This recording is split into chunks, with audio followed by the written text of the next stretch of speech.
This is the school of our Han tribe, a place dedicated to teaching children to read and write. According to you, it is inheritance, passing on the accumulated knowledge of the Han tribe. Yufu also lived here in Luoyang County for more than a month before setting off.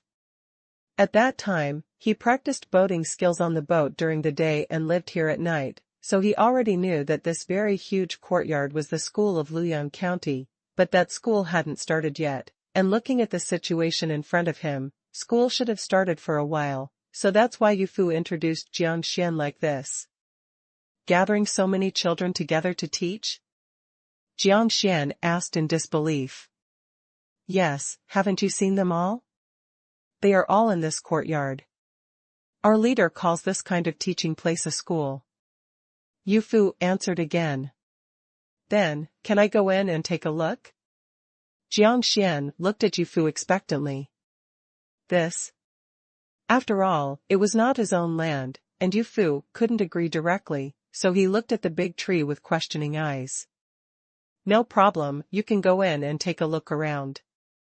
I have asked people to prepare the guest house and dinner for you. They are not ready yet, so it doesn't hurt to take a look around first. Dashi knows what Yufu means by the mission. Baqing was deceived by Yufu. Once their leaders see the wealth of the Han tribe, the chance of them joining will be greater. Dashi also used to I have done this kind of thing often, so I naturally knew how to cooperate at this time, so I agreed without thinking. Okay, let's go in and have a look first. Chief Jiang invites you. Seeing that Dashi had no objection, Yufu directly led several people from the Jiang family and several leaders of the raccoon tribe to the school. The gate of the school is a gate-shaped building. There is a tall gate on the left and right of the spacious gate. The lower part is built with bricks and rammed earth, and the top is a pavilion with cornices and tiles. This kind of thing is the so-called Quebec. From the old Qing dynasty to the Chong Han dynasty, and then to the prosperous Tang dynasty, this architectural style has always been popular, but the original function of the K thing was probably to set up two lookout towers on both sides of the door, a bit like modern doormen, but the symbolic meaning of the K is heavier. The two Ks in the school are not watchtowers, because there are guards inside the entrances. Walking into the door, there is a hardened floor paved with blue bricks. Opposite the door is a huge flower bed filled with luminous flowers and plants transplanted from Rumengshui Valley. In front of the flower bed, there is a huge stone sculpture. The shape is not a figure or an animal, but a huge book. The stone book is open, with the school's construction time and name engraved on it, as well as the leader's message. The message from the students, read for the rise of the Han dynasty. After passing the flower bed, there is still a road paved with blue bricks. Many tung trees and phoenix trees have been transplanted on the roadside as street trees, leading to various buildings in the school. Not far further, the group saw the teaching building located in the middle of the school. 3 tube buildings tens of meters long were arranged in a zigzag shape. In the middle was the flag-raising platform, with a large Chinese flag with black characters on a red background. The tall flagpole flutters in the wind. Everyone from the Jiang family and the raccoon tribe almost stared out of their eyes when they looked at these huge buildings in front of them, and they gave the best explanation of being dumbfounded. How could manpower build such a magnificent building? Comparing it with my own tribe, the tallest building of the Jiang clan and the altar made of stone are simply scum, not to mention the raccoon tribe. Their level of civilization is not as good as that of the Jiang clan. The straight walls are made of uniform bricks, and every part of the square shape shows the word regular. The red-painted lattice wooden windows are lined up in a row, and they are covered with clean white window paper. The brackets on the roof they support each other and reach out, firmly holding up the four-sided glazed tile roof above. The tiles and roofs are all available, shining with dazzling brilliance under the light of the setting sun. Although the Jiang family has inheritance, Jiang Xian could not find any adjective to express the grandeur and exquisiteness of the building in front of him, and stood there blankly looking at it. Some students who left late had just come out of the teaching building and were secretly pointing here, not knowing what they were discussing. Ahem, this is where the children of our Han tribe study. Chief Jiang, do you want to go in and take a look? Yu Fu sure saw that this guy was stunned, but he couldn't stand here with him, so he went out. Sound reminder. Oh, look, can I still go in and take a look? When Yu Fu asked, Jiang Xian suddenly came back to his senses, but suddenly he had a mentality of not daring to go in, as if the building in front of him was the palace of the gods. If a mortal like me breaks in, he will be blaspheming the gods. Although he had thought before coming here how developed the Han tribe would be and how much stronger it would be than the Jiang clan, Jiang Xian never thought it would be like this. In other words, he might not have been able to imagine such a magnificent tribe at all. The building, even in Luo Chong's eyes, is just a 3-story tube building. Of course you can enter. This place is meant for people to enter. Come with me. After casually responding, Yu Fu led them into the main teaching building in the middle. Everyone climbed up the steps and came to the platform in front of the hall. The 8 opposite lattice wooden doors were 3 meters high, and the wood in front of the door the threshold is also 1 foot high, which shows the majesty of the building. Walking into the hall, directly opposite the door was the upward staircase, with long corridors on both sides. Yu Fu did not take them directly upstairs, but started walking around the classrooms on the first floor. Pushing open the wooden door of a classroom, the students inside have not finished leaving. Several students are still doing their homework, and some children are busy copying the math problems on the blackboard. In order to save paper, teachers often put homework right on the blackboard and have students copy it and take it home to write. When a group of children saw Dashu walking into the classroom with a group of people, they immediately stopped what they were doing and stood up, bowed their hands and saluted, and shouted, "I have met Mr. Lin. Dashu's surname is Lin, and he is the sheriff of Luoyang County." Most people call him Sheriff Lin directly, adding his surname and official name. It is simple and direct.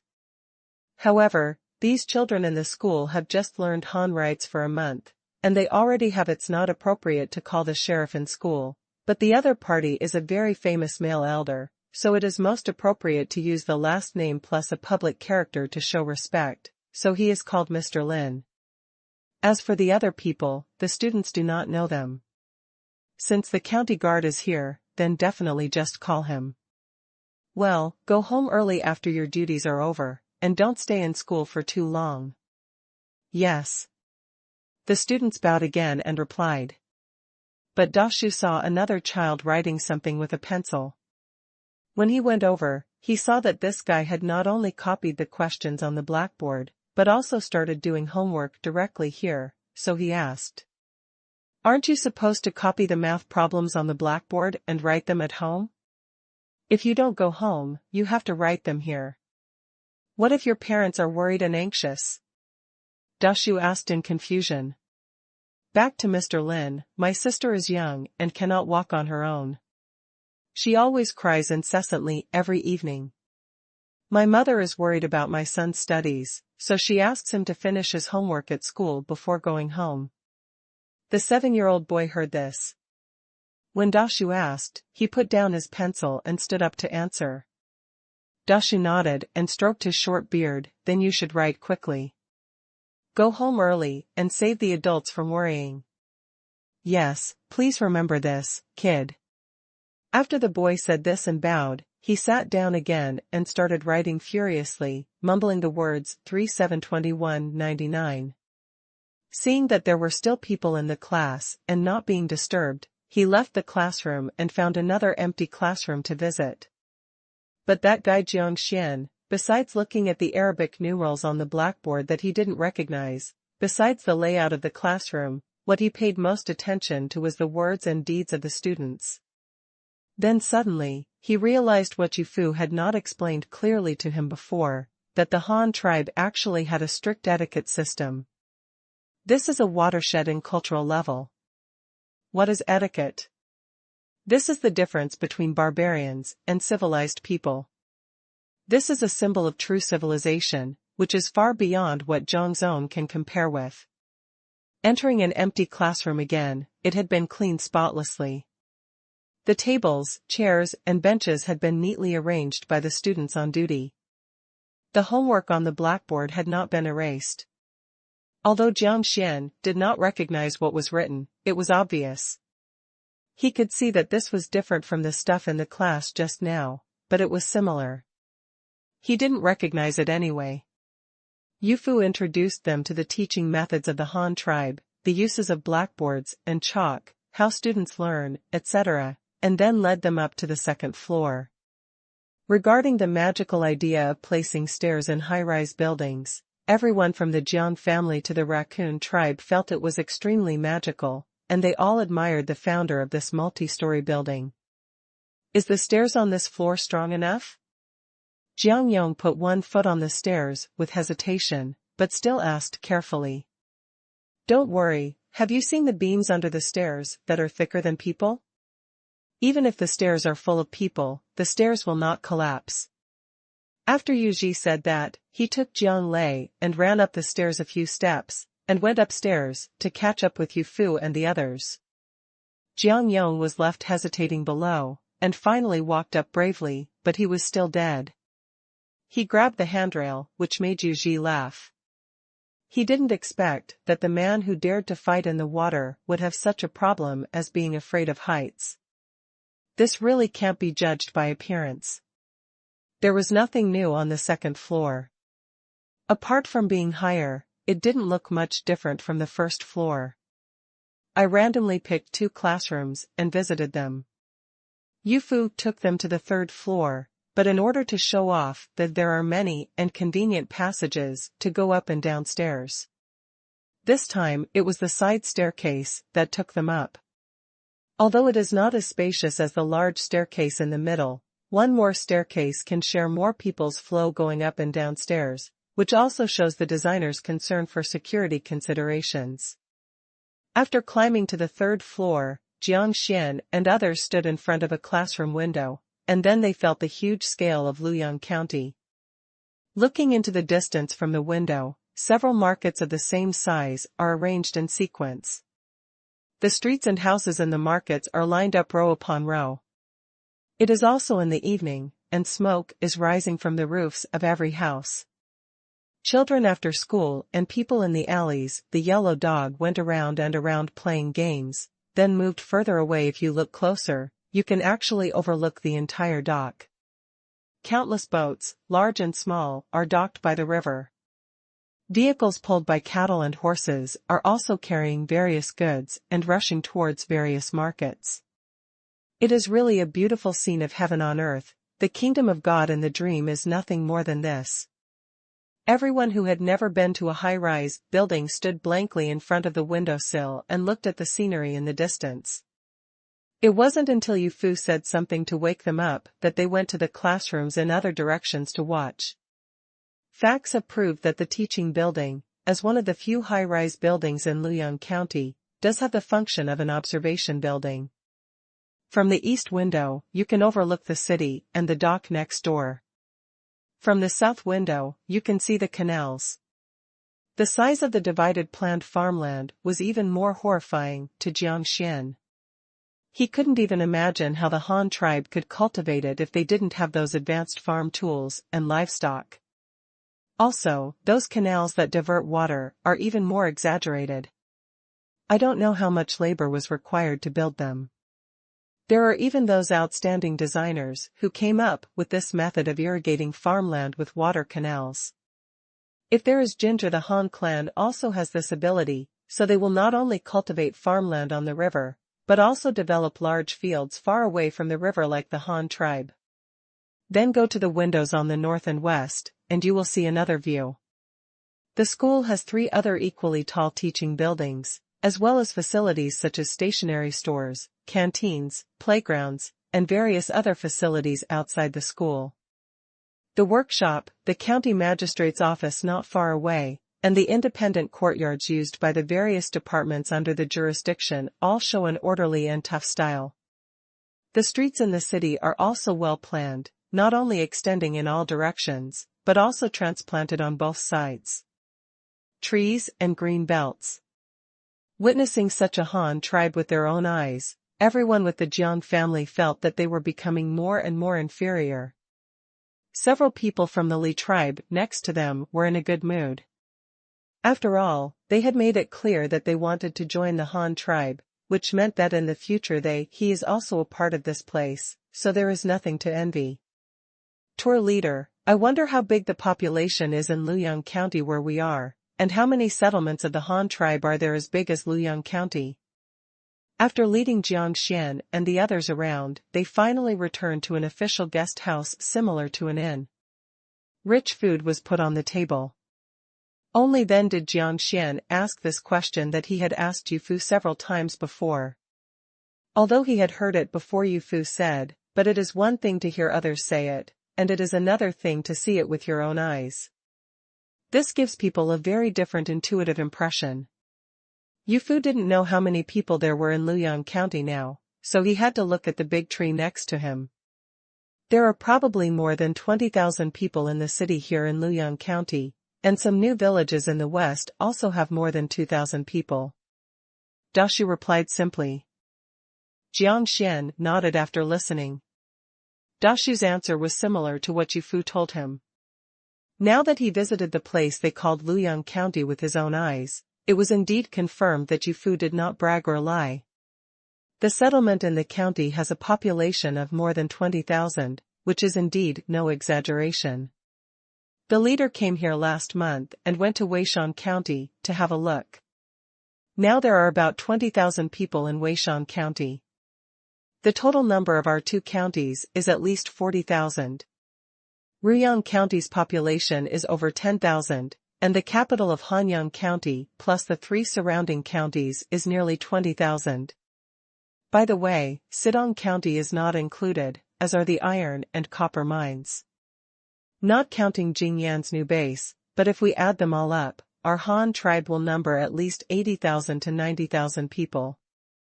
Dashu counted the populations of several counties with his fingers, but Jiang Xian couldn't understand what he heard. He only heard how many there were here.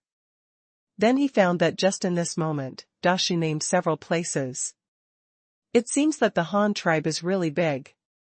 After sighing for a while, Jiang Xian concentrated on the food in front of him, trying the delicacies of the Han tribe that he had never seen before. When he visited the Jiang family, he just took out some pickled vegetables and meat porridge. Give them food, but after all, the conditions on this ship are limited, but it is different now. It can be said that here in Luoyang County, you can get everything you want. Various vegetables and fruits, as well as various meat products, and even grains can be divided into several types, such as boiled corn cobs, steamed rice, rice dumplings, baked noodles, steamed buns. You can take whatever you want, the guest house has enough. The food made by stir-frying plant leaves and meat is a wonderful experience. Without iron pot and grease, you Zhongs would not be able to taste the deliciousness of stir-fry.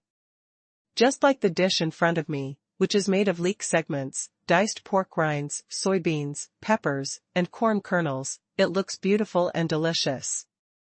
Jiang Xian, who is not very good with chopsticks, was even more anxious when he saw this dish. I almost dropped my chopsticks, but fortunately there was a wooden spoon prepared here, which saved Jiang Xian from the embarrassment of looking at the food but not being able to eat it. As the saying goes, if you want to understand the level of a civilization, you must first see how they eat. This is indeed well-founded, because just from the types of dishes, you can see how many types of ingredients this civilization has mastered. Judging from the table of dishes in front of us, the Han tribe is definitely very powerful. Not only are they full, but they can also eat well, and they can also eat in different ways every day. This is for those people who worry about what to eat for the next meal every day. Can people who can only fill their stomachs be compared? There is definitely no comparison. After a delicious meal, Yu Fu started taking them to Hanyang City the next morning. Many crew members in the fleet were locals from Luoyang County, so they were all released by Yu Fu. Returning home on leave, when the rewards will come out, and when the fleet will set off again, all have to wait for the leader's arrangements, so there are not many people following Yu Fu. Yu Fu himself and his 20 or 30 cronies were all riding horses, and people from the Jiang family and the raccoon tribe were riding in carriages. The large four-wheeled carriage had the carriages on both sides lowered and became 2 long rows. With the long seats, there is still a lot of space left to put some things in a car with 10 people in it. This way of traveling by car once again attracted people from the Jiang and Li tribes. Unlike the previous sailboats, the sailboats sailed in the inland river very smoothly. Slight fluctuations were not very obvious, but it was a bit crowded when there were many people. But short-distance transportation on land better reflects the transportation capabilities of the Han tribe. To be honest, the feeling of riding a carriage is really not very comfortable.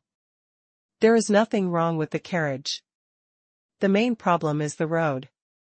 There is no road from Hanyang City to Luoyang County. As the saying goes, there is no road in the world. When people walk more, it becomes a road. This road came from the same way, it was all forced by the vehicles coming and going. The ruts on the road were very deep, and the wheels of the carriage basically got stuck in those ruts. Those who didn't know better thought it was, what, light rail. But it doesn't matter whether it's comfortable or not, as long as it can pull things. With such a convenient means of transportation, you shouldn't ask for more. In other words, people should know how to be satisfied. But it is obvious that the Han tribe is a tribe that does not know how to be content, especially the senior managers of the Han tribe, in other words, the leaders of the Han tribe. Our leader plans to dig an artificial canal from Luoyang County to Hanyang County. This will make transportation between the two places more convenient, and more canals can be dug along the canal to make the plain to the west of Luoyang County more accessible. More farmland. Yu Fu rode beside the carriage and introduced the canal he just saw to Jiang Xian. Jiang Xian thought about it for a long time and still couldn't understand this theory. Why did he still waste manpower and material resources to dig such an artificial river when he had such a good thing as a carriage? How long will it take to dig through this river? Does the Han tribe need to transport a lot of things back and forth? Why do they need to cultivate so much farmland? Doesn't the Han tribe have enough food now?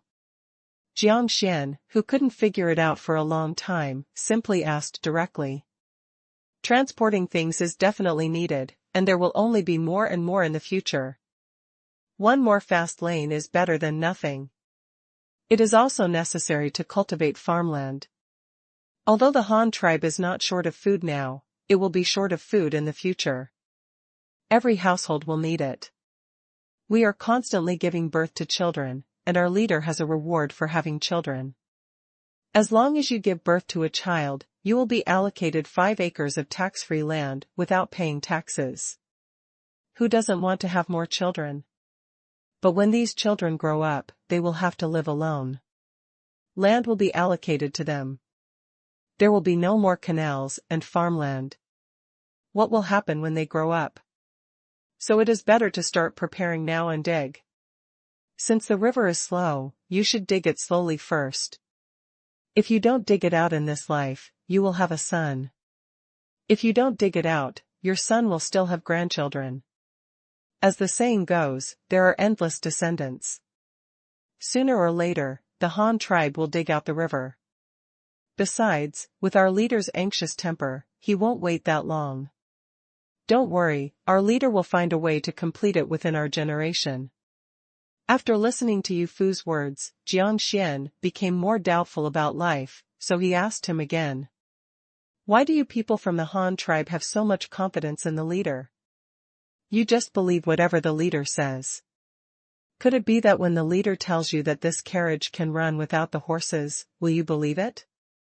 Hey, there's nothing to believe in this.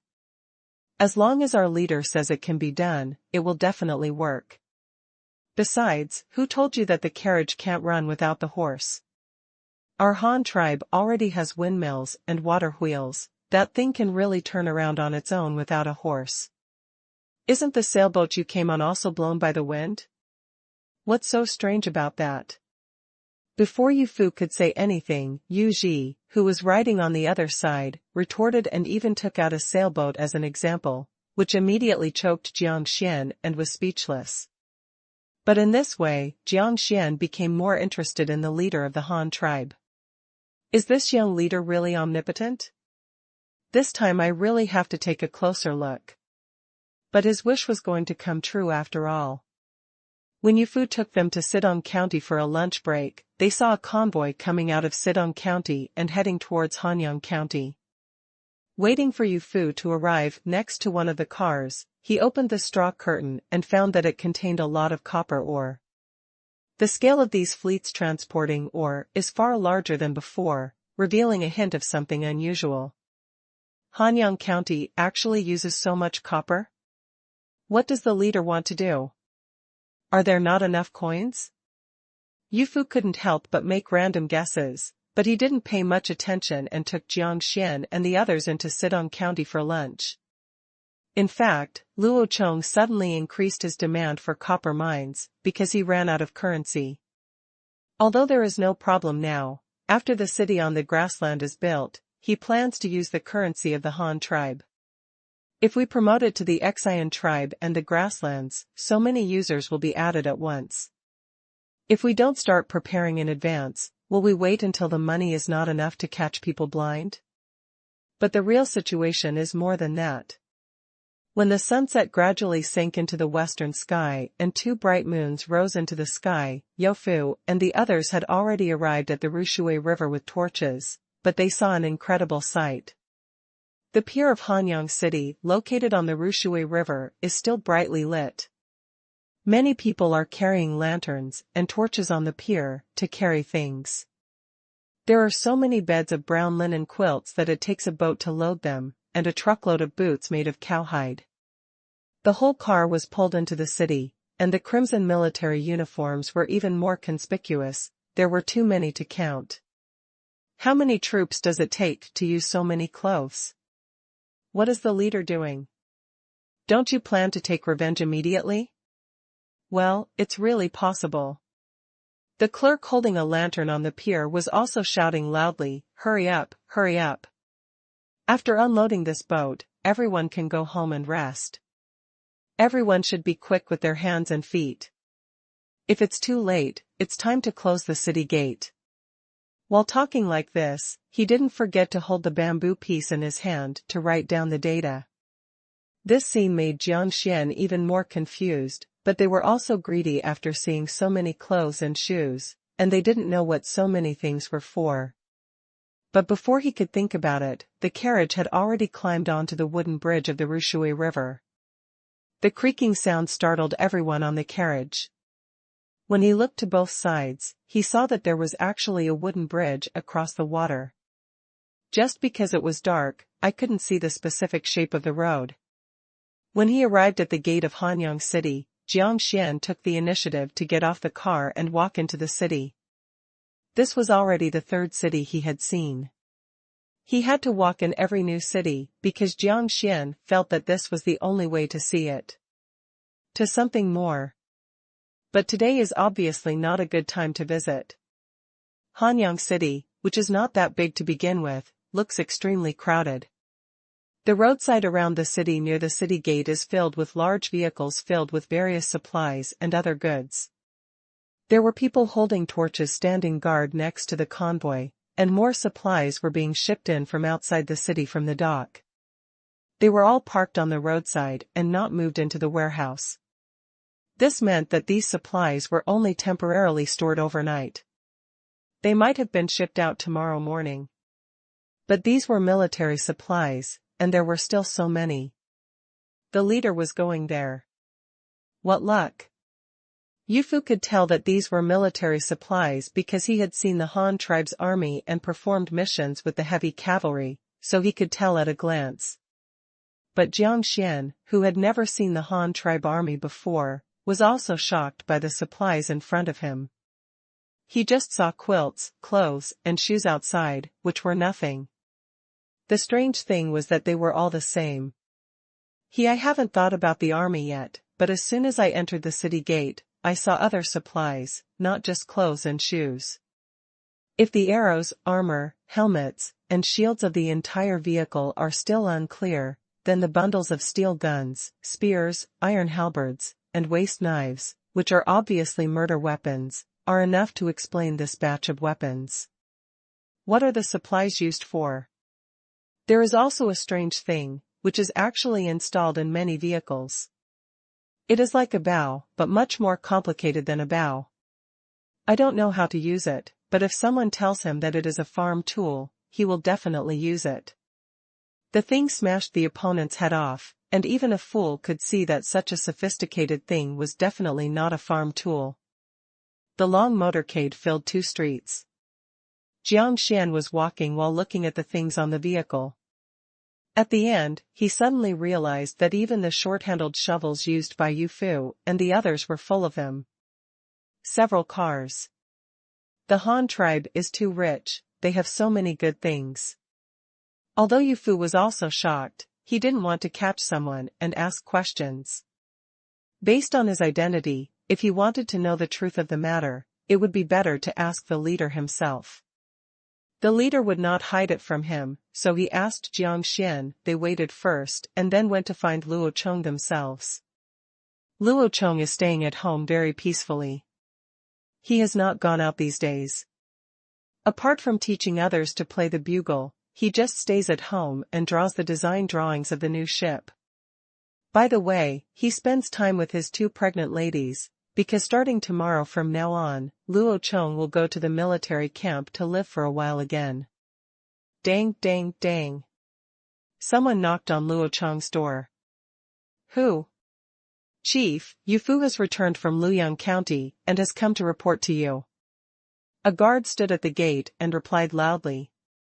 Oh? Are you coming back now? Tell him I'm going out. Luo Chong's voice came from the room. After a while, Luo Chong put on his clothes and walked out, and saw Yu Fu standing at the door of his house, waiting for him. I've met the leader. Yu Fu saluted immediately. Well, you're back so soon? Why don't you rest in Luoyang County for a few more days, walk with me, and talk to the government office?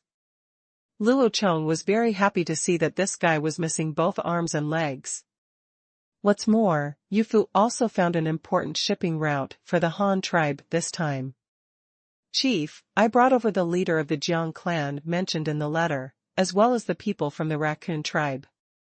They are still waiting to see the leader. Do you think we are now? Yu Fu, thinking of Jiang Xian and the others who were still waiting on the roadside, they reminded Luo Chong. Are they here too? But it's getting dark now. Since it's so late, they'll disappear today. Someone, go to Honglu Temple, to find Hong Fu and ask him to arrange food and lodging for these people. I'll summon them tomorrow. Let them come over when the time comes. Luo Chong looked at the sky and dismissed these people with just one sentence. How could the leader of the Han tribe be able to meet him whenever he wanted? Yu Fu on the side didn't dare to object. He kept his head down and said nothing, and then listened to Luo Chong's words. Have you brought the voyage log I asked you to write? By the way, you haven't eaten yet. I'll ask someone to cook some dishes. In a while, you can tell me what happened along the way. I brought it, but the writing is ugly. Don't dislike it, Chief. As you spoke, Yu Fu handed Luo Chong the voyage log he had prepared, and then asked, tentatively. Chief, why are there so many ordnances on the roadside here? Has our Han tribe formed a new army? The leader plans to launch troops against that barbarian tribe? Luo Chong nodded slightly. There was nothing to hide from Yu Fu, because he was the one who initiated these matters. I immediately recruited new soldiers after receiving your letter last month. This time I directly recruited 4,000 people. I have been training for a month now. In addition, it is also to build military camps. So far, even military uniforms and weapons have been completed. It hasn't been sent out, and we haven't started to select military branches. Now that the supplies are almost ready, we plan to send them to them tomorrow. So many people. 4,000 recruits? Although Yu Fu guessed that there might be a lot of recruits this time, he did not expect that there would be so many. 4,000 people could catch up with the county seat in Hanyang County. That's right. Didn't you say that a barbarian tribe killed our crew members? Then we can't spoil them. We might as well capture them all and work as slaves. Since you said that there are more than 2,000 people on the other side, ours, if there are too few troops, there will be no advantage in encirclement, Luo Chong explained helplessly. As the leader of the Han tribe, Luo Chong naturally knows what it means to recruit so many soldiers. It seems to be very face-saving and the Han tribe is very powerful, but it is also a huge burden for the Han tribe. After all, the total population is not even there.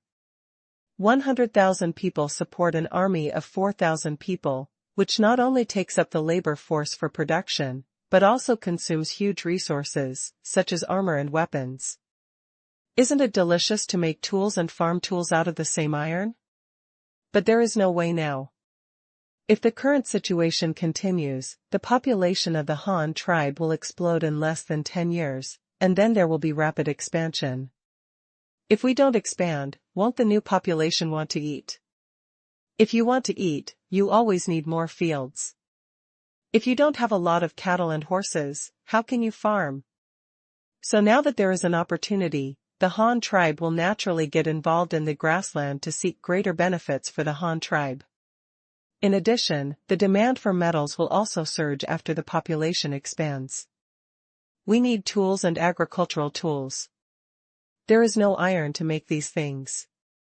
But if we want to increase the production of steel, we must start coal mining and coking. However, how can we get so many people to dig coal? It's not enough to rely on our own people, so we can only go outside to capture slaves.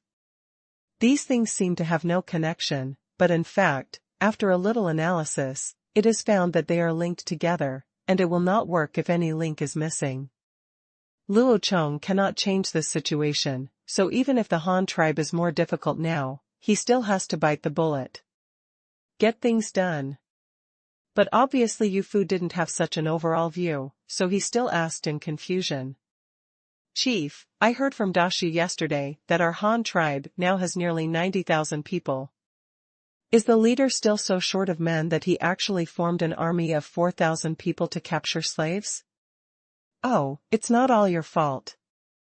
Luo Chong chuckled, and Yu Fu looked confused. How could he put such a big pot on his head? The two of them walked all the way to the government building, went upstairs, asked someone to turn on the lamp, and ordered someone to bring some food and wine. Luo Chong was under the lamp, flipping through the voyage log written by Yu Fu, while explaining to him. You discovered the coal mine, right? Yes.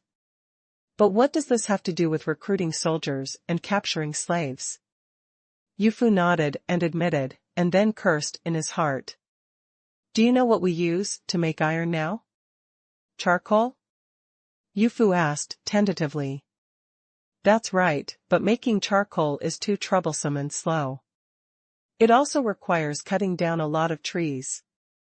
This is not the answer after all. At the current rate, if you want to get the charcoal needed for a furnace of steel, you need to prepare at least 1 month's time. So, what is the reason for our current low steel production? Is it because of the lack of iron ore? No, it's because of the limitations of charcoal. Moreover, the current usage situation of blast furnaces is not optimistic, and the utilization rate of heat energy is very low. A lot of heat is wasted because there is not enough material. Do you know what the correct way to use the blast furnace I designed is? Yu Fu shook his head. The leader taught the craftsmen how to make iron. The huge furnace was also designed by the leader. The craftsmen can use it as the leader tells them to do. Who knows what that thing should look like? It's not you, the leader, who has the final say. If there are enough materials, especially carbon, if there is enough carbon, the blast furnace can keep filling it and produce molten iron day and night. The output in one day can be as much as half a year now. As long as the blast furnace is lit, usually it cannot be stopped. After all, the furnace is so big, and a lot of carbon is wasted every time it is reignited to burn the furnace to a temperature that can melt iron. We can refining it once a month at most. You know how much heat is wasted every time the flame is turned off. But it will be different in the future, because the coal mine you discovered can completely replace charcoal, so as long as we get that coal mine, our Han tribe will no longer be short of iron. Luo Chong once again educated Yofu on the use of blast furnaces and the importance of coal to the Han tribe. Even if the Han tribe could not allow all tribesmen to use coal for heating, there was still no problem in using it specifically for iron smelting. Only then did Yofu understand why the leader said it was his fault, but it was still wrong. What was the relationship between discovering the coal mine and recruiting soldiers and arresting people? No, I will not bear the blame. Then Luo Chong saw this guy's expression as if it had nothing to do with him, and he was so angry that he couldn't be so stupid. You don't have to find people to mine the coal mines you discovered. You don't have to transport and process the coal after it's mined. Which part of the process doesn't require manpower? How can you expect our own people to travel so far to mine? Then who will grow food for us? So our tribe is very short of people now. If we are short of people, we can only find ways to catch slaves outside. Just as you said that someone has provoked our Han tribe, who will I catch if I don't catch them, but I want to catch them all. Does it require so many soldiers? Besides, haven't you also acquired a piece of land on the grassland? Do we want to build a new city? Do we need soldiers to garrison the new city? How can we use it without so many troops? Luo Chong counted the various reasons one by one, and finally firmly placed the blame on Yufu. Hearing that the leader was talking about coal mines and grasslands, Yufu also knew that he couldn't run away. He glanced at Luo Chong resentfully. I'll take the blame. Isn't it okay if I take the blame? It seemed like it was all my fault. Luo Chong ignored Yufu's eyes, pretending not to see it, and quickly flipped through the voyage log in his hand. When he saw the fleet arriving at the sandbank, catching crocodiles and meeting the raccoon tribe, he not only conquered the tribe, but also the local. When I found a lot of new ore, I couldn't help but ask. What's going on with that sandbank? How far is it from Luoyang County? Please tell me carefully. Well, the sandbar is like a small island in the middle of the river, but it is made of accumulated sand washed down from the river. It is very loose. The waters in that section were particularly open, with many such sandbars, and a large fish with 4 legs, which had a particularly long mouth and could climb ashore. We killed a lot of them there. As for the raccoon tribe, I recruited them because they raised an animal that looked like a lynx, but smaller than a lynx. I originally planned to buy a few from them and bring them back to raise, but those idiots didn't want to sell it, saying it was their god, and I had no choice but to trick them and bring them here in order to get that kind of animal. As for the minerals over there are several types. We can't tell the specifics, but I asked people to collect samples. There is a copper mine that we are familiar with. There is definitely copper there, but we don't know how big the reserves are, what quality, and whether it is easy to mine, because we have not conducted specific exploration. Yufu also recalled what happened last month, and then reported it to Luo Chong one by one. At this time, the food Luo Chong had prepared before arrived. A clerk came in, put the food and wine on the table, and then left again.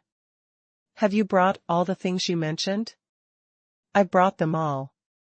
They're waiting outside. If the leader wants to take a look now, I'll let them in. Yufu pointed to the door and said. There were many subordinates brought by Yufu outside.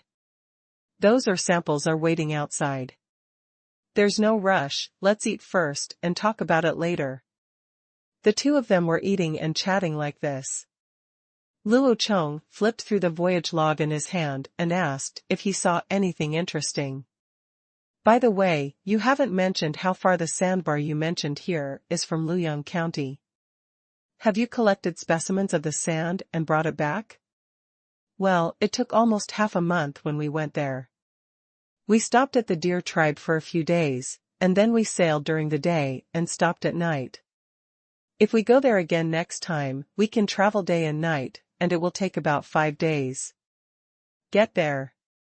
In addition, we have also collected sand specimens, but Chief, is it possible that the sand is of some use? Yu Fu first calculated the distance and time, and then suddenly asked, curiously. Haha, as the saying goes, my materials must be useful. Since this kind of material appears in the world, it must have its uses, and this sand is no exception. If it is coarse sand, it can be mixed with lime gypsum gravel to form concrete, which can be used to build bridges, pave roads, and buildings. It is a very useful building material. If it is very pure fine sand, it can be heated and smelted with carbon, alkali, sulfate, chalk and other substances.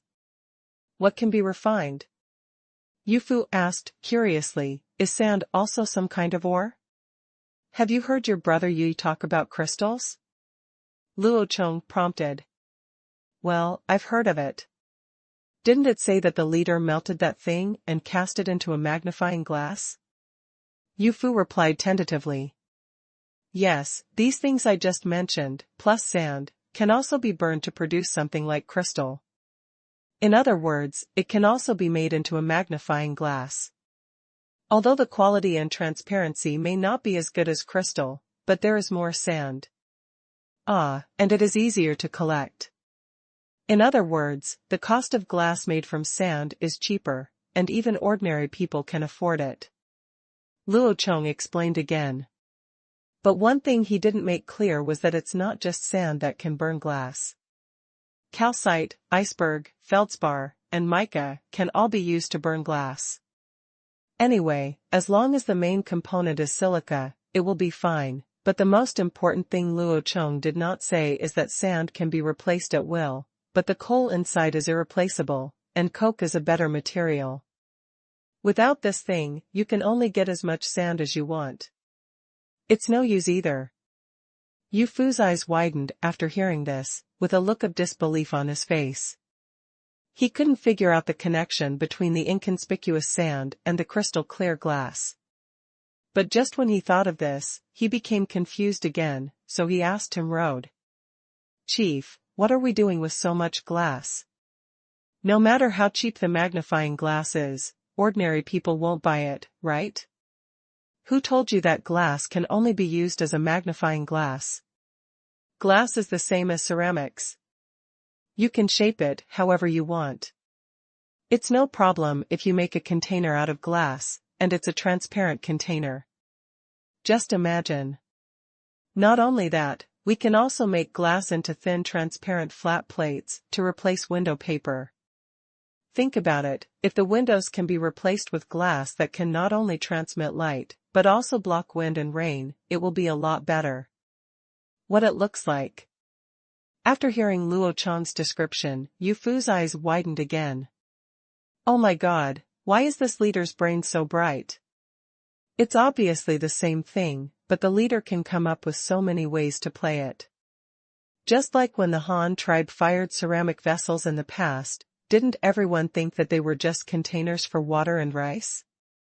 As a result, within a few days, the leader turned the porcelain into glazed tiles and covered them directly on the roof. Just when everyone thought it was incredible, a few days later, the porcelain turned into ceramic tiles and was laid on the roof by the leader. On the ground. Speaking of which, no one in the Han tribe was dissatisfied with the leader's unbridled imagination. This time, it was just a piece of glass, but the leader was able to come up with so many uses for it. After thinking about it, Yu Fu immediately held his hands in admiration and said, "It all depends on the leader's arrangement."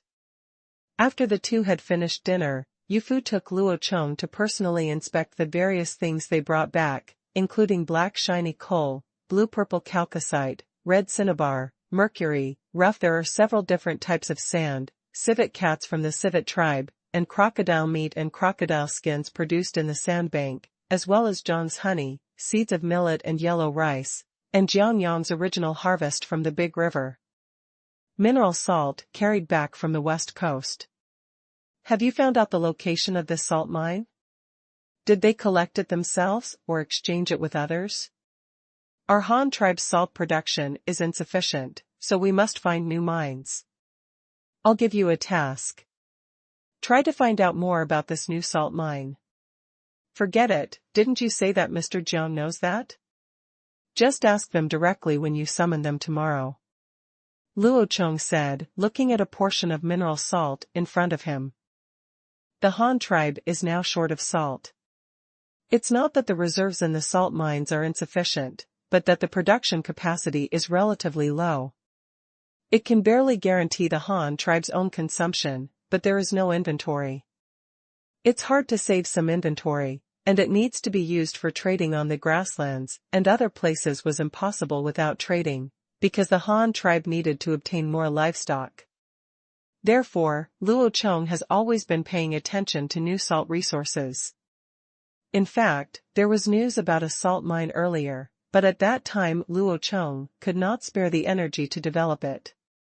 That is, at the beginning of the establishment of Ruyang County, the Taro tribe coming from the south revealed, according to a piece of news, they were forced to go north because they lost a battle with another tribe for salt mines in the south of the Han tribe.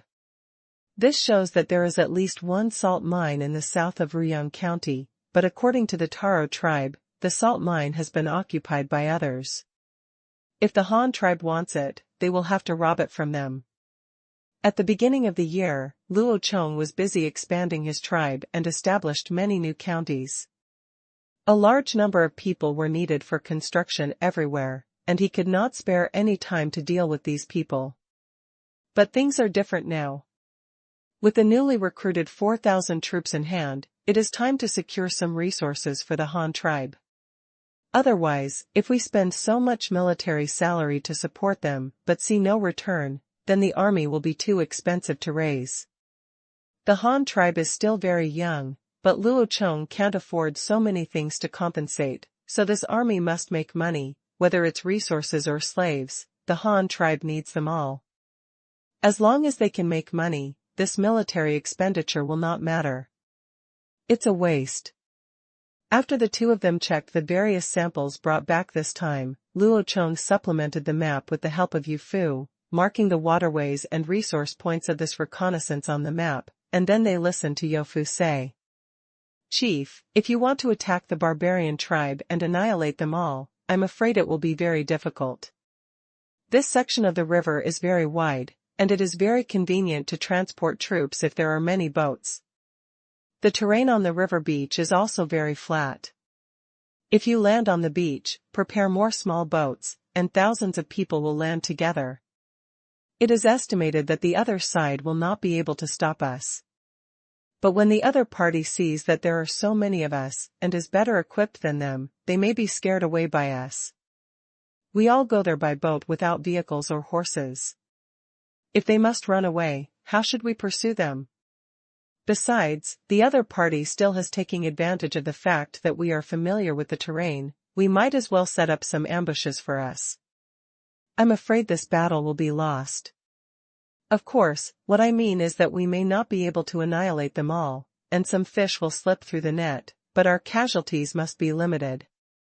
With their weapons, the damage they can cause to our fully armed soldiers is very limited." While analyzing the possible battle situation, Yu Fu reminded Luo Chong. In the end, he might be afraid that Luo Chong didn't want to hear the word defeat, so he changed it to a more pleasant word. "Oh, that's not how battles are fought. Who told you that if we have more people, we have to use flat-pushing tactics? I recruited 4,000 troops with the purpose of surrounding them and fighting.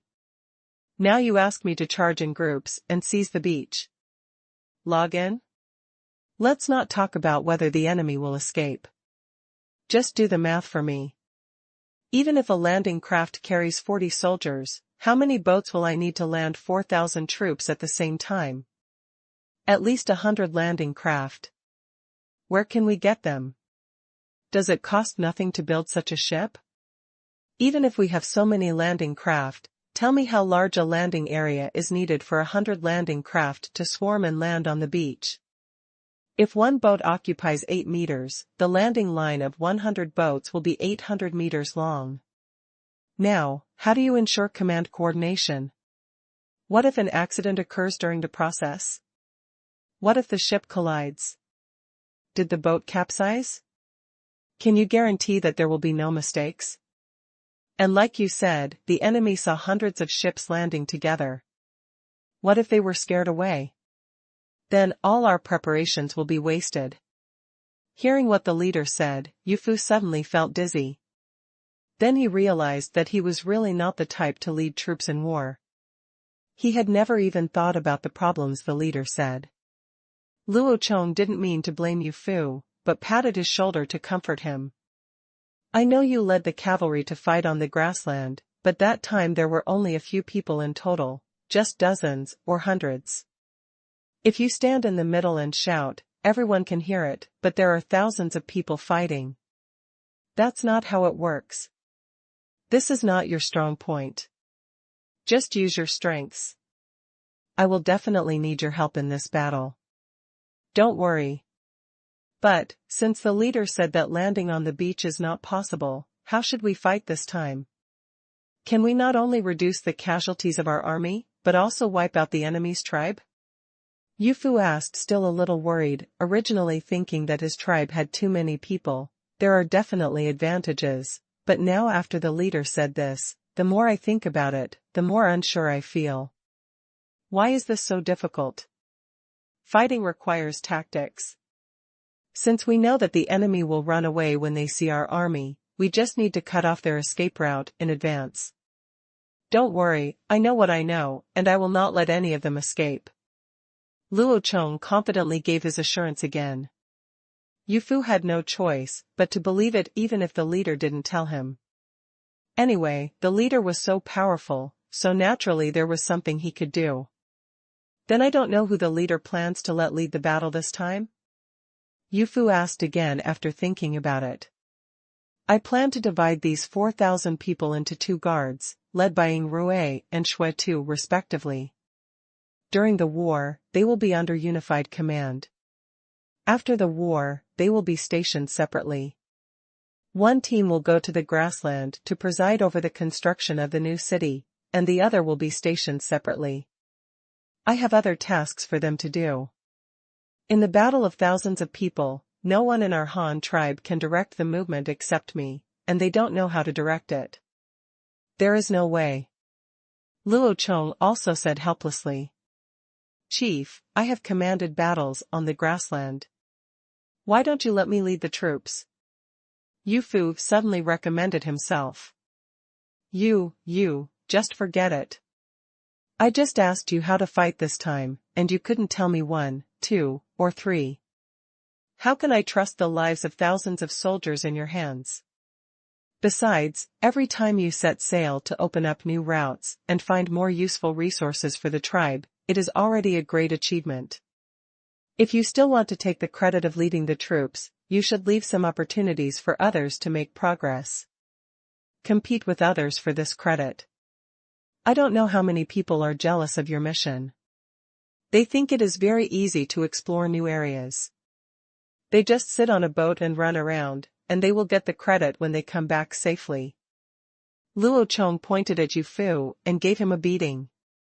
The Han tribe has made great contributions to you, how can you let others live? When Yu Fu heard these heart-wrenching words, he immediately felt aggrieved. He immediately fell at Luo Chong's feet and couldn't help but cry bitterly as he defended himself. The leader cannot listen to their nonsense. I have no intention of grabbing credit. The leader has always taught me to go east, but I never dare to go west. Besides, exploring new territories and getting along with those barbarians who don't understand the human language is not only very risky, but also with the determination to bury your bones in a foreign land. You have to ask the barbarians about the local customs, geographical resources, and meet our Han tribe. what is needed, but also find ways to earn benefits for our tribe. How could they say such heart-wrenching words, saying that I was trying to gain credit and that it would be easy to open up new territories and waterways? Could it be that they couldn't see the bones of their compatriots in the jars? They all died trying to open up new territories.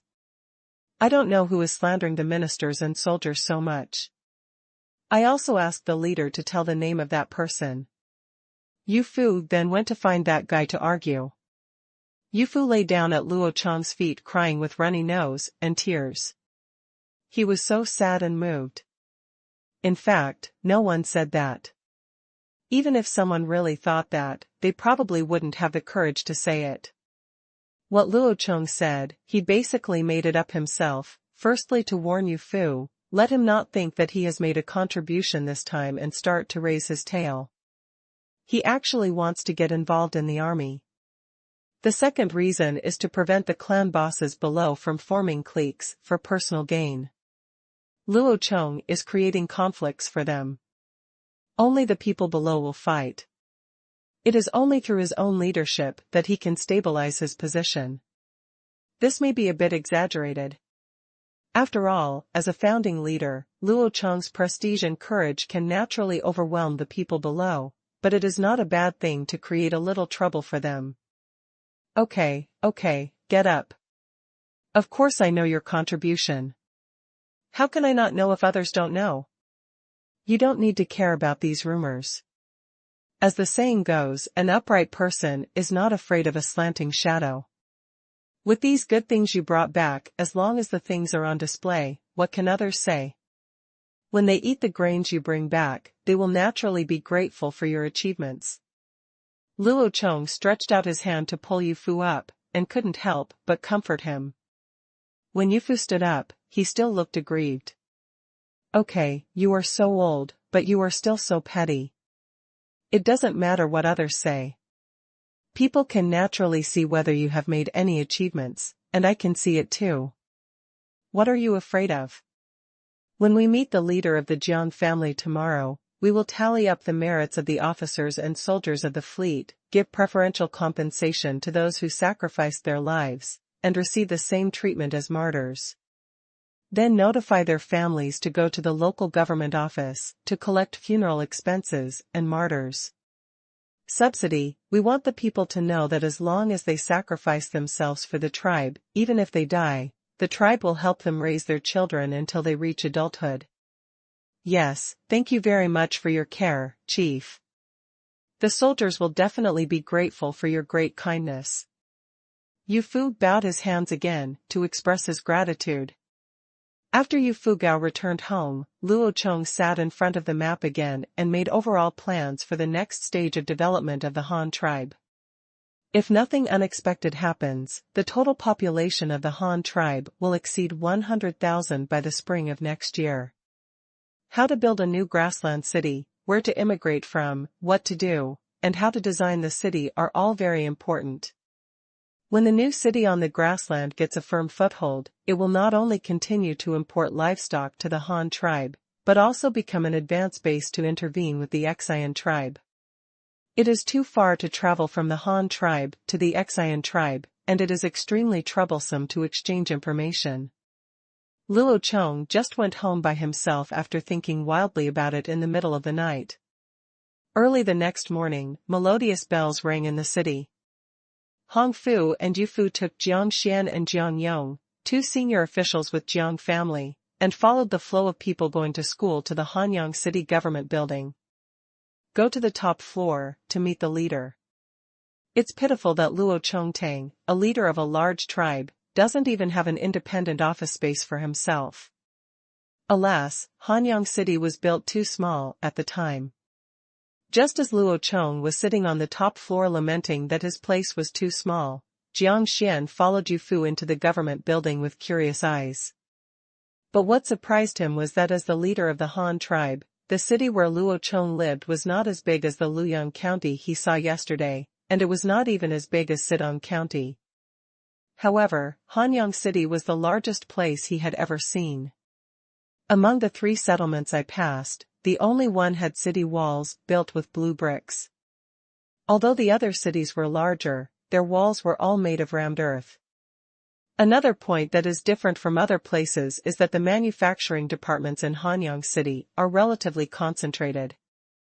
But in fact, there is no way not to concentrate. After all, the whole city is so big. There are 9 neat urban areas, and the most attractive ones are the workshops. 2 giant chimneys come out of the tall shed roofs, and it is unknown what is inside. Outside the carpentry workshop and the oil workshop, several windmills-like sails were protruded from the walls, working tirelessly to contribute to the production of the Han tribe. However, Jiang Xian was not qualified to visit inside, so he could only watch the behemoths outside and make guesses alone. In fact, these are not what he envies most. What makes Jiang Xian jealous the most is that there are so many children in the Han tribe who can do nothing and go to school.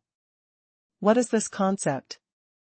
This means that the Han tribe has more literate children than the total population with Jiang family, and the Han tribe has systematized the inheritance of this culture and promoted it to the whole people. A tribe that can do this, even if it is not growing now, it will surely skyrocket in the future.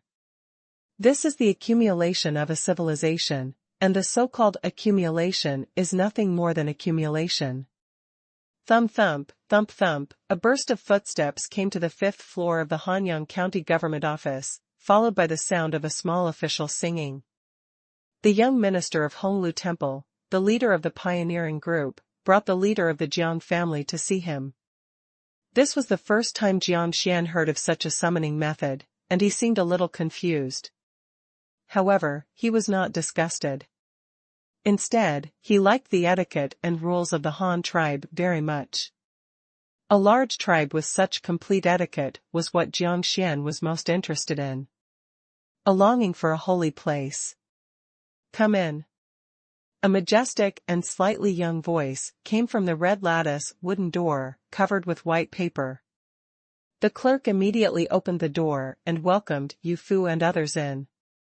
It was only then that the leader of the Han tribe that Jiang Xian had been waiting for more than 2 months appeared in front of him. Behind a large solid wood desk, there sat a young man who looked to be only 15 or 16 years old. He was wearing a black robe with a black background and red edges, and a shining gold crown on his head. He was looking at him.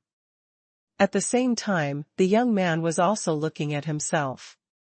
However, Jiang Xian felt something strange that was indescribable, because the wisdom and majesty in the young man's eyes were completely inconsistent with his age, as if there was a weathered soul living in a young body. Cough. Hongfu, the young minister of Honglu Temple next to him, suddenly coughed in a low voice. Only then did Jiang Xian remember what the Han tribe official said when he received him last night. Jiang Xian immediately took a few steps forward and came to the center of the hall, folded his hands in front of him and made a bow. The leader of the Jiang clan, Xian, is here to meet the leader of the Han tribe. Chief Jiang came all the way and worked tirelessly. I should have gone to the city gate to greet him in person. However, the military affairs in the city were busy yesterday, but I failed to entertain him well, so I had to send Hong Xiaoqing to do it for me. I wonder if you had a good rest last night? Come on, please do this. Sit on the side. As Luo Chong spoke, he stood up and walked around the desk, went to the main seat at the reception table and sat down. He invited Jiang Xian to sit opposite him, and a waiter next to him served hot tea. This kind of reception can be said to have given Jiang Xian a lot of face. After all, he is the leader of a large tribe with a population of more than 2,000, and the Han tribe also plans to peacefully annex the other party. When the time comes, Jiang Xian will have to be assigned an important position. Now if you don't look sincere, how can you fool this guy? Since Jiang Xian and Yu Fu have been communicating for the longest time, they are already quite familiar with each other, so for today's meeting, Yu Fu was asked to be their translator. Jiang Xian does not speak Chinese or prairie dialect, so communication is still difficult. What was more troublesome was that even when Yu Fu translated for him, he had to make a few hand gestures. When Jiang Xian understood Luo Chong's words, he immediately remembered Luo Chong's so-called busy military affairs. The streets were full of military supplies. With so many weapons, how many soldiers must be equipped? The hospitality of the Han tribe is very good. The Han leader does not need to be so polite. Jiang Xian also waved his hands quickly and said, looking flattered. It's not surprising. Before I went to the Han tribe, I thought nothing of it. But after seeing these cities, I realized the huge gap between the Jiang family and the Han tribe. The leader of such a large tribe, even if he doesn't have a problem with him, it's okay, but now he's being so polite, how can he not feel flattered? I heard from Yu Fu that the Jiang family lived by the Luyang River, with a population of more than 2,000. The people make a living by farming, and I feel very warm thinking about it. Your tribe and mine are supposed to be one family, and the people in the tribe all drink the water of the Luyang River. They all eat the rice irrigated by the water of this river. Since they have the same root and the same source, Chief Jiang does not need to be alienated from the Han tribe. Just treat the Han tribe as your own home. Next to you, Yu Fu and the young minister of Honglu Temple were immediately dumbfounded. Oh, the leader is so powerful. He turned someone into one of his own with just 2 words. Are we all one family if we live by the same river? If the leader's theory was followed, I don't know how many relatives would suddenly appear in the Han tribe. Jiang Xian was confused when he saw the reactions of several people. He didn't know what Luo Chong said to make Yu Fu and others look shocked and admired, so he had to look at Yu Fu with questioning eyes. Yu Fu was also very surprised. He quickly translated and explained what Luo Chong had just said, and then it was Jiang Xian's turn to doubt life. Yes, we all live by the same river, and we do eat food grown in the same river. What you say makes sense, but why do I always feel that something is wrong? Jiang Xian didn't know how Luo Chong calculated it. He was able to count 2 tribes that had never been in contact with each other as one family, but it didn't sound like there was anything wrong with him. However, he could sit in the position of the leader of the Jiang family, so naturally he could. I'm not a fool. I know why Luo Chong said this. Isn't it just to build relationships? It doesn't matter how you pull it. What's important is that you want us to have the Jiang family join the Han tribe, so you have to convince me first. Thank you for the hospitality of the Han tribe. Since the Han leader asked me to treat the Han tribe as my own home, I won't be polite? Jiang Xian answered tentatively. This is what it should be. We are all our own people. If you need help, just tell me. I will definitely help you if I can. I will try my best to help you if I can't. By the way, you have Zhang's lack of help. A house? If you are short of a place to live, come to us. We have plenty of good houses, and we will definitely arrange them for you. When Luo Chong heard that he wanted to stay away from her, he quickly told his price. As long as you are willing to move here, it's not a problem to give you a few houses.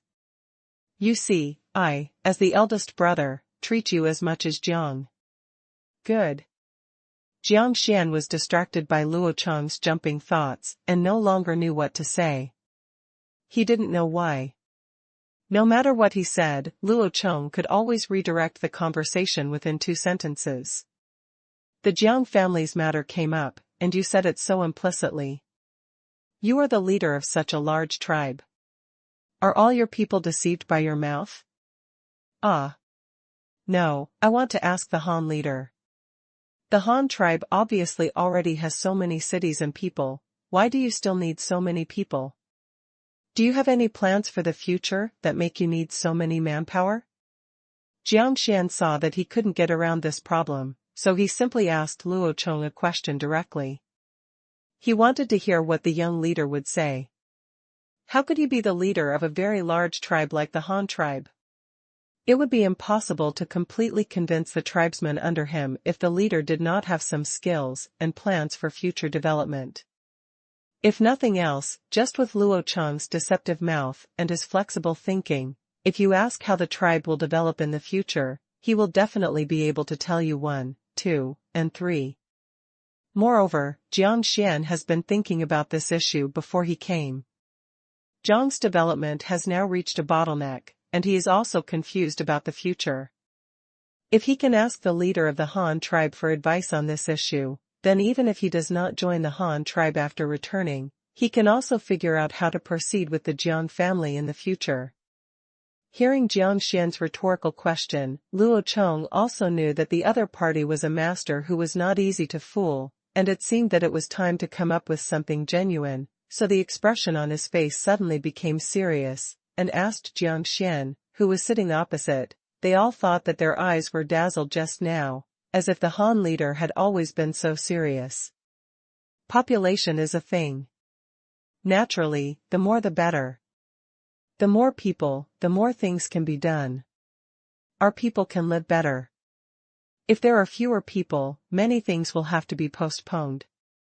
In this way, our development is slow, but the time of each of us is limited, so I have to pursue a faster speed and a larger population. A great man once said this sentence, 10,000 years is too long, I only seize the day. I strongly agree with this sentence, so I can only do my best in the limited time in this life, develop the Han tribe to be the strongest and largest, and strive to leave a little more for our descendants. By the way, I heard Yu Fu said that the Jiang family also worship their ancestors, so you should understand what I mean. In my opinion, there is nothing wrong with respecting ancestors. The Han tribe also respects the nature of heaven, earth, and inheritance from ancestors. Without the nature of heaven and earth, it would be impossible to give birth to us. Without the earth, rivers, sunshine, and air, we would not be able to grow food, and nature would not be able to survive without food. Therefore, heaven and earth are great, and we should respect her. The inheritance of ancestors is equally important, because it is our ancestors who taught us how to survive and how to find and utilize the resources given to us by Mother Earth. This is the basis for the continuation of our race, so people cannot forget their ancestors. But I also have some opinions of my own. Just like our ancestors, they used countless blood and tears to summarize a lot of experience in production and life for us, and then took the trouble to teach us not to make the mistakes they once made, and to master the right way and way. In the same way, for our descendants, we are their ancestors, so why can't we leave something more for our next generation, whether it is better material conditions, more advanced science and technology, and cultural and ideological heritage? Since we have the ability to do this now, why not leave a little more for them? I heard from Yu Fu that there is a Jiang family who is good at raising bees and can produce honey in hives. I know without guessing that you will definitely teach this skill to future generations and let them pass it on, but then what? Did you know there are other uses for keeping bees? Do you know how long is the shelf life of honey? In addition to being edible, did you know that honeycomb can also be used to make beeswax? In addition to collecting nectar, did you know that bees can also be placed in greenhouses for pollination? Luo Chong looked at the confused Jiang Xian and Yu Fu, who were dancing and translating, and continued without mercy. You don't know any of this, so you can only teach your next generation what your ancestors taught you intact, without making any progress in the process. Is this right? As an ancestor of future generations, if you only play the role of a microphone and cannot create more knowledge and skills to pass on to the next generation, then please ask yourself, can you be worthy of your pioneering ancestors? Can you be worthy of the offspring who are waiting to be fed? As soon as Luo Chong finished speaking, not only Jiang Xian and Jiang Yong, but also Yu Fu and Honglu Temple Shaoqing beside them fell into deep contemplation. The leader's words were thought-provoking. Did we learn from our ancestors? Do you want to teach the skills and then just wait to die? As long as you pass on what you have learned to the next generation, and watch your children get married and have children, will you complete your life mission? But I don't know anything, how can I create more things? This is another very real problem. Not everyone is a genius. Who can guarantee that they will be able to leave something useful to future generations in their lifetime? There is nothing wrong with saying that, but Luo Chong has just finished speaking. If he thinks like this again, he seems to be making excuses for his behavior of eating and waiting to die. So I heard Jiang Xian ask, Chief Han, I think what you said is very reasonable, but just like what you just said, there are some things we don't understand. Not to mention that we have the Jiang clan, even with a population as large as the Han tribe, and it is impossible for everyone to be as knowledgeable as the Han leader, so what should we do to leave more inheritance to future generations? Please teach me, the Han leader. Why is it so difficult? If you don't know how to do it, then learn it. Not everyone can create, and not everyone is a genius. But if we teach the most basic things to 100 people, there will always be 2 smart ones among them. Being able to create new things, no matter what they are created, is a good thing. Then we let more people learn and summarize. People who learn these new things will derive their own knowledge, even if there is 1 person in 1,000, then we also make a profit. If you think that the remaining people cannot create value, then you are wrong. As the managers of the tribe, we only need to promote a few smart people among them and give them greater power to make these few the wise men lead the remaining tribesmen to do more things. Just like what you saw on the road when you came from Luoyang County, now that we know that digging artificial rivers and building canals can open up more farmland, then we can let a few smart people lead the rest of the tribe to dig, even if the fields now are enough to feed everyone, but what about in the future? People live a stable life and have sufficient food. If this continues, the population will definitely increase. For example, if you give birth to 5 children, and each of these 5 children gives birth to 5 more children, the population will increase by 25 times. A large population growth will definitely more fields will be needed to produce food. If we don't start planning now, will we still wait for our descendants to grow up before thinking of ways to dig rivers and build canals? This is not impossible, but how many years does it take to dig a river? Since we can do it now, why should we leave it to our descendants to figure out a solution? The generations of descendants naturally have their own things to do, and they also have to contribute and pass on to their descendants. We cannot leave this kind of thing to future generations, otherwise it will be the same as what I said about eating and waiting to die. What a difference. If you put off doing it, your descendants will follow your example and not make plans for their descendants. In this way, how can the tribe develop and progress? Therefore, we must set an example. Whatever we do as parents, our children will follow suit in the future. This is the character shaped by the environment. Although it is not certain, it does have a certain influence. You may not understand this, so let me tell you a little story. Once upon a time, there was a family where 3 generations lived together. The man of the house was very unfilial. He pushed his mother, who had raised him through all kinds of hardships, into the wild in a cart. Then he returned home and wanted to starve his mother. After death, the obligation to support the elderly is no longer fulfilled. This incident was seen by his own son. The son was very sad and did not want his grandma to die like this, so he went out and pushed back the cart that his father was pushing his grandma on, but he did not bring her back. Didn't Leader Han say that this grandson couldn't bear to leave his grandma? Then why not take his grandma back? What's the difference between doing this and his father? Jiang Xian was also very angry after hearing Yu Fu's translation.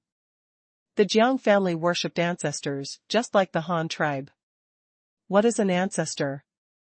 The elders are one's ancestors, so filial piety is also universal in the Jiang family, so I heard Luo Chong say someone would naturally be very angry if someone actually threw his mother into the wild. But Luo Chong, who was talking about this matter, had no mood swings, and just listened to him continue talking. The child's father also asked his child the same question, why did you push the car back again? It looks bad.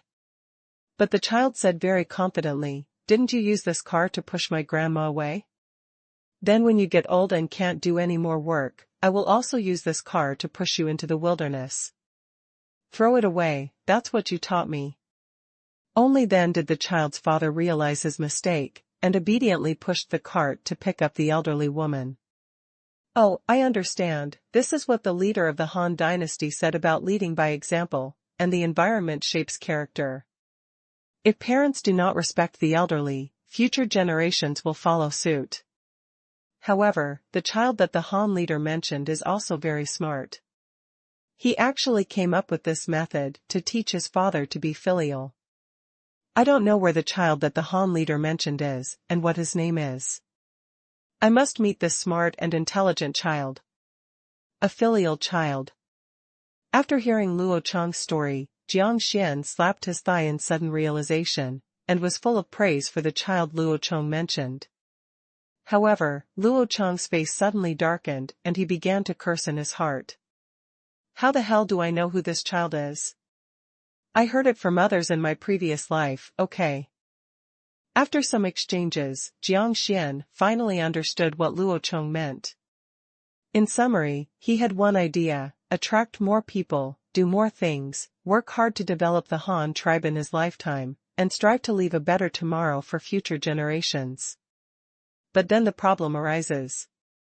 The thoughts dictated by Luo Chong alone are not enough for Jiang Xian to lead the whole clan to seek refuge. After all, he still has too little experience. He has never seen many of the things Luo Chong said with his own eyes.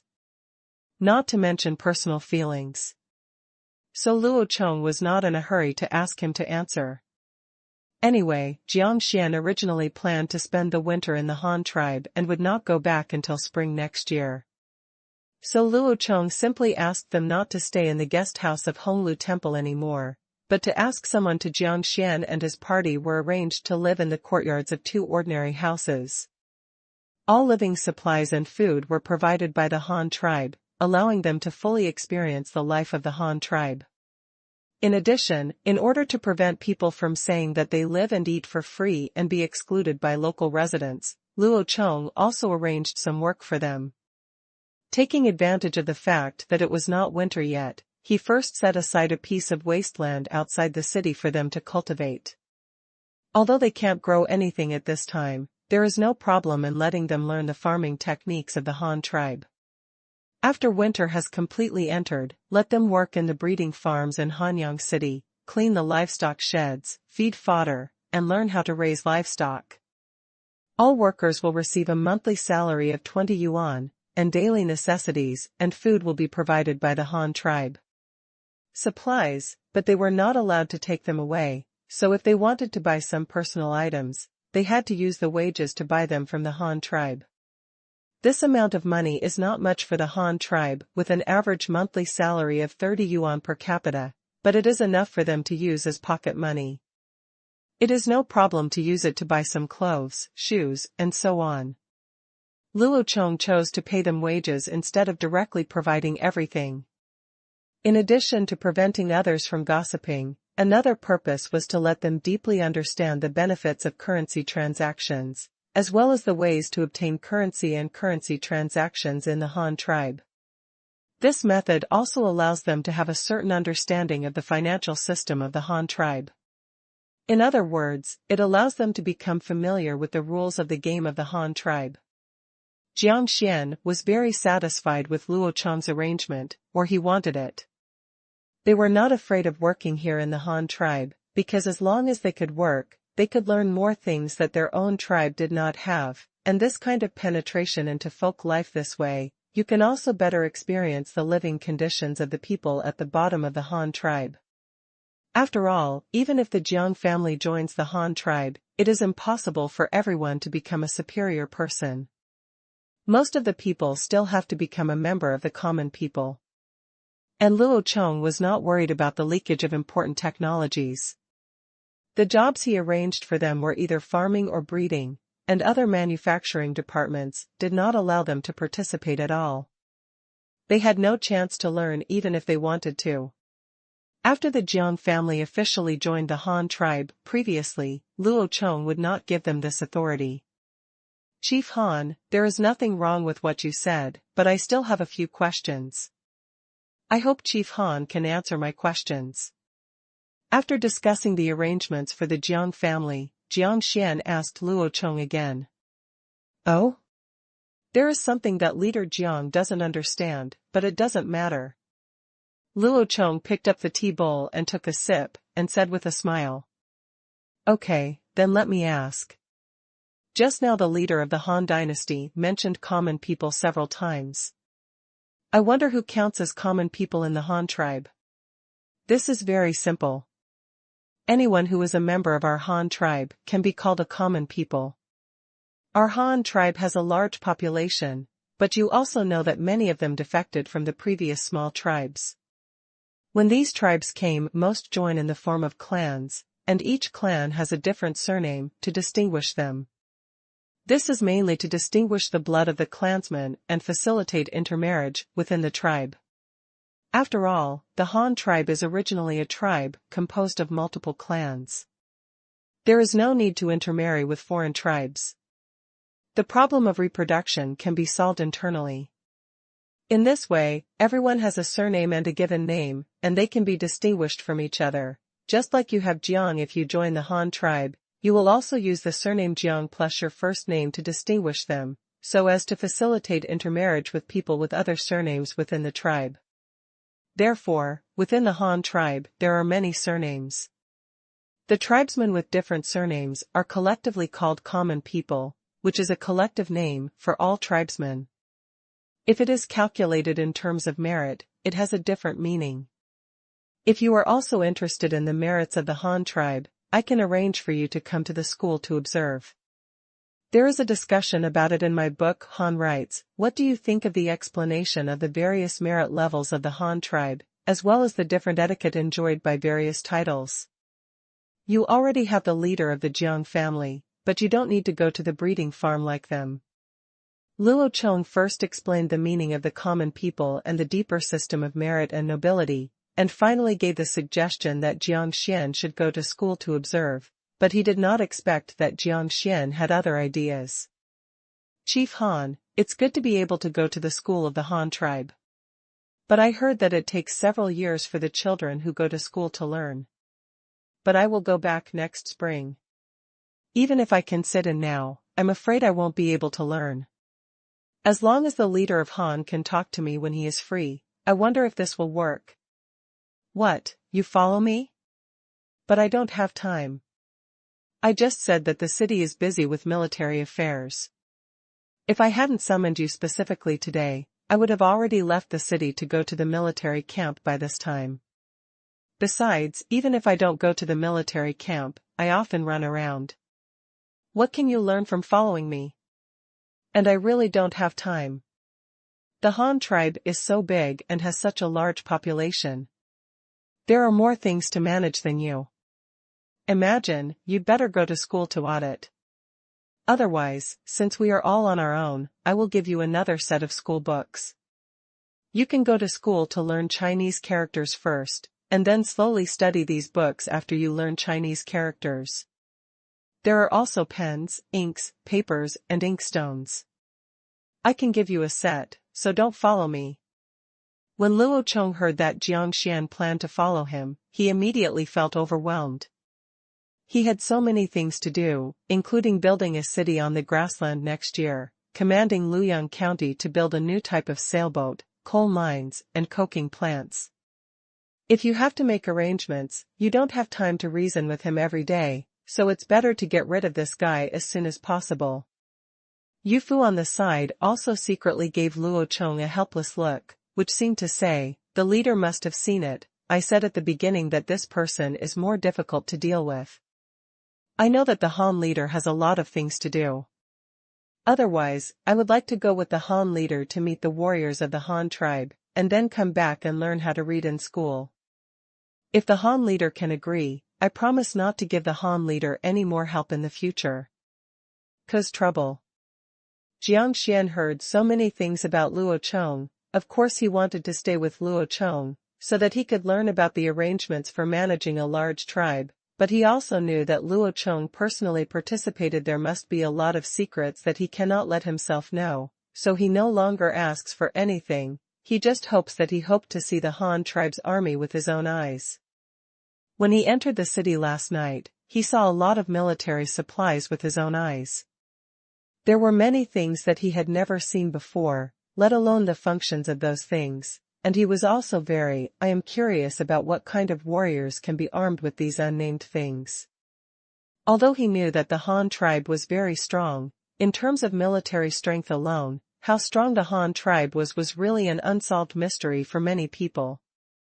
After all, even the army was newly organized, and even the Han tribes, those old people, couldn't even imagine how powerful such an army could be. Luo Chong looked at Yu Fu, and after hearing Jiang Xian's request, he was speechless for a while. What is the name of this special brew? I thought I could easily swindle more than 2,000 people, but I didn't expect it would be so troublesome. Since this guy wants to see the Han tribe's army, it doesn't hurt to let him see it. It just happens to show the strength of the Han tribe in front of this guy. When it comes to military parades and exercises as a deterrent, isn't this what modern countries often do? Okay, I can promise you to follow me to the military camp for 2 days, but you can only see and not speak. Even if you ask questions, I won't answer you. If you still want to go, you can follow me in that moment. Let's go. Jiang Yong can take the people you bring first. I will arrange your people for you as I just said. How about it, are you still going? Luo Chong reluctantly agreed, but he also put the ugly words first. After all, many military affairs involve secrets. You can read it, but I won't tell you. How much you can understand is yours. It's up to you. Another point is that Luo Chong deliberately gave Jiang Xian a little deterrence, letting him know his position and not take his population of more than 2,000 too seriously. If you are willing to come, the Han tribe will applaud and welcome you, but if you don't come, I will not. It's not a surprise. With thousands of troops in hand, tribes like you will be destroyed at my word. In addition, the current recruits have just completed a month of basic training, which is to familiarize themselves with military regulations and Q exercises. Most of the rest of the time is spent building barracks and garrison, and they have not been taught the real thing. Until now, Jiang Xian, didn't even have uniforms. He didn't even speak Chinese.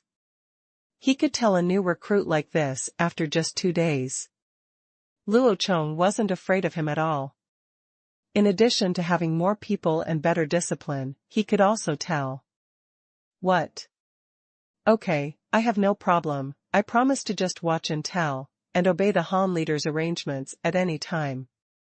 Who is that, Yong? After I leave with the Han leader in a while, you tell our people not to worry and to obey the Han leader's arrangements. First go to those 2 courtyards to settle our people, and then learn from the brothers of the Han tribe. I'll be back in a few days about plowing techniques. When Jiang Xian saw Luo Chong nodding in agreement, he agreed without hesitation. It was a rare opportunity to go to the so-called military camp. How could he be greedy and let Luo Chong teach him something else? So he asked Jiang Yong beside him, gave some instructions, and followed Luo Chong out of the government building. Luo Chong did not lie to him. Those military supplies had arrived last night. If Jiang Xian hadn't arrived at this time and he had to see him, he would have taken this batch of military supplies to the military camp this morning.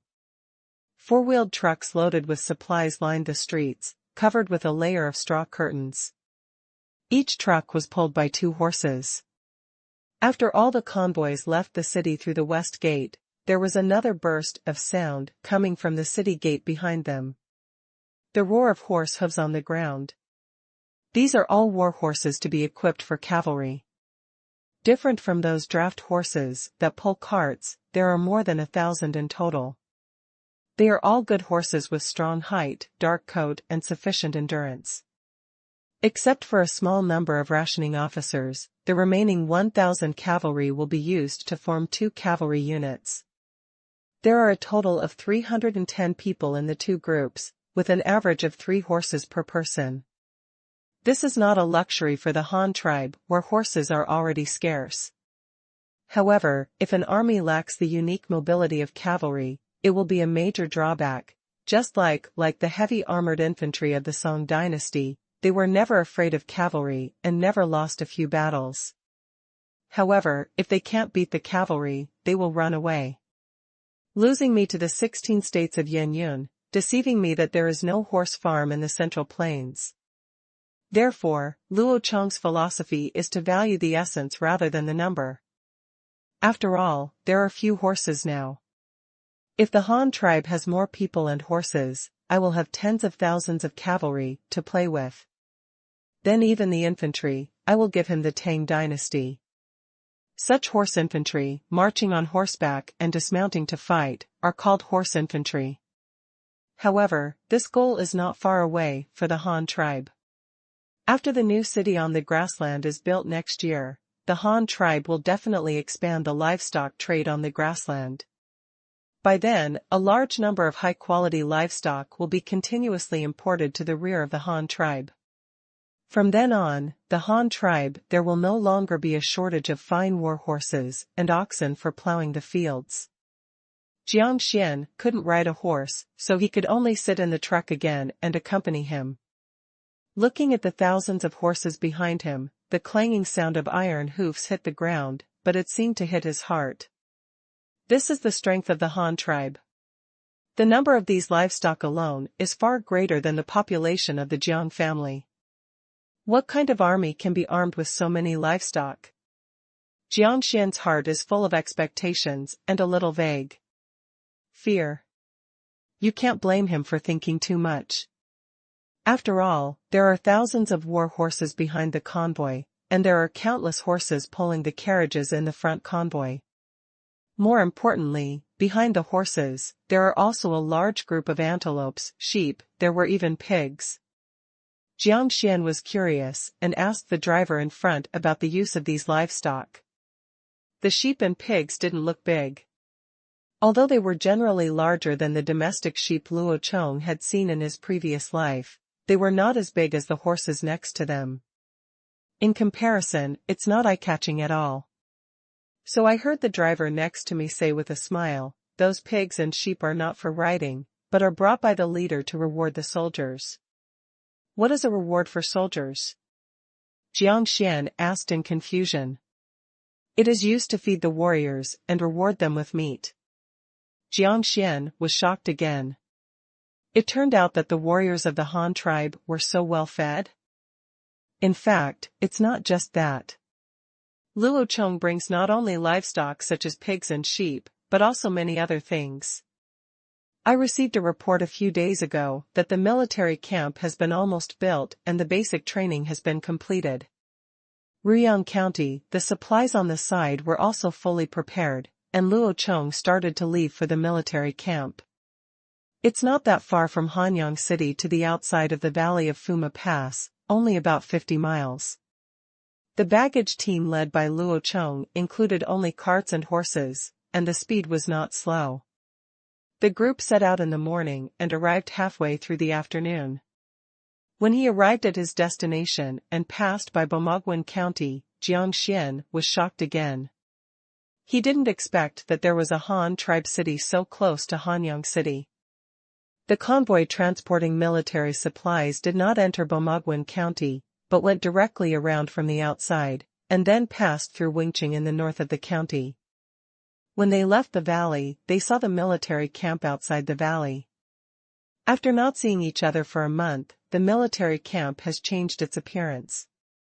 Not only have the surrounding wooden camps been reinforced a lot, but the adobe barracks inside have sprung up like mushrooms after a rain. Granaries, stables, and other facilities have also been improved. The entrance to the camp has also been improved. Not only are there two strong, there is a square two-story adobe bunker on both sides of the village gate, with a tall horse blocking the road in the middle. The sentries at the gate are also very energetic, although they are still wearing their own casual clothes. The shovel in his hand is also used for work. The recruits have gone through basic training and built the barracks so beautifully. They have long been eager to get the military equipment promised by the leader. They are looking forward to the leader to deliver the supplies every day. After waiting for so many days, it is finally here. However, although the sentry at the door was happy, he did not dare to open the door at will. Military law was implemented in the military camp, which was stricter than the Han law for ordinary people. Especially when it came to entering and exiting the military camp, not everyone could come in and out at will. Because it was a grassroots creation, there were not that many rules, but Luo Chong also explained when he left that no one was allowed to enter the military camp unless others came with their own swords, and he had no power to mobilize the army to carry out any orders. So even if Luo Chong comes in person with the sword now, he still has to wait until the sentry calls the officers inside to confirm. Luo Chong just waited at the door for the people inside to come out, and he was not angry at all. This was the rule he had made, and he would not have to bother with it in the future. The new army did not have a clear number and organization before, but this time he made it. I have brought all these things, including seals, tokens, tiger charms, military flags and other related things. These will be arranged when the selection is over and the designation is officially awarded. After a while, Qingshu and Xuetu ran out together. They didn't need any sentry notification at all. Such a huge team arrived outside the camp gate. They all saw it without anyone calling them. They knew that the leader must be coming. So I immediately came out and opened the door. I've met the leader. Qingshu and Xuetu came to the door and saw that it was Luo Chong. They immediately asked someone to open the door and bowed to salute. Well, everyone, let's get up. It's getting late. Let's put the supplies into the camp first and check them out before dark. Luo Chong said without dismounting. He gave the two men a weak support. Yes, please invite the leader into the camp. The two said yes again, and then welcomed Luo Chong in, and Jiang Xian silently followed Luo Chong. When Luo Chong asked this guy not to speak, he really didn't say a word. Just curious eyes couldn't help but glance around. Chief, you are finally here. The soldiers have been waiting for you for a long time. Qingshu, who was walking aside, said happily. I'm looking forward to this batch of supplies. Look at how happy they are when they move things. Luo Chong followed them to the headquarters and pointed at the soldiers who were moving things. Hey, the leader also knows that this group of recruits have been waiting for this batch of supplies for more than a day or two. They worked hard when building the barracks before, so they just wanted to build the barracks early and wait for the leader to come. The blood slaughterer on the side also said with a smile. Why, are you also thinking about this batch of supplies? Luo Chong couldn't help but asked curiously as he looked at Xuetu's mean smile.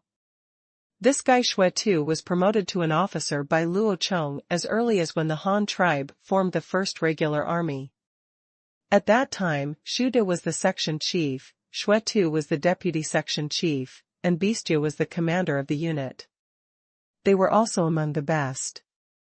Later, as Shude left the army and was transferred to Ruyang County as a county guard by Luo Chong, Beastia was sent as an envoy to the Xian tribe. The only remaining high-ranking military officer was Xuetu. However, at that time, the Han tribe only had the troops of some units were also scattered.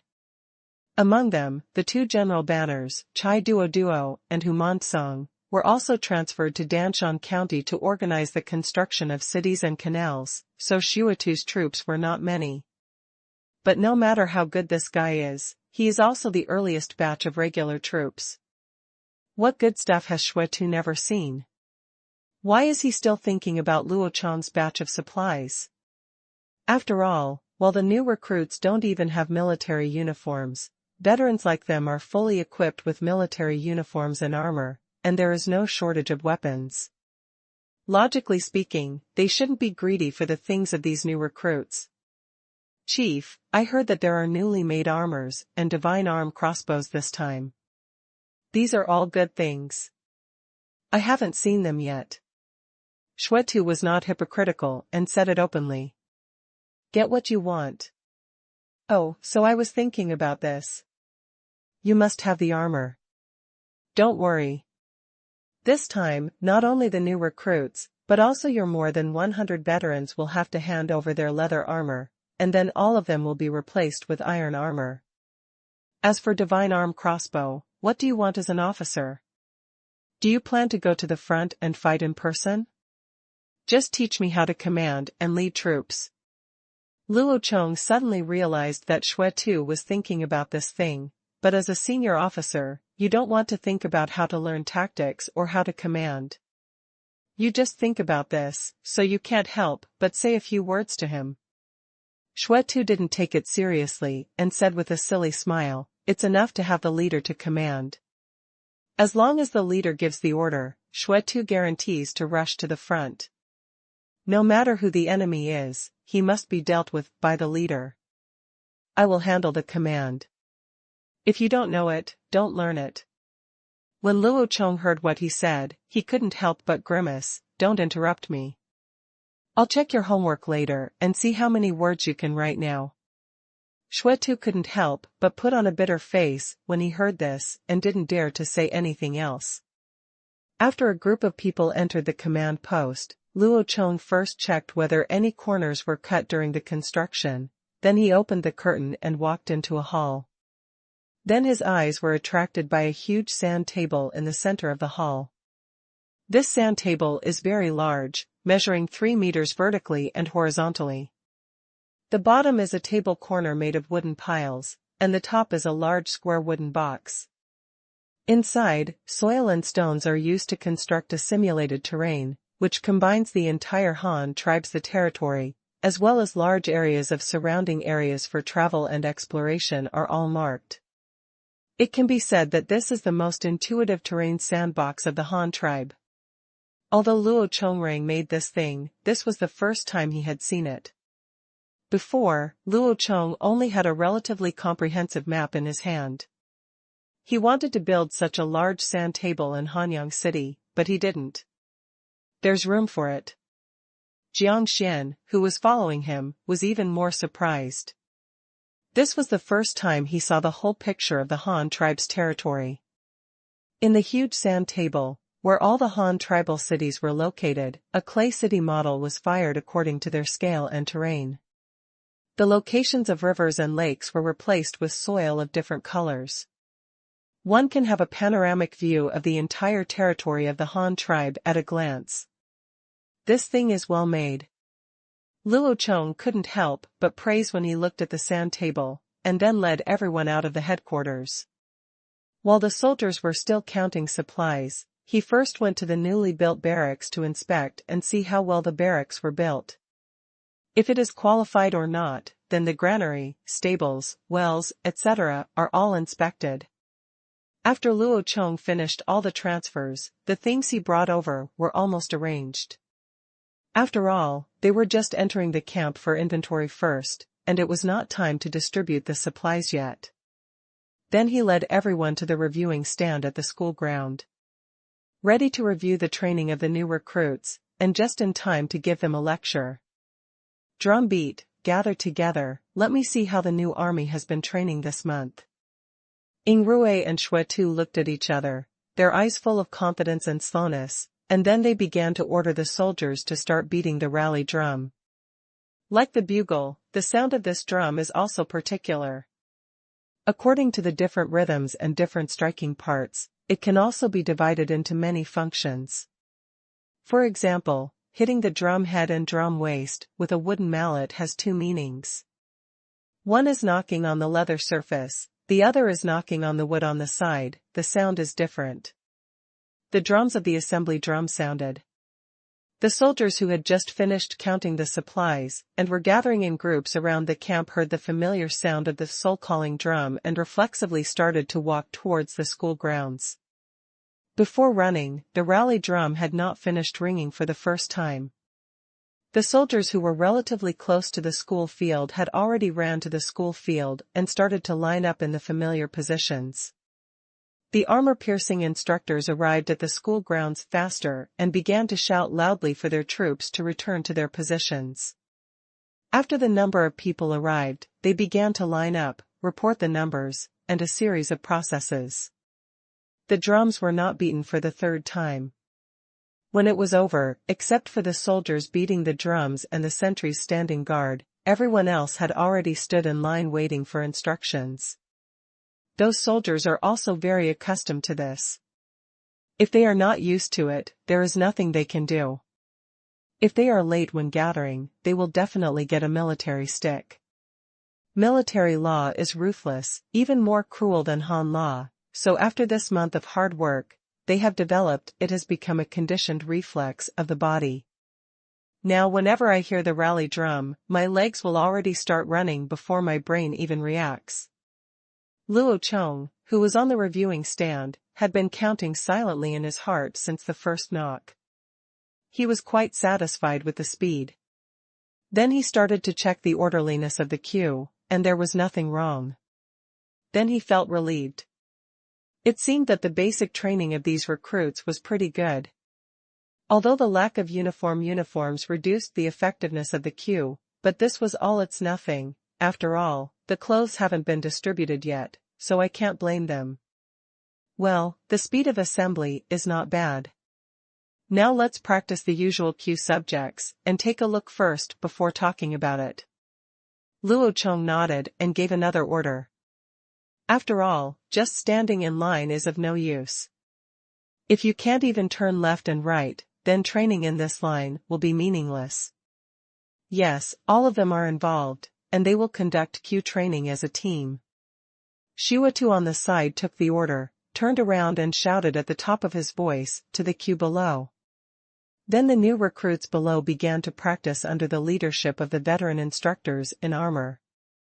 They walked in unison, stood still, took a rest, turned left and right, ran, and shouted the slogans 1, 2, 3, 4. It is a fine tradition of our army, and all of it was copied by Luo Chong. These things may not seem to be of much use, but they are very useful in cultivating the discipline of soldiers. Just like assembly drums, soldiers must be able to produce physical conditioned reflexes when they hear the command, then they are considered qualified. Moreover, discipline and queue may not be as important in the modern army as they were in ancient times, because the main purpose of training the modern army is to cultivate discipline, while the ancient army not only needs discipline, but also the battle formation of the ancient army. It is also a very important training method. The modern army does not need to play any battle formations. Looking at the soldiers below doing various subjects under the leadership of the instructor, Luo Chong nodded with satisfaction. So far, he has not seen a wrong turn, and the counting voice was also loud. Except for the lack of momentum, everything else is pretty good. The military spirit of an army is not easy to cultivate. It requires not only qualified ideological education, but also the tempering of blood and fire. It is impossible for recruits who have never been on the battlefield to have that kind of spirit. They are full of energy, plus they have been working during this period and do not have a lot of time to train every day. Luo Chong is very happy to be like this. After all the training in the queue subjects was completed, Luo Chong waved to Shuetu next to him and signaled him to let the soldiers line up again. He had something to say. A command of look to the right sounded, and the soldiers all took small steps to adjust their queues. Finally, when their respective captains shouted look forward, stand still, all the recruits aimed their eyes straight ahead. At the reviewing stand, he looked at the leader expectantly. Everyone knows that the camp has been built and supplies have been shipped. The leader must have chosen troops to divide the troops into different types when he came this time. Just now they saw thousands of war horses entering the camp with their own eyes, and there were so many more who were not there. The weapons I have seen, as well as the new clothes and shoes, the sharp swords, guns, and armor, it all depends on what I can get at that time. Jiang Xian next to Luo Chong stared at these warriors with wide eyes. He didn't expect that the Han tribe was so generous. They actually made thousands of young men who did not produce anything and gathered them together to form an army. The Han leader kept saying, he said his tribe was short of people. Aren't the people standing down here all laborers? Why don't you let them do anything? Why don't you let them idle here? But on the other hand, he also deeply felt the power of the Han tribe. Since the Han tribe dares to do this, it means that they can afford to support so many idlers, and such a group of professional warriors who are out of work, if they are equipped with these supplies were transported from above, so how powerful the Han tribe's force must be. The Jiang family's population of more than 2,000 is probably not enough for this group of warriors to fill their teeth.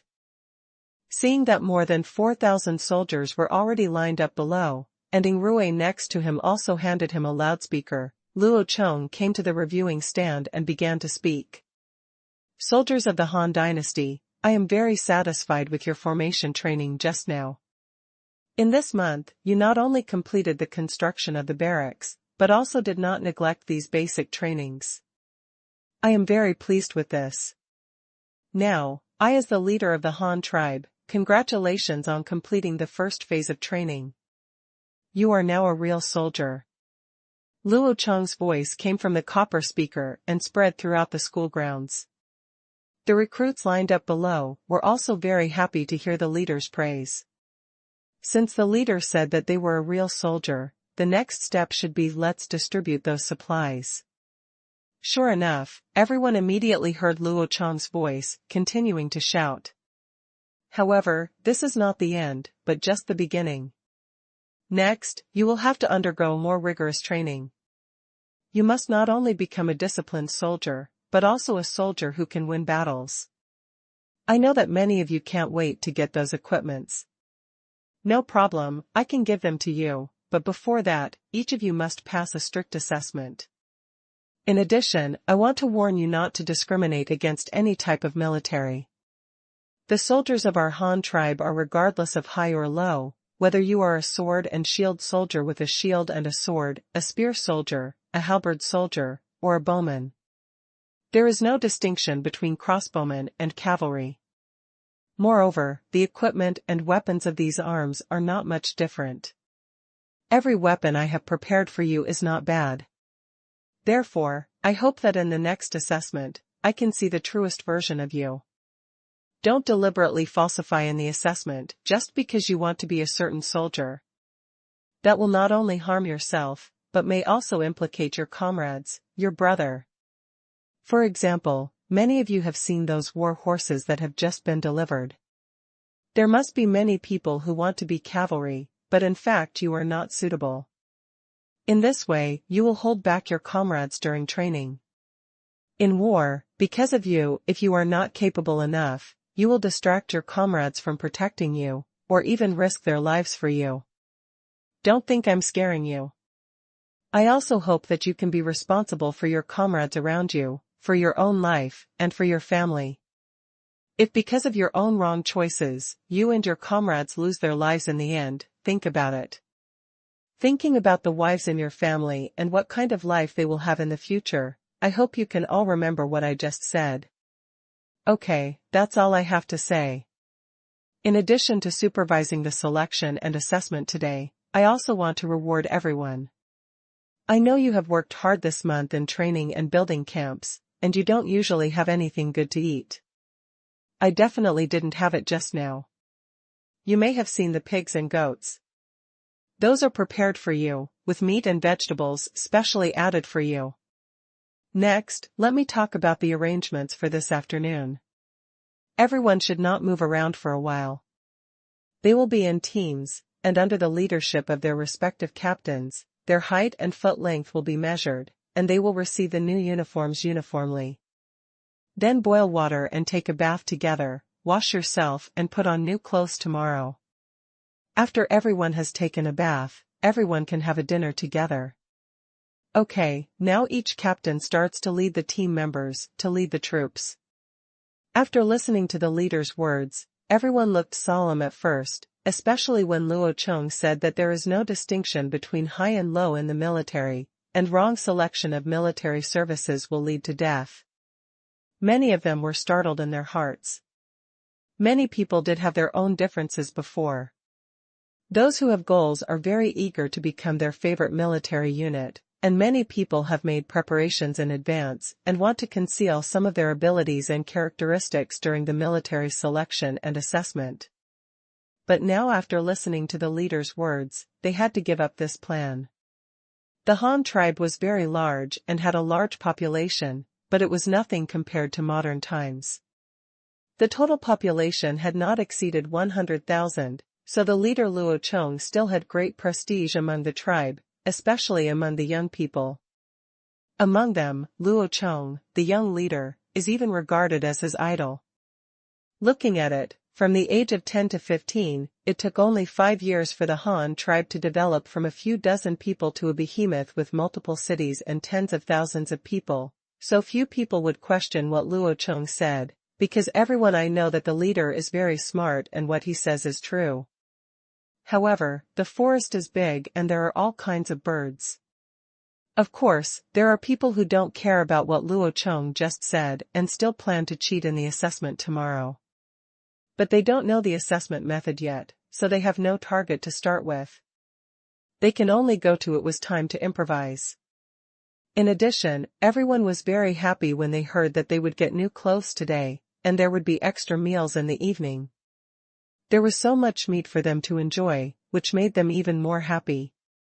The captains below have already begun to lead their teams to measure their heights. Because they have the foundation of the previous cues, there is no chaos. The recruits are all lining up to receive their clothes. After all, everyone is here today. It's a good thing. No one wants to be dragged out and beaten with a military stick at this time, and the selection and assessment will start tomorrow. Isn't it bad luck to cause trouble now? There were several desks in front of the reviewing stand. Next to them were bamboo poles with graduations for measuring height and width. There was also a wooden board with graduations on the ground, which was used to measure the length of the feet. The soldiers stood next to the table one by one, their height and foot length were measured at the same time, and then they received their military uniforms according to their status in the roster. Because of Luo Chong, a time traveler, the Han tribe's shoes and clothes have long implemented a grading system of large and small sizes. It is not obvious yet for clothes, but shoes, everything sold on the market, has long been made according to size.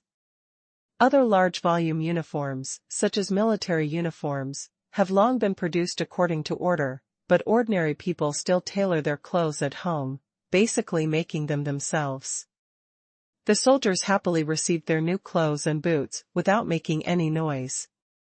After receiving them, they lined up aside. After all the more than 20 people in the team had received them, they then lined up and returned to their barracks. As required, they also boil water for bathing together.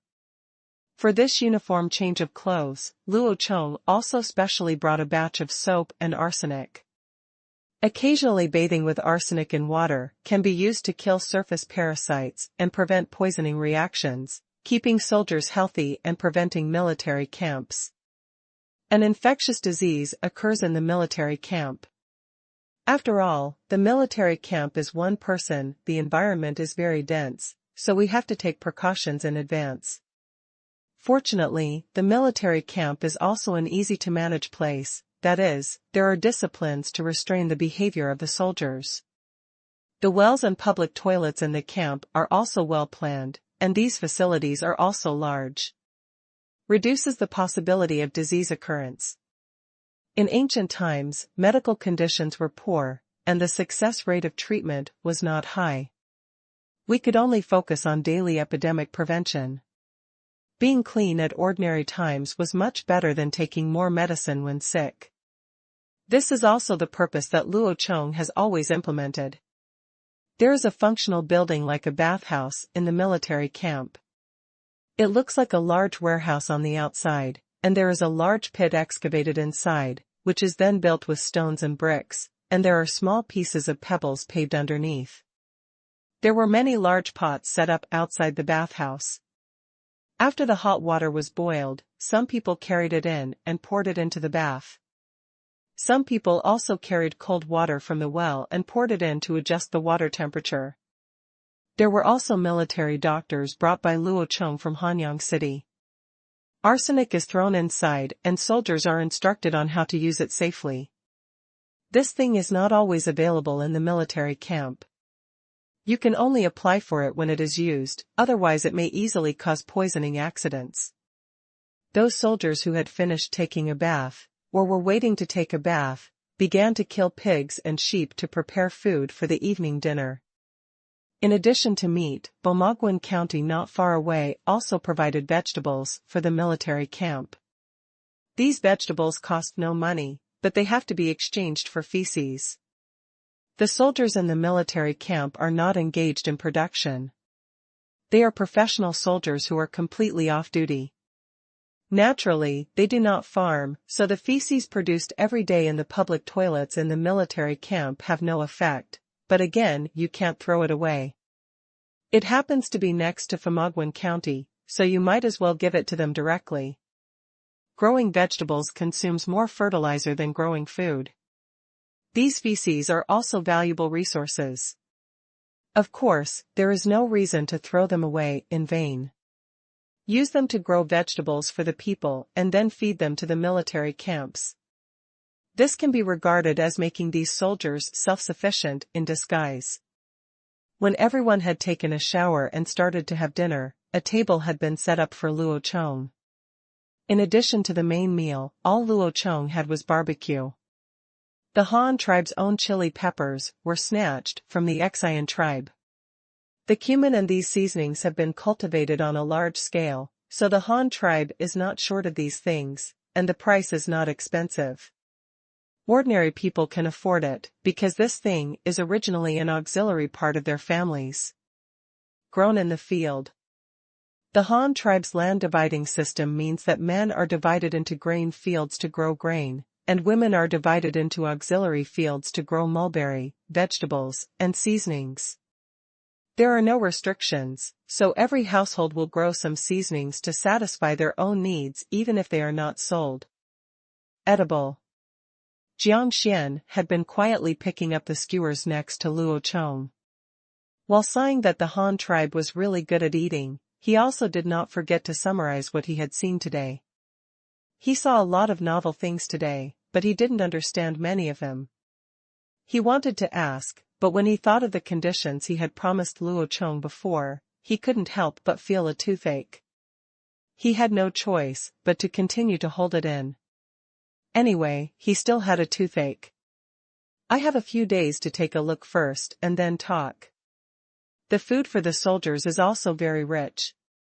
Although they don't eat barbecue like the leaders, there is still no shortage of large pots and broth. The staple food is rice and steamed buns. The dishes include pork and cabbage stewed with vermicelli, or mutton and cabbage stewed in a large pot. Stew. The pigs and sheep were brought by Luo Chong, and the vermicelli was made from taro flour, a specialty of Ruyang County. Taro is high yield and has a high starch content, but it is not conducive to preservation, so Luo Chong popularized the vermicelli making method he knew in his previous life. Once launched, it was immediately loved by the people of Ruyang County. After turning taro into vermicelli, it is not only convenient for storage, but can also be used for cooking. It is no problem to use it as a staple food. Make some broth and cook a bowl of vermicelli and eat it like noodles. However, due to the trouble of making, the output is not high. People still use it as food and eat a lot. This thing is not difficult to make, but it is time-consuming and labor-intensive.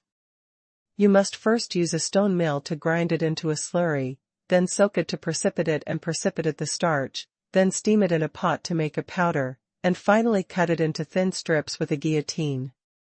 This is just one of the methods. The common cylindrical thin vermicelli is made by making wide flat noodles, drawing them with molds, and then steaming them. Then there is the cabbage introduced from the Luo tribe. It is called cabbage. It does not look like cabbage and is different from the cabbage Luo Chong has seen. But now it has become the most important vegetable of the Han tribe. There is no waste of other things such as cooking, and stewing soup. However, after all, meat is not available every day. In order to supplement protein, the military camp often eats meat from the collection of Fuma Pass. The city bought tofu for cooking to ensure the nutrition of the soldiers. The soldiers washed their clothes and had a delicious meal. After cleaning up, they lined up to receive a new quilt, and everyone laughed so hard that they couldn't see their teeth. After Luo Chong finished eating, he also arranged for the buglers he brought to start blowing the bugles today, so that the soldiers could get familiar with the sound of the bugles first. After the selection of the military units was completed and the establishments were divided, start training more trumpeters again. In addition to bugles, there are also some gadgets, such as whistles made of copper. However, these things have not been issued yet. They will be distributed to the small flag level when they are organized in the future. The telescope cannot be made yet. The crystal mine that Yi brought back before is not enough for experiments. There is no way to mass-produce glass, so we can only wait and find a way to mass-produce it after the coal mine is completed. Time passed quickly, and the night in the military camp was very quiet.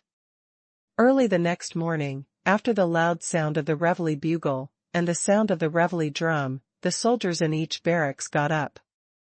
There were no special arrangements in the morning. As usual, everyone gathered at the school grounds for a morning jog, then went back to wash up, have breakfast, and finally go back to tidy up the housework, and then gathered for training. The only difference from usual was that today all the soldiers changed, wearing a uniform crimson military uniform and leather military boots. Just this small change had a huge effect. When Luo Chong took Jiang Xian to the reviewing stand again in the morning to watch the soldiers running and exercising, Luo Chong was very excited and satisfied, and Jiang Xian next to him Xianzhe was deeply shocked. Thousands of people, all wearing the same red military uniforms, lined up to run around the school grounds, shouting slogans of 1, 2, 3, 4 as they ran. The scene was like a red river appearing on the playground, with neat footsteps stepping on it. The earth was shaking. Jiang Xian couldn't help but sigh in his heart. With such a team, let alone going out to fight, it is estimated that as long as the team is pulled in front of the enemy, it can scare the enemy to death. Although it cannot be said to be a sea of people, it can definitely be said to be a river of people. It counts. Luo Chong smiled at the scene in front of him. He wondered whether these troops wearing red military uniforms could be called the Red Army. After the morning exercises, when many soldiers went back to have breakfast and sort out their housekeeping, Luo Chong also called Ing Rui and Xue Tu over to arrange the rules for their selection and assessment today. The assessment is mainly divided into several categories. The first is the barbell snatch, but the lifting action is cancelled. The action requires the examinee to stand with both feet, and the knees cannot be bent. They can only bend down and hold the barbell with both hands, and then lift the barbell to the waist. That's it, there is no limit to the number of times, just do your best, you can do it as many times as you can, the one with more is the best. The purpose of this assessment is mainly because this action is almost the same as the process of stringing a crossbow. You have to step on the semicircular iron ring in front of the crossbow arm with your feet, and then pull the string upwards with both hands. The same goes for lifting the barbell. The more times it is lifted, the more times it can be wound, so the selected crossbowman will have more endurance and be able to shoot more times than others. The second is to test the eyesight.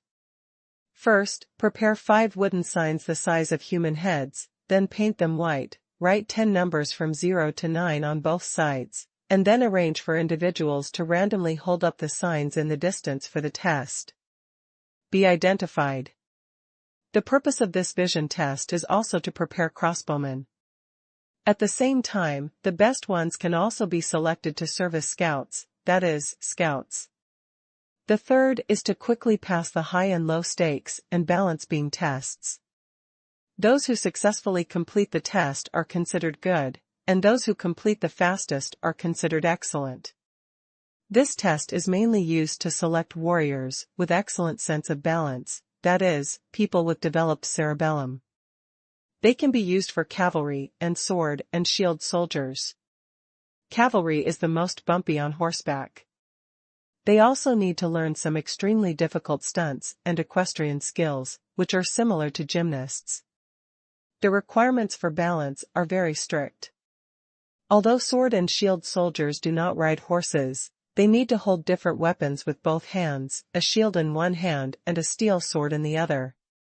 Unlike other arms, whether it is a spear, an iron halberd, or a crossbow, they all hold one weapon in both hands. Like sword and shield soldiers hold weapons in each hand and require a high sense of balance. The fourth is the wooden ball poke assessment. First, prepare a wooden board 1/2 meter wide and 2 meters high, and then drill a few bowl-sized holes on the vertical central axis. The positions of the holes are corresponding to the face, neck, and sides of the human body. There are 5 holes in the chest and abdomen. A wooden ball of equal diameter is inserted into each hole so that the wooden ball is stuck in the hole. The person being assessed needs to hold a 4-meter-long wooden stick and sprint from a distance of 20 meters. When rushing to the front of the wooden sign, he must stab any ball with the wooden stick. Each person has 5 chances, and the more times he hits, the more likely he is to hit the ball. The more results, the better. There is nothing to say about this assessment. It is purely for recruiting gunmen because it is too targeted. The fifth project is called Rip-Off. It is an assessment method created by Luo Chong.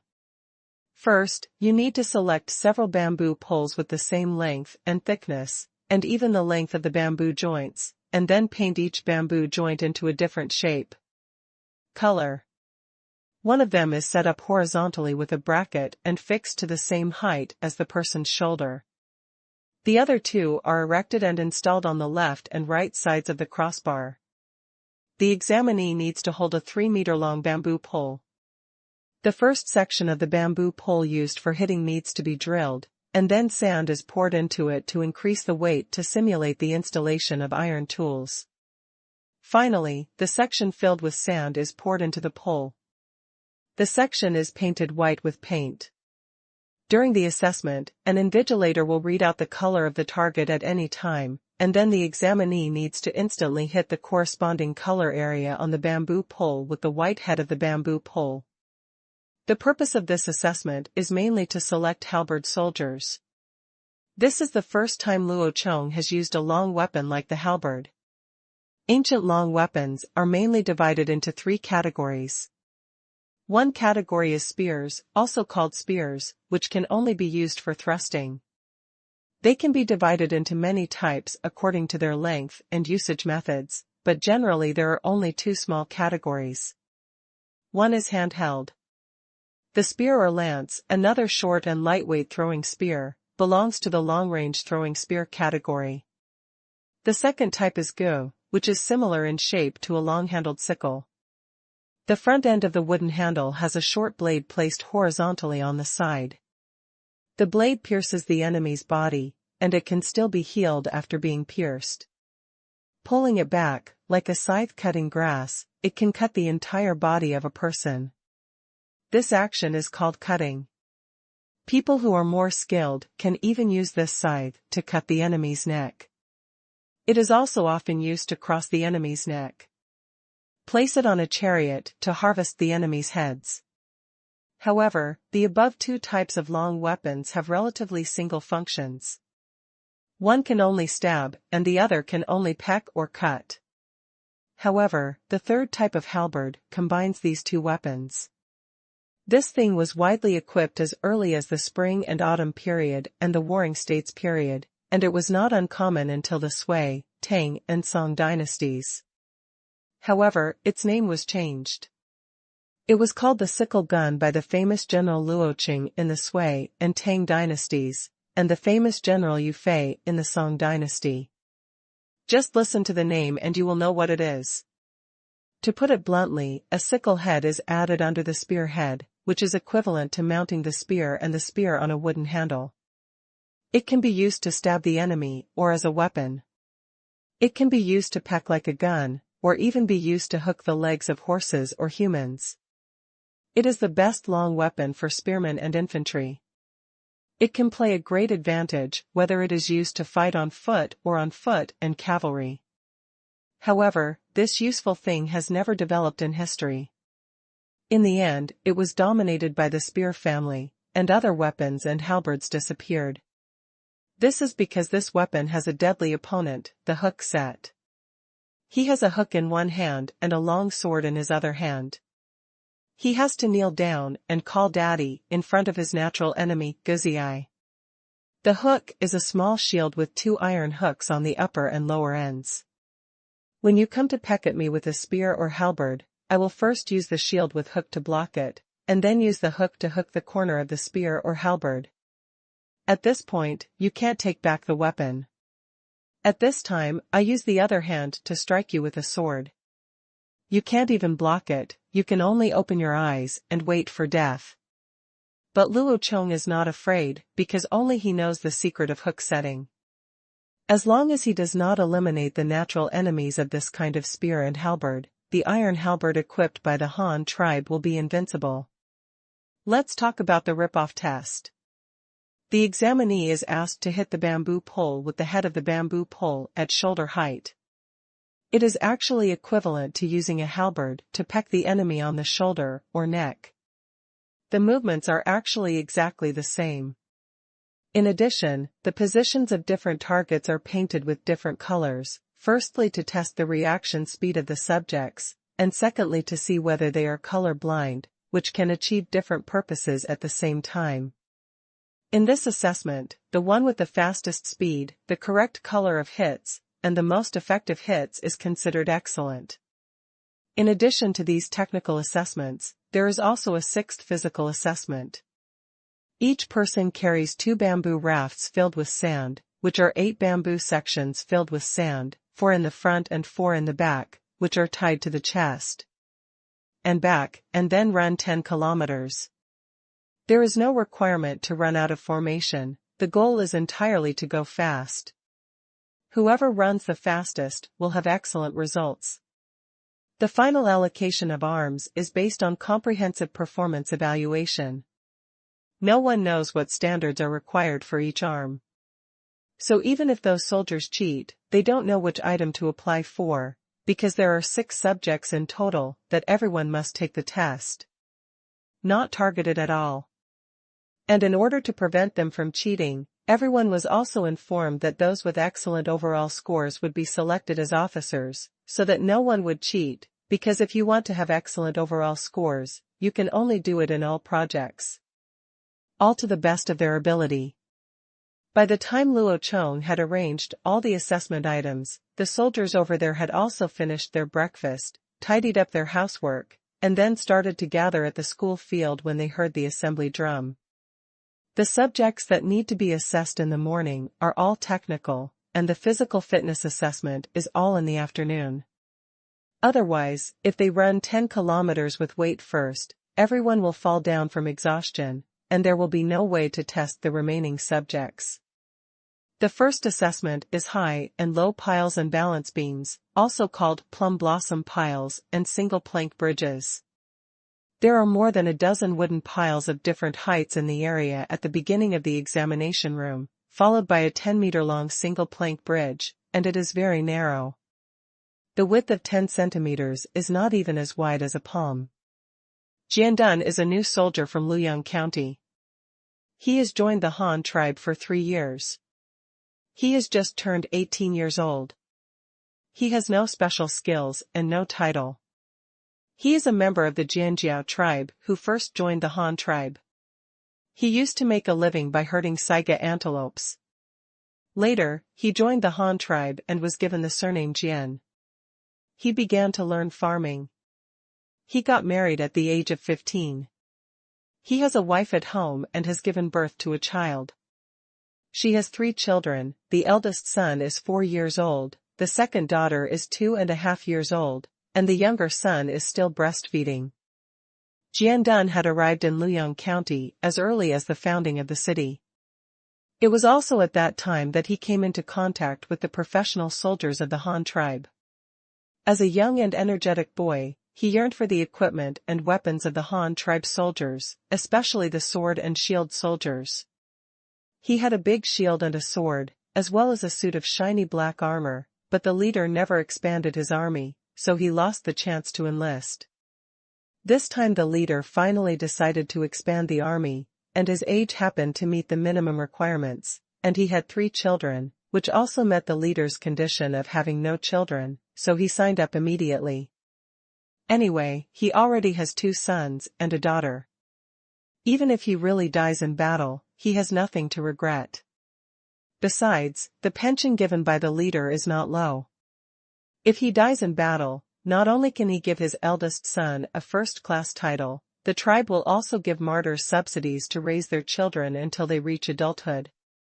If you are lucky enough to make meritorious service, you can also be awarded a knighthood for your meritorious service, and even if you have not made meritorious service, you can still get 30 yuan of military pay per month, which is equivalent to the salary of a worker, which is not low. In this case, why not be a soldier? Besides, there are many more opportunities for meritorious service than other professions. So with this purpose in mind, Jiandun came to the military camp. His goal was to become an excellent sword and shield soldier. However, these assessment items were incomprehensible to him, and he would never be able to guess them no matter how hard he tried. What do the high and low piles and balance beams in front of me have to do with the sword and shield soldiers? There is no other way. Isn't there still someone with excellent overall performance who can become an officer? Then just try your best. Jiandun's team was the first to take the assessment. He followed his captain and came to the examination room in 2 neat rows. There were 25 people in each team, and Jiandun was in the middle. At this time, he suddenly heard the captain calling his name. He immediately stood upright and shouted, "Arrive! Jiandun, come out and get your exam number." Yes. Jiandun did not hesitate. Although he did not know what the examination number was, he still followed the captain's order and walked to the examiner in front. Then, under the guidance of the examiner, he received a bamboo board. The inside of the bamboo board was marked with his name was written on the paint, and there was a number 0012 underneath, which was probably his exam number. After getting the exam number, he stood back in the team again, and then his team leader demonstrated the assessment process to them. First, he ran and jumped on the high and low piles, then quickly passed with 1 foot deep and 1 shallow, and then took a few steps to run. They got on the balance beam and ran quickly on the long and narrow wood. Although they didn't know what the purpose of such an assessment was, they still remembered it in one go. Then everyone began to take the test in the order of the test number. The recruits and comrades in front of him rushed over one by one. Some fell when they were crossing the high and low piles, and some fell when they were halfway over the balance beam. After the test, each person had 2 chances. After the test, the examiner and secretary brought by the leader would record their results on the form. During the entire assessment process, the examiner is only responsible for calling the test number, then observing the test performance of the examinee, and finally recording the results. He does not say whether it is good or bad. Whether he passed the entire process quickly or missed 2 opportunities, the examiner did not even make a comment. Not published. 0012, come forward and take the test. The examiner's voice sounded. When it was finally time to defend himself, his nervous palms were sweating a little, and he jogged a few steps to the starting line. His captain came over and patted him on the shoulder, then encouraged him. "Don't be nervous, take it easy. This thing is not difficult. Don't go too fast when you start. When you go up, you need to see clearly and your feet must be accurate. Lift your arms to maintain balance. You would rather go slower than fall. Go to the back. When you're on the balance beam, you have to start slowly and accurately, and then you can speed up when you get up. Do it well. I'm optimistic about you. The squad leader repeated the same words to Jiandun for the 12th time. In fact, he was optimistic about everyone. Yes, thank you, Captain.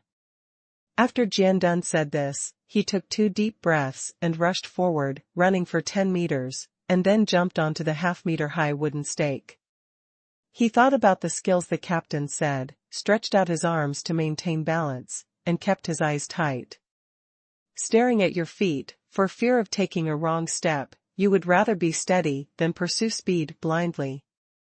Wooden piles with a diameter less than a foot long passed under his feet one by one, rising and falling, causing him to almost fall.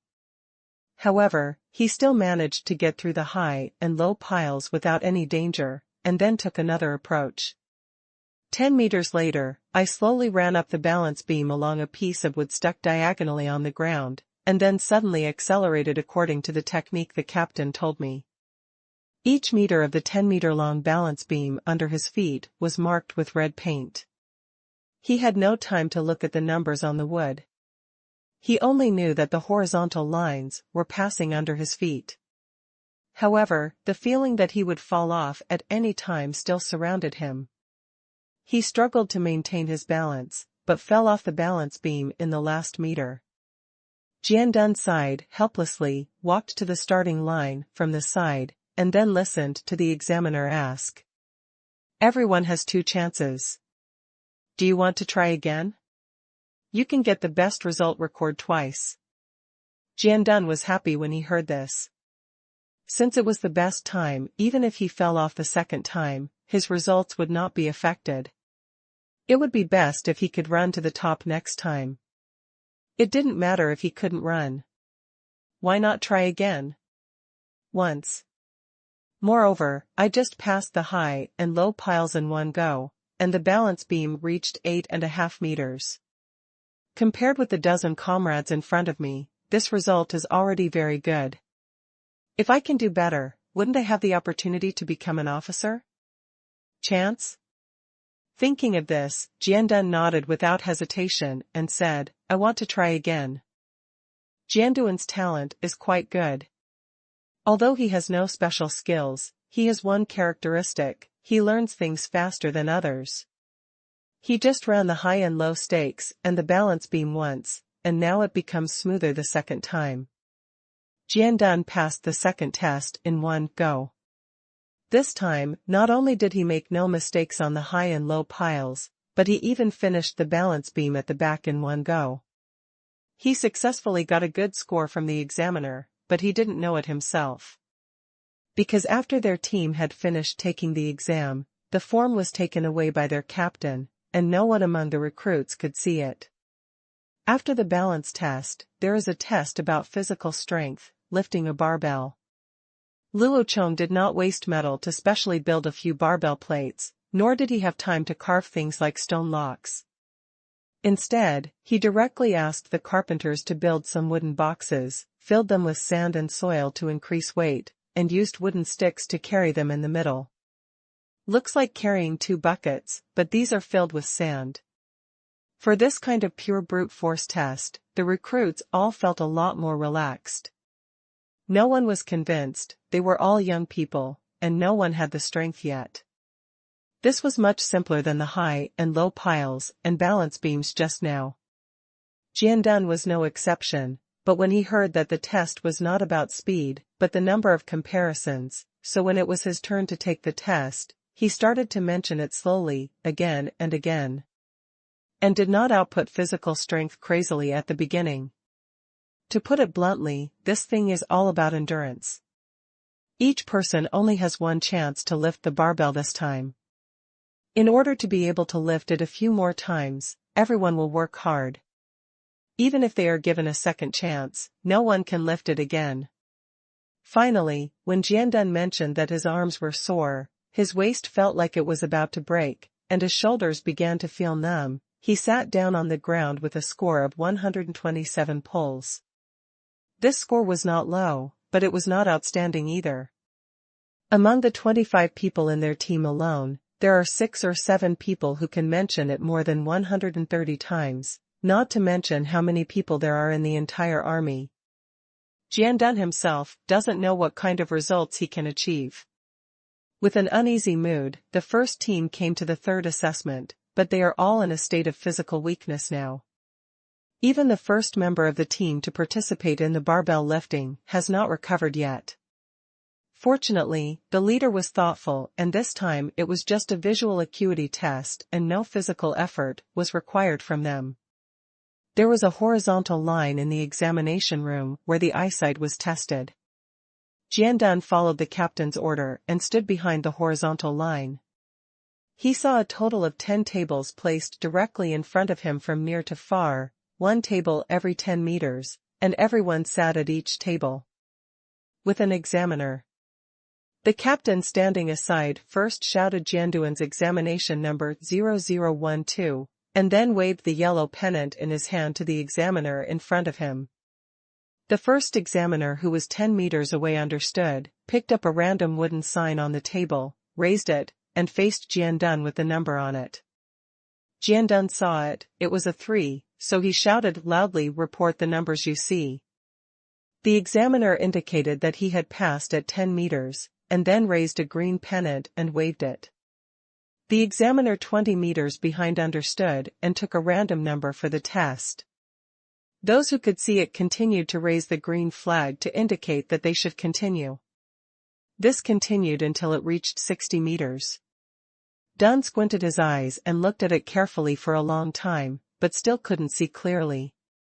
He had no choice but to give up, so the examiner 60 meters away raised the red flag to indicate that the assessment was over. The examiner standing next to the captain at the end insisted on the form. 50 meters is written after the shield's name. This result is not good, but it is not bad either. Jiandun could still see 50 meters clearly, while the worst player in their team could only see 20 meters, and those behind him couldn't see anything clearly. After this visual acuity test, everyone finally recovered their physical strength, and then rushed to the fourth examination room under the leadership of the captain. The fourth examination room is the examination room for poking wooden balls.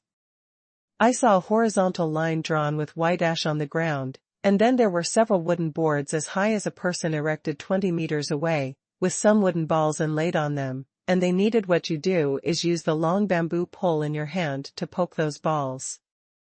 There are 5 in total on each board, no matter which one you hit. Because the facilities for this assessment were relatively simple, some more wooden boards were set up, which could accommodate 6 people for assessment at the same time. Jiandun was assigned to the last one in the second group. He held a 4-meter-long bamboo pole in his hand and looked at it visually. Focusing on the target in front, he rushed out after the captain gave the order. The distance of 20 meters is not far, and for a sprint, it is reached in the blink of an eye. Because he is running faster, Jiandun feels that his lungs are a little short of breath, which makes his body shake involuntarily, which is not what he expected. It was smooth, so the first hit did not hit the target. The bamboo pole in his hand hit the middle of the 2 vertical wooden balls above, and it hit the wooden board. Looking at the 5 teammates who were all scoring goals, Jiandun couldn't help but sigh. Fortunately, there are still 4 chances. Try to hit the next 4 times. However, the next 4 assaults on the shield failed to do what he wanted. The second time he aimed at the top wooden ball, but he still missed it and missed anyone. The next 3 times he stopped showing off and began to compare with the following. The concentrated wooden balls were targeted, corresponding to the positions of the chest and abdomen. As a result, the balls were scored in all the last 3 times, which made him extremely happy. However, successive hits still failed to save his score. The first 2 mistakes kept his total score at 3, which made him very annoyed. If he had known better, he would not have stabbed the above 2 balls. A round of batting assessment conducted by 6 people at the same time ended quickly, and the members of the first team were led by their captain to the 5th assessment, the rip-off examination room. This test is not very difficult, even simpler than the batting just now. It just requires using a weighted bamboo pole to hit the bamboo stick of the corresponding color. What is required is a reaction speed and the recognition of colors. This assessment requires each person to hit 10 times. After hitting once, he must close the pole and stand at attention. Then when he hears the examiner say the color, he must hit the second time within 1 second, and then stand at attention again and wait for the password. Repeat this 10 times. Finally, record the number of effective hits and the speed of reaction. Jiandun was very confident in this assessment. During the assessment, he hit the correct target all 10 times, but his reaction speed was average and not considered excellent. When all 5 exams were over, the captain took them back and asked everyone to go back and have a full lunch and then take a good rest. There was a physical fitness test in the afternoon, which would make them very tired. Jiandun and the rest of the first team all nodded and went back to rest honestly. On the way back, they discussed from time to time which arms the tests in the morning corresponded to. Some people had very good results. They dreamed about becoming a flag officer, but some did not achieve very well and seemed unhappy. At the reviewing stand at the school ground, Luo Chong also received a novel report. This assessment actually found a color-blind person who could not distinguish colors.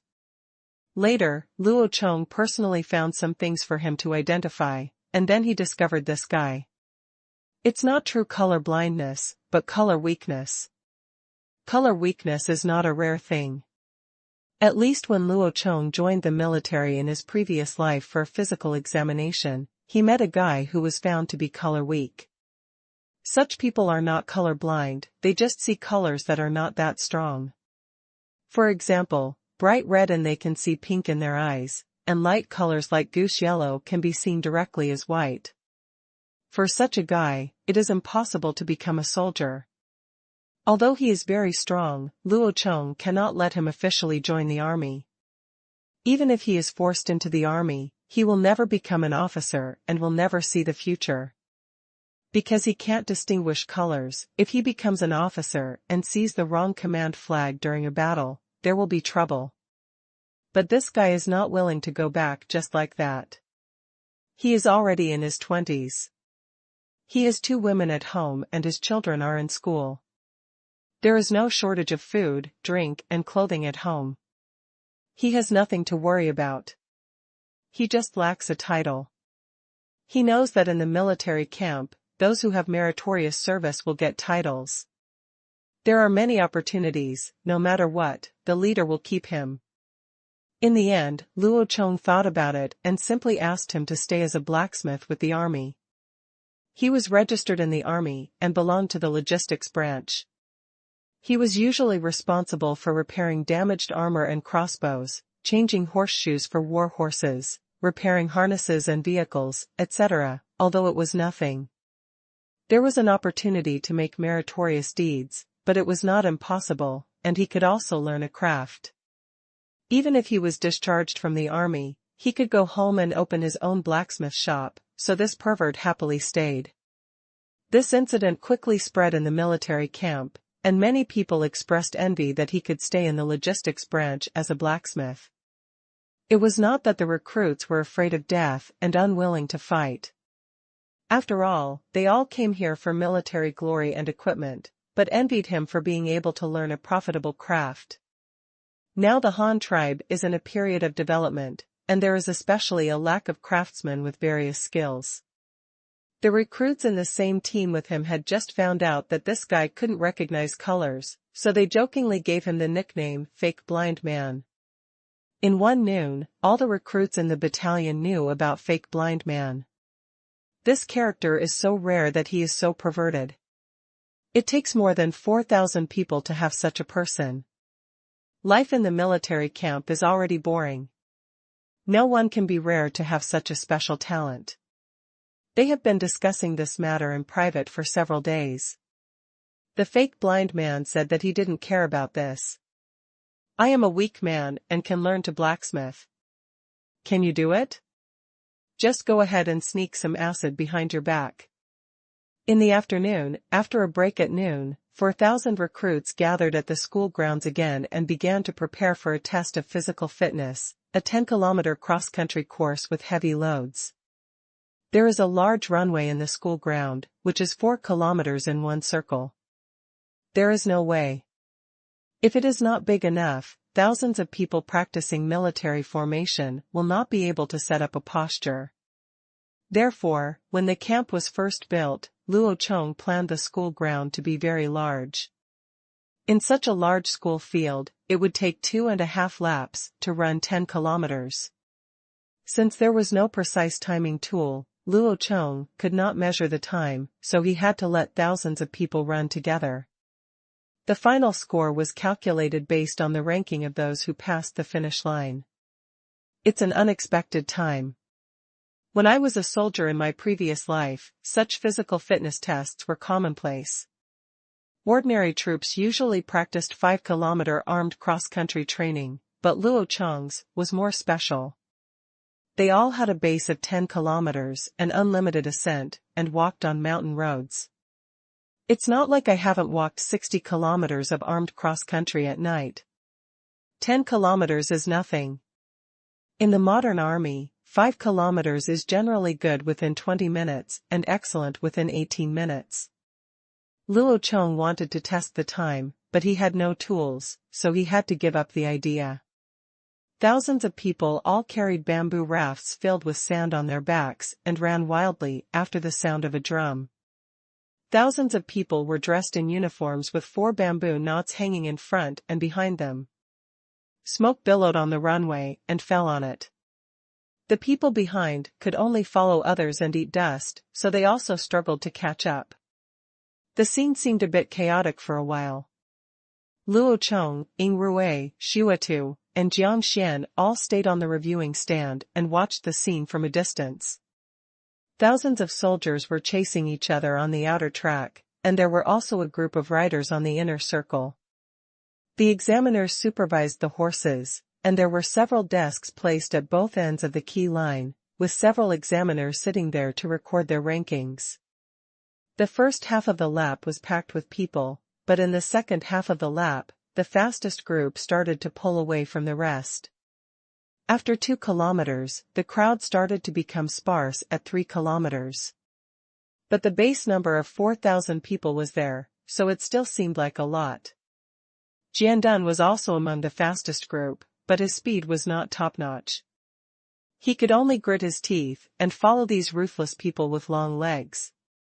When they ran another 4 kilometers, Jiandun only felt a few of them.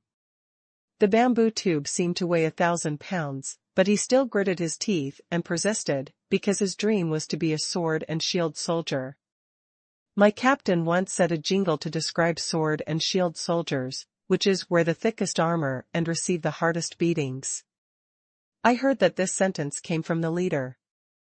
Therefore, the sword and shield soldiers have the thickest armor and the heaviest shield, and the sword and shield soldiers are usually in the first row to resist the enemy's direct attack, so they require a lot of strength and usually carry the heaviest load.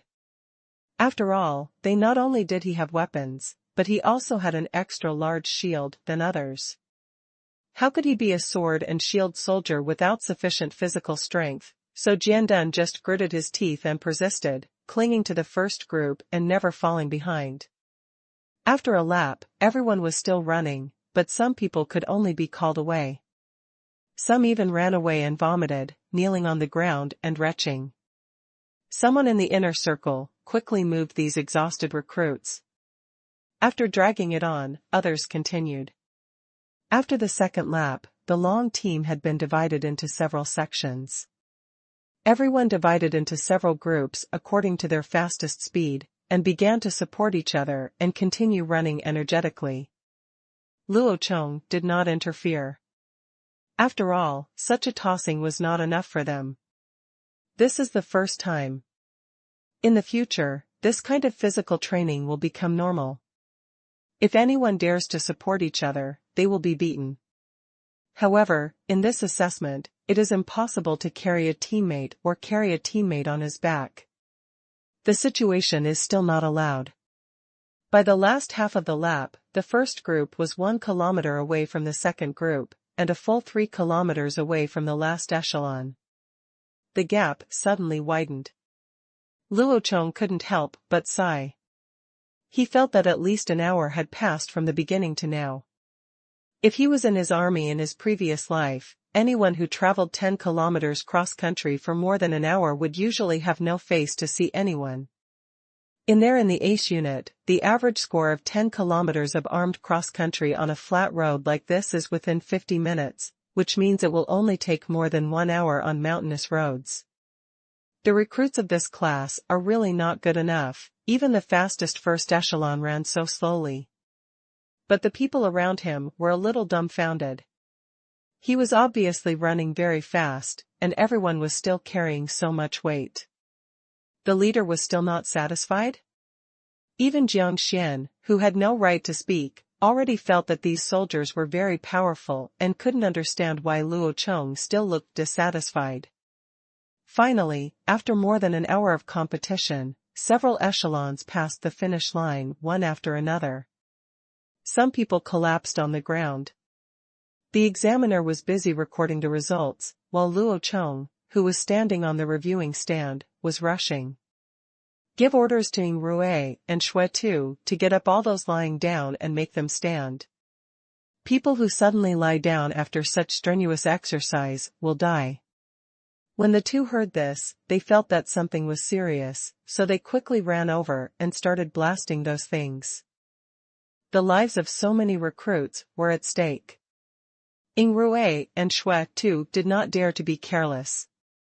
They quickly sent people to blast up the soldiers who were resting on the ground. Some people who were too tired to move were also carried back to the barracks. Later, after recording the assessment results of all the soldiers, Luo Chong directly ordered the entire battalion to rest, leaving the remaining half of the afternoon for the soldiers to go back and lie down. After arranging personnel to inspect the barracks, Luo Chong began to work with the examiners to sort the soldiers according to their assessment scores. The assessment results were registered in the form of a form. Each team had 25 people in one form, which recorded in detail the specific parameters of their 6 assessments. 160 transcripts were collected on the long table in the meeting hall. Luo Chong gave the number indicators for the entire troop division process.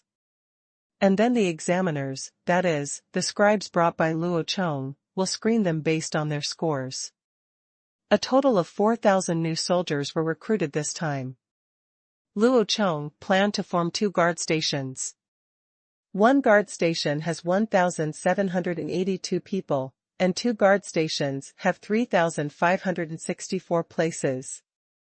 This leaves more than 400 people who have not been allocated, so each of these 2 guard posts will add a unit of scouts, that is, scouts, and the remaining dozens of people will be divided into logistics units, so that everyone can be clearly arranged. First, there are 2 groups of cavalry, with a total number of 310 people, one on each side of the 2 guard stations. They are counted directly from top to bottom according to the assessment results of the balance beam. As soon as Luo Chong said this, the officials below began to count the heads. The top 310 people with the best sense of balance were directly selected. In order to achieve a fair distribution of strength between the 2 guards, the distribution method is based on the ABAB system, and they are allocated to the 2 guards in turn. Neither Ying Rui nor Shui Tu has any objections to this. Next are the quotas for the 2 scout stocks, which are also 310 people. The selection criteria are the top 500 people who are the fastest runners, and then the 400 people with the best eyesight are selected from among them, and then 310 people are selected based on their excellent sense of balance and allocated. The method is the same as above, and the 2 guards are also charged in turn. In addition to 1 cavalry unit and 1 scout unit in each guard post, there are also 10 units each with 155 men. The division of arms is 30% sword and shield soldiers, 30% spear and halberd soldiers, and 40% crossbowmen. in order to maintain absolute long-range strike power. Therefore, the remaining 3 arms must be selected starting from the crossbowmen. There are 1,392 crossbowmen and officers in the 2 guard posts. Priority will be given to those with good eyesight and strong arms, and then they will be filled in turn. 2 guardhouses. Next up are the sword and shield soldiers, with a total of 1,082 personnel. The selection criteria are soldiers who can run fast, have sufficient endurance, and have a good sense of balance. Finally, there are the halberdiers, with the same quota of 1,082 people. This can only be selected from the remaining people who are the most accurate in hitting the wooden ball, and those who are quick to respond to blackmail, and they are also selected from top to bottom. In addition, because the weapons of the halberdiers are also different, they need to be subdivided. Each guard station must divide a unit with the worst performance to form spearmen. This spearman is not the same as the previous spearman. The spear used was 7.5 meters long. Naturally, such a spear was not used to poke people, but to form a formation to resist cavalry. The remaining 2 units are used to form halberdiers. The main weapon, the iron halberd, is 3.5 meters long and serves as the former pike unit. In this way, the regular soldiers were all divided, and in the end, only the 126 people who were at the bottom in all grades were left. They were also divided equally into 2 teams and filled into the logistics arms of the 2 guards. Luo Chong led a group of people and spent more than 2 hours allocating the military units, and then continued to select the best performing batch from each military unit to serve as officers. Among the officers of the 2 guard stations, former veterans served as half, and the rest will be made up by the best among the recruits. This can be regarded as a promotion for veterans who have been working for several years. The lowest veterans have been promoted to the position of section chief, which is equivalent to the previous status of the big rat in the army, but that at that time, the Han tribe only had 1 regular army in total. After reorganization, the 2 guard stations each have 2,151 people. The extra people are the highest officers directly appointed by Luo Chong, as well as the rearranged veterans, that is, the group who were promoted to officers, and some Luo Chong. Arranged civilian personnel and logistics personnel, such as secretaries, craftsmen, military doctors, etc., and finally gave the 2 guard stations official designations. The Qingshu guards have a total number of 2,151 people, including a cavalry unit of 155 people, a scout unit of 155 people, a sword and shield unit with a level of 541 people, a spear and halberd unit with a total of 541 people, and crossbowmen. There is a customs and a unit, a total of 696 people, and a total of 63 people in the logistics flag. Chai Duo, the former cavalry general flag, serves as the commander of the Qingshu Guard. Tan Jian, the former archer general flag, serves as the deputy commander. Ying Rui, the former magistrate of Humaguan County, serves as the guard commander, and Zhongyan, the former Hanyang County prison chief, serves as the Qingshu Guard. Join the military. 2 of the 4 top officers were airborne, and 2 were promoted from below. Among them, the commander only has the power to command troops and not to mobilize troops. In wartime, he is responsible for commanding the war and can make full decisions. In non-wartime, he can only mobilize the troops of 1 unit. The commander is responsible for assisting the command. The Wei Sima only has the power to mobilize troops, but not to command them. During non-war times, he can control all the troops in the whole guard station, including the chief and deputy commanders and the army. His responsibilities are to collect battlefield intelligence, internal counter-espionage, coordinate logistics supplies, and provide medical treatment for injuries and illnesses. Records the rewards and punishments for military merits, the ideological education of soldiers, and the cultural education of soldiers.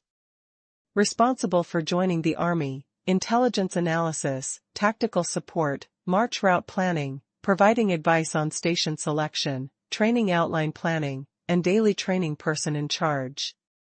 The reason why Luo Chong made this arrangement was to clearly separate the military chiefs and political chiefs of the army so that they could check and balance each other so that they could control each other. One was in charge of military affairs and the other was in charge of life. Their functions were clear and each performed their duties. As for the reason for appointing these top officers, Luo Chong planned to station the Qingshu guards in the new city on the grassland and let them be responsible for the construction and defense of the new city on the grassland. Therefore, he chose Chai Duo, the former cavalry commander-in-chief. As the military commander, he is more experienced in cavalry tactics, so that even if he fights with the nomadic tribes on the grassland, he will not suffer because of being unsure of the opponent's tactics. Let Tan Jian, the former archer general, be the deputy commander because he has experience in leading crossbowmen. In the confrontation between infantry and cavalry, the most important thing is the crossbow, so he was appointed as the deputy commander. The reason why Ng Rui was appointed as Wei Sima was first of all, because he was the head of the Ng clan before and was good at taming giant eagles, which was more convenient for intelligence work. Secondly, because he had been a county magistrate for 1.5 years and was very good at personnel management and education. And more experienced in logistics coordination. In the end, it was because Luo Chong trusted him. Although Ng Rui had no outstanding advantages, he was obedient enough and relatively honest, so Luo Chong could trust him to have the power to mobilize troops.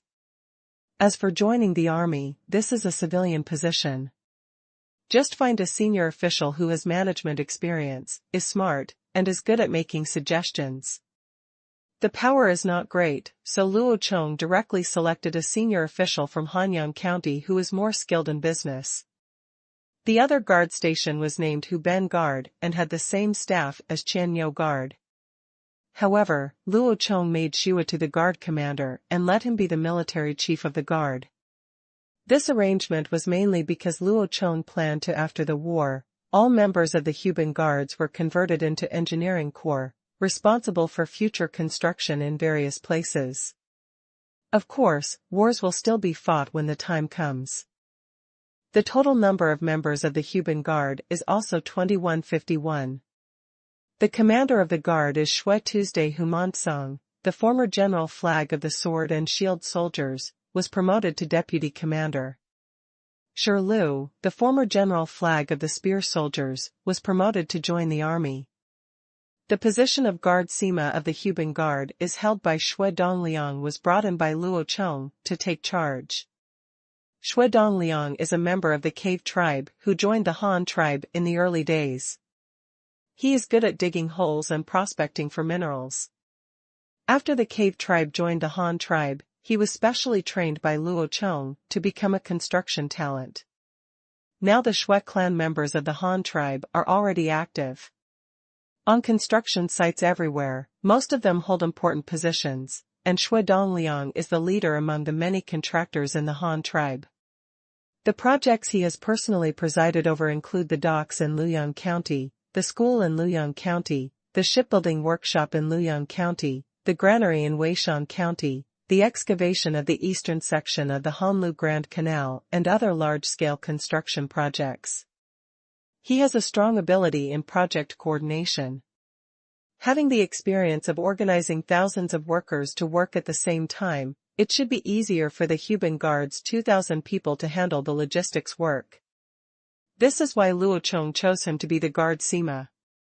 There is no problem letting Shui Dongliang manage logistics. As for other abilities, they can only be cultivated slowly. Anyway, Luo Chong can't find a more suitable candidate than him for the time being. All the candidates for the Huben Guard and the Qingshu Guard were decided, and then Luo Chong began to ask the accompanying officials to make a roster. This was also the military status decided by Luo Chong. From today on, the two guards will need food, grass, military pay, weapons, etc. All are allocated according to the personnel on the roster. In the future, military merits and battle losses will also be recorded based on the roster. The roster is made in 2 copies. One copy is kept by the Sima of each guard station for coordinating materials and recording merits. The other copy is kept by Luo Chong, took away the archive. Jiang Xian had been following Luo Chong and watching this complicated process. The entire assessment, allocating troops, appointing, and registering. A series of things made him feel complicated and serious. The meticulous work of everyone made him feel that after seeing it, after the hard power of the army, they once again saw the soft power of the Han tribe. If they had the Jiang family to do such complicated things, they would definitely not be able to do it. At the same time, during this process, Jiang Xian also saw some characteristics of the Han tribe, such as Chinese characters. Everyone in the Han tribe had a name, and they were all registered by the tribe, called household registration. Now these people have become soldiers, another set of military status was compiled. Where this person came from and where he went was clearly arranged, and all kinds of information were remembered in detail. All of this is the result of Chinese characters. If the Han tribe did not have so many Chinese characters, there is absolutely no way it can be like this. Chinese characters are definitely a good thing. If Jiang wants to create such a complete set of characters for use, it is basically impossible. The best way is to directly learn and use Chinese characters, but if he does not join the Han tribe, he will. How many things can I learn to walk? Half of the afternoon was spent in busy statistics. Many of the exhausted recruits had already recovered and began to go out in 2s and 3s. Some people started to work on dinner, and some others poked their heads. They wanted to inquire about the results of the assessment and what branch they were assigned to, but they were naturally kicked away. After a while, the captains told the recruits to go back and wait. They would gather at the school grounds tomorrow to wait for the division. Get your own equipment. Everyone was very excited when they heard that they would receive the equipment tomorrow. It has been a month since they finally waited for this day. However, they were also very nervous at the same time. They were very nervous about what type of troops they would be assigned to. Some people had already shown that they did not care. Attitude: they are all people with relatively poor assessment scores and feel that they have no future. The night was spent in such anticipation and uneasiness. After finishing the housekeeping the next morning, the assembly horn sounded first in the barracks area, and then the assembly drum was quickly beaten again. The soldiers also ran towards the school field. Today, the formation still followed the previous formation. After standing, all the soldiers looked at the leader sitting on the reviewing stand. However, this time Luo Chong did not speak, but handed over the division of troops to the generals of the 2 guards. After all, there were so many people, and Luo Chong had to wait until when he could divide the troops, so this time he asked Shua Tu and Chai Duo stood in front. The process of dividing the troops is to call people from top to bottom according to their positions, calling the officers first, waiting for the officers to receive the military flag and stand up, and then let the soldiers below line up, otherwise it will be too chaotic and difficult to manage. Shua Tu stepped forward and shouted, "Where is Humansong, the captain of the 8th team?" Humansong, who was standing in the 8th team in the first row below, was stunned when he heard this, and then quickly reacted, taking a step forward and shouting, "Arrive. Humansong, come out." Shua Tu said again, and Humansong quickly left the team and stood in front. He himself was a little nervous, and the recruits who were watching their captain being called away were even more nervous. They didn't know what would happen next. What happens? Report to the general. Humansong, the captain of the 8th team, is reporting to you. Please give instructions.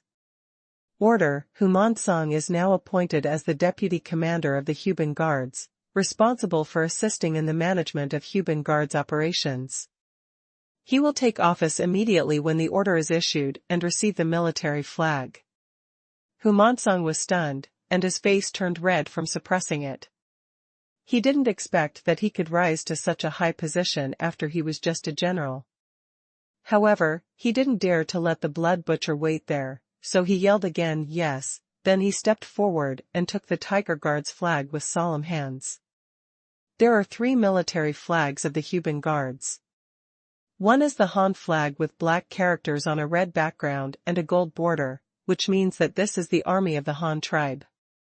This flag is also the national flag of the Han tribe. The other flag is a black picture on a red background with a silver border. The flag with a tiger pattern embroidered in the middle is the military flag representing the Tiger Guards. The last flag with black characters on a red background and the word blood without decorative edges represents the commander of this unit, also known as the commander's flag.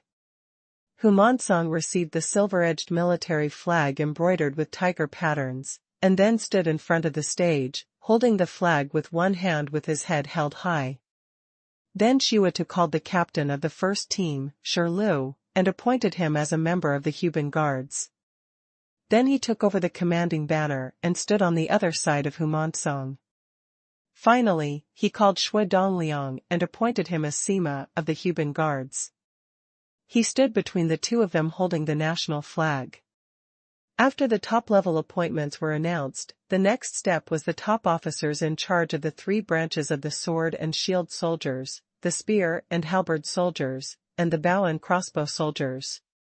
They were respectively the Chief of Customs, the Deputy Chief of Customs, and the Chief of Guansima. A pass is a subordinate unit of the garrison, similar to a battalion-level unit. The formal establishment of a pass is 541 people, with 3 divisions and 2 general flags under its jurisdiction. However, this time the personnel of the archers are 4 divisions, and the extra division is divided into 3 divisions. The soldiers who return to the guard headquarters can also be regarded as guard troops and are directly under the jurisdiction of the High Command. A total of 9 officers, including the chiefs of the 3 branches of the military, were called by name and came out to take office. They were then awarded flags respectively, and then each held a big flag and waited for his soldiers to line up. The next person to be called is the unit chief, which is similar to the first level of company commander. Each unit also has 3 official positions: chief, deputy unit chief and unit commander. However, this time, in addition to the 9 section chiefs under the 3 major branches of the military, there were also 3 section chiefs directly under the guard station who were also called out. There were the guard section, the scout section, and the cavalry section, a total of 12 sections. According to the current, in other words, there are 36 company-level officers. After receiving their military flags, these officers continued to stand in line at the back, waiting for the next arrangement. Further down are the various general flags, which are equivalent to the level of platoon leader. Each general flag has a chief and deputy general flag officer. Each unit has 4 general flags, so this time, 96 platoon-level officers were directly called out. As a result, the more than 100 veterans from before are no longer enough. After all, half of them will be allocated to the Qingshu Guards. Therefore, when the level of the general flag is reached, officers can only be selected from the outstanding recruits. At this time, I heard the chief of the sword and shield soldiers in front holding an appointment letter and shouting loudly, "The first team number 0012 Jiancher shield is out." Jiandun was stunned when he heard the officer in front of him calling his name. He didn't expect that he would be called out now that he had reached the level of the general flag. So he would become an official directly? Or a general flag officer of the sword and shield soldiers? He felt a little incredible. One general banner had 3 small banners and could manage more than 30 people. Isn't this more people than his own captain could manage? Just when he was stunned and thinking wildly, a fellow recruit next to Jiandun pinched his thigh, making him grin in pain. "Go, I'm calling you. This is the general flag. Don't forget your brothers when you come back." Jiandun finally came back to his senses, grinned, and trotted to the reviewing stand. He took a red flag 75 centimeters long and half a meter wide from the hands of the sword and shield soldier. This flag was not, the pattern is not embroidered, but directly printed using batik technology.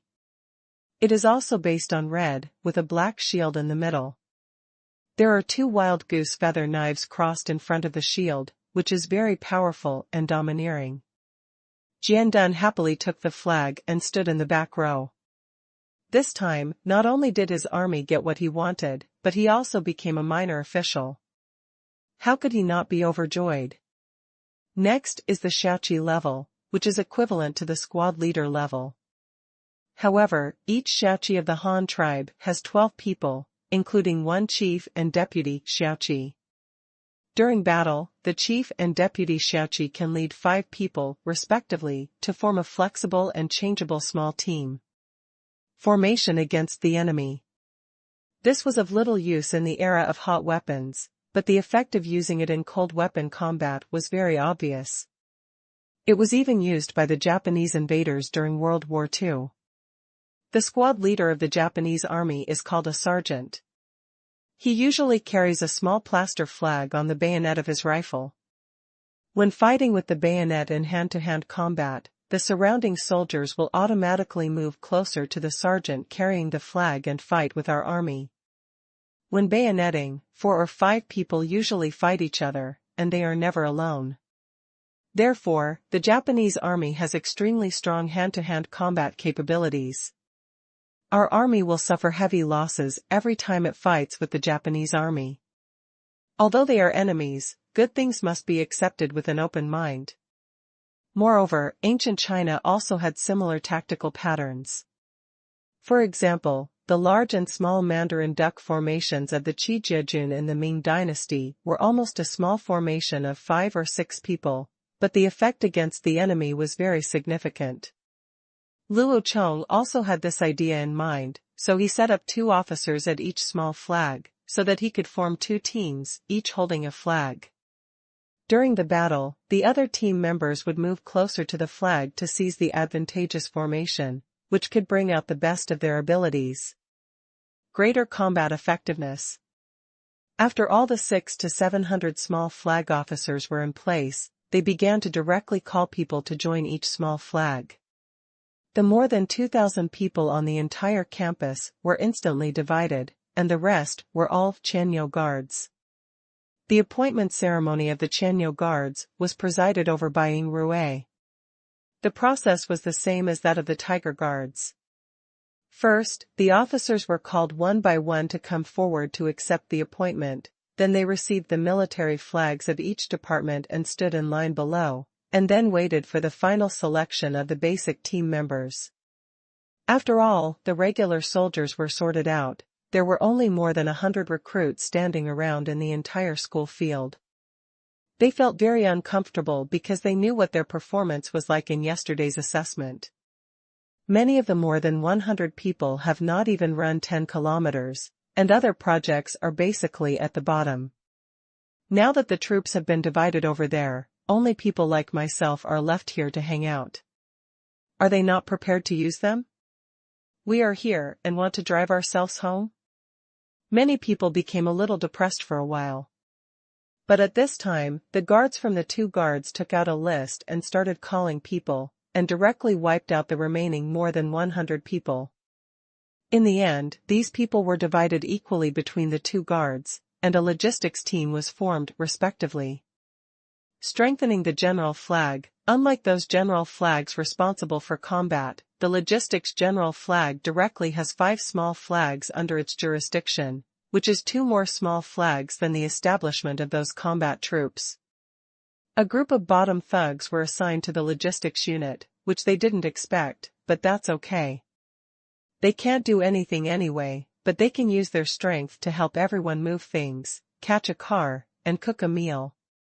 It's still okay to tinker with things. Someone suddenly thought, by the way, that fake blind guy who can't tell the color is also in the logistics force. I heard that he was made a blacksmith. Now we are also in the logistics force. Doesn't it mean that we can also learn some skills? Ah? Can the logistics force still learn crafts? Then I want to learn carpentry, so that when I retire from the army, I can go back and join the shipbuilding workshop in Luo County. The wages of the carpenters who build ships are very high. If the wages of the master craftsman who can lead, I can do it for several people, but I have to be able to understand the drawings. It would be great if I could learn to be a carpenter and become a master shipbuilder back home. A logistics soldier next to him couldn't bear to hear his comrade's words. Live in admiration. Yes, it seems that it is good to be a logistics soldier.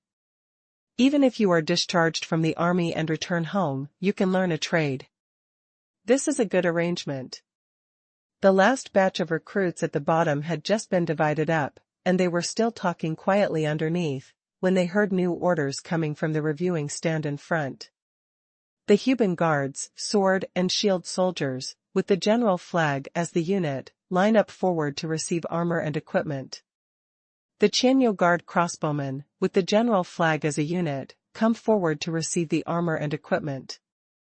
The loud command sounded, making Jianduan's mind agitated. He was finally about to receive the equipment. He didn't know what kind of armor and weapons he would receive.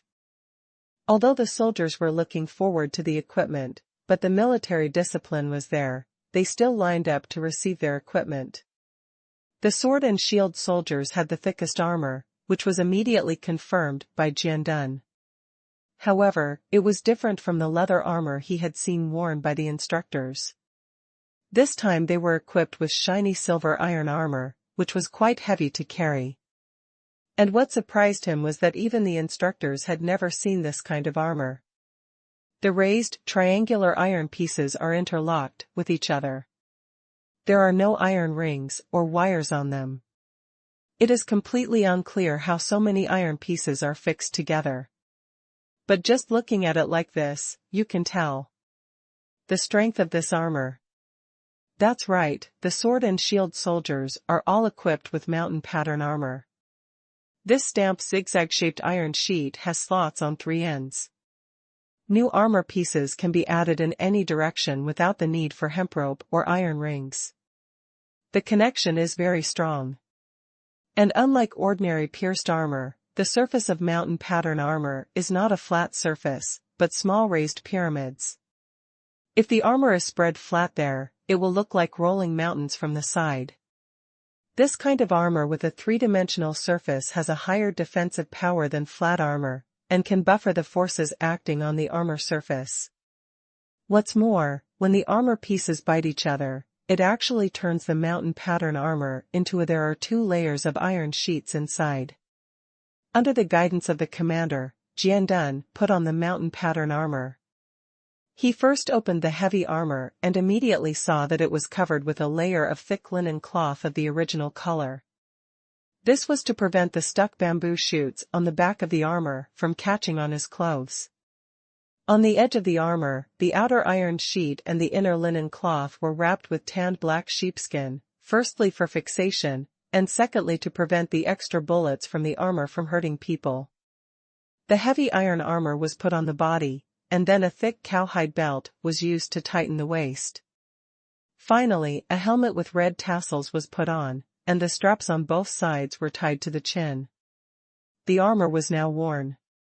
Jiandun jumped on the spot, feeling that there was a lot of weight on his body. This armor weighed at least 40 kilograms. It was at this moment that he suddenly understood what the weight-bearing long-distance running assessment was for yesterday afternoon. It turns out that the purpose is to select sword and shield soldiers. After the armor was put on, other weapons were also given to them. Each of them had an ordnance shovel, which is owned by every branch of the army. It is used as a tool and secondary weapon, and a carbon steel Yenling waist knife with an edge can be hung directly on the belt. This is the weapon that Jiandun dreams of. One disadvantage of carbon steel is that it rusts easily, but carbon steel also has advantages that other steels do not have, that is, it will become very sharp with a little grinding, which is very important for the daily maintenance of ordnance. Finally, of course, there is another professional weapon of the sword and shield soldier, the big shield. The shields used by the Han tribe have always been wooden shields, made of pure oak and 2 centimeters thick. This hardwood is very strong. The thickness of 2 centimeters was enough to withstand common attacks in this era, including bows and arrows, spears, wooden clubs, stones, and stone axes. Waiting for weapons to attack, the most important thing is that wooden shields are cheap, low cost and easy to popularize. For a piece of military equipment, this last point alone is enough. The shield was painted inside and out to prevent corrosion, moisture, and insects. The inside was painted with tung oil, which was used as a varnish. The outside was painted with red paint as a base, and black paint was used in the middle to create a painting pattern, such as Qingshu. The front pattern of Wei's shield is a bull. The shape of the pattern was provided by Luo Chong. It looks like the Lamborghini logo. In fact, Luo Chong imitated it from that thing. Outside the shield of the tiger guard is a pair of bipedal tigers facing each other. It looks a bit like the logo of a Peugeot, except that the lions of the Peugeot are replaced by saber-toothed tigers. Jiandun was very satisfied with these armors and weapons. It could even be said that they greatly exceeded his expectations. He carefully pulled out a small section of the waist knife from the black ironwood scabbard, and then immediately put it on the knife tan, the guard between the handle and the blade. Were found in front of several small characters, namely Hanyang, Yegong, and Jinheng. They respectively represent Hanyang City, the place where the weapon was produced, the metallurgical workshop of the manufacturing unit, and Jinheng, the specific craftsman in charge of this knife. After Jiandun took a closer look, he found that even the shields and ordnance shovels were marked with these signatures. This shows how strict the manufacturing requirements of these weapons are. The work name of the object is specific to the accountability method of a single person in charge. If something went wrong with this knife in the future, Jiandun could even imagine that the craftsman named Jinheng would not end well. The weapons and equipment of the sword and shield soldiers were quickly distributed, and the crossbowmen next to them were not idle either. Since the crossbowmen generally would not be placed in front of the battle, their armors were directly weakened, and they were all numb. The armor made of iron pieces connected in series looks similar to the previous leather armor, and is not even as thick as the leather armor. However, this also greatly reduces the load of the crossbowmen, making them much lighter. The weapon of the crossbowman is also an ordnance shovel, plus a Zhongshan arm crossbow, and a cowhide arrow pot hanging on the waist, which contains 50 crossbow arrows. Crossbow arrows are different from bows and arrows. Crossbow arrows are generally slightly shorter than bows and arrows, and have only 2 tail feathers. The arrows are mostly triangular with a small diameter. This is to facilitate firing flat on the crossbow arm.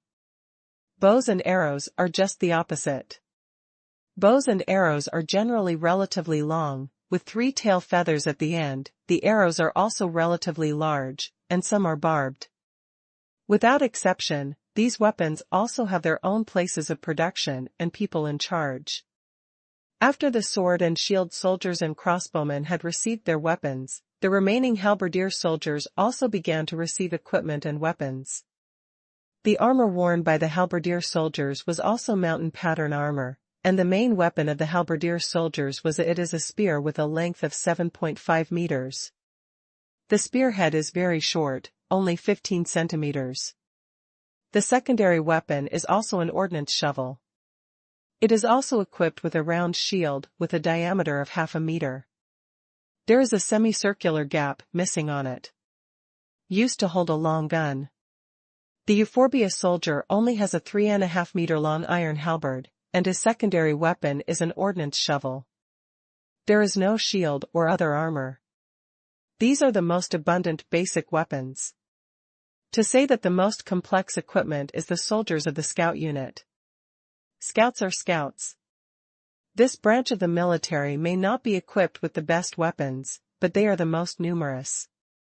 Especially since Luo Chong also served as a scout in his previous life, he is most familiar with and values the weapons used by scouts. The scouts do not have iron armor. Each of them is only equipped with a half-length black leather armor. However, it is made of crocodile skin brought back from the tour. It is tanned and then painted with black paint. The patterns on it look very beautiful and have great defensive capabilities. It's very tall and relatively soft and tough. The scouts also don't have iron helmets, but each one has a round rattan hat, which can be used as a small shield when taken off. This is their armor. The weapons of the scouts are even more diverse, including a recurve compound bow or a divine arm crossbow, a quiver of 20 quivers, a shovel and pickaxe, and a short hunting knife on the waist. A compass, a leggings dagger, a bamboo blowpipe, blow 100 arrows, a jar of psychedelic mushroom anesthetic juice, a piece of flint, a jar of grease, a bundle of sisal rope, a cowhide backpack, a 2-meter short spear. All it takes is a telescope. The conditions for a large amount of equipment are not yet available. These equipment are extremely complicated, but they are the most practical things for scouts. Almost all of them can be used, including crossbows at a distance of 100 meters, spears at 30 meters, and blowguns within 15 meters. A rattan bamboo hat and an ordnance shovel can be used for close combat. When these are gone, there are still daggers, flint and grease for making fires, ropes for climbing or tying people up, and a pocket compass for identifying directions. It can be said that this kind of equipment can be used whether it is used for reconnaissance, sentry detection, prisoner capture, or arson behind enemy lines. It is already the best reconnaissance equipment that can be equipped in this era. As soon as such awesome equipment came out, all the recruits who were selected as scouts were immediately envied by other soldiers. The crocodile skin armor is such a rare thing. It is strong and light. It is much easier than wearing a suit of iron armor. And one person has so many weapons and equipment, exquisite daggers, and pocket compasses are only owned by their scouts. Even the ordnance shovel for each person has a folding shovel head, a shovel, and a pick, and is tied to the back. The rope can also be transformed into flying claws for rock climbing. If these alone made them jealous, then the cavalry who appeared at the end made them even more jealous. They were almost completely covered in mountain armor, and the iron helmets were also equipped with masks. Each man was equipped with 3 horses, and the horses' faces and chests where there is also armor, a full set of horse gear, 3 pairs for each person, and the weapons they are equipped with include an ordnance shovel, a recurve compound bow, an arrow kettle, a 90 centimeters long narrow-bladed yunling knife, and a fine steel-headed horse spear. Such equipment is simply blinding. Although the proportion of cavalry in the entire army is not high, only a small part, Luo Chong is taking the route of elite soldiers. All members are well equipped and equipped. The cavalry armed in this way is at least, you have to be able to beat 1 against 5 to be considered qualified, otherwise you will be so sorry for this set of equipment. In the end, even the more than 100 logistic soldiers each received a suit of iron armor, and their weapons were ordnance shovels, plus the batch of 3.5-meter long spears that had been eliminated before, and some throwing spears. It was a weapon replaced by veterans in the past. After all these soldiers received their equipment, Luo Chong personally awarded the last 8 guard-level officers with equipment and weapons, as well as seals, tiger charms, command arrows, tokens, and other items. The generals have the same fish-scale armor and cloud-winged helmets. These fish-scale armors are stacked one on top of the other. They are also 2 layers of iron plates. Each piece of armor is connected with an iron ring. It takes a lot of work to make, so it is only the generals can wear such armor. The generals can enjoy the privilege of personal customization of their weapons, such as Ing Rui's 8-sided long sword, Shui Dongliang's Tang Hingdao, the 2 men's military whips, Chai Duodua's hard bow and horse spear, and Hu Monsung's long sword. The Guan Guan Dao, Shi Lu's trident, and Xuetu's hollow dragon stick were all made of pure steel. This guy finally threw away the ancestral wooden stick when he saw the new weapon. After distributing these equipments, Luo Chong personally issued tiger charms, tokens, seals, and other items to the commanders of the 2 guard posts and the guard sima. The commanders and sima each had a silver seal. Official documents sent to the central government must be stamped with both. The seal can be effective, and the token is a proof of personal identity. It is mainly used to notify people entering the city. It can also be used as a token to convey news in emergencies. It is cast entirely in bronze. As for the tiger talisman used to mobilize troops, there are 3 pieces in total. It is a 3-dimensional thing. First, a tiger is divided into 2 halves from the middle. The commander and the guard sima each hold 1 half for the purpose of mobilizing troops in war, and the other half. It is used to command troops, and half is used to mobilize troops.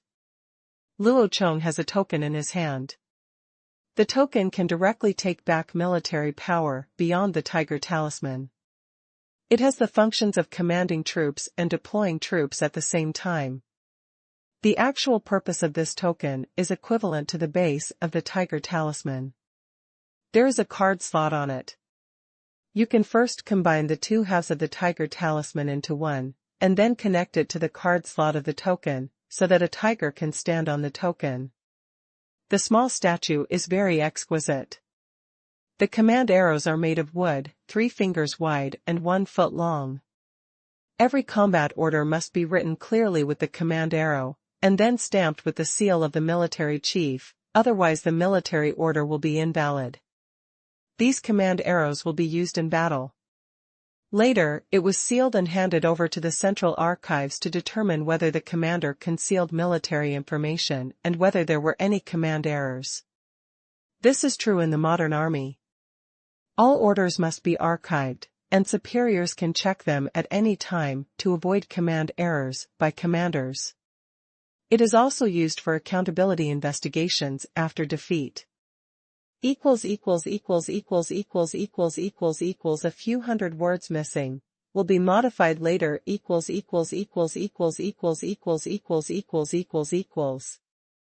As for the tiger talisman used to mobilize troops, there are 3 pieces in total. It is a 3-dimensional thing. First, a tiger is divided into 2 halves from the middle. The commander and the guard sima each hold 1 half for the purpose of mobilizing troops in war, and the other half. It is used to command troops, and half is used to mobilize troops. Luo Chong has a token in his hand.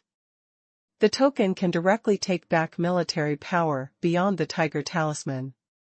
It has the functions of commanding troops and deploying troops at the same time. The actual purpose of this token is equivalent to the base of the tiger talisman. There is a card slot on it.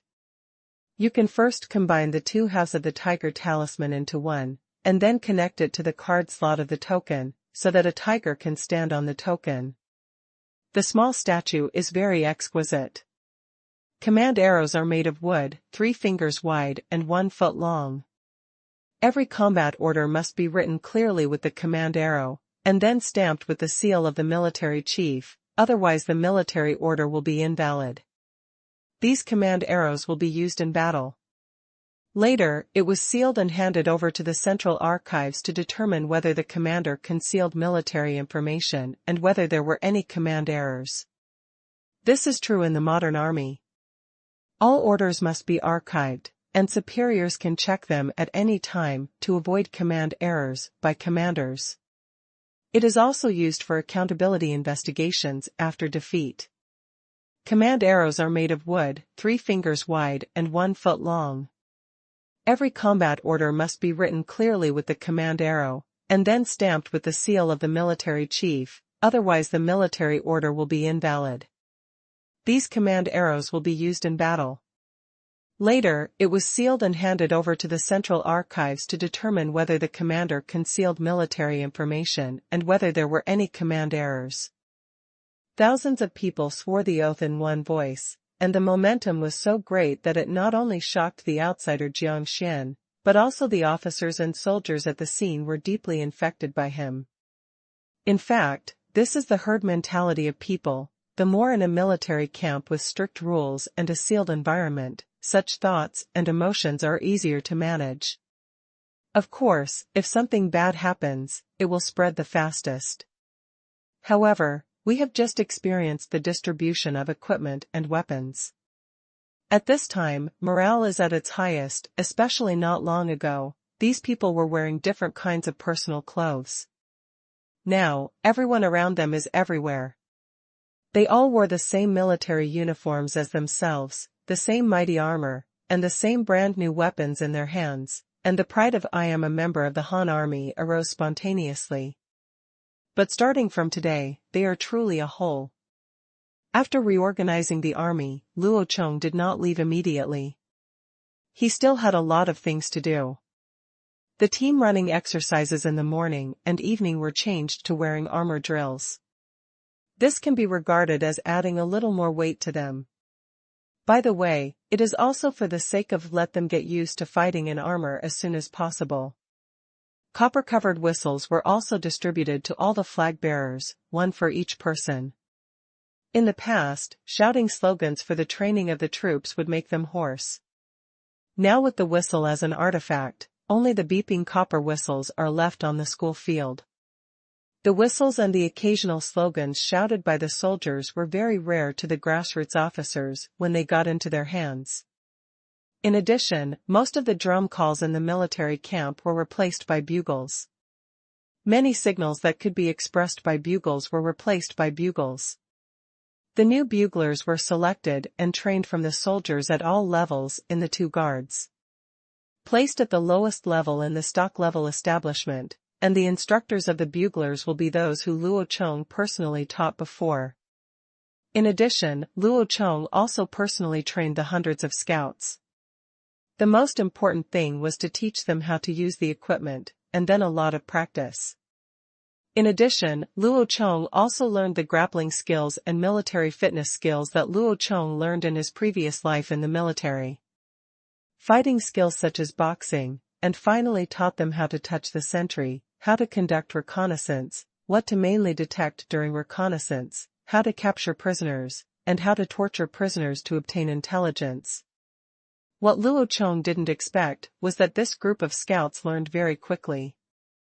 Their grappling skills and military boxing skills were not very good, but their familiarity with various equipment and the set of things they used to engage in reconnaissance were very fast. Learn very quickly. Later, Luo Chong summarized the reasons and realized that this group of people came from various tribes to join the Han tribe. But before joining the Han tribe, which of these people had never hunted? To put it bluntly, reconnaissance and wilderness survival may need to be taught to modern soldiers, but in this era, to these soldiers of the Han tribe, it is their innate instinct. This thing is actually the same as hunting. The difference is not big. They both discover the prey first, then track the prey, capture the prey, or kill the prey. The only extra possibility is the torture method of interrogating the captives. As for the quick familiarity with the equipment, that is because the equipment of the scouts is no different from the three-piece hunting set of primitive people. The ordnance shovel is equivalent to a stone axe, and the throwing spear is still the same, but the spearhead is made of iron. That's all. The two knives are equivalent to the bone knives or stone knives of the past. Now these things are just sharper and easier to use. Others that require a lot of practice are crossbows and blowguns. Both of these are long-range weapons. Few people have played them before. Now if you want to play, you can only practice a lot. There is no other way. In response to this situation, Luo Chong deliberately reduced their reconnaissance training, mainly focusing on proficient weapon use, military boxing, and grappling techniques. The remaining branches of the military will start their daily training under the leadership of veterans. Cues and physical fitness are the norm. Weapons training can take up half a day. Finally, there is formation transformation training. Physical training will be done every 3 days.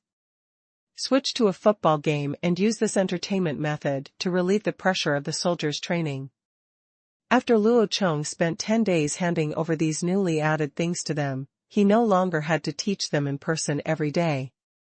He only had to urge them to practice seriously, and then he plunged into the big tent of the military camp.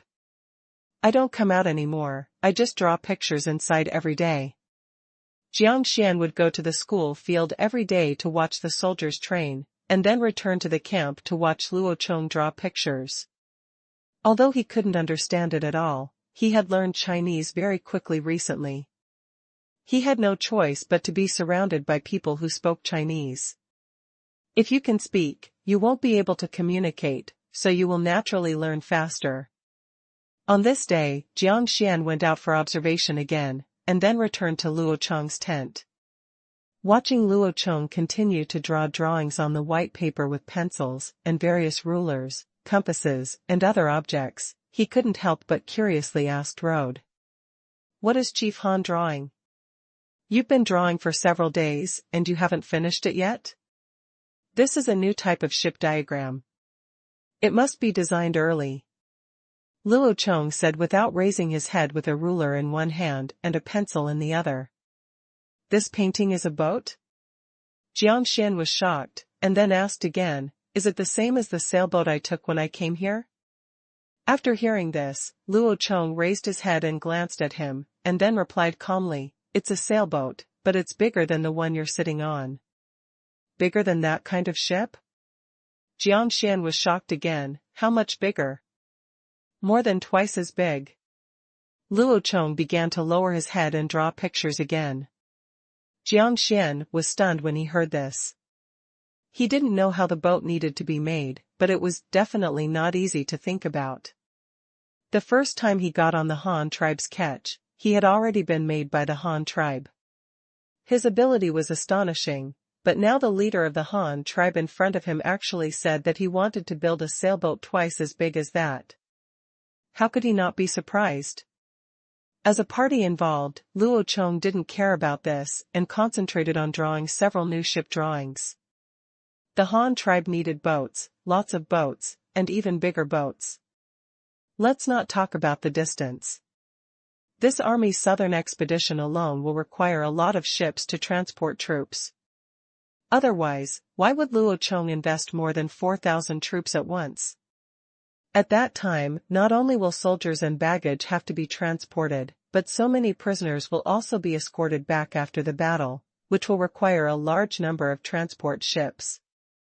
Of course, these are short-term goals, but in the long term, whether it is building a city on the grassland or transporting downstream coal mines, copper mines, mercury mines, sand, and other minerals, more suitable transport ships are needed, and the design indicators require carrying it is heavy, easy to operate, and fast. How can we use the current ketch to transport coal? There is no door. Therefore, it is urgent for the Han tribe to develop new ship types, and large ships are necessary. The shipbuilding history of the Han tribe has evolved from an 8-meter-long small boat at the beginning to the current 20-meter-long and 6-meter-wide ketch. Nowadays, it is increasingly unable to meet the transportation needs, so Luo Chong directly completed the whole ship this time. A large ship with a load capacity of more than 400 tons and a displacement of more than 500 tons. How big is the big ship? It directly doubled the length of the existing sailboat to 40 meters long, the 6-meter width became 10 meters, the 2 masts became 3 vertical masts, and the bow of the ship was sloping. Mast. Although it is more than double the size of the original, the theoretical speed of this new ship type is much faster than the original. First of all, the area of the sail is increased, which is equivalent to directly adding several more powerful engines, because with the elongation of the hull, the new ship not only increases the number of masts, but also increases the height of the masts, so that the area of one sail of the new ship can be equivalent to all the sails of the old ship. Then there is the more streamlined ship shape. The original ketch was 20 meters long, 6 meters wide, and the aspect ratio was 3.33. Now the hull is elongated to 40 meters, 10 meters wide, and the aspect ratio has become 4. This shows that the hull of the new ship is more slender. According to fluid mechanics, the new ship has less resistance to sailing.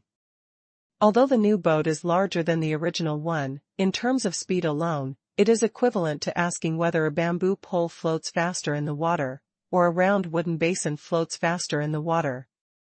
2. The displacement of the objects is similar, and even the displacement of the bamboo pole is larger, but it is obvious that the long and thin bamboo pole is definitely much faster than the wooden basin. Even if the aspect ratio only increases by 0.66, the increase in speed is significant. However, for ships, the aspect ratio is not that bigger is better. The larger the aspect ratio, the higher the speed. This is an iron law in ship manufacturing. The speed bonus is considerable, but the slenderer the ship will turn. The larger the radius, if you make a sharp turn with a small radius, it is easy to roll over due to the offset of the center of gravity. This is also an iron rule. In other words, it is very difficult for a large ship like this 40 meters long to turn around in the river section of Luo County that is at most 100 meters wide, so Luo Chong plans to put the dock where these large ships dock.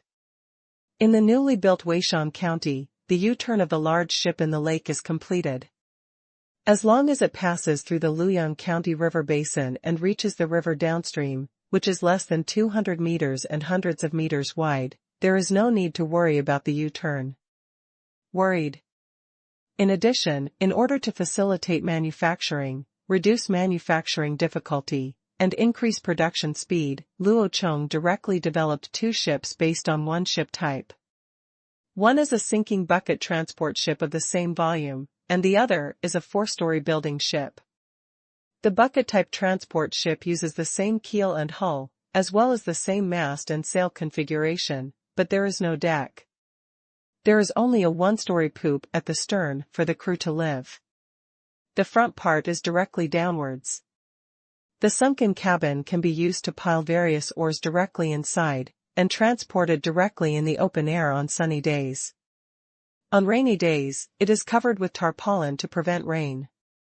To put it bluntly, this is a real wooden tub, without even a roof. The building ship is different. It has the same keel, but the hull is much higher than that of the sunken bucket ship. There are 4 layers in total, 2 layers below the waterline, 2 layers above the waterline, and a stern layer is added at the stern. Building, so the stern of the ship can be regarded as having 5 floors. This is a specially set up vantage point for observing the surroundings. Such building ships are not used to transport ore, but are mainly used to transport large quantities of people or other goods that are afraid of water. They are mainly used for business, exploration, and troop transportation. Both types of ships have their own uses, and neither one is missing. Luo Chong has been perfecting these designs in detail these days, because the design of such a large-scale project must take into account various difficulties that may be encountered in the future before construction, so it must be thought of in advance, otherwise it will be impossible to modify it after it is completed. It's just hard work. At the same time, Feiying sent a letter to Dashu, urging him to recruit local young people as soon as possible after the autumn harvest to work as temporary workers in the shipyard. Anyway, he was idle in the winter, so it was better to work as a temporary worker to earn some extra money. However, this is not compulsory recruitment, but voluntary. I know that everyone is tired after farming for a year. If you are willing to come, I will pay you a salary. If you want to rest at home, I will not force you. In addition, he also ordered Dashu to prepare more shipbuilding materials. The planks can be sawed first and put away for later use. The keels and beams can also be prepared first. Other things such as paint and nails can also be prepared in advance. After a few days, when the design drawings of the new ship are almost complete, the training in the military camp has passed the first stage of basic training. All soldiers have completed weapons training and have basically mastered the methods and techniques of using weapons. At this time, the more than 300 scouts had almost mastered their grappling skills and military martial arts. Then Luo Chong immediately changed the training mode and asked the scouts to spend half a day every day as instructors in other arms to train them specifically in grappling. Fighting. This is impossible without practicing, because Luo Chong's original intention of training this army was not to kill all the opponents directly, but to capture alive prisoners, slaves, and free labor. The construction of the army is not the purpose. The real purpose is to let the army serve the construction, bring back more workers, and occupy more resources they need, so that the Han tribe can develop science and technology faster. So in the second half of the month after the reorganization, a scene like this appeared in the military camp. In the morning, the soldiers were wearing armor and carrying weapons for a morning run. After eating breakfast and sorting out the housework, in the morning they were taught by the scouts. Next, they practiced military-style boxing, and then started to practice fighting skills and grappling skills in pairs. The soldiers began to learn various chokeholds, twisting arms, kicking knees, and thigh-breaking reverse joint grappling techniques, as well as various methods of quickly tying people up. When this kind of training started to get on track, Luo Chong told the 8 generals to practice hard and come back in half a month, and then ran away with Jiang Xian. Luo Chong took a group of people back to Hanyang City first, arranged the entourage of the petty officials, and then sent Jiang Xian to school. Finally, he took a look at home and eagerly took the drawings. He rushed to the shipyard in Luoyang County. At first Jiang Xian was going to go with Luo Chong. He also wanted to see how the Han tribe made such a big ship, but he was directly rejected by Luo Chong. The reason was, shipbuilding is the secret of the Han tribe. I have not agreed to join the Han tribe, so you are not qualified to see it yet. Jiang Xian had nothing to say for such a straightforward rejection. He knew that this was the Han leader putting pressure on him, and at the same time hinting to him, you have seen this army, and I also let you go to school. It's time for you to express your opinion, should you join the Han tribe? Luo Chong did not stay in Hanyang County waiting for Jiang Xian's reply. After 2 months of military training, it was now early October, officially entering the 4-month-long winter. This was also the 5th time Luo Chong came to this world. At the beginning of the year, there was still a lot to do this winter, and he had to seize the time. Rushing to Luoyang County without stopping, Luo Chong found that the changes here were indeed great. First, the production capacity of the papermaking workshop had expanded.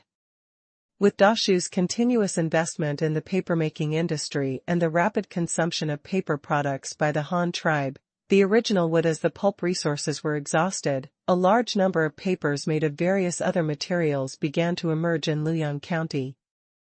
Bamboo paper, hemp paper, straw paper, bark paper, mixed paper, and straw primary color paper. These new varieties of paper were finally produced under Luo Chong's deliberate guidance, which greatly alleviated the Han tribe's demand for paper products.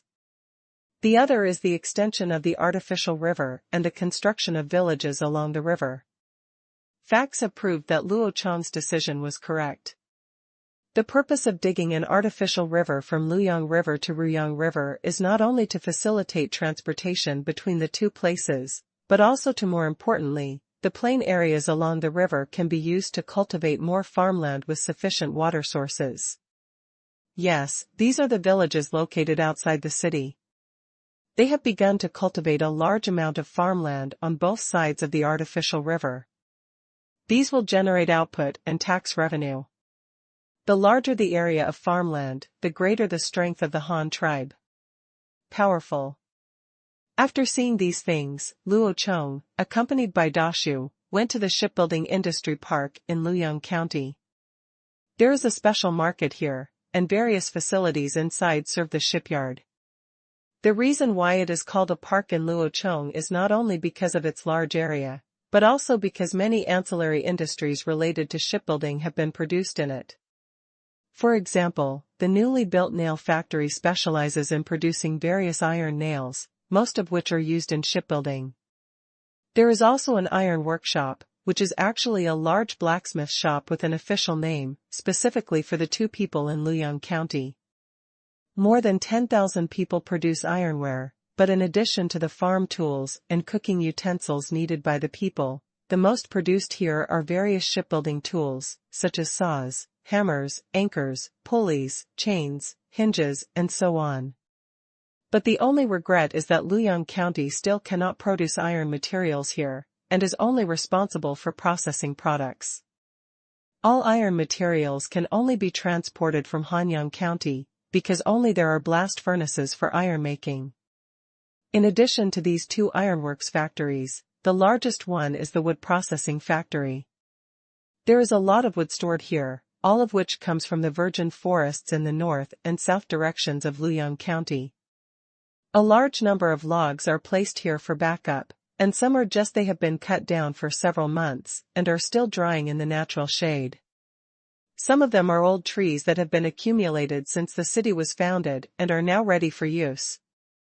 The wind-powered sawmills have grown from one to a row, cutting wooden boards day and night, providing a steady stream of materials for the Han tribe's shipbuilding business. On the other side of the wood processing factory is a newly built government-run textile factory. It produces many products, including felt, woolen cloth, linen, and a workshop specializing in the production of hemp rope. Without exception, the products here are mainly for shipyards. From here, the hemp ropes became the cables and rigging on the ship, and the cloth became a wide sail. The raw materials here mainly come from two sources, one is government-run breeding farms, and the other is taxes from private auxiliary fields. Since the implementation of the land dividing system, the government has received a batch of private taxes every quarter. Men plant grain fields to produce food, while women plant mulberry, hemp and vegetables. Han tribes do not harvest vegetables, but they harvest hemp bark and silk. Taxes are collected, and these physical taxes collected eventually go into these government-run workshops. Not everyone is willing to be idle during the 4 long months of winter. Some women choose to work in textile factories to weave cloth to earn some money to supplement their family income, or save money to buy pens, ink, paper and inkstones for their children in school, while men choose to join the shipyard, do some help, and get some wages every month. There are also people who don't want to enter the workshop to do the boring work of the assembly line. Most of them gather together in small groups and go out to the mountains to cut down trees. Winter is a good season for logging. The wood has little moisture and no leaves. The price of wood cut down in winter is generally higher because such wood takes less time to dry in the shade. It seems that it can be converted into money immediately after being transported to the wood processing factory, so there is no need to worry about lack of sales. In addition to logging, these people are sometimes lucky enough to catch game in the mountains. Whether these extra harvests are kept for their own consumption or sold in the city, they can earn a lot of money, especially all kinds of furs. And is a bestseller among the Han tribe. This situation happened mainly because the Han tribe did not have enough cold-proof clothing. The Han tribe currently did not have cotton, so there was no suitable filling for cotton clothes. Felt was fine, but the output was limited, so animal skins became people's choice. Few choices. If you don't want to go out and get cold, you can only stay on the hot bed at home and not go out. But who can bear to stay there for 4 months? After inspecting these newly built workshops, Luo Chong finally arrived at the destination of his trip, the Luo County Shipbuilding Workshop. The shipbuilding workshop has a total of 4 slipways, and they are always doing assembly line work, because according to the working mode set by Luo Chong, 4 steps are carried out at the same time: the keel laying link, the ship plate installation link, the waterproof ceiling link, and the launching of the boat. In the assembly process, these 4 steps must always have the ship on the workbench, otherwise it will be unqualified, so the Han tribe's shipbuilding speed is also very fast. How many schooners are there now? Including the ones under construction. Luo Chong looked at the busy craftsman in the dock and asked the big tree next to it. There are 22 ships that have been launched and can sail. This number includes the 3 ships in Youfu and the 2 ships transporting supplies at the coal mine. The rest are all in Weishan County and were taken by Yu Yi. Pick up and drop off the newcomers along the lake. If you include those under construction at the shipyard, there are a total of 26 ships, one of which is being outfitted and will be put into use in 4 or 5 days. Dashu thought for a while and reported the number of schooners currently owned by the Han tribe. Well, not bad. How is the construction of the new shipyard going? Luo Chong asked again.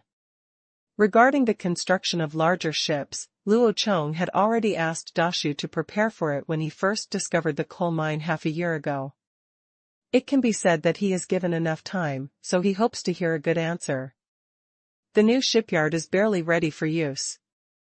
The dock part and the water dock have been dug. There is an outfitting space, a water slide, the capped dry dock has 2 construction spaces, and there is an open-air one, which is not completed yet. It is capped and is expected to be completed within a month.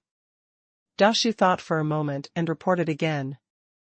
Luo Chong nodded, quite satisfied with the progress, and then asked again, how are the materials for shipbuilding being prepared? When I go back to the leader, there are a lot of materials in reserve, especially wood, but there is not enough iron. We need more from Hanyang City, otherwise we have nothing to do. Hemp rope and sail gear are also enough. The textile factory has already once we are on the right track, even if there is some consumption, the attached workshops can quickly replenish it, which is no problem. Well, okay, I will talk to Luoyang County about the iron materials. This year's iron materials are a bit tight, mainly because the population in Weishan County and the coal mine has increased too much. These new people also need a lot of tools, farm implements, and cooking utensils. However, none of this can affect our determination to build ships. Only by building more ships can we continuously transport coal, so that our iron shortage crisis can be overcome. Luo Chong frowned and said firmly. As the population continues to increase, more and more production and living utensils are needed, which require a large amount of iron. But now there is only one place in Hanyang City that can smelt iron. The Han tribe has no shortage of high-quality iron ore. But there is not much iron production. This is a problem that cannot be solved in a short time. For now, we can only take it slowly, so I listened to Luo Chong. If you have time these days, have a good discussion with Yunji of Weishan County. You will provide 3,000 people here, and he will provide 5,000 people, plus some slaves. After the spring plowing next year, we will move these people to Xingang. We will try to establish a new steel county within the next year and solve the problem of insufficient steel production capacity as soon as possible. Dashu frowned. This plan was different from what he originally thought, so he asked. Chief, didn't you say that coal must be converted into coke before it can be used to make iron? Did we make a mistake in the order? Shouldn't we give priority to building a coking plant next year? Otherwise, if there is not enough fuel to build a new steel county, then there's still no way to make iron? Luo Chong smiled and then explained to the tree. The main purpose of carbonizing coal into coke is to remove impurities. Natural coal contains a lot of impurities, especially sulfur. It's not that such coal cannot be used to make iron, but the iron produced has high sulfur content and is of poor quality. Forging weapons is definitely not possible, but there is no problem in casting iron pots. We can build Xingang County first and smelt it with coal first. The scrap iron produced will be made into iron pots to trap people from other tribes, such as using them to trade with the Xian tribe and the grassland tribes to provide us with the big man exchanged more important livestock such as cattle and horses, so that he didn't have to worry about what bad things they would do with these iron pots. Oh, Dashu said in sudden realization, and then understood the details. It turns out that the leader is planning to trick people, and use these scrap metals to trade with others. You can't think of it. In this case, then I have no problem. I will discuss with Yunji as soon as possible a plan for relocation and city construction, and then ask the leader for approval. Well, okay, come up with the plan then. In addition, you also need to prepare a meeting hall, a classroom is fine, and then you go and make arrangements.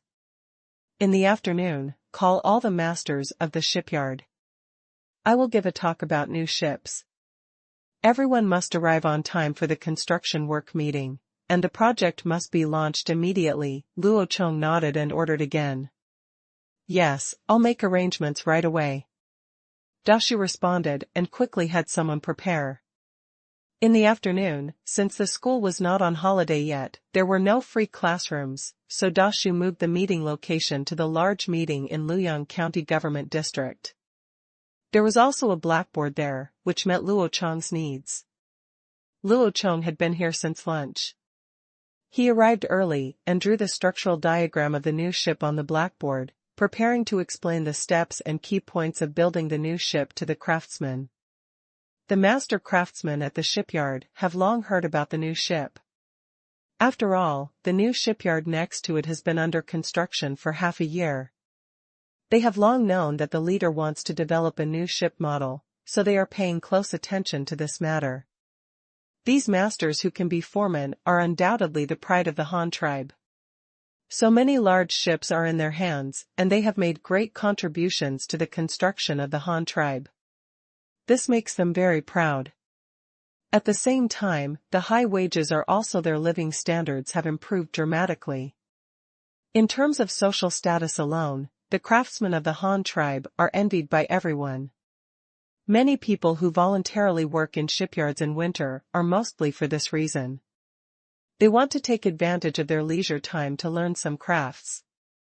By then, they can make anything at home and sell it for money, even if it is to make a small horse. A craft, for these people who have just joined the Han tribe, is a real benefit that can improve their living standards. Because Luo Chong, the leader, attached great importance to manufacturing, there was no historical low status of craftsmen among the Han tribe. The masters of the shipyard rushed to the conference room one after another. As soon as they entered the door, many people saw the two new ship structure drawings drawn on the blackboard in front. The new ship type greatly increased their interest. Some of the dimensional data even surprised them. 3 vertical masts and 1 bowsprit. This arrangement of sails means that the new ship type has a stronger wind receiving area, which means that the ship will be faster. The sunken structure means that the load of this ship type is higher. The ability is greatly increased, and at the same time the center of gravity is downward, the boat will be more stable. Another type of building ship is exactly the same as the sunk tank type in its main structure, but the 4-story upper and lower design represents the stronger transportation capacity of this kind of ship. It is just inconvenient to load and unload large cargo, but the transportation personnel are much more convenient. Finally, let's take a look at the size of the new ship. Good guy, it is more than twice the size of the current ketch. The length reaches 40 meters and the width reaches 10 meters. Such a huge ship construction task has made many veterans, the boatmen were all excited. This was a new giant ship, and it was also a challenge for them. However, there was no timidity in their eyes, but a sparkle in their eyes. Bang bang bang bang. At this moment, Lu Chuan walked in from outside the door, smiled and clapped his hands, attracting everyone's attention. Luo rushed into the conference room and clapped his hands, immediately attracting everyone's attention, and everyone quickly stood up to pay homage. Kneeling is not popular in the Han tribe. Except for formal sacrificial occasions, even when meeting superiors or nobles, they just bow and bow. The same is true when meeting the leader, unless it is a particularly formal occasion. I've seen the leader. All the craftsmen bowed at the same time. Okay, now is the meeting time. No need to be polite, everyone, please sit down. I will prepare to record it later. Luo Chong nodded, then everyone sat down, and the craftsmen below also took out their own notebooks. And pencil. Pencils have become popular among the Han tribe. Not only students are using them, but many carpenters are also using them. Especially when drawing short lines or making marks, they are more convenient to use than ink lines. More importantly, they can be used at any time. Marking data on wood or listing equations on wooden boards makes it easy to use. When everyone below was ready, Luo Chong started today's work meeting in front of the blackboard. Today I will mainly talk about the structural features of the new ship, the construction process, and the production goals for the 4 months of this winter. I have drawn the structural diagram of the new ship on the blackboard. I believe everyone can understand it. It is not much different from the previous sketch. The construction method is still the same, but it is a little larger. The main construction process is still 4 parts: keel laying, ship plate installation, waterproof sealing, and launching outfitting. Here I mainly talk about the keel and ship plates. Due to the elongation of the hull, the length of many timbers cannot reach the length of the hull. What to do? Can only be spliced. But the keel is one of the most taboo structures. Too many seams will reduce the rigidity of the hull and make it easy to break. Therefore, the number of joints should be reduced as much as possible. Now I will give you a technical indicator. All new ship keels can only have 1 at most. Joints, those of you who make keels, take note. There are also ship plates. The keels are not long enough and need to be spliced. Then the ship plates have to be spliced even more. But splicing is also a technical job. I don't care how many pieces of ship plates you put together, but you must stagger the joints.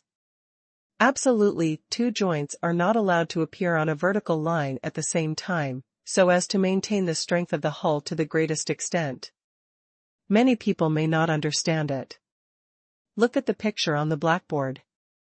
As Luo Chong spoke, he drew a line vertically on the structural diagram on the blackboard, running vertically through the entire hull. First of all, I want to emphasize that no matter what method you use to make the joint, no matter how well you make it, it is not as rigid as the entire piece of wood. Everyone agrees on this. The old masters below all nodded. Everyone understands this. So never place the joints on a vertical line.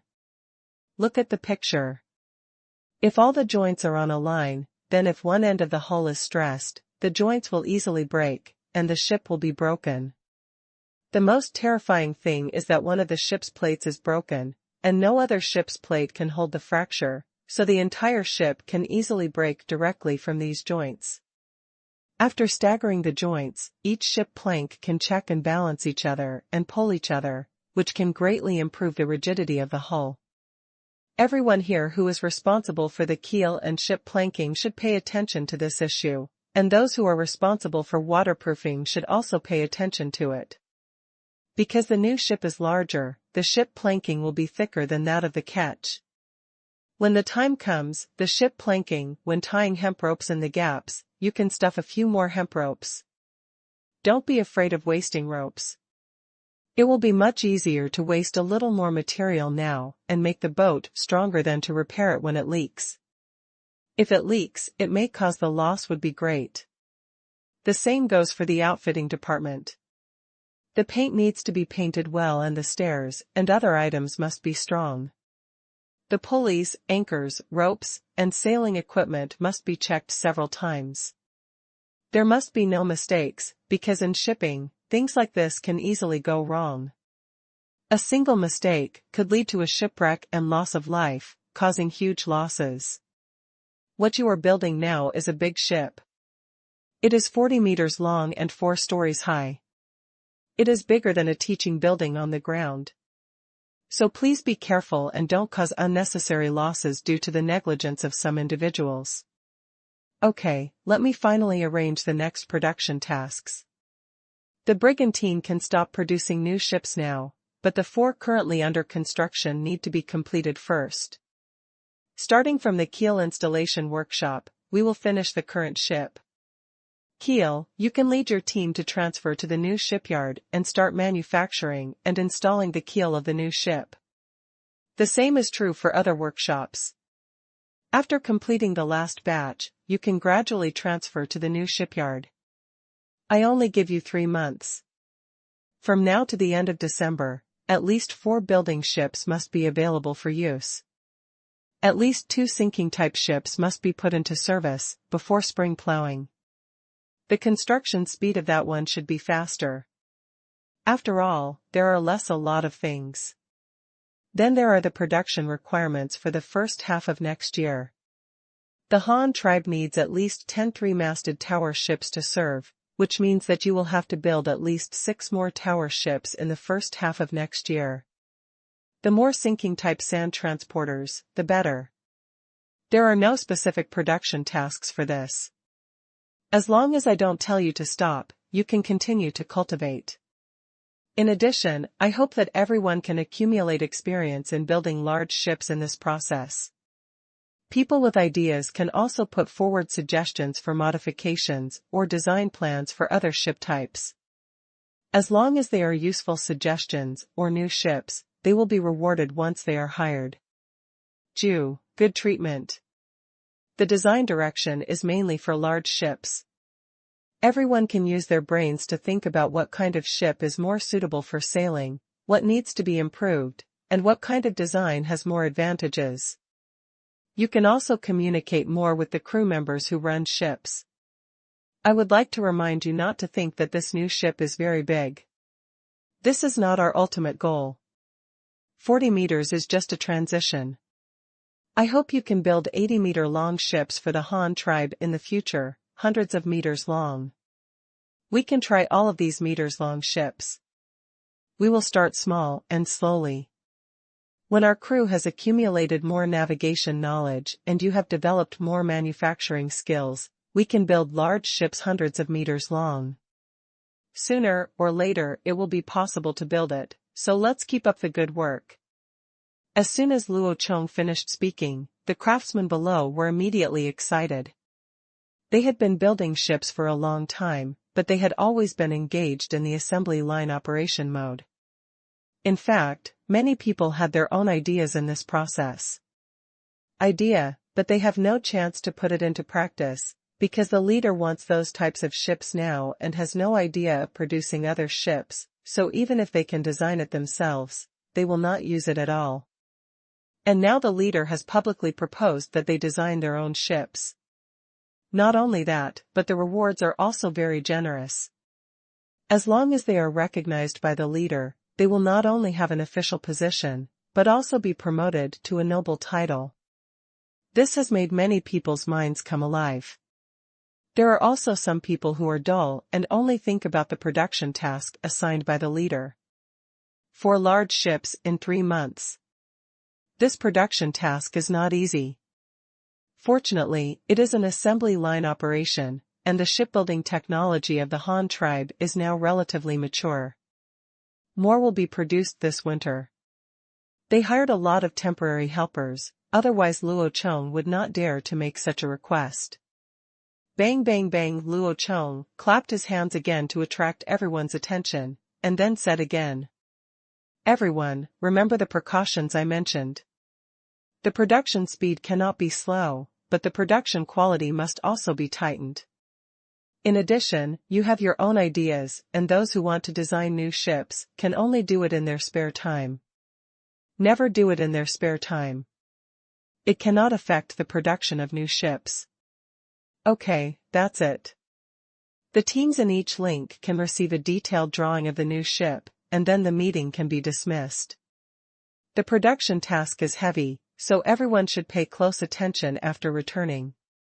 After the heads of each workshop returned with the drawings, the leader solicited new ship designs, and the news of promotions also spread in the shipyard. Many low-level craftsmen who were not qualified to participate in the meeting also knew the good news, and countless everyone was ready to move and began to prepare to offer treasures in front of the leader. Not long after that, after returning home from work in the evening, a young carpenter from the shipyard hurried back home, picked up a small box and ran towards the government district. Master, where are you going in such a hurry? It's going to be dinner soon. The little carpenter's wife stood at the door and shouted without knowing why. I'm going to the official area to see the leader. Just wait at home. Maybe our family will be knighted today. The little carpenter shouted without looking back, and rushed towards the city gate before closing it. To the official district. The little carpenter ran into the government office area quickly. When he passed the school gate, there were many students who had just returned home from their duties. He ran against the flow of people all the way to the gate of the county magistrate's office compound, and was stopped by the concierge at the door. Come down. Who are you looking for? What's the matter? An old concierge came out and asked, stroking his beard. I would like to ask my husband to please inform me that I want to see the leader. I am from the shipyard and I want to show my skills to the leader. The young carpenter put down the box and then gave a deep salute to the old man at the door. The old man squinted at his box, and then said calmly, Wait here, don't run around. Thank you, father-in-law. When the young carpenter heard that the old man was willing to inform him, he bowed his head again and thanked him. At this time, Luo Chong was having dinner with Dashu in the back hall of the county magistrate's office. While eating, the two were discussing the development of the Lake Center Island in the next year. At this time, a petty official led the concierge. The old man came over. To report to the chief, the concierge said that there was a young man from the shipyard outside the official office who claimed to perform his skills for the chief. The man also brought a box. The clerk stood in front of the door and said with cupped hands. The old concierge was standing outside the door waiting. Oh? Luo Chong was a little surprised. He didn't expect that they had just finished talking about asking them to develop new ships in the afternoon, and then someone came to show off their skills in the evening. It was really fast. It's a good thing to have someone perform. Bring that person in. Luo Chong put down his chopsticks and said. No. The clerk bowed and left, turned around and left with the concierge. After a while, he led the young carpenter in. The little carpenter is also quite familiar with the official offices here. Before the shipyard was built, he had participated in the project of building the official offices. He was very familiar with the layout here. However, he had not met the leader alone, so he was a little confused at this time. Nervous and not sure if the leader could take a fancy to his things, he tightened his grip on the box in his arms. After a while, the clerk took the carpenter to the back hall. After making an announcement, the carpenter walked in. Young man, I've met the leader. The little carpenter put down the box and bowed to Luo Chong. Well, you are a carpenter in a shipyard? I heard that you want to show off your skills. Do you have a design for a new type of ship? Luo Chong turned around and looked at him and said. The carpenter suddenly looked embarrassed and said timidly, Come back to the leader, it's not the design of a new ship, it's just a mortise and tenon structure I invented, which is different from the previous mortise and tenon joints, so I want to dedicate it to the leader. When Luo Chong heard that it was just a new mortise and tenon structure, he immediately lost interest. The mortise and tenon structure can be said to be ingenious, but no matter how awesome it is just a connection method, which is far from the advantages brought by a new type of appliance. It had a big impact, but Luo Chong was still very happy that someone was willing to invent and create. After all, the policy of encouraging inventions was set by himself, so he patiently received the little carpenter. Take out your invention and have a look. Luo Chong said with a reluctant smile. Yes. Upon hearing this, the little carpenter immediately happily picked up the box, then took out a few things and placed them on the ground. Luo Chong took a look and found a bamboo tube, a bamboo brush, a rectangular wooden stick, and an object made of wood that looked like a roller. There was nothing outstanding about it. But the little carpenter immediately picked up the bamboo tube and showed it to Luo Chong, and Luo Chong was stunned on the spot. Commander, please see, this bamboo tube has been made into a cup using round mortise and tenon joints. This cup does not require corkscrews and is very waterproof. Using such a cup to fill water is not only easy to open and close, but also there is no need to worry about water leakage. As the young carpenter spoke, he unscrewed the lid on the bamboo tube. That's right, it was unscrewed. Then Luo Chong saw the circle of threads at the mouth of the cup. Damn it! It's actually a thread. Could this girl have traveled through time as well? Oh? Bring it to me and take a closer look. Luo Chong couldn't calm down anymore. This was a thread. What an advanced connection method. This guy actually called it a circular mortise and tenon joint. Well, that seems to be correct. The mortise and tenon joint is originally a structure in which two or more workpieces interlock with each other, but the traditional mortise and tenon joint, most of them are connected by plug-in or hook-and-plug combination, but the thread is a rotating connection that moves in a circle, so there is really no problem with the mortise and tenon joint being called a circle. The little carpenter was startled by the leader's reaction. He had just finished the introduction. Why did the leader look so excited? Could it be that the leader was very interested in his invention? Show me all your things. Luo Chong saw him stunned, so he said it again. Yes. The little carpenter came to his senses, and quickly picked up several things excitedly and handed them all to Luo Chong. Luo Chong took the bamboo cup, which was about the same size as the thermos cup in his previous life, unscrewed the lid easily, and then carefully observed the threads on it. This thread is not complicated. It is just like the mouths of the containers he has seen in his previous life. There is only one circle of thread, but the convexity of the thread is relatively large, so that the contact area of the inner and outer threads can be greatly increased, improving it is waterproof, and the design with only one thread is very convenient to open. The second thing the little carpenter took out was a tap brush invented by Luo Chong. However, when Luo Chong made this thing, the pen cap was directly put on the pen head, and the pen barrel for filling ink at the back was also sealed with a wooden plug, but the one he brought was modified with threads. Luo Chong saw that there was a gap at the back end of the pen holder. He tried to pull it out, but it didn't come out, so he twisted it a few times according to the thread method. Sure enough, he unscrewed the back section of the pen holder, and the same was true for the pen cap in front. Threads added. The third one was a rectangular wooden stick, which looked like a stool leg, with an annular gap in the middle. Luo Chong also twisted it a few times this time, and directly broke the wooden stick into two pieces. The middle joint is exposed. It is also a threaded structure.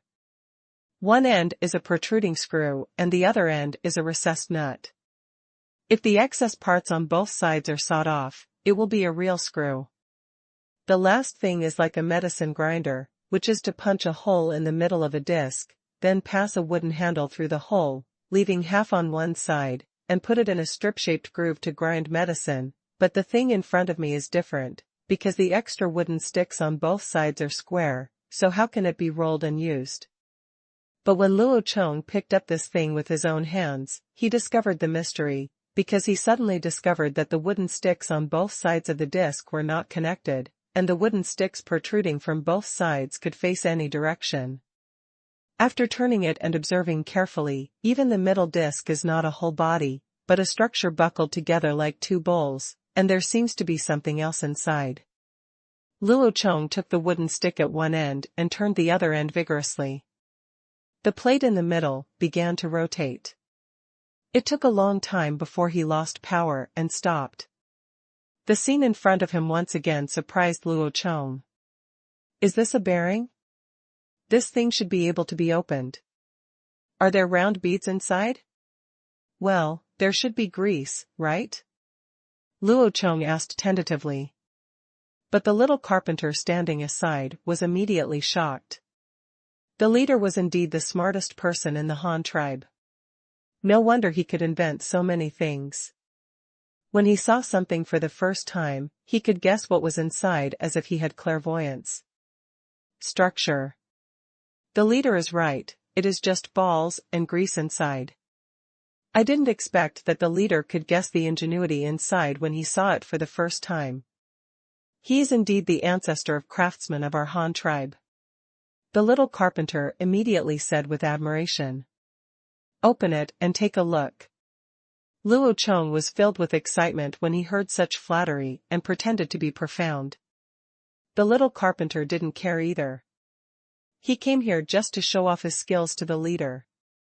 How could he show off his skills if he didn't open this thing? I saw him take out an iron hook the size of an awl from the box, and hook 8 wooden rivets from the outer ring of the middle disc. The middle disc was immediately decomposed, and then he was seen holding the plate horizontally. The other half was removed from the top, and the inner structure was immediately exposed.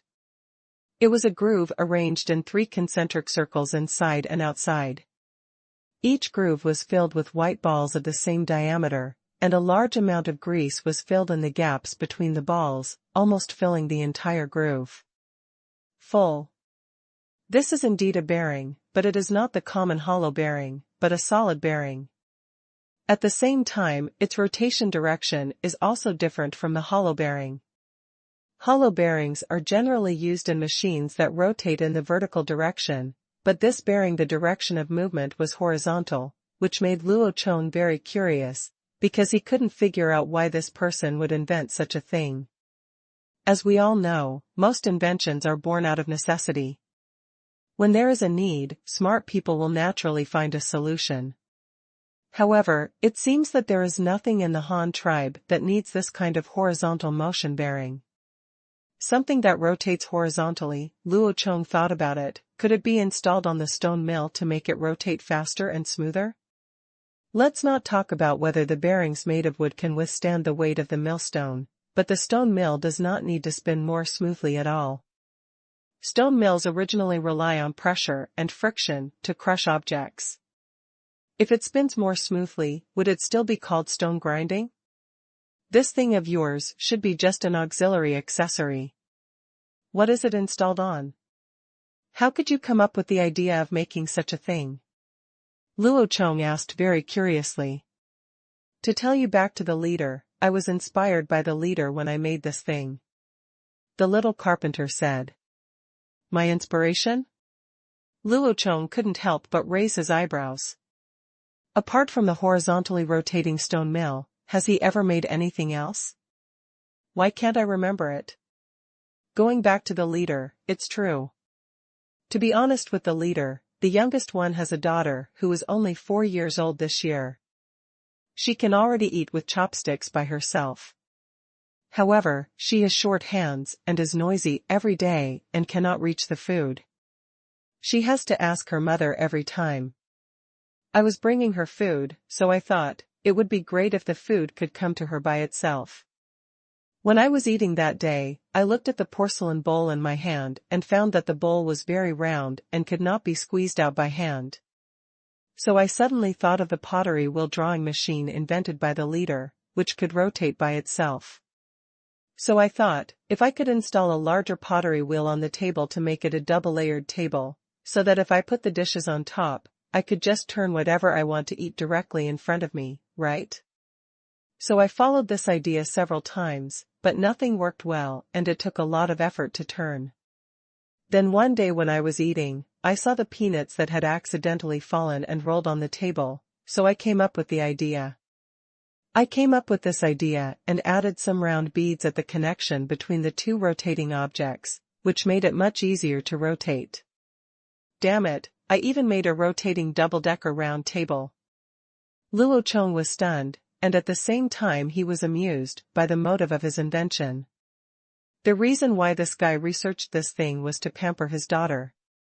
But after hearing him talk about the rotating round table, Luo Chong became even more suspicious. Is this guy really not from time travel? So he asked tentatively. Do you know Earth? The little carpenter was stunned, and then asked. What is Earth? Is it a new invention of the leader? How is it different from football? Luo Chong stared at his expression for a long time. It certainly didn't look like he was pretending. He looked confused. He shouldn't be a time traveler. If this guy was really pretending, then his acting skills were simply. You can be a movie star now. Luo Chong believed in his feelings, because he had just noticed that when the little carpenter heard the word earth, his eyes were filled with confusion rather than surprise. This could not be faked. But Luo Chong immediately started to get confused. He didn't know how he was feeling now. He said that he hoped that the other party would also be a time traveler to relieve his loneliness, but he was also afraid that the other party would be a time traveler and steal his position. Time and mood are very complicated. The Han tribe was founded by himself. It took several years to develop to the present, and he spent a lot of effort on it. He really didn't want anyone to come out to cause trouble, let alone take his position. Luo Chong felt that he had become addicted to the sense of accomplishment of building an empire with his bare hands, and he was even more obsessed with the power to control the destiny of the world. This might be the poison called power, and he had fallen deeply into it and could not extricate himself. Chief? What is the earth? The little carpenter didn't hear Luo Chong's answer. Seeing that he was still distracted, he asked again. Luo Chong was also awakened by this sound, hurriedly recovered his mind, and then said. Oh, the earth is nothing. Well, tell me about these things. How did you come up with the idea of making this spiral-shaped mortise and tenon joint? I don't have any ideas when I'm young. I just like to think about it when I have nothing to do.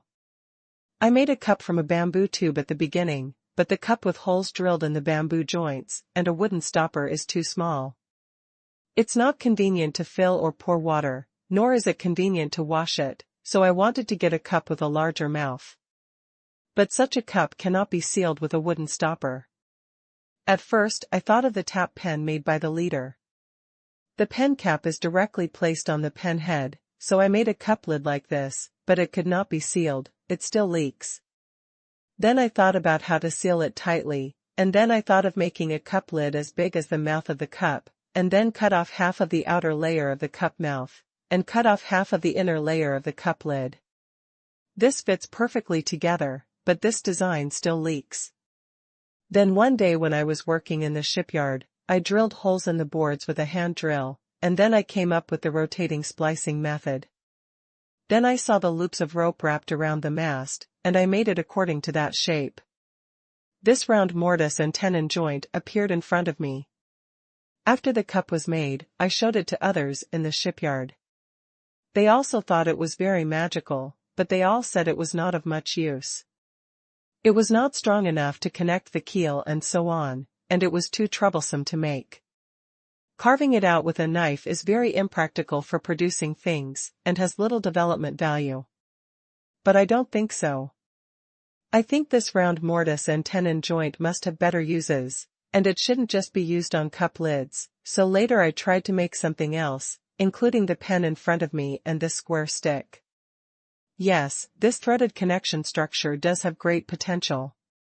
It should be used in various industries, not just for making cups.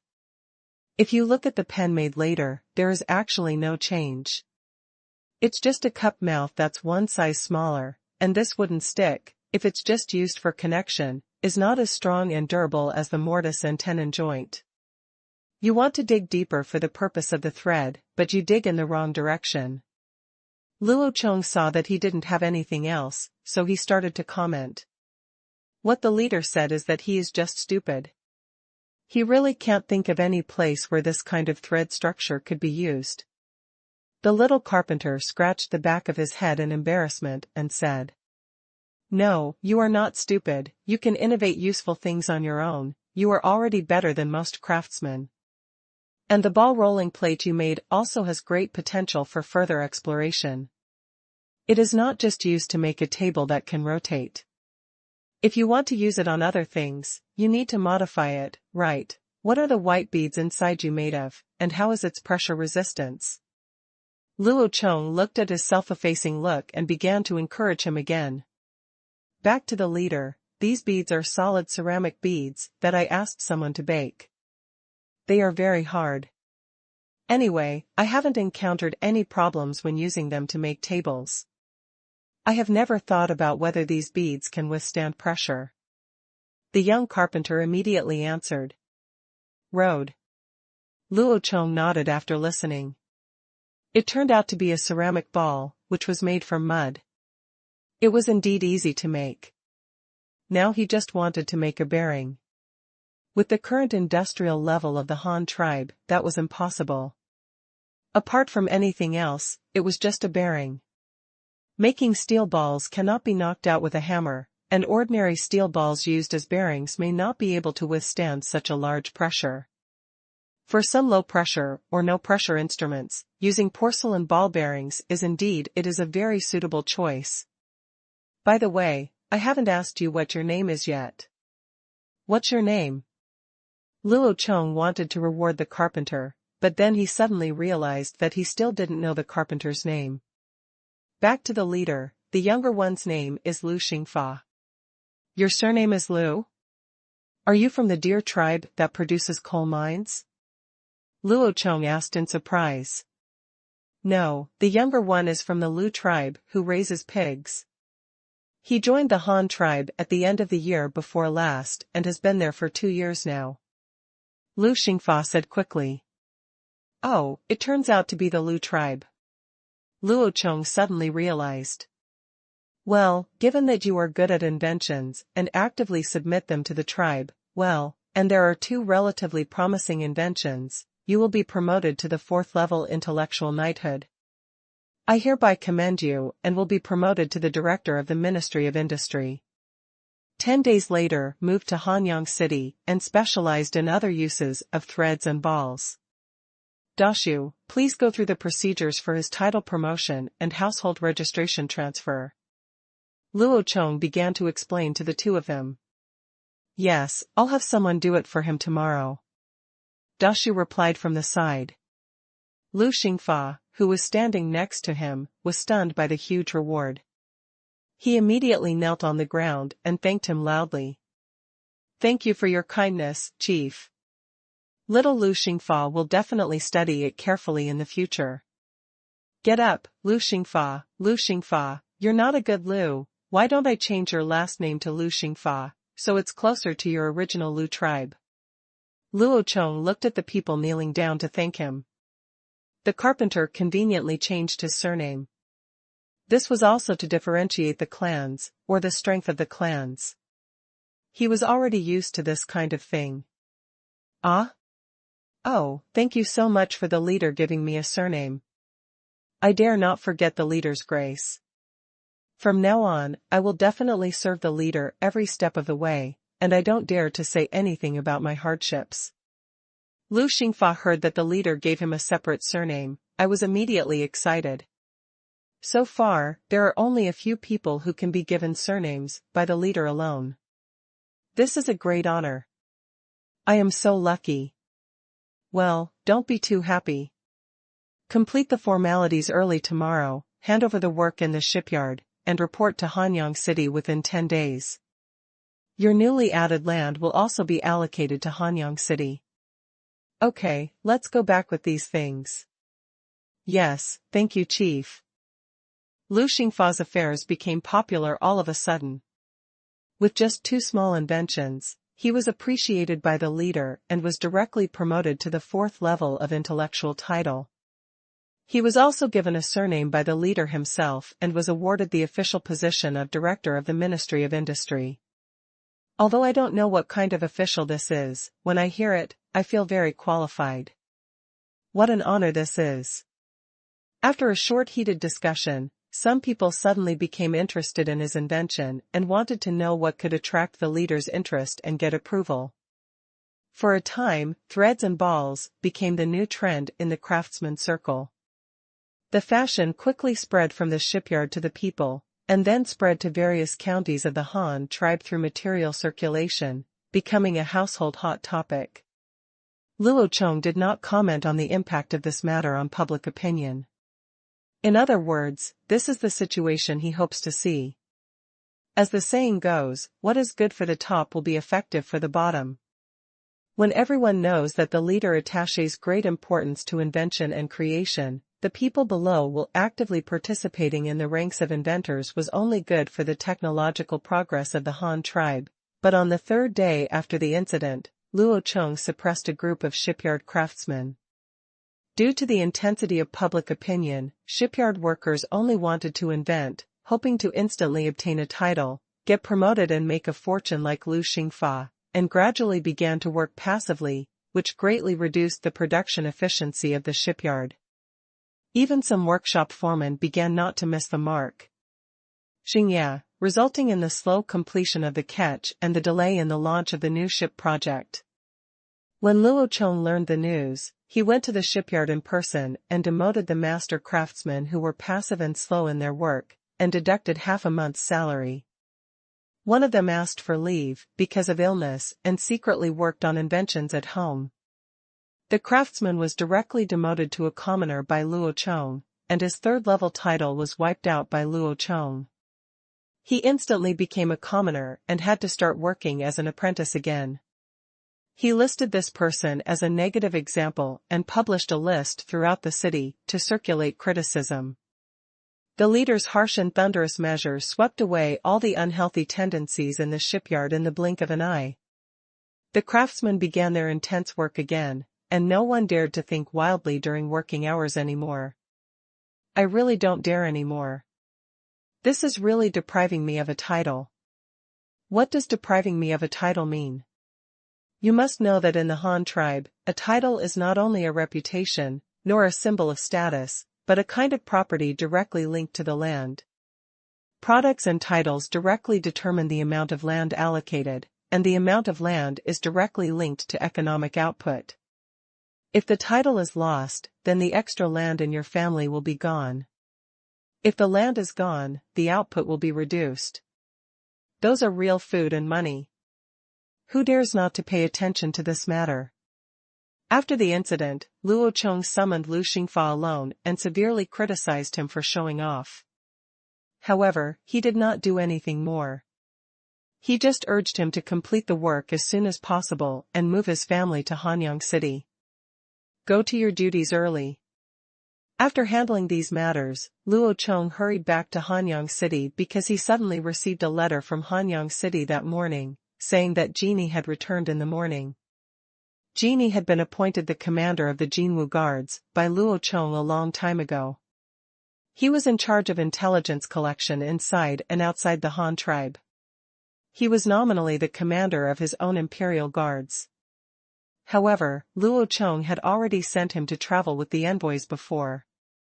The caravan was responsible for collecting and transmitting intelligence about the grassland nomadic forces and the Xian tribe. Now he suddenly came back. Did something happen to the mission? Therefore, Luo Chong was eager to go back and find out, so he did not wait. The new ship will be under construction before leaving. In the early winter of October, the snow had not yet started to fall here in the Han tribe. The wind was strong and the air was very dry.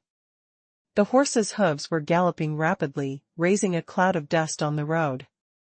Luo Chong galloped all the way and changed to a fast horse in Sidong County on the way.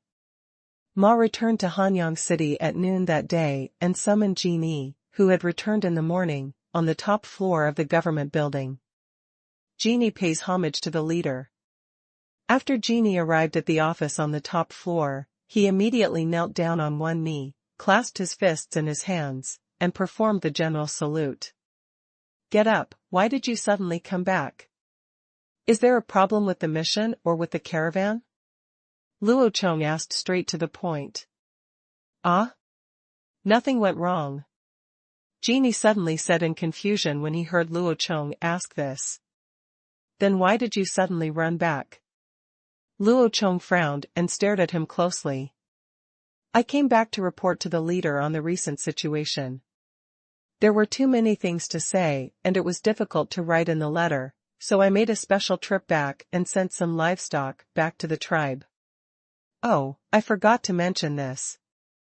I left the brigade and came back early.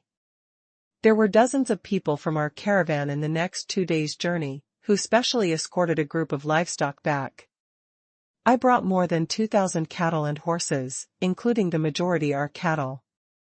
The current situation of the grassland forces is a bit chaotic. I am not too confident about this escort mission, so I came back together and reported the situation to the leader. It was not until I left the grassland and entered the mountainous area that I left the large army and rushed back in advance. Genie frowned twice and quickly began to explain. Luo Chong nodded after hearing this and did not express any opinion on their arrangement. The caravan was sent by Luo Chong to provide logistical support and military support for the mission, but it was still a caravan after all, so it naturally had to deal with the local people. The nomadic tribes were trading. What were they trading? Naturally, they were cattle, horses, and other livestock. After all, there are too many livestock and there is no way to raise them by themselves. After all, the caravan still has the task of providing logistical support. It is impossible to drive these livestock to graze every day, so of course it is necessary to send a batch back to the tribe and then transport some logistics supplies and commodities.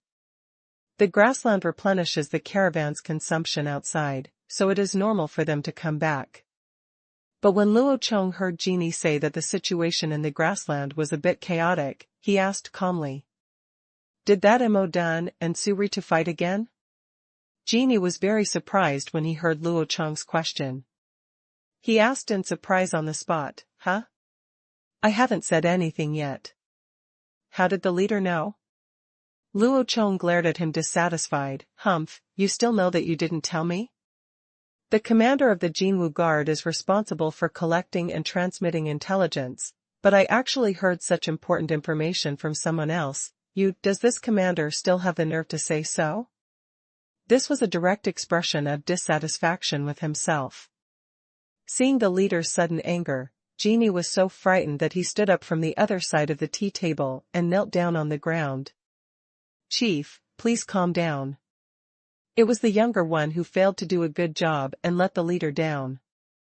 Why didn't you deliver the information for so long? Luo Chong also stood up and walked around with his hands behind his back and asked. Chief Rong, our caravan and the envoy's trip was not smooth. It took us 2 months of hard work to reach the Qingshu tribe's hidden bridge. We also encountered harassment from the Moton forces on the way. However, the ambassador and I both knowing the importance of the mission, he did not punish that Mao Dun, but only gave him a warning. Fortunately, that guy also knew the strength of our Han tribe and did not openly become our enemy, and there was no conflict between the two sides. However, it was precisely because they delayed us for a few days that we did not catch the good opportunity to get out of the bridge when the tide was low. We could only camp on the coast. We wasted a month in vain until the tide went out at the beginning of the next month. The ambassador and I both proposed to cross the bridge immediately to send envoys to the Qingshu tribe. But the accompanying leader of the Qingshu tribe said that if we went directly, the leader of the Qingshu tribe would mistakenly think that we were enemies who had looted in the past, so he proposed to go back first to report the mission to the envoy and explore the Qingshu tribe. The commander's attitude is that if the leader of the Qingshu tribe agrees, he will come back to pick up our mission. As a result, the guy was gone for 2 days and did not come back until the tide rose again. We had no choice but to wait for another month. It was not until the second low tide that the guy came out of Bamboo Island. Come over and say that the leader of the Qingshu tribe agreed to our mission, and then he led the mission to Zhudao. However, things did not go well after the mission landed. The ambassador wrote back saying that the negotiations between the two parties on the permanent residence of the mission were progressing very slowly, especially regarding the allocation of a piece of land for the mission to use. The leader of the Qingshu tribe had been unwilling to agree. He agreed to allow our mission to stay permanently, but he only gave us a few bamboo buildings for our mission to live in. At the same time, he also restricted our mission from going out and did not allow our mission to do business on Bamboo Island. It was restrictive. Our scope of activities. Therefore, Jin Wuwei's spies placed in the mission were unable to go out to carry out intelligence collection work and long-term undercover plans. I was worried that the leader would blame me for my poor performance and remove me from my position, so I kept putting off saying anything, hoping to wait until there was new progress in the mission and then give the leader good news. Genie made a mistake and asked the leader to punish him. After Genie finished speaking, he buried his head on the ground and did not dare to look up at Luo Chong again. Luo Chong didn't speak, nor did he ask Genie to get up. He just walked around the room silently, quickly analyzing the information in his mind. Going south from the Han tribe, it takes more than a month to get out of the mountains and reach the grassland. Once you reach the grassland, it is easier to walk. However, it takes more than half a month to reach the southwestern tip of the mainland.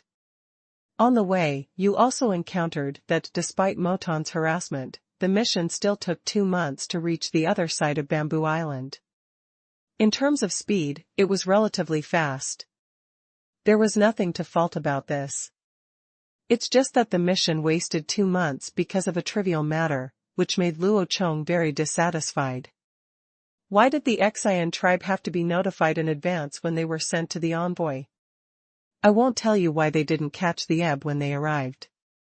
When the tide ebbs for the second time, we should not let that leader report first.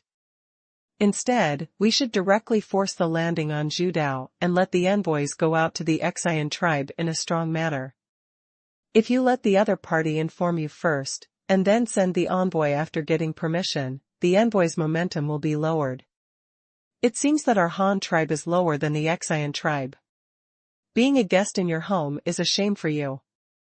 You should feel honored. Self-awareness is what makes people shine. What's going on now? Before I even get to someone else's door, I'm already a head short. Besides, when Yewei came to the Han tribe and clamored to go on an envoy, did you ever think about the need to notify them in advance? The Han tribe agreed to their envoy at that time, which was the magnanimity of a big country. Who are you, the Qingshu tribe? We Han tribes and heavenly dynasties come to your small door to teach you skills, but they actually have to inform you before entering? The more Luo Chong thought about it, the angrier he became. This genie and Bestia have completely embarrassed the Han tribe. Don't you know if you should be stronger? Don't you know how powerful the Han tribe behind you is? They actually lowered their status for nothing. Quan Bian has been waiting for a month, and maybe the senior officials of the Qingshu tribe on the opposite side are treating them like fools. And asking them to notify them in advance gives them time to prepare. In 1 month, who knows what the leader of the team told the leader of the Qingshu tribe? Maybe they have already discussed how to deal with the mission. This is evidenced by the fact that the negotiations after the mission's landing have not been smooth. On the surface, the Han tribe did not show any flaws. All actions were to help the Qingshu tribe in construction. Why did the other side keep delaying their consent? They must have planned some countermeasures in advance. It took 2 months on the road, another 2 months on the shore, and another 2 months of negotiations after the landing. Now it has taken another 2 months for the caravan to send the cattle and horses back. These things add up to more than half a year. It was just wasted, and in the end nothing was accomplished, and so much money and food were wasted. Thinking of this, Luo Chong suddenly asked, what about the carriages we sold to the Qingshu tribe? Have they been given to them? Have they paid for the goods? There are thousands of vehicles, and the payment alone is more than 2,000 cattle and horses. Why did you only bring back more than 2,000 cattle and horses this time, and where is the payment? Jinyi's body lying on the ground suddenly trembled and he stammered. Return to the leader, those cars have been sent to the Qingshu tribe along with the mission. The Qingshu tribe also agreed to our price and agreed to pay for the goods with oxen and horses. However, someone from their side said that the Qingshu tribe would take they don't have that many cattle and horses, and their livestock are all exchanged for sea salt and grassland tribes. Their people said that the sea salt trade of the Qingshu tribe has been entrusted to Moton with full authority, and the cattle and horses in exchange have not yet been shipped to the Qingshu tribe, so they asked us to go directly to Moton to ask for the cattle and horses to pay for the goods. But when our caravan went to Modu to ask for cattle and horses, Modu said that the white salt was entrusted to him by the Qingshu tribe to sell, and the cattle and horses in exchange should be given to the Qingshu tribe, not to us, but we would go back to look for them. When we visited the Qingshu tribe once again claimed that there were no extra cattle and horses on Judao, but still asked us to go to Moton to get them, so. When Luo Chong heard this, he immediately became furious.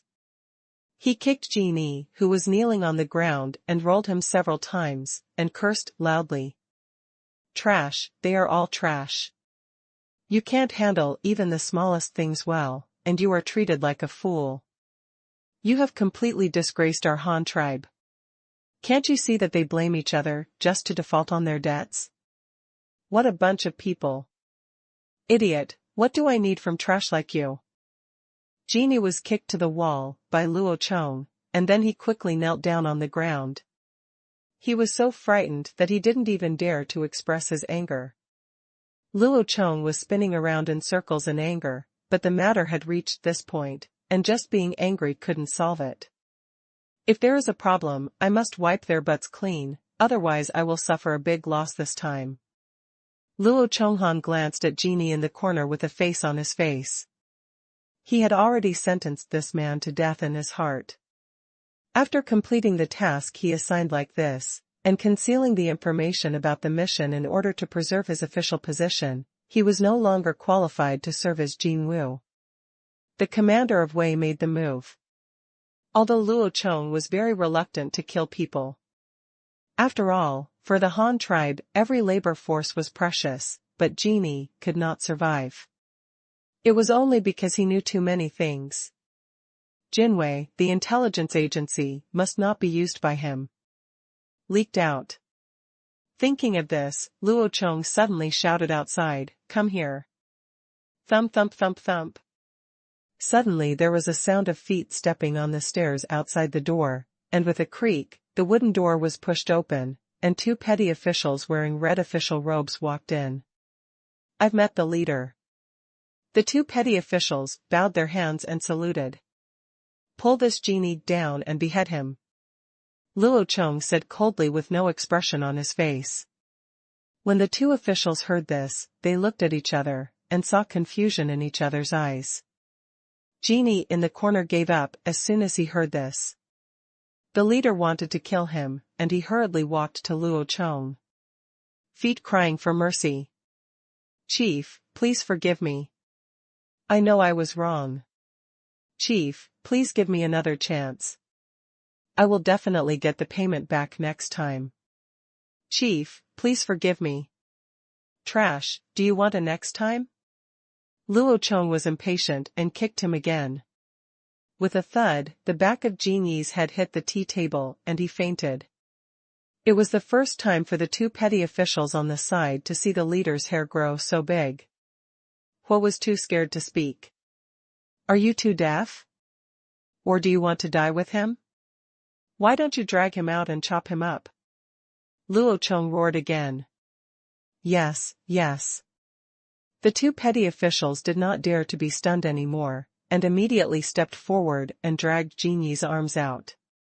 They paused when they reached the door, and one of them asked, carefully, "Boss, leader, how do I kill him?" When Luo Chong heard this stupid question, he glared at him dissatisfied, but since they had never done such a job of beheading, he suppressed his anger and said, "Pull him to the back of the government building, chop him on the neck with a knife, and remember to gag his mouth. I don't want to hear him talk anymore, and I don't want him to scare the children in the school in front." The two clerks were so frightened that they forgot to even respond.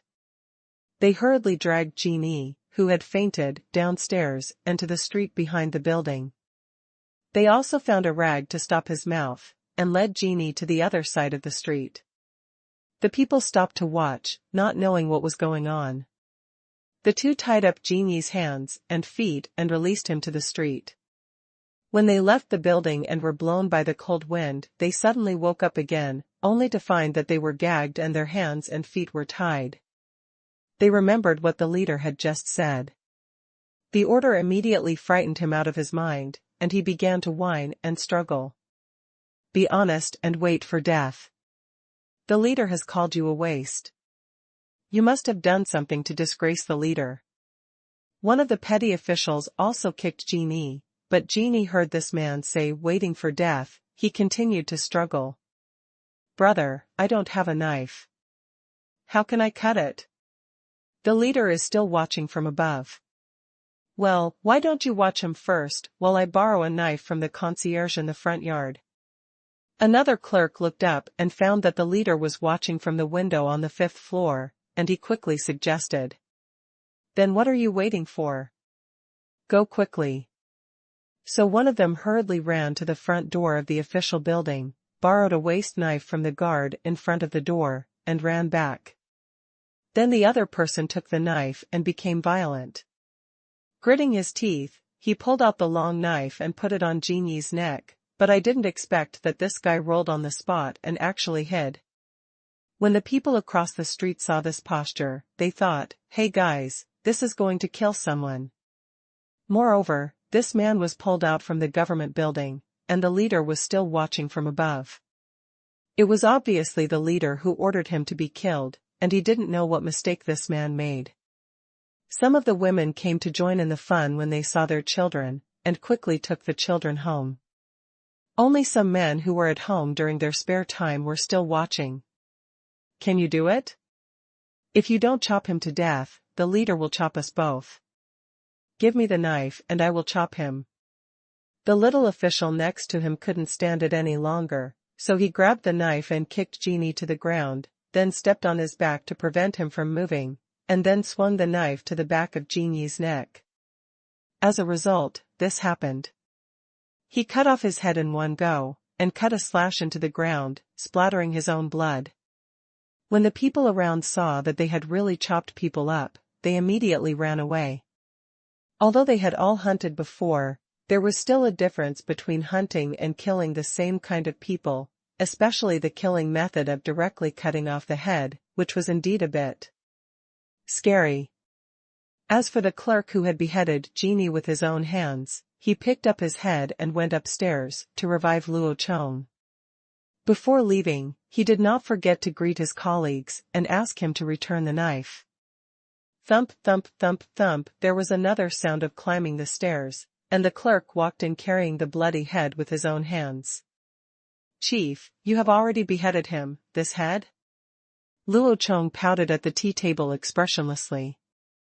The clerk understood and quickly placed Jinyi's head on the tea tray, then stood aside with a bow, not knowing what the leader meant. Go and write a notice saying that Jinyi, as the leader of the grassland caravan, did not report the knowledge, which delayed the mission and caused the mission to be in a difficult situation. In 8 months, no achievements have been made, and the payment for tens of thousands of cattle and horses has not been recovered yet, greedy for life and fear of death, looking forward and backward, and insulting the reputation of our Han tribe. Now I will be punished for several crimes. I will show my head to the public. I hope the people will know it and don't panic. Did you remember it? Yes, I remember it. The clerk nodded quickly, and then he understood why the leader was so angry. Tens of thousands of cattle and horses, this guy didn't want to come back, and he concealed it and didn't report it. He deserved to be killed. Well, after you finish writing, show it to me, and then ask someone to wipe away the blood. By the way, send someone to call me Yuji. Luo Chong nodded and ordered again. Yes, I'll do it right now. The clerk took the order and went downstairs again. Not long after he left, someone immediately came up to clean up the blood. Looking at the head on the table, they didn't dare to express their anger. They all knew that the leader was angry today. Luo Chong, on the other hand, stood at the window blowing the cold wind, not wanting to smell the smell of blood. At the same time, he was also thinking about his follow-up plan. Genie has been dealt with. It doesn't matter that this person is incompetent. The most important thing is that if you can't do it yourself, you can pass the news to me, and I will find a way for you. It's okay if you can do it honestly. But this guy actually dares to hide it and not report it. In the end, it led to such a result that even killing Luo Chong could not relieve Luo Chong's hatred. It was too embarrassing for the Han tribe. But he is dead, and someone needs to take over the position of Jinwu Guard commander. Luo Chong thought about it, and suddenly the figure of Yu Ji appeared in his mind. Although this boy from the Yu clan was a little younger, however, his performance on the first voyage with his uncle was very impressive. I dare to be the first to land when I come into contact with a strange tribe. I am courageous enough. I have followed the traveling tribe since I was a child. I am knowledgeable and know how to interact with people. This is the traditional advantage of the traveling tribe. I have strong social skills. What? He can speak well, he is smart enough, he can make quick decisions when facing danger alone, and he is calm and decisive. It should be feasible for him to be the commander of the Jinwu Guard. As for Bestia, who was sent as envoy to the Xian tribe, Luo Chong had a headache just thinking about it. Bestia was indeed honest and absolutely loyal to him. He was also the original team member of the Han tribe and a veteran figure, but he was a little bit. I have never seen the world and my abilities are somewhat lacking. Luo Chong analyzed that he should be more cautious. He was afraid of stalemate the relationship between the Han and Xian tribes and screw up the task in the end, so he couldn't do anything freely. But now I can't change even if I want to. Everyone is already in the Xian tribe. It seems that I can only give him some advice and support him after the year. Maybe this matter can turn around. Just when Luo Chong was standing on the windowsill thinking about countermeasures alone, a clerk from the government office had also arrived at the door of Yu Ji's house. Is Yu Ji at home? There was a sudden call from outside the door. Yu Ji is not yet married and has an independent household, so he still lives with his parents. But today he happened to call Jiang Yang's sister Jiang Lei to his home. The two entered the room, and Yu Ji was teaching her to write step by step. Yu Ji was deeply in love with Jiang Lei, and Jiang Xian also deliberately brought the two together, trying to use marriage to close the relationship with the Han tribe. Jiang Yang saw that the people in the Han tribe lived so well, and that Yu Ji was also kind to his sister, and he also hoped that his sister could stay. Then after this back and forth, coupled with the fact that Yu Ji can talk, and the Han tribe has so many good things, including clothes and delicious food, it didn't take long to capture Jiang Lei. Now the two are inseparable. Waiting for a good day to get things done. As a result, he was teaching his wife to write affectionately when someone outside suddenly called him. This made Yu Ji very angry. As soon as he pushed the door open, he shouted at the top of his lungs, "Who is it? I'm at home. What do you want to do with me?" As soon as I finished shouting, I saw standing at the door of my house a county official wearing a leather hairpin, a crimson official robe, and a copper seal hanging on his waist. Isn't this the chief official of Hanyang County's torture chamber? This guy specializes in arrests and public security. Why is he looking for me? Did I make a mistake? Thinking about all this, but the other party was an official, Yu Ji didn't dare to neglect him and bowed quickly. I don't know that the superior is here to visit. Yu Ji is far from welcoming. I was offended just now. I hope that the superior will not blame you. Please come home and have a cup of hot tea. By the way, I wonder what the superior wants from me. You don't have to drink tea. The leader wants to summon you. Come with me quickly. The chief of the torture chamber said expressionlessly. The leader had just killed a man and turned around to summon Yu Ji. Could it be that Yu Ji also had something to do with Genie? The chief official couldn't help but think wildly, so he didn't take kindly to Yu Ji's enthusiasm. He didn't dare to show too close. When Yuji saw the other party's attitude, he was a little unsure. Why did the leader suddenly summon him? Shouldn't he discuss anything with his clan uncle? Looking at the dead face of this official, could it be that the leader does not agree with my marriage to a woman with Jiang family? Oh? The leader is looking for me. Please wait a moment, sir. I'll go back to the house to pick up a coat. Yuji went back to the house without saying a word, telling his parents that he was going to see the leader, and then asked Jiang Lei to go back by herself first. Finally, he took a sheepskin jacket and put it on himself, and quickly followed the officials to the government building. He lowered his head all the way and thought about what the leader wanted to do with him. The two of them went upstairs. When they reached the third floor, a handyman suddenly came down from above. The bucket and rag in his hand were all red.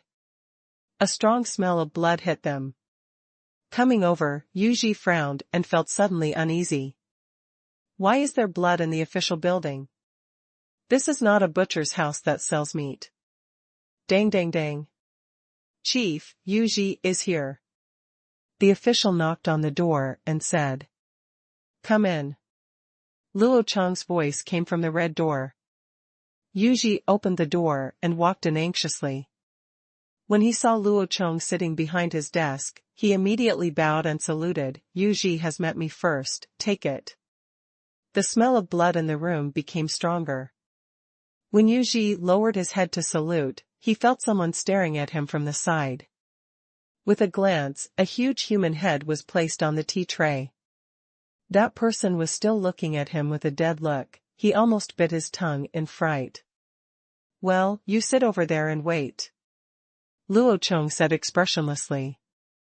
Oh, yes." Yuji nodded confusedly.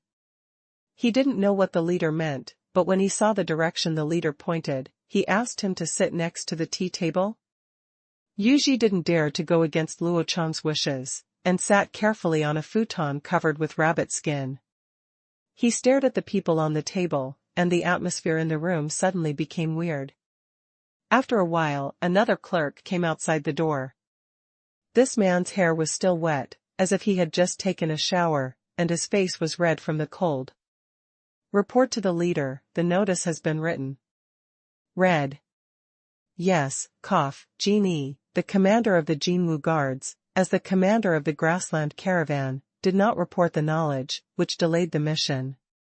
He insulted the reputation of our Han tribe and will be punished for several crimes. He will show his head to the public. I hope the people will know it, don't panic. Chief, is this okay? The clerk said with his hands shaking from the cold. Yuji, who was staring at the dead man next to him, heard the content of the notice, and then suddenly remembered the person in front of him, the leader. Now that the leader has killed him and called himself here, could it be? Yes, let me make a few more copies and post them. Remember to send someone to explain. Luo Chong nodded and said, Yes, I'll do it now, little one. The clerk bowed and left. After he left, Luo Chong looked at Yuji sitting next to him and suddenly said to him, I heard that you are getting married to Jiang Lei, who has a Jiang family. Ah? Yuji didn't react for a moment. Could it be that it wasn't what he thought? Yuji didn't know what the leader meant by suddenly asking this question. Could it be that he didn't agree with his marriage to the Yu Jiang family? But he did fall in love with that Jiang Lei, so he said it bravely. Back to the leader, it's me, I like that girl, and I think that if we can have a good relationship with the Jiang family, maybe we can directly absorb them and strengthen our Han tribe at once. After Yuji said this, he carefully peeked at Luo Chong's reaction, but all he saw was an expressionless face. What if I let you lead the troops to defeat the Yu Jiang clan? Luo Chong asked again, staring at Yuji closely. Yuji became anxious when he heard this. The leader actually wanted to attack the Yu Jiang clan? Why is this? Could it be that Jiang Xian provoked the leader? Shouldn't it? But at this time, Yuji didn't care much anymore. He hoped to prevent the leader from giving this order, so he quickly knelt down on one knee and cupped his hands. Yu Ji is willing to persuade the Jiang family to join me for the leader. If it doesn't work, the leader will just kill me. Luo Chong suddenly turned cold, and asked again in a cold tone, what if I must ask you to attack the Yu Jiang clan? After hearing this, Yu Ji's body suddenly stiffened. He knew that the leader was not satisfied with his evasive answer just now. He was forcing himself to express his position and let him choose between the Han tribe and the Yu Jiang family, and he only can choose one. How should I choose? It seems that there is no need to think about this problem. The life of the Han tribe is so good, and his relatives are all in the Han tribe, and his two uncles, Youfu and Yui, have been reused by the leader. They were either out managing caravans or exploring distant places by boat all day long. When it came to the opportunity to defect to the Han tribe, no one was more convenient than them, but they had never thought about it this way, so how could they do such a thing? Then I can only grit my teeth and give up on that woman. It was late and then fast, with many thoughts in just a blink of an eye. Yu Ji changed his kneeling posture, suddenly knelt down on the other leg, and knelt on the ground, speaking in a firm tone. Yu Ji is willing to obey the leader's order and lead the troops to attack the Yu Jiang family. Sit. The leader's voice suddenly came to his ears, making Yu Ji startled. Sit? Let yourself sit? Aren't you going to attack the Jiang family? What does this mean? Yu Ji suddenly felt that his usual IQ had suddenly disappeared. Could it be that he was scared by the leader? He suddenly raised his head and looked at the leader with a confused look on his face. He saw that the leader had already sat at the top of the tea table and pouted to the side, indicating that he should sit down. Yu Ji quickly sat aside, and then asked in confusion, Chief, when will I set off? It's just the beginning of winter, and the river has not yet frozen. If it's another month later, I'm afraid I won't be able to go on the expedition. What kind of expedition are you going for? Luo Chong took a sip of strong tea to suppress the smell of blood in the room. Didn't the leader just say that he wanted to attack the Jiang family? It's better to do this as soon as possible, otherwise it will be inconvenient when the river freezes. Yu Ji asked inexplicably, could it be that the leader has lost his memory and can forget what he just said? Why do you want to fight the Jiang family? Luo Chong asked calmly. Yu Ji suddenly looked confused. Didn't the leader just? Didn't you say that you were sure to persuade the Jiang family to join them? Then why did you beat them? Luo Chong continued to ask, as if he was not the one who forced Yu Ji to make a choice just now. Then the leader just. Hearing Luo Chong's words, which seemed to have nothing to do with him, Yu Ji immediately muttered aggrievedly, don't fight? Is it interesting for you to scare me instead of beating you and force me to make a choice? Is it fun to be scary? Luo Chong, on the other hand, had a calm face. He was just testing Yu Ji's loyalty just now to see whether this boy would choose a woman or a tribe in front of a woman. Fortunately, he was not stupid and did not go against him. You must know that young people in the love stage are very impulsive. Luo Chong is really afraid that he will be stunned for a moment. If this is the case, he cannot send him to take over the command of the Jinwu Guard. Otherwise, such an impulsive temper will be used by the enemy. Once you take advantage of it, you don't know what will happen. Luo Chong is not so arrogant as to think that there are no smart people in the world except himself. But I was indeed not wrong about him. This boy was really good at making decisions on the spur of the moment, and he might be a useful talent. After making some judgment in his mind, Luo Chong suddenly pointed at Jin Yi's head and said, do you know who he is? Yes, this is Jin Yi, the commander of the Jinwu Guards. Yu Ji replied without thinking. He had just heard the notice read by the junior official, so he naturally knew who the head was in front of him. Then do you know what Jinwu Guard does? Luo Chong asked again. The Jinwu Guards are the leader's imperial guards. They are responsible for protecting the leader, clearing the way for the leader, standing guard, holding flags, and warning. Yuji answered without thinking again, but at the end, he suddenly realized something was wrong. He cleared the way for the leader, stood guard, held up the flag, and warned, but why had he never seen these people before? And Jin, the leader of the Jinwu guards, since he is the commander of the leader's forbidden army, and is basically equivalent to a personal bodyguard, why is he not with the leader and instead being sent to assist the mission? I have to say that Yuji is indeed a smart man. He never paid attention to this matter before, but now after a little analysis, he discovered the key point. However, if the leader doesn't tell him, it's certainly not easy for him to ask. Yes, it's the Imperial Guard. Are you willing to take over Jin Yi's position and be the commander of the Jinwu Guard? Luo Chong directly stated his intention this time. Yuji thought this when he first entered the house, but at that time he had not noticed the hidden meaning behind this position. Now that the leader wanted him to take over, he suddenly hesitated again.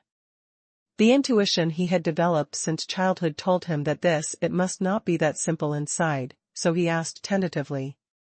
Chief, I don't know what other tasks this Jinwu guard has besides security work. If he only has to stand guard, then I would rather follow my uncle to explore the route. Standing there all day long is not my character. Yuji's voice became smaller and smaller as he went back, and in the end he almost became a hum, but Luo Chong still heard him. Then Luo Chong suddenly showed a playful smirk. Are you sure you want to know? After you find out, you will either become the commander, or you will be like him. Do you still want to know now? Luo Chong stared at Yuji and pointed at Jin Yi's head. This is a pit, there is something really wrong here.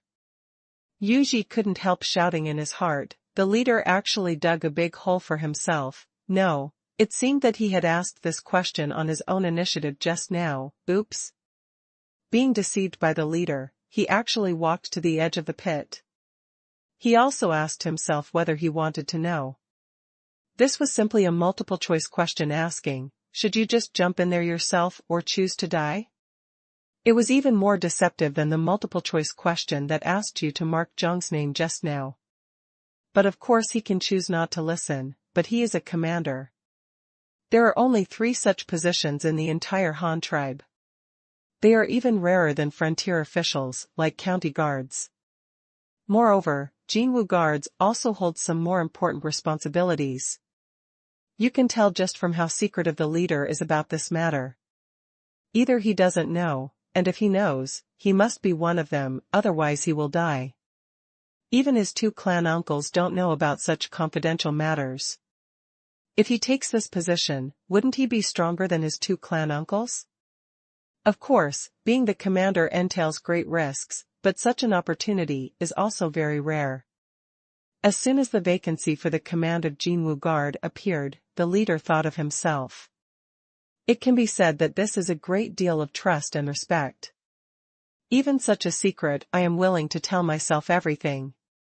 For a moment, under Luo Chong's gaze, Yuji's expression kept changing, and he was obviously deeply entangled. He wanted to go back and ask his 2 uncles if they would agree to this position, but seeing how the leader responded, the confidentiality of this matter is such that you don't even have to think about it. You can only make your own choice, and it is a rare opportunity to achieve success in one step. The room was eerily quiet. After thinking for a long time, Yuji gritted his teeth secretly and finally made a decision. Yuji is willing to be the commander, please let me know from the leader. Luo Chong nodded slightly, stood up and took out a roster from the shelf behind his desk and handed it to Yuji. These are all members of the Jinwu Guard. Take a look. Yuji curiously opened it and looked at it, and found that it was full of basic information about some people, names, place of origin, some situations at home, time of enlistment, etc. There were not many people, only about 30 people, which was different from what Yuji imagined. The gap is huge. The other 2 guards have more than 2,000 people. How many people do you have? But the question just now comes again. Shouldn't these people be the leader's guards? Where are they now? What are you doing? Chief, the people up here. They are all in the caravan on the grassland, and a large part of them are in the mission, but no one knows that they are Jinwu guards. The only one who knows their identity is me, and of course, now you. Luo Chong took a sip of tea. Explained. Yu Ji was immediately shocked. These people were actually hidden in the missions and caravans, and only he and the leader knew their identities. What is the leader doing? Don't even the Beast Tooth ambassadors know? Yu Ji asked doubtfully. Luo Chong, on the other hand, did not speak and just shook his head. Yu Ji was even more surprised. What on earth are these people going to do? Unexpectedly, even Beastia, the absolute confidant of the leader, could not know. You must also be curious. The Jinwu guards are obviously my imperial guards, but they are not by my side. Moreover, the identities of the Jinwu guards members are still top secret. Even my most trusted Beastia doesn't know that he is lurking next to me. With Jin Wuwei. Seeing Yu Ji nodding, Luo Chong continued. That's because the Jinwu Guard is not only my imperial guard, it is also a little-known intelligence agency. Although there are a few people, it has just started after all. Chief, what is an intelligence agency? Yu Ji heard this term for the first time, so he didn't know much about it.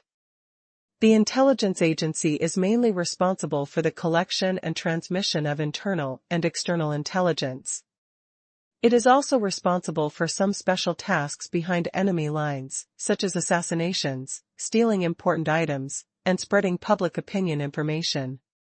At present, the internal system of Jinwu Guard has not been established, but I can tell you its role first, which is to lurk around high-level officials and businessmen of the Han tribe to collect intelligence on these people to see if they have been corrupt, perverted the law, or betrayed tribes, whether there is any illegal reselling of supplies, or even what these people eat, what they sleep on, and how many women they keep at home and outside. All this information must be collected and then reported directly to me. However, this matter has not yet been implemented. At present, the main reconnaissance direction of Jinwu Guard is external. Hearing the leader talk about such a special mission, Yu Ji opened his mouth in surprise. He didn't expect that the leader had secretly established such a department. The leader was obviously not trusting those officials. Fortunately, he thought those high-ranking officials were all what a scenery. I didn't expect that it was all under the surveillance of the leader. Although this thing has not been completed yet, it does not prevent him from imagining the power of this department. It is indeed a pro-army and a killer weapon. With such a department, the Han tribe will never collapse easily. If anyone below with the slightest movement, the leader can definitely nip these people in the bud, ruthlessly. Just listen to Luo Chong continue to speak. At present, the size of the Han tribe is not very large, and I can still trust the officials I appoint. However, the tribe is developing and the population is increasing. When the territory of the Han tribe becomes larger in the future, I will have to appoint some unfamiliar people. But there is no guarantee that these people can faithfully execute the orders I give, so I need a department like this to supervise them. It is not easy to build the Han tribe, so I am even less likely to allow others to destroy it. Yu Ji nodded after listening. This sounded like the leader's explanation of his intention to build this department. At first, when he first heard that the leader wanted to monitor all officials, he was somewhat chilled. It turned out that the leader did not trust him. Do these people of my own also include my 2 clan uncles? But after listening to the leader's reasons, he also believed that the leader's considerations were reasonable, and the leader also said that this matter has not started yet, and he can still trust these people for the time being. This shows that his 2 uncles are also leaders. Trusting people, the reason why the leader established this department is mainly for future considerations. After figuring out these key points, Yu Ji's mood improved a lot, and he no longer felt that the leader was heartless. After all, he did this for the consideration of the entire tribe, which was understandable, so Yuji asked. Then what is the leader talking about to the outside world? The leader just said that all the people on this list are in the caravan and the mission. Is he trying to find out about the grassland and the Qingshu tribe? Luo Chong listened to the question he asked and immediately nodded appreciatively. This Yuji was indeed quite smart, so he told him his original plan. From the beginning, how to place latent spies into the Qingshu tribe, how to successfully infiltrate them, how to finally dispatch Jinwu guards to the mission, how to establish communication channels with these latent spies, and the follow-up plan for dealing with the Qingshu tribe, etc.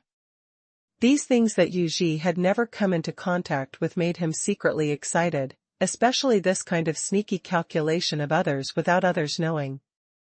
When he heard that the leader had successfully infiltrated the Qingshu tribe mission, when those people regarded their spies as treasures, they couldn't help but feel a sense of pleasure. Yuji suddenly had a feeling for no reason that maybe this department was really suitable for him. Listening to Luo Chong's plan, Yuji felt as exciting as listening to a spy novel. At the same time, he was smart and alert and quickly understood the true responsibilities of Jinwu Guard. Then my next work direction after taking office will still be the Qingshu tribe? After some understanding, Yuji quickly adapted to the role of the commander and began to take the initiative to ask about the work regulations. Yes, the current main reconnaissance direction of the Jinwu Guard is in the Qingshu tribe and the grassland. In addition, you also know that the city will be built on the grassland next year. Regarding this, you must prepare in advance. Follow your uncle to the grassland. This is not the first time. I am familiar with the place, so I have to give you an important task. When looking for a place suitable for building a city along the lake, firstly, it must meet the needs of building a dock, which is very important. Secondly, it is best to be close to a water source. This water source does not refer to the lake water, but the river water flowing to the grassland. If our boat, it would be great to be able to sail deep into the grassland. Thirdly, this place must be suitable for farming. The cultivated land area that can be cultivated must at least ensure the rations of a city's population. Fourthly, there must be trees. This is not a hard requirement. It is best if you have it. It doesn't matter if you don't have it. I mainly mention this. This is for the sake of firewood. If it doesn't work, we can transport coal there for burning in the future. This is the site selection criteria for building a city. You can choose a few more places like this. We will definitely build more than one city in the future. As long as there is a suitable location, you can note it down and report it to me. In addition to these things, you also need to train your own manpower to prepare for the expansion of the intelligence network. I allow you to recruit some small tribes in the grassland in the name of the Han tribe and select smart and capable people to train. However, you have to distinguish between peripheral members and insiders. Peripheral personnel are only responsible for collecting intelligence, but are not responsible for transmitting it, let alone letting them know what they are really doing. In addition, there are many ways to collect intelligence, including secret arrests and torture. Torture and bribery, with large sums of money, can all be used. The above are all related to the grassland. Regarding the Qingshu tribe and the training of some internal personnel, you can select people from soldiers who have retired due to injuries, or you can recruit some orphans and train them from an early age, especially those newly joined in Weishan County and Luoyang County. Tribe, some of their tribesmen are orphans. If there are any who are not willing to raise them, you can take them over. How about just do this, and set up almshouses among the Han tribes in my name? On the surface, it is a public welfare institution that takes in orphans from all over the country. The management rights are under the name of Jinwei.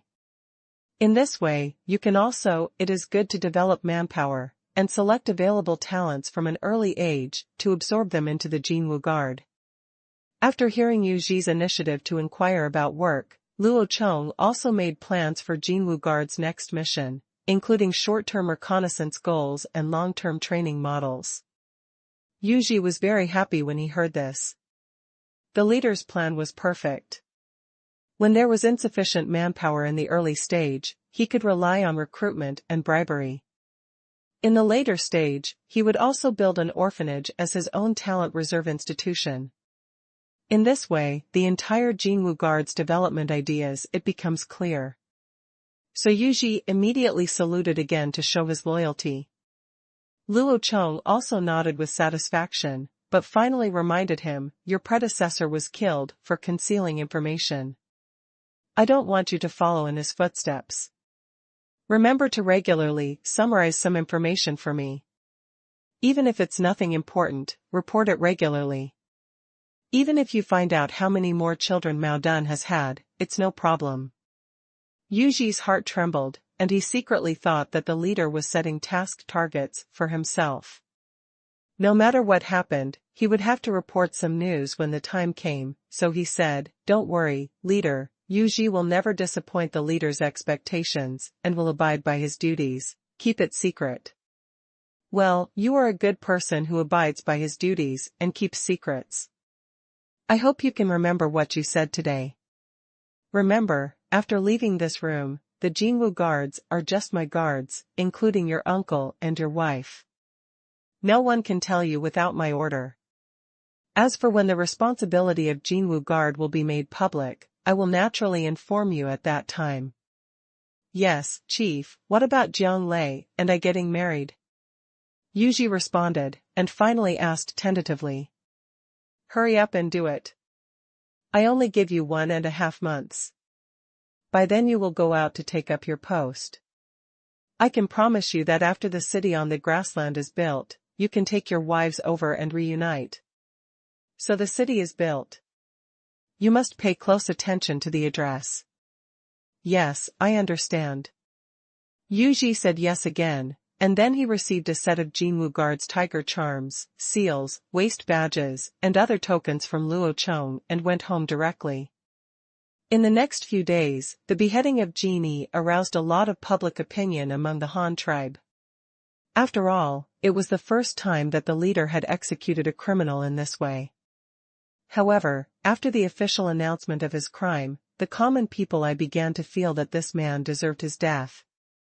You must know that those are tens of thousands of cattle and horses. If they are transported to the Han tribe and distributed to various places, the people can rent a few more animals during the busy farming season. But now because of him alone, these cattle and horses are gone. Who will put in a good word for him? At the same time, since the list was public, Ushio and others who were studying in Han also knew the news. However, before he came to Luo Chong to explain, Luo Chong directly summoned him and said with absolute force gesture, "Give it directly to them." He was punished by suspending classes, and asked Niuwei to immediately send people to the Maodun tribe and the Xian tribe, asking them to pay the price immediately. Otherwise the Han tribe was ready to send troops to conquer at any time, leaving him to do what he wanted. If the delay continued, Luo Chong would be the first to be killed. Got him. Ushio had no choice but to immediately send 20 people out of the 50 people studying abroad to take care of things, 10 people to find Moton, and 10 people to go back to the Xian tribe to contact the commander. At the same time, he was also very depressed, and he had finally won it. The opportunity to learn from the Han tribe may have ended just because of this little thing. He also couldn't understand why the commander-in-chief would do such a thing, and that damned Mao Dun actually impounded his own livestock, causing the Xian tribe to have a conflict with the Han. It seemed that it was time to change the Haiyan business. On the other side, Yu Ji, who had been promoted in a low-key manner, contacted Jiang Xian and Jiang Yong, and began to prepare nervously for the marriage, and persuaded the Jiang family to join them as in-laws. Through what he saw and heard in the Han tribe and the recent news about Jin Yi's beheading, Jiang Xian knew that the Han tribe still had ways to obtain a large number of cattle and horses, although this time the matter was messed up by Jin Yi. However, Jiang Xian, who had seen the Han tribe's army, didn't care about it. He believed that with the strength of the Han tribe, he was absolutely capable of defeating any enemy and obtaining cattle and horses. Sure enough, just 2 days after Genie was beheaded, more than 2,000 cattle and horses escorted by dozens of caravan members arrived at Hanyang City. This made Jiang Xian take a high look at the Han tribe. After a long period of observation, after thinking about it, Jiang Xian finally made a decision on the day of Yu Zhi's wedding. He agreed that the entire Jiang family would join the Han tribe. Luo Chong was very happy to know this. He first rewarded Yu Zhi and allowed him to go to the metallurgical workshop to build an exclusive weapon. Then he specially summoned Jiang Xian and officially gave him a surname, but it was still Jiang. Then the two of them agreed on the specific relocation matters of the Jiang clan. Jiang Xian was obviously very sincere and said that he would obey the leader's arrangements in everything, but made a few requests regarding sacrifices. Different from the Han tribe, the Jiang family attaches great importance to sacrifice, and there are many objects of sacrifice. Sacrifice to the sky, praying to God for good weather, abundant harvests, and a prosperous population. Luo Chong said there is no problem with this, because the Han tribe also worships the sky. In addition, Jiang Xian also proposed to offer sacrifices to Shi Ji, who is the god of land, and Ji is the god of grain. This is a very important sacrifice for any farming civilization.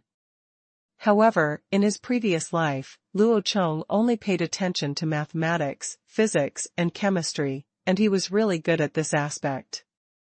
Just half-assed, therefore, this aspect was neglected when the sacrifices were started, and only the concept of respecting heaven and ancestors was promoted, that is, the worship of the nature of heaven and earth and the worship of ancestors. It was not until Jiang Xian proposed the earth god and the grain god that Luo Chong suddenly the word Sheiji comes to mind. What I didn't mention is that the word Sheiji is part of China's traditional culture and has existed since ancient times. Now that Luo Chong remembered it, it was inevitable to add it to the list of sacrifices. He told Jiang Xian that when the Han tribe established a capital in the future, they would specifically an altar called the Temple of Heaven was built to worship the country, and the country. Jiang Xian was very satisfied with Luo Chong's attitude of humbly accepting advice, but when they finally talked about sacrifices, the two had a dispute. The reason was Jiang Xian's words, human sacrifices are needed in disaster years. Human sacrifice?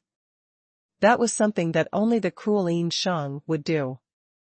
Luo Chong adhered to the people-oriented policy of governing the country, so it was naturally impossible for him to agree to such an inhumane thing happening to the Han tribe, so he directly vetoed it. Sacrifice must be offered, but we cannot put all our wishes on the gods. Otherwise, the gods will be exhausted and think that we are greedy. Therefore, when encountering disaster years, we must first find a way self-rescue, encouraging production in good years, and hoarding more food for later use are more useful than offering hundreds of sacrifices during times of famine. As for human sacrifice, I don't care about other places, but it is definitely not possible in the Han tribe. Luo Chong's attitude was very firm. At the same time, he explained his plans for good years and disaster years, as well as his own policy of collecting taxes and collecting grain, as well as his system of protecting grain prices. Hearing what the leader said, although Jiang Xian was still not satisfied with the matter, he finally agreed because the methods Luo Chong said were very feasible and he also agreed to other things.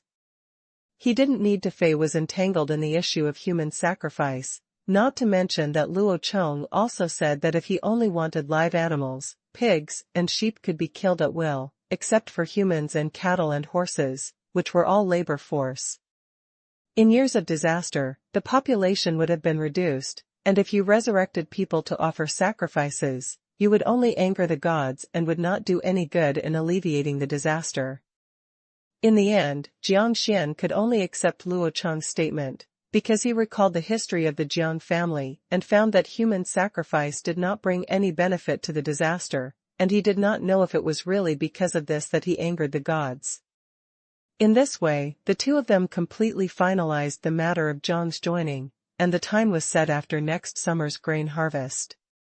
Luo Chong arranged this mainly because there were too many things in the first half of next year, and spring migration would affect spring plowing. After moving here directly, I didn't even have a place to stay, so postponing it until summer was the best way. After settling all the matters in Hanyang City, Luo Chong set off again to the military camp outside Baima Pass.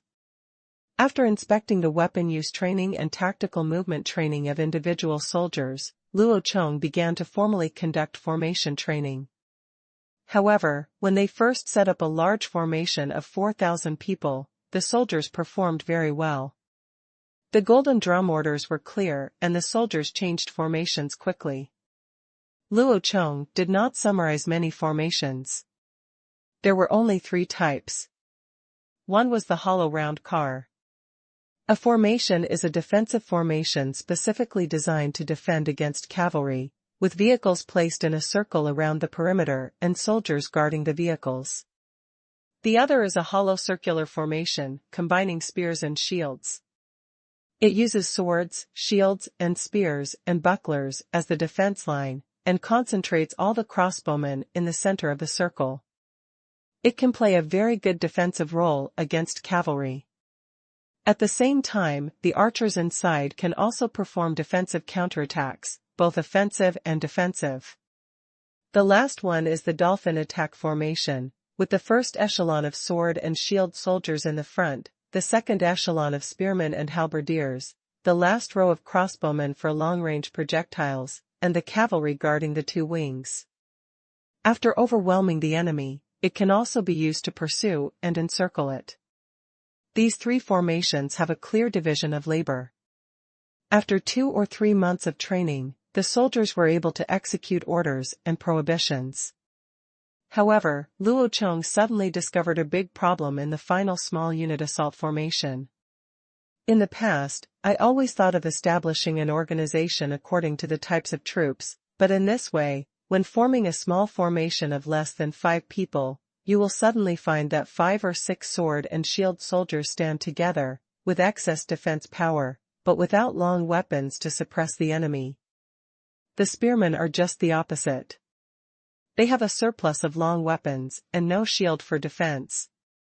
This is nonsense, isn't it? Luo Chong also knew a little about Qijiguang's Yuanyang formation.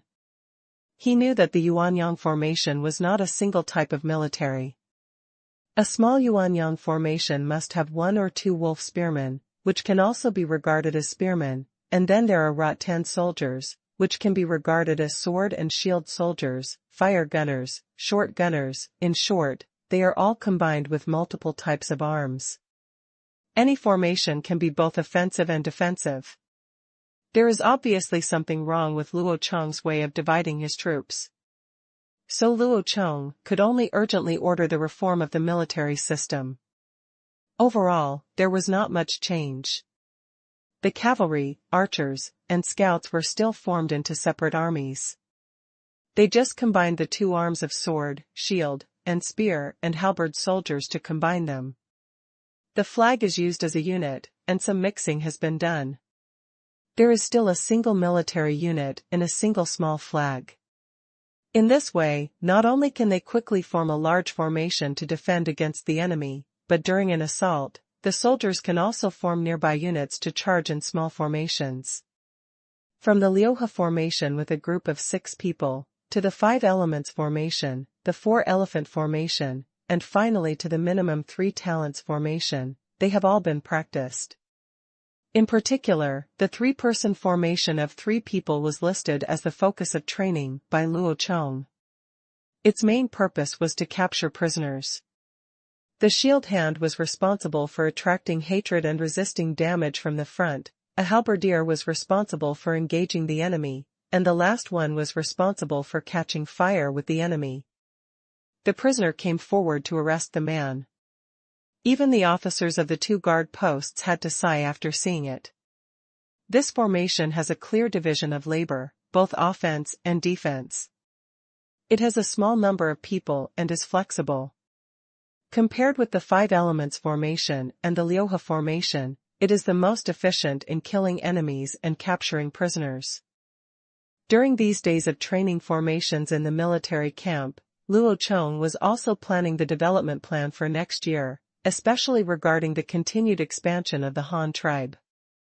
As long as Luo Chong is still alive, as long as this continent has not been completely occupied by the Han tribe, then the expansion of the Han tribe will definitely not stop.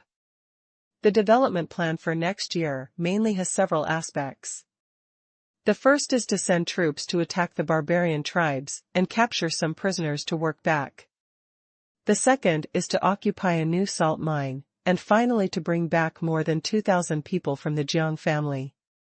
As for Zhang's residence, Luo Chong has already thought about it. After the army sets off in the spring, this military camp will be vacant. At that time, it will be suitable for Zhang's residence. The camp can accommodate more than 4,000 people. Zhang's 2,000 people are no problem at all. Let them stay in the military camp first, and then build a new city during the slack season, so that they can all live in new houses in winter. However, as usual, the Jiang family will also be split up. Some of them will be formed with the newcomers from Weishan County to form the new Steel County, and some will be directly distributed to several nearby counties under the rule of Hanyang County to disperse their clan power. Xingang County is also one of the focuses of construction next year. The larger the population of the Han tribe, the larger the territory, and the greater the demand for steel. This requires accelerating the construction of Xingang County. These are the new internal construction projects, while the external construction is divided into 3 aspects. The first is the chemical plant on the island in the center of the lake, the second is the construction of new counties in the coal mining area, and the third is the construction of cities on the grassland. Others have been planned before. The key is the construction of a new city in the coal mining area. Luo Chong didn't pay much attention there before, but a few days ago, Jing Yan, who was stationed on the bank of the Deer tribe, sent a year-end letter. The report came back with a detailed explanation of the construction situation and coal mine exploration there. In this report, Jing Yan just accidentally mentioned that he had used labor market methods to gather 6,000 people there. Multiple people. There are more than 6,000 people. Luo Chong certainly knows that these people cannot be all laborers. They must include their families. Leaving aside the old, weak, women and children, it would be good to have 1,500 young people. However, this population number, even if it is not a county, then it is no problem to establish it as a county. However, because it is a new area, it is not a problem to set up a county directly. This is the cunning point of Jing Yan. He wrote in great detail about the construction of the wharf and the repair of the cargo yards and warehouses, but he only briefly touched on the population. However, this attracted Luo Chong's attention even more. It made Luo Chong become interested in how he got so many people. It was definitely impossible without asking. Asking him would allow him to show off. Luo Chong analyzed that his purpose for doing this was simply to let himself see his abilities, so that he could get an official position for himself, preferably a county guard or something. Now that he had seen through his little thoughts, he didn't bother to play charades with him. Luo Chong directly replied to Jing Yan, handed over the household registration and land and acres account books, and directly appointed him as the county guard, and provided him with the necessary seeds, farm tools, cattle, tools and other items will all be distributed according to the registered population. Next year, he will be asked to prepare for the construction of a new city and the site will be selected. He will report to himself what he wants. A city must be built before winter next year, otherwise he will be dismissed. Aren't you capable? Then just build your own city. After receiving the reply, Jing Yan took the letter and smiled bitterly. He was half happy and half sad. He was happy that his dream came true and the chief really gave him the position of county guard. But he was sad that the chief actually asked him to build his own city. "Isn't it difficult for me to leave a county town and have it completed before winter next year?" Fortunately, the leader promised to provide material support. If he didn't even have the tools, then he would have no idea how to build the city. The dilemma now is the manpower issue. He only has more than 1,000 laborers. If they are all used in building the city, what other work will be done? "There's nothing I can do." Jing Yan put down the letter, rubbed his face with his hands, and made a decision in his heart. It seemed that he had to find a way to recruit people. Finally, looking at the name given by the leader to the new county in the letter, a raging fighting spirit burst out in Jing Yan's heart. Dongxing County, east of the Luoyang River, is a land rich in firewood. From now on, I will be the governor of Jing County of Dongxing County. At the end of December that year, half of the long winter had passed. This was the day when Yu Ji set out for the grassland. Luo Chong did not see him off, but rushed back from the military camp to summon him before Yu Ji left, and gave him instructions again. He discussed the focus of his future work, especially the search for a new city location. Since spring was about to start, he was in a hurry, so he had to urge Yu Ji to hurry up. After Yu Ji left, Luo Chong did not return to the military camp. Now, after several months of training, the soldiers are already familiar with various training subjects. Now it is nothing more than practicing hard. However, the expedition was about to begin, and the construction status of the ships transporting soldiers was also a focus, so he wanted to go out to visit the shipyard in Luoyang County. However, when he was leaving, he was suddenly stopped by Xiao Dai. "Husband, are you going out again?" Xiao Dai stopped Luo Chong with her 7-month-old belly, and Zhang Ning, another pregnant woman, also looked at her, but she never spoke first when Xiao Dai was around. "Yes, I'm going to Luoyang County for a few days to see the shipbuilding progress there." Luo Chong put on his bearskin cloak and turned around and said, "Husband, mother said that our child will be born in more than 2 months. Will you be able to come back then?" "I'm afraid without you," Xiao Dai said with some pleading. Zhang Ning also looked at it with an aggrieved expression. "Hold yourself." Luo Chong couldn't help but blinked, and suddenly his head twitched. He felt that Xiao Dai was a bit pretentious, but after the twitching, he suddenly thought of it. Oh, this is not the era of advanced medical treatment in the previous life. Giving birth now is still very dangerous. Giving birth now is a matter of narrow escape. If Xiao Dai is not around when she gives birth, if she dies, then isn't it true that we won't even see each other for the last time? It is said that a couple's love lasts for 100 days. They have eaten and slept together for so many years. How can they not have feelings for each other? So Xiao Dai's request is not excessive. However, as the leader of the Han tribe, he had so many things to do. How could he possibly be able to take care of both home and abroad?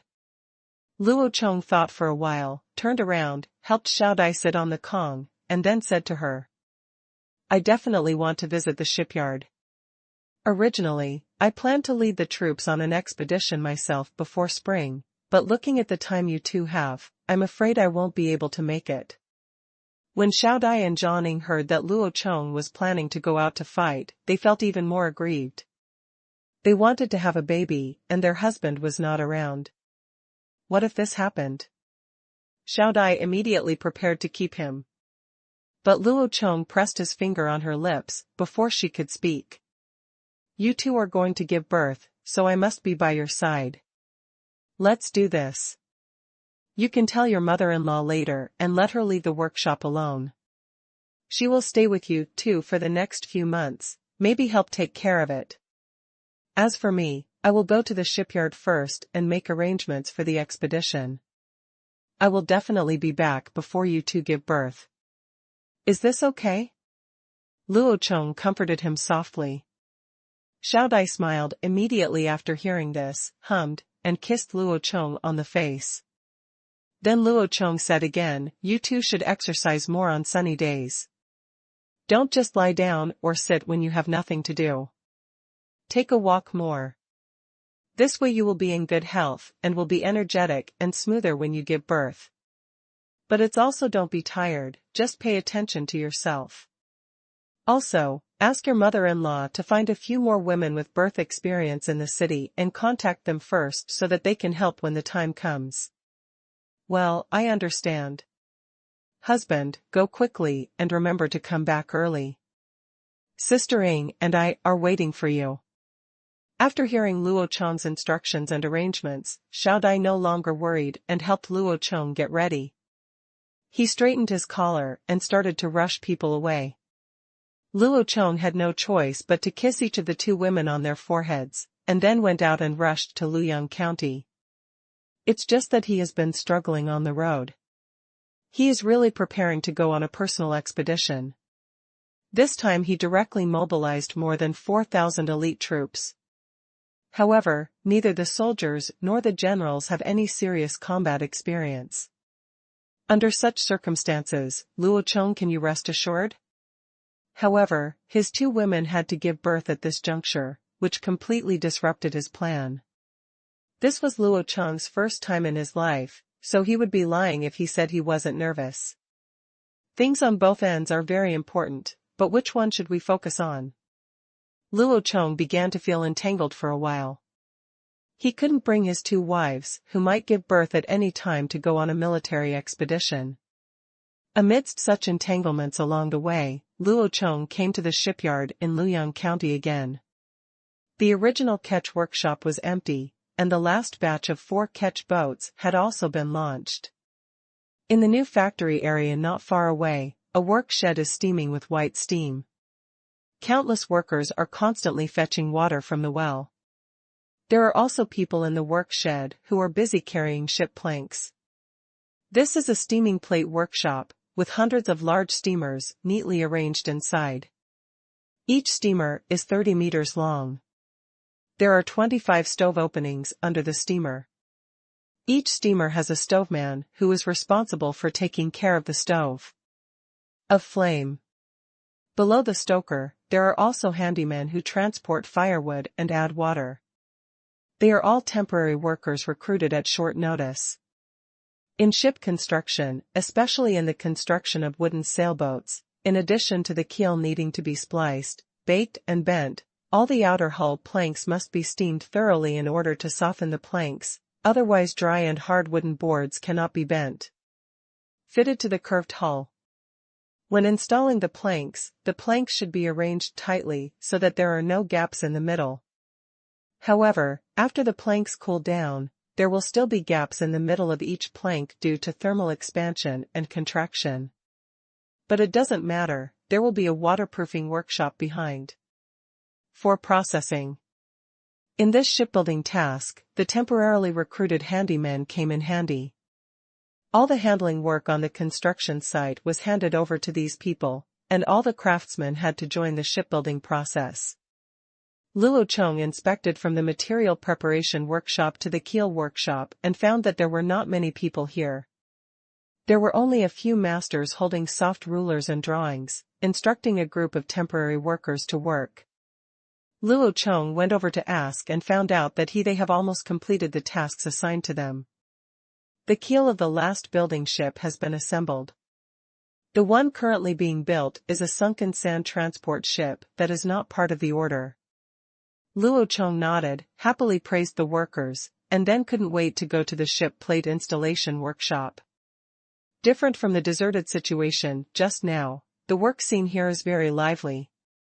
Due to sufficient manpower, the entire ship plate installation process of the building ship is carried out in a fully enclosed manner.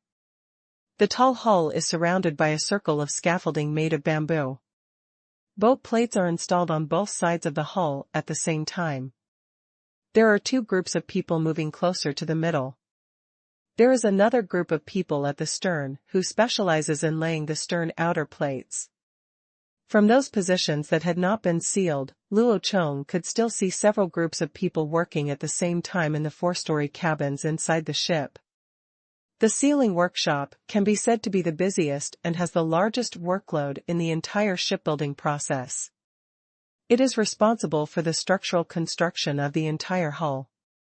Now seeing this all-round construction method from top to bottom, from the inside to the outside, Luo Chong is very exciting, because the purpose of doing this is to maximize the construction speed. Luo Chong found the person in charge of the workshop and asked about it. The other party assured him with confidence that as long as the materials were available, they could complete the installation of the ship plates within 10 days. This made Luo Chong very happy. Immediately tell the workers in the entire workshop that when all the new ships are launched, I will reward them well and let them work well.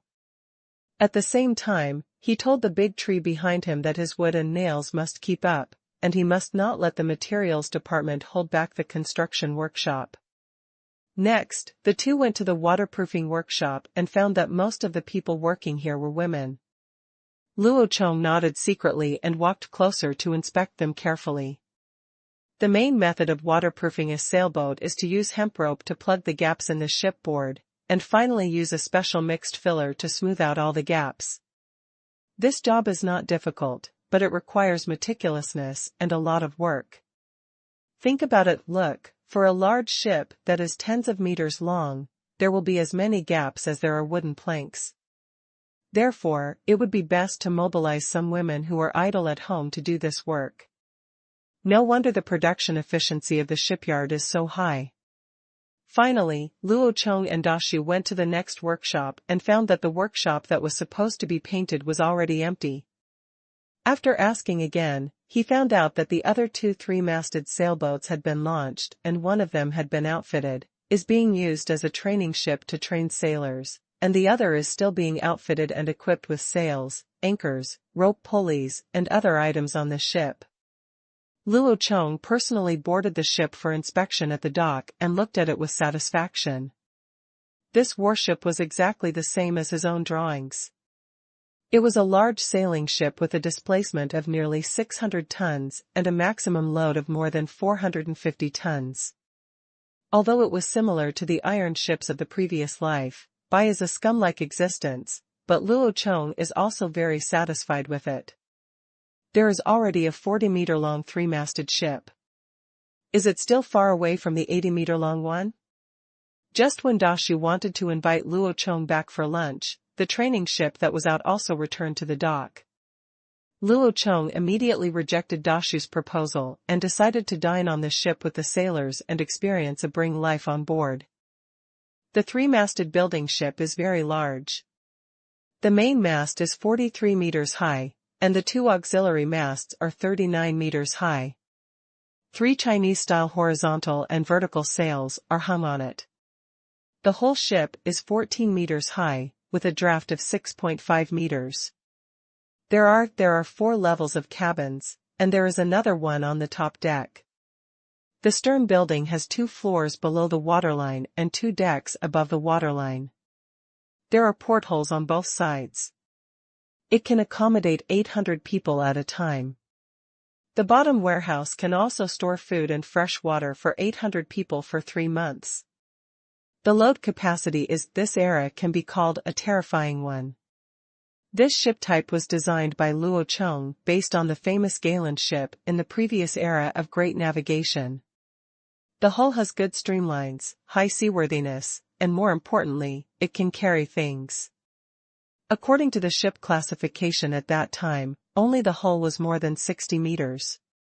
Only a third-class battleship with 3 gun decks above the waterline can carry 800 men and carry 800 men's supplies for half a year. The one built by Luo Chong was only 40 meters long, which was obviously one size smaller. Logically speaking, it could not hold 800 people. However, one thing to note is that the ships of the Han tribe did not need to be equipped with a large amount of gunpowder, and hundreds of iron cannons, as well as those heavy cannonballs, don't require much protective measures, because there is no need to worry about being attacked by enemy artillery fire, let alone cannons. The enemies of the Han tribe don't even have a boat now, so what's the point? Be careful. Therefore, the Han tribe's 3-masted ship can use all the space for the crew to live, and there is no need to store gunpowder in the bottom warehouse. All the food can be loaded. In this way, it can carry 800 people at a time without any pressure. If it's a short distance transport, so even if you can temporarily squeeze in thousands of people, there won't be any problem. It's just a little crowded. Luo Chong visited up and down, and finally had lunch with several main people in the poop on the top floor. During the dinner, Dashu, who had drank some wine, couldn't help but praise. The leader is really the ancestor of mankind, and he is also the ancestor of hundreds of craftsmen in shipbuilding. I think when I first met the leader, he was still making small boats with animal skins and willow branches, and he only took one person. Only a few years have passed. The Han tribe has been able to build a behemoth that is comparable to a small city. With such a huge ship, there is no place that our Han heavenly army cannot go. Ha ha ha ha. Several people at the banquet burst into laughter, but they also felt the same way about Dashu's words. The progress of the Han tribe was obvious to all, and they knew better that it was the leader who led everyone to do it. Now with such achievements, I am also extremely proud of the Han tribe and proud to be able to participate in it. Luo Chong felt very pleased when he saw the happy scene of everyone, and sighed in his heart, this is probably the way to develop national self-confidence. After everyone had finished their meal at noon, Luo Chong proposed to continue the trial voyage in the afternoon to test the sailors' sailing skills. The captains of these new ships were all the captains of the previous ketch, and the former first and second mates went to work. The former captains of the sunken sand-carrying ships were promoted to captains of the ketch, and the remaining sailors were recruited. In this way, the positions of all previous crew members have been promoted. Seeing that the promotion speed was so fast, everyone trained harder because they all knew Luo Chong's code of conduct. The most important thing is ability. As long as if you have the ability, even a novice can be reused immediately. This is the advantage of being in the Han tribe. The leader of the Han tribe is very young, and this tribe is as energetic as its leader. On the training ship, the captain shouted loudly to command the many sailors. Some were turning the rudder, some were pulling the sails, and the lookouts kept looking at the wind direction flag to assist the captain's command. The big ship quickly left the dock, turned around and entered the large lake in the northeast, sailing along the deep water area without ice. It was the coldest winter season, and the cold wind was howling on the lake. The strong winds bulged the sails, and the speed of the sailing ship was also reduced. Enhanced to the extreme, the arc-shaped bow sailed quickly across the lake, pushing away 2 white waves, and also surprised many big fish lurking in the water. Luo Chong stayed in the warm poop, sitting around the charcoal stove. A pot of tea was simmering on it. He held the hot tea in his hand and observed the scenery outside through the window crack. He put the tea bowl on the table. On the table, the tea was very calm and there was no fluctuation, which surprised Luo Chong. It is a bit exaggerated that the big ship is running so smoothly. Luo Chong had been on a sea ship in his previous life. Not to mention ordinary ships, even warships could not guarantee stability. It is normal for some shaking to occur, but now this ship is not. It was very stable, perhaps because it was driving on an inner lake, and it was still winter, so the water was calm and without any fluctuations, which was incomparable to the huge waves of the sea. After nearly an hour of sailing, after the ship circled the coking plant planned by Luo Chong, the ship turned around and went back. After the group landed, Luo Chong went to inspect the sunken cargo sailing ship again. He also gave instructions to the craftsmen in the shipyard to deliver all the ships by the end of the month, and then quickly returned to Hanyang County. It's just that he didn't go home this time. Instead, he went directly around the city and went to the military camp outside Baima Pass in the north. However, this time he specifically called on the domestic cat Dong Yofu to come with him, hoping that he would also participate in this event. This military operation, because of this campaign plan, Luo Chong had important tasks for Yu Fu. After showing his token, Luo Chong arrived at the big tent of the Chinese army and immediately sent messengers to beat the drums and beat the generals, summoning all the officers above the chief of the army to come to the big tent to discuss matters. Dong dong dong dong. After the three-way drum, a large group of officers arrived one after another. They were not sure why the generals were summoned so suddenly until they entered the tent and saw the leader sitting at the top. The last general has seen the leader. The officers in the tent lined up according to their official positions, all knelt down on one knee and clasped their fists to salute. Generals, please take a seat without any courtesy. I have called you all together today to hold a meeting to arrange the expedition. After the meeting, the entire army will break camp and set off immediately. Luo Chong waved his hand to give him a virtual support, and then looked serious. Announced. Everyone was stunned for a moment when they heard this. It was only halfway through winter. The roads were blocked by heavy snow, and the weather was so cold. Isn't it inappropriate to go on an expedition at this time? However, none of the officers above said anything, and they, the junior officers, were not allowed to ask random questions. The generals agreed and all wore iron armor and sat on both sides of the sand table. At this time, Luo Chong, who was sitting at the top, said, "Yu Fu, please introduce to everyone the goal of our expedition." Promise. Yu Fu bowed and agreed, and then bowed to the generals present. Everyone nodded towards him. Many upper-level officers knew Yu Fu, so they knew who he was. Then everyone saw Yu Fu held a baton and stretched it towards the sand table. Before winter, I led the fleet to set off from the dock of Luoyang County, sailing day and night. After 3 days of sailing, I met a tribe on the east coast. This is the location of the Deer tribe, which is rich in coal mines. It has been named Dongxing County by the leader and has been incorporated into it. Our Han tribe's territory. Everyone nodded after hearing this. They knew about this because a few days ago, Luo Chong issued an announcement to all the tribes of the Han tribe. Now, not to mention the military and political officials in various places, even the people below knew about the Han tribe.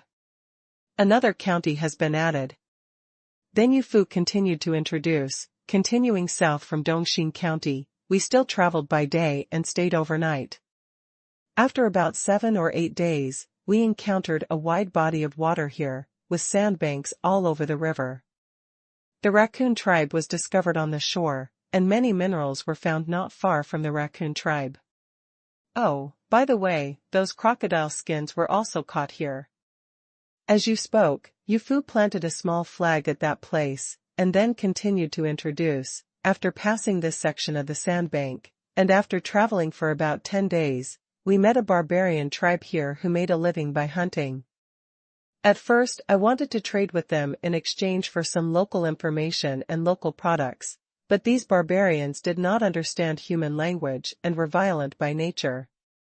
Before I could communicate with the envoys I sent, they led their tribesmen to attack us and robbed us.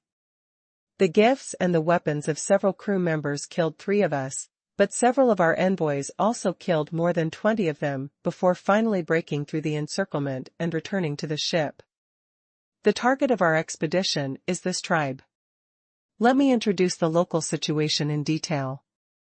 This tribe has a population of more than 2,000, roughly 400 to 500 young people. All the young people make a living by hunting, mostly using stone spears and axes, and a small number of crude bows and arrows. The rest are mostly women and children, and there are almost no elderly people. They live in an open plain area on the shore, building dome houses with earth and stone, and live in groups without walls. The water here is rich and the soil is fertile, which is very suitable for farming, but they don't know how to use it. Because the land is rich in water and grass, and there are many shrubs and berries, wild animals often appear there, so they gather in groups to hunt here. Moreover, they often clashed with the surrounding tribes, especially marriage robbery.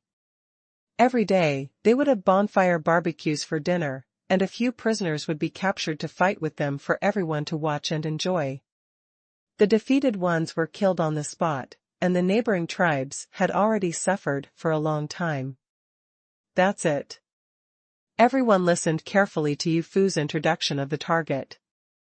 After he finished the introduction, Luo Chong, who was in charge, clapped his hands to attract everyone's attention, and then said, "Okay, the situation of the target is roughly like this, but this is news from a few months ago, so we will have to conduct reconnaissance again when the time comes.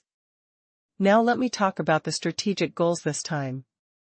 Next year's development tasks are also very heavy, especially the excavation of coal and the construction of various workshops. The Han tribe needs more labor. The newly recruited tribesmen from various places are far from meeting our needs, so we must find ways to grasp them. More slaves come back, and this time it's the same. The purpose of this combat operation is not to kill people. We must do our best to capture everyone in this tribe alive. Death cannot atone for the mistakes they committed against the Han tribe. I want them to work hard for the Han tribe for a lifetime," Luo Chong said very seriously. When the generals heard what the leader said, their expressions became serious. However, Xuetu on the side was a little dissatisfied and frowned and said nothing. Xuetu's relatives were killed by the Fire tribe, and he also continued to seek revenge after that, so for this kind of enemy who kills his own tribe would rather kill the opponent than capture him alive, and it is more difficult to capture alive than to kill him, which will increase the pressure on the soldiers and the difficulty of combat.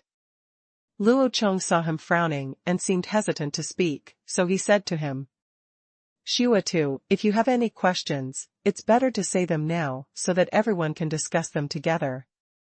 "Yes, I don't have any doubts. I just think it's not easy to capture alive, as the leader said. Our 4,000 people are against their entire strength of 4 to 500. This is a 10-to-1 numerical advantage. We can definitely win. But it is too difficult to catch them alive. Although Yu Fu just said that they are violent and arrogant, as long as they are not stupid and see so many of us attacking them, they will probably be scared away as soon as our troops land ashore. In that case, we can only pursue and fight. However, we are not familiar with the local terrain. If we pursue too far, we will definitely suffer losses. Maybe the opponent will take advantage of the geographical advantage to counterattack us. In that case, the gain will not be worth the loss," Xuetu said seriously, and the other officers present also nodded. Luo Chong also nodded in affirmation. It was a bit beyond his expectation that Xuetu could have such an opinion. However, if he thought about it carefully, this guy had been fighting guerrillas with the Fire tribe before, and he would engage in assassinations when he had nothing to do. Obviously, he has his own way, otherwise it would be impossible for him to succeed so many times, and he has not been caught yet. What do you think of what Xuetu said? How can our army successfully capture the enemy alive? Luo Chong asked again. Ying Rui from the Qianyou guards on the other side thought for a while and said, "Chief, I think our army should make full use of its numerical advantage to surround the enemy. If we can successfully encircle the enemy, we can even directly force the enemy to surrender. But I don't have any good ideas yet on how to surround them." Luo Chong nodded happily again and said in affirmation, "Both generals are right. Now let me add something. Generals, please listen carefully. Today I will tell you what tactics are." As soon as everyone heard that the leader was going to teach them skills, they immediately sat down obediently and looked like they were listening attentively. Ying Sima just said that the most important thing in this battle is encirclement. As long as we can encircle the enemy, we can say that we have won more than half of the battle. So how can we surround the enemy without him noticing and prevent him from escaping? Today I will teach you a trick to attack the east and attack the west. First of all, the day our army chooses to go out must be before the beginning of spring. All tribes will reduce their outdoor activities in winter. This is the best time for us to encircle and annihilate the enemy. Once the ice and snow melt in the beginning of spring, they will immediately go out to hunt wild animals when they start to get hungry. This makes it more difficult for our army to encircle and annihilate all enemies. When Luo Chong said this, everyone also murmured softly, as if they suddenly realized that this was the reason why the leader wanted to go on an expedition in winter. The leader was really thoughtful and had even thought of this. After everyone understood the reason for sending troops in winter, they all fell in admiration. They didn't expect that there are so many things to pay attention to in a war. It seems that they should also pay attention to this aspect when they wait for command in the future. Yingrui and Xuetu both mentioned a problem just now, that is, they cannot land quickly, and when we all land, the enemy may be scared away, which will defeat the purpose of encirclement and annihilation. So my plan was to log in early. After Luo Chong waited for everyone to digest his analysis just now, he once again stated the next plan. Log in early? The generals all frowned in confusion. Luo Chong did not explain immediately, but let them think about it first and cultivate their own thinking ability. This is very important. Many generals were thinking about what their leader meant, and then looked at the sand table and analyzed it carefully. Chai Duo, the commander of Qian Yo Wei, was the first to react. He took the baton and made gestures on the sand table, and then said, "What the leader means is that we go forward by boat first, and land ashore 1 or 2 days away from the target in advance. This will give us a lot of time to land calmly, and the enemy will not be able to find us. Then we can land from the land. March up and surround them quietly?" Pa Luo Chong snapped his fingers. "Yes, that's it. We landed in advance 2 days away from the target to rest our troops and horses, which can reduce the discomfort of seasickness among the soldiers. After the soldiers recovered, we marched as a team. All troops advanced quietly, and scouts were sent out at the front, rear, and left to clear the way. During the march, no matter who you encounter, you must arrest them first to avoid revealing the location of our troops. However, this is still not very safe. When we are close to the target, it is still easy to be discovered by them, so we have to make some subtle attacks to attract their attention." This time, Luo Chong continued without waiting for others to express their opinions. After the fleet lands the troops march quietly, trying not to expose themselves. The big ships stay in place. You still move forward with the 3 schooners before you. When you reach the target waters, you have to wave the flag and shout, beat drums to cheer, and send 6 landing craft to try to land in turns. You don't have to actually attack the shore in this battle, you just need to pretend to attack the target, firmly attract their attention, draw their eyes to the river, and provide cover for our landing troops.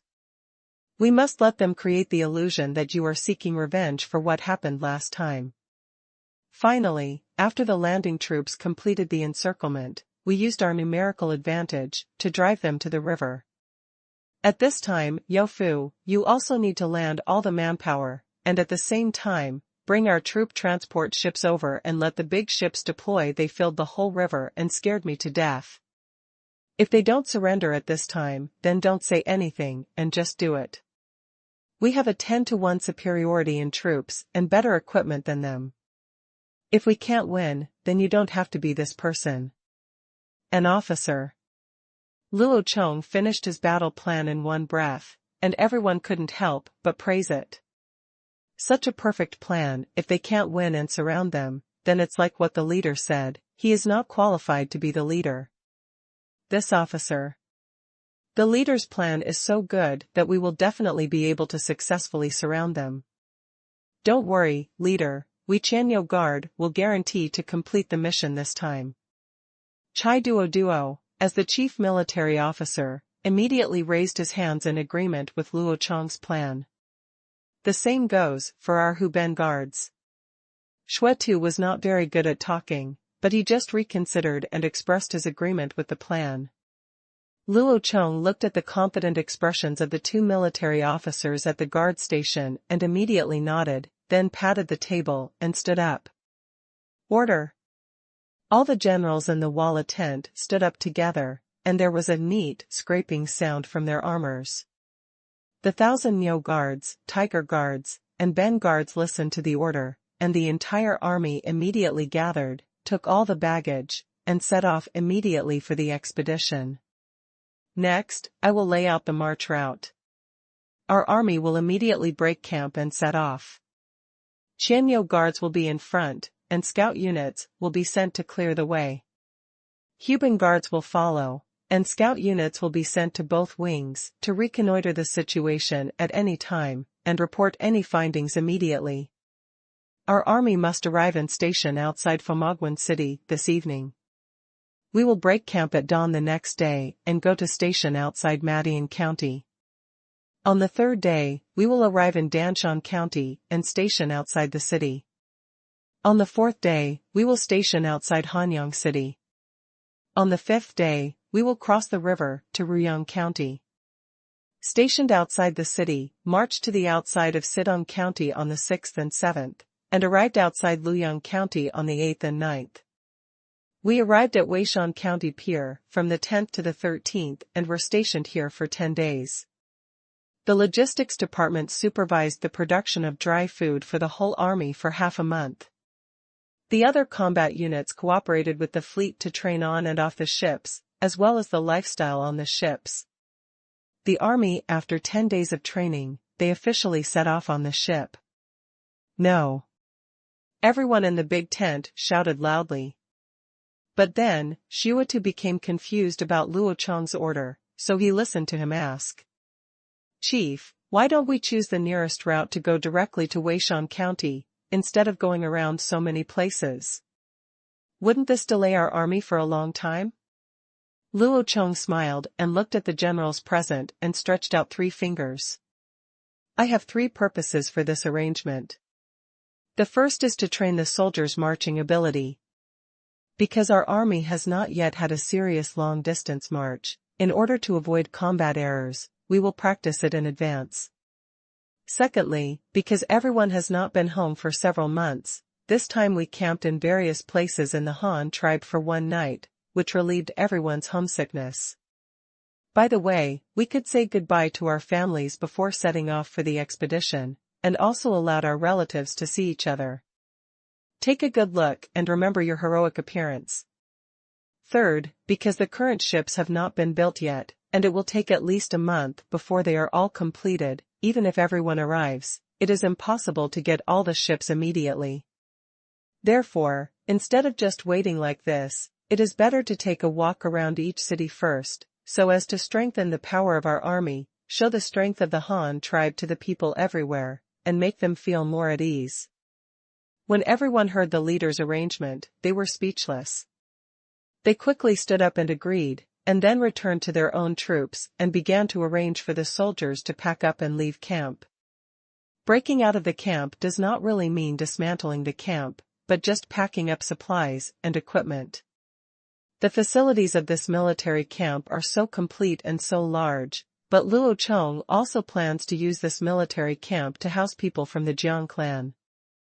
All the supplies and military rations were loaded onto the cart. The soldiers wrapped their changes of clothes in quilts, folded the quilts and put them on suspenders, carrying them all behind their backs. All the livestock raised in the military camp were also driven out, and the big livestock they were used for pulling carts or carrying packs. The uneaten pigs and sheep were directly slaughtered and made into frozen meat for consumption on the road. About an hour later, when the war drums of the expedition beat and the rally horns sounded, more than 4,000 soldiers who were ready to go each picked up their weapons, neatly dressed and covered with armor, and began to line up. The sound of rustling beetle leaves was heard neatly, and countless flags were buzzing in the howling north wind. After the formation was completed, the scene was completely silent, with thousands of soldiers standing there neatly without saying a word. Their shirts are as red as blood, their armor is as dazzling as snow, rows of spears and halberds are like dense forests, huge shields are like strong fortresses, red flags cover the sky and the sun. This is a patch of red, the vast ocean. This force is enough to sweep away all obstacles with overwhelming force. They are the pioneers of the Han Empire and the Red Army of the Han tribe. Let's go. Luo Chong said no unnecessary nonsense and only uttered 2 words after silence. The Red Sea suddenly flowed like a tide. The leading Qingshu Guard cavalry unit was the first to leave the camp. They wanted to clear the way in front, followed closely by the scout unit. These people quickly dispersed in units of small flags, and then it's the army's departure. Thousands of main troops lined up, and the Tiger Guard's scouting units immediately spread out to the periphery of the 2 wings to scout the situation on both sides at any time. The last Tiger Guard's cavalry to appear were guarding both sides of the army, ready at any time.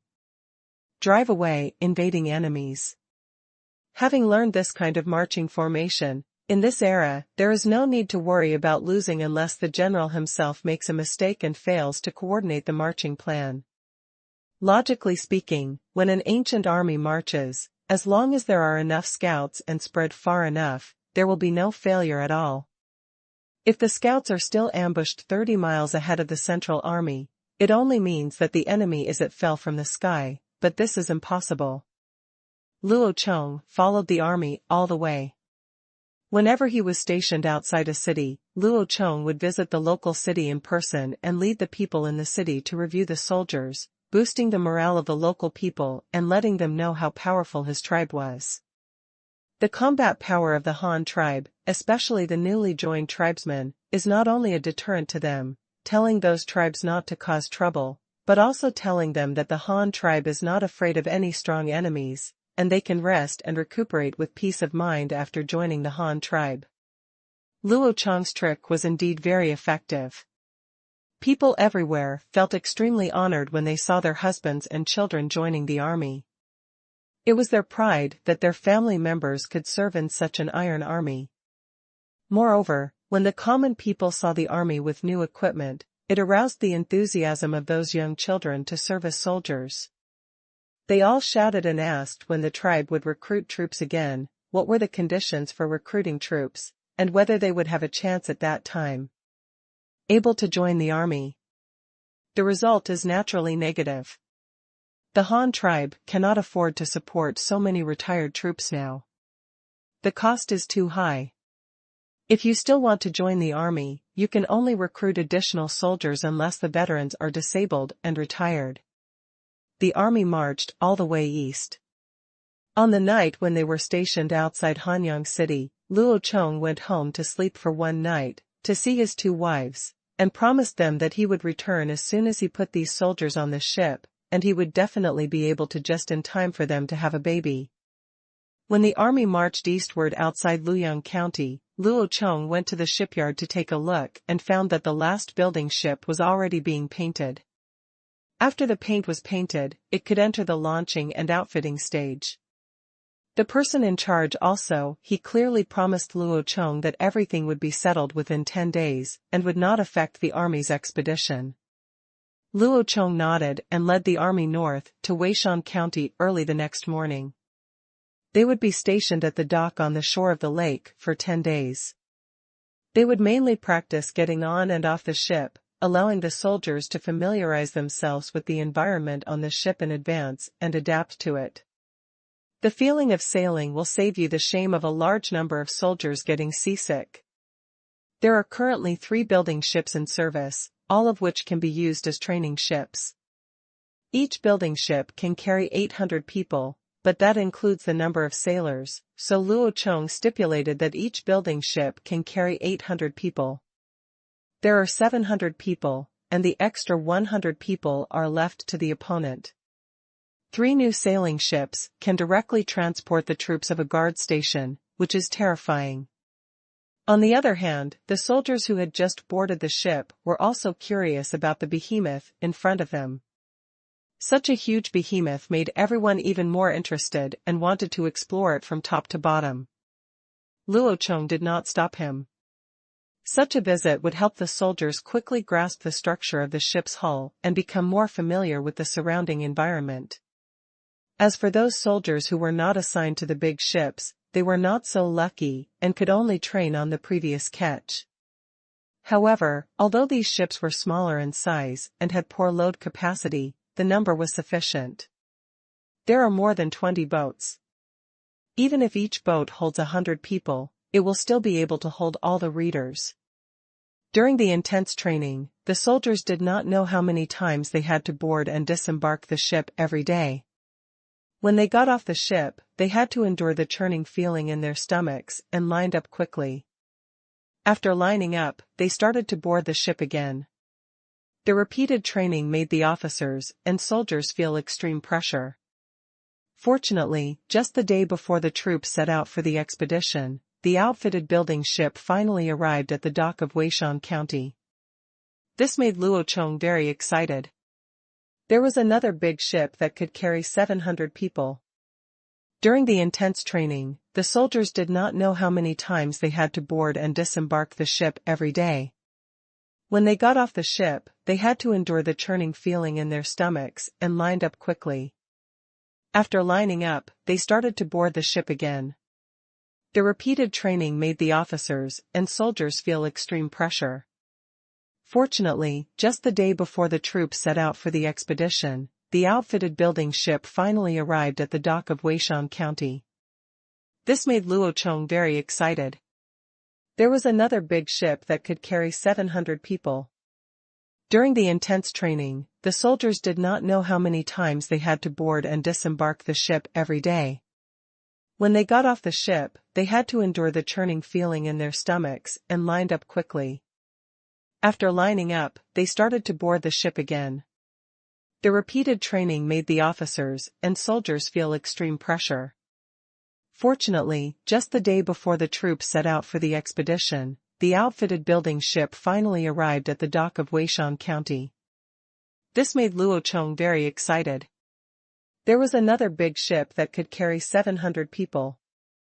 During the intense training, the soldiers did not know how many times they had to board and disembark the ship every day. When they got off the ship, they had to endure the churning feeling in their stomachs and lined up quickly. After lining up, they started to board the ship again. The repeated training made the officers and soldiers feel extreme pressure. Fortunately, just the day before the troops set out for the expedition, the outfitted building ship finally arrived at the dock of Weishan County. This made Luo Chong very excited. There was another big ship that could carry 700 people. Modify later. After seeing dozens of large ships sailing away in a line, Luo Chong stood on the pier for a long time. It was not until heavy snow fell in the sky and snowflakes piled up on his shoulders that Luo Chong turned back to Weishan County Government Office and waited until the snow stopped before setting off to go home. The road was slippery after snow, so Luo Chong walked slower. When he arrived home the next day, Xiao Dai and Zhang Ning were already in labor.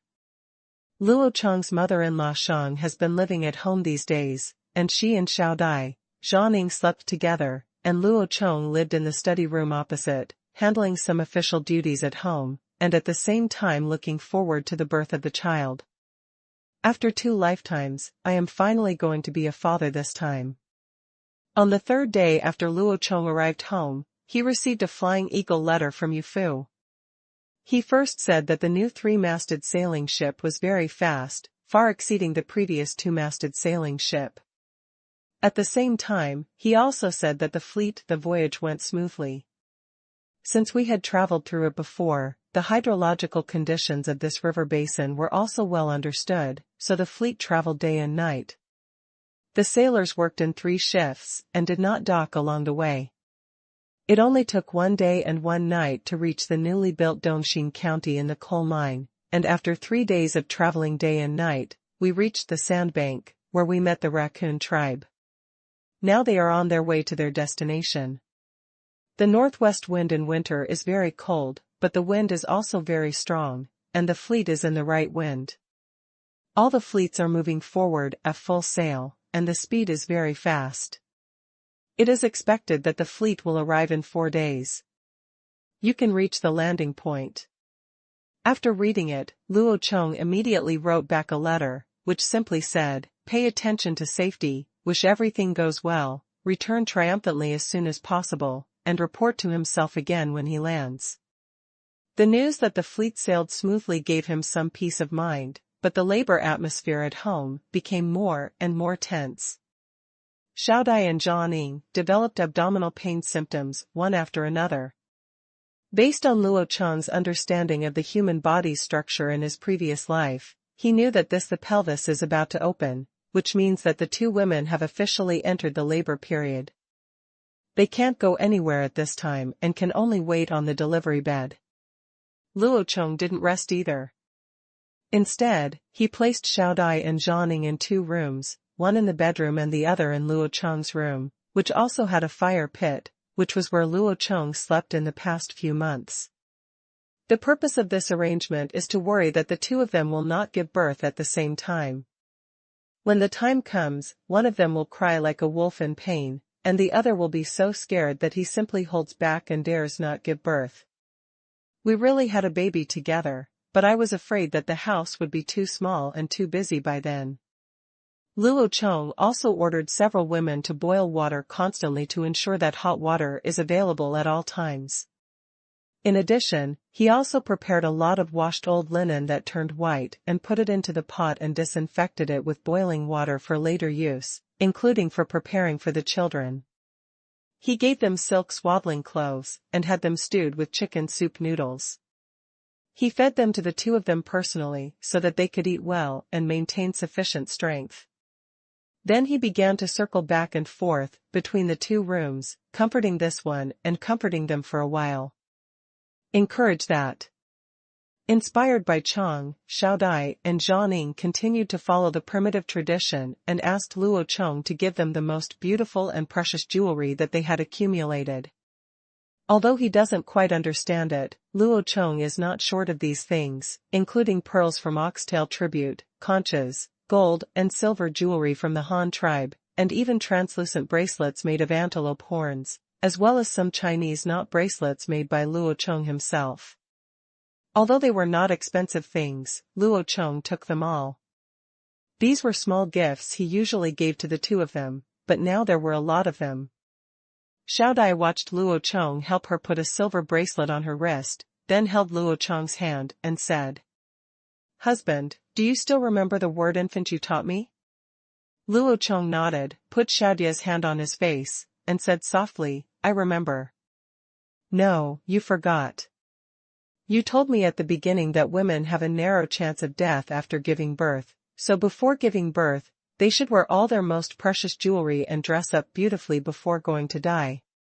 Our Han tribe is in the inland mountainous areas, far away from the sea. Beautiful shells are the most precious.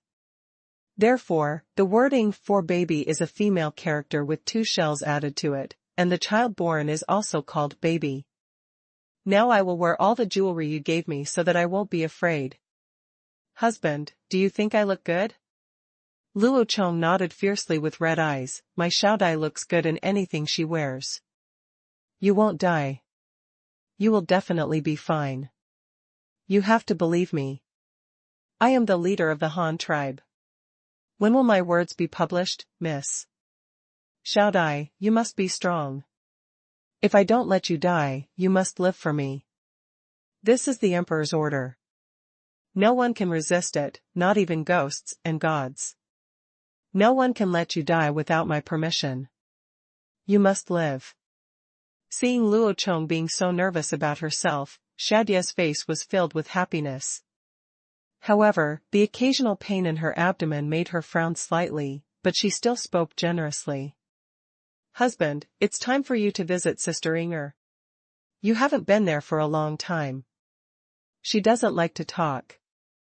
If you don't go, she will be very scared."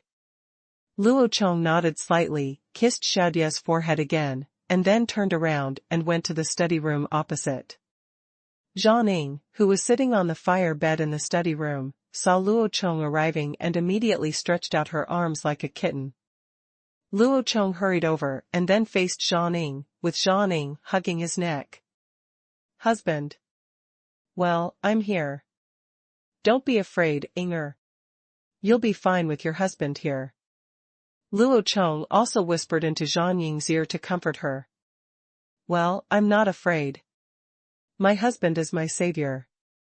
The last time I was selected by a witch to be a saint and used to sacrifice to the river god, I was so scared that time that they threw me into the cold water. My hands and feet were cramped due to the cold, and I couldn't get to the shore, no matter how hard I struggled. They just watched with cold eyes as I was carried farther and farther by the water, sinking deeper and deeper, and my body became colder and colder. Just when I felt like I was about to die, it was my husband who carried me onto the boat and returned me to the boat. Give me your own clothes to wear. From that time on, I knew that you were my savior. As long as my husband was by my side, Inger was not afraid of anything. Zhang also comforted herself as if she was cheering herself up. Well, don't worry, you will be fine. The women in me, Luo Chong, are all the best and the most blessed people. God will definitely bless you to be safe and give birth smoothly. Luo Chong kissed Zhang Ying's cheek, comforted her again. Zhang Ying said nothing, but tightened her arms around Luo Chong's neck, silently enjoying the tenderness of this moment. But before long, a midwife called from the door opposite, "Chief, Madam's water has broken." Then there was a high-pitched cry of pain from Xiao Dai. Ah! Luo Chong's heart trembled and he turned to look at the door opposite. It is already the last month of winter, but now is the time when the last wave of cold wave takes effect. It snowed just a few days ago, and it is still freezing outside. But in the small yard of Luo Chong's house, it's very busy here. The woman hired by Luo Chong was coming in and out carrying hot water. The master bedroom in the back had been turned into a temporary delivery room. Xiao Dai was lying on the big bed in pain, holding her mother with one hand and Luo Chong with the other, biting her. He gritted his teeth and exerted all his strength. "Ma'am, please use your strength.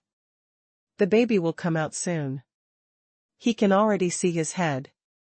When Luo Chong heard this, he quickly took a look and thought to himself, well, the head that comes out first will be in the correct fetal position. So his anxious heart was immediately relieved. His hand has been turned white by Xiao Dai's hold, and you can clearly feel how much strength Xiao Dai has used. But Xiao Dai thought about Luo Chong's encouragement just now. She was the leader's woman, so she had to be strong, so she gritted her teeth and tried her best, but for some reason, the child got stuck in her neck and couldn't get out. The woman in charge of delivering the baby was anxious, she might suffocate the baby to death if she continued like this. Luo Chong took a glance and noticed something was wrong. Then he looked at Xiao Dai trying her best and suddenly slapped her forehead with her other hand. Listen to what he said to Xiao Dai. "Xiao Dai, don't grit your teeth. Shout out. Shout out will help you exert your strength." Xiao Dai blinked, then with Luo Chong's encouragement, she exerted herself again, and this time she shouted loudly. Just listen to Xiao Dai's shout of awe, this time it really worked, and the child's shoulder came out.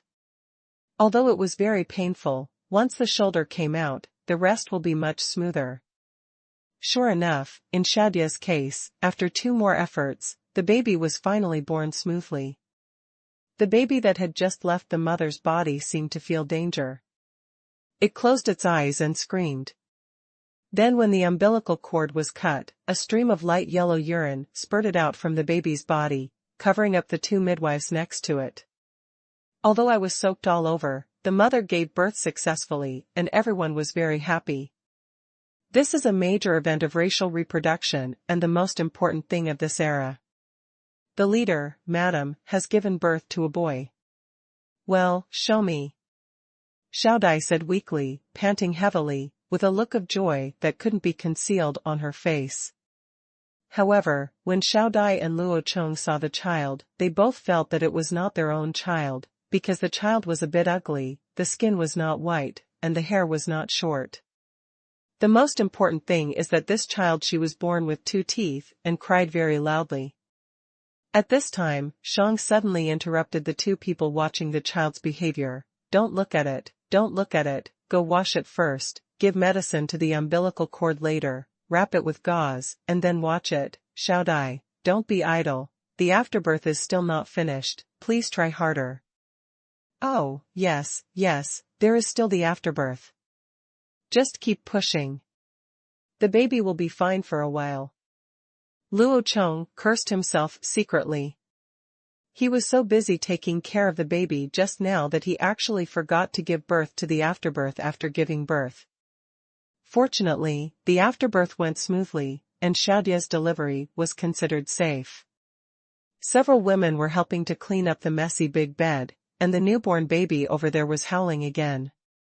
After a while, I was tired of crying. After washing my baby, I looked much better. Her round belly was smeared with medicine, wrapped in 2 circles of old linen, and finally wrapped in the swaddling clothes prepared in advance. On the other side, Shang was helping Xiaodai wipe her sweat with a hot towel. She was also chattering about some postpartum knowledge, such as not taking a bath or blowing in the air. She also looked in the direction of Luo Chong and secretly warned Xiaodai that she couldn't have sex. The tired Xiaodai enjoyed her mother's care, looked at her son who was sleeping soundly in her arms, and then began to discuss the strangeness of this child with her mother. Mother, didn't you say that children are born without teeth? Why was my son born with 2 teeth? Chong suddenly looked confused. After holding it in for a long time, he finally stared at Luo Chong and said, maybe the leader is different from the others. Maybe the leader also has teeth when he is born? Luo Chong looked at the 3 generations of grandparents, and could not help but roll his eyes and said speechlessly, this is the good life of our Han tribe. Xiaodai ate good food during pregnancy, and I often made her bone soup. That stuff is a calcium supplement, so it's normal for children to have teeth after birth, okay? Xiaodai blinked doubtfully, is that so? Otherwise, what do you think? Luo Chong said helplessly, spreading his hands. But it was still dark, and after a few words, Luo Chong urged Xiaodai to sleep for a while, but at this time, another shout came from the study opposite the door. Chief, the second lady is also giving birth. When Luo Chong heard this, he hurriedly ran to Zhang Ying's side. Several midwives who had just delivered the baby quickly arrived and began to teach Zhang Ying to adjust her posture. With the experience just now, she was even more confident this time. Luo Chong was also there, encouraging and comforting. And after learning that Sister Xiaodai had successfully given birth to the child, and that both adults and children were safe, Zhang Ying became even more confident this time. The birth this time was also very smooth. Perhaps it was because Luo Chong made them exercise and walk regularly. The 2 of them ate well, so the fetal position was correct, and both of them were in good health. They were both healthy during the birth. It was very powerful, and the several midwives we hired were also very experienced. Moreover, with the negative teaching material that Xiaodai was gritting her teeth about just now, Luo Chong directly asked Zhang Ying to shout this time. Sure enough, after a short time, Zhang Ying successfully gave birth to a baby girl. Zhang Ying was a little depressed when she learned that she was giving birth to a daughter, but Luo Chong was very happy because he had always wanted a daughter in his previous life, but no one was willing to have a baby with him, and he didn't have the time. Luo Chong immediately comforted her and said, it's a good girl. She will be as beautiful as you when she grows up. They say daughters are carrying little cotton-padded jackets for their parents. In the future, you can wait for this child to be filial to us. Zhang Ying felt relieved when she saw that Luo Chong did not dislike her daughter. After everything was tidied up on Zhang Ying's side, it was finally dawn, and Luo Chong carried her directly to the master bedroom. It was cold now, and it would be too boring for 2 women to have confinement in the house, so it would be too boring for 2 women to confine themselves in the room. It's easy to chat and relieve boredom when people are together. The 2 children, a boy and a girl, had just been fed colostrum under the guidance of the midwife. At this time, they were lying in the middle of the big Kong and sleeping soundly. Xiaodai and Zhang Ying were leaning against the big wooden box at the end of the Kong, eating Luo Chong. Poached eggs and brown sugar water. "Husband, please give the child a name," Xiaodai said while eating eggs and looking at Luo Chong. Zhang next to her also looked over. "That's natural. I've already thought of the name. You two just wait." As Luo Chong spoke, he ran directly to the study, picked up the brush and wrote out 2 names, then came back and put them in the hands of the 2 of them. The paper Xiaodai received had the word Luo Chong written on it, but she didn't recognize the word in Zhang Ying's hand. She only knew that the first word was Luo Chong's last name, Luo, but she didn't recognize the second word, so she asked Xiaodai next to her. "Sister, do you recognize this word?" Xiaodai shook her head after reading it. "Husband, what's the name of Luo Cheng's sister?" "I've never seen this name before." "This is Lan, a word describing water. It can be combined with the word waves and waves to describe some magnificent scenery or historical events. Inger and I were connected by water, and Lanner is our child. From now on, my daughter will be called Luo Lan." "Chunger, Lanner, your father has named you, did you hear it?"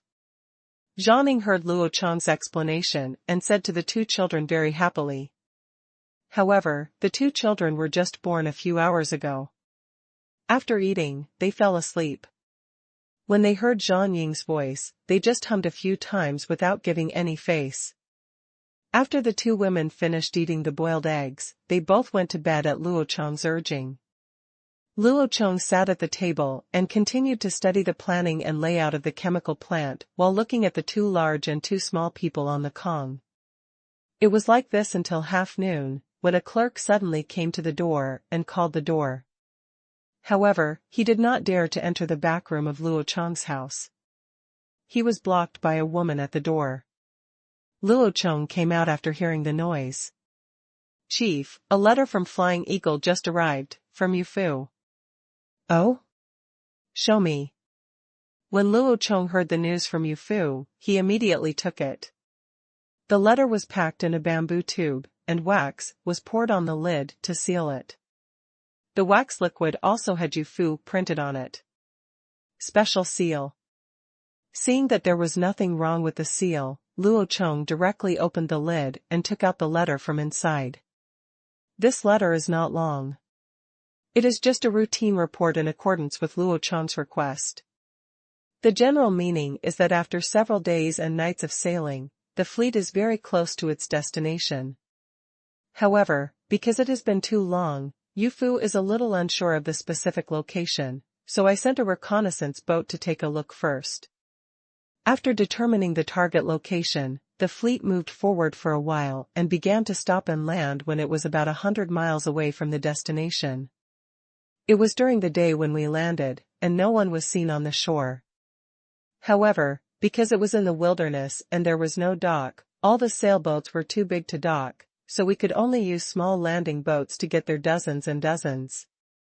It took a long time to send people off on the shore, and it took a long time to send more than 4,000 people aboard. It was even more difficult to send the war horses ashore in the end. The sunken sand boats were also unable to dock because of the deep draft. Although there was some ice on the river that had not yet melted, it could not withstand the trampling of the war horses, and at this time the water in the river is extremely cold. If the horses are allowed to wade directly onto the shore, they probably won't be able to withstand it. This is definitely not possible. In the end, Yu Fu had to arrange the small landing craft in a row, fix them and lay them with wooden planks to make a simple pontoon bridge, and then sent thousands of war horses ashore. According to Luo Chong's plan, the army rested on the shore for a day after landing, and then started marching the next day, quietly heading towards their destination. At this time, Yu Fucai personally led the original 3 schooners to continue moving forward. It was slightly faster for them to travel by water, so they could set off later. The content of the letter ended here, but Luo Chong knew that maybe Yu Fu had arrived at his destination now. After all, sending a letter also takes time, so no matter how timely the letter was delivered, it was actually delayed news. Sure enough, not long after the letter was sent, Yu Fu arrived at his destination, the shore of the barbarian tribe. Although this place is located in the south of the Han tribe, it is still not very warm. It has snowed heavily in the past few days. Although the temperature has risen, it will still take some time before all the ice and snow melts. At this time, the grass has not yet emerged, so naturally no animals will come out to look for food. Therefore, even if the barbarian tribe has begun to be short of food, they can only endure it through dieting and hope that spring will come early so that it's good to go out and catch prey. However, this beautiful wish was immediately ruined with the arrival of Yofu. The 3 schooners swaggered to the shore of the barbarian tribe. Then they did not lower the sails, but adjusted the angle of the sails so that they could not bear the wind. Then Yofu asked the sailors on the ship to beat the big drum. The sound of the drum was so loud that it scared some rats hiding in the snow to look for food and fled quickly. The barbarian tribe was not far from the shore, so they naturally heard the sound. What is this sound? It sounds so familiar.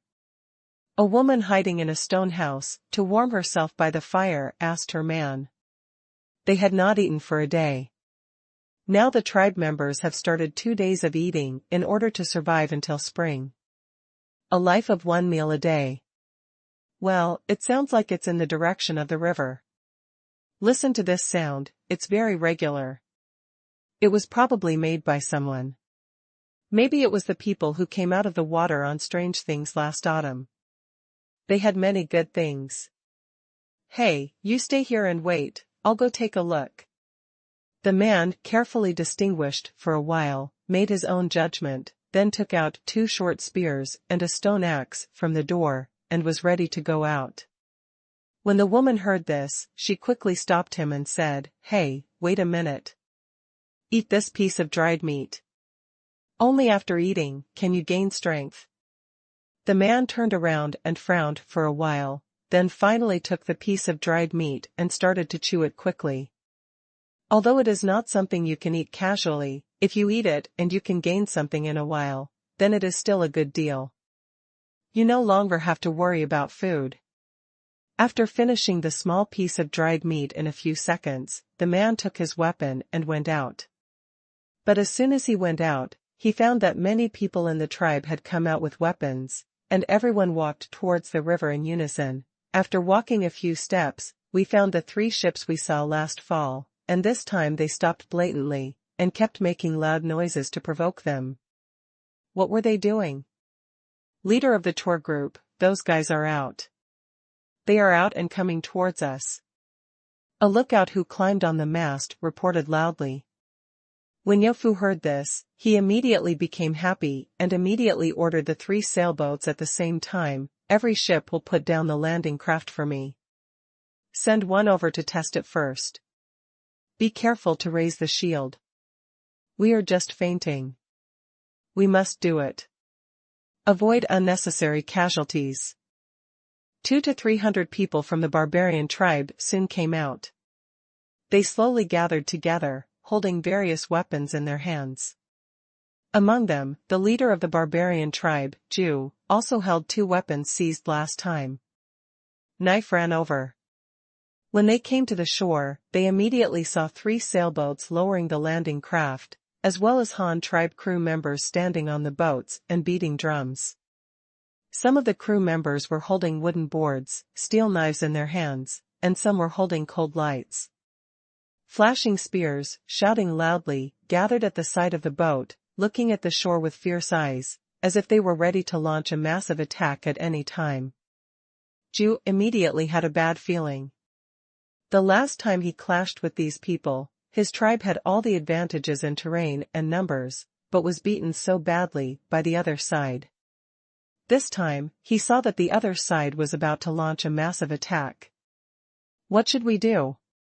But Ju immediately made a decision, and he said loudly to his tribesmen. These people must be here to attack us. Last time we robbed their things and killed their people, they must be here to take revenge. Their weapons are too powerful. Once they land on our land, we will definitely lose, so we cannot let them come up. As soon as everyone heard this, some were ready to start resisting the enemy and defending according to the leader's instructions, But some people were very jealous of the steel knife in Ju's hand, so they heard someone shouting loudly. "We're afraid of what they might do. We had a lot of deaths last time because we weren't prepared. This time we've made preparations in advance, so what can we do if they come up? Don't you want nice clothes on them? Don't you want to have the sharp weapons in their hands? If we don't put these people down, how can we snatch their things? We don't have tools that can travel on water to pursue them." When Ju heard that someone dared to encourage his tribe to disobey his orders, he immediately became angry and cursed. "Last time we were not prepared, and neither was the other side. But when so many of us faced so many of them, we still suffered the most deaths. If this happens again this time, we will be completely finished as long as they climb onto land. Their weapons are good, but they have to be used with life. Now everyone listen to me and go find some big rocks and long wooden sticks. We need to break up the ice on the river and use long wooden sticks to hold it up. Their ship cannot allow them to come ashore." I have to say that although everyone is relatively rare about the things of the Han tribe, they still cherish life, or maybe it is because Ju's prestige is too high, so everyone is still more willing to follow Ju's arrangements. So just as Yu Fu slowly lowered the landing craft into the water, the barbarian tribe also called all the men out. More than 700 men were divided into two groups, half holding various weapons and staying on the shore. While observing the movements of Yu Fu, the other half went to collecting various things, such as the stones and long wooden sticks that Ju just mentioned. Some people began to carry stones and smash the ice by the river under Ju's command, hoping to destroy the ice and prevent the Han tribe from landing, or the purpose is to use these floating ice fragments to affect the movement of the landing craft. But Yu Fu doesn't care what the other party does, he just needs to attract the other party here firmly. Just like that, after a while, the 6 landing craft carried by the 3 sailing boats were lowered into the water. Yu Fu first sent a boat over to test it. A dozen people in the front held up shields to protect the entire front of the landing craft, and the ones behind people lined up on both sides and started paddling. As a result, as soon as they reached a place 50 meters away from the shore, the barbarian tribes on the shore began to attack by throwing stones. The fist-sized stones hit the shields with a clanging sound, and the Han tribe's first tentative landing immediately failed. They stopped paddling and floated downstream along the current for a distance.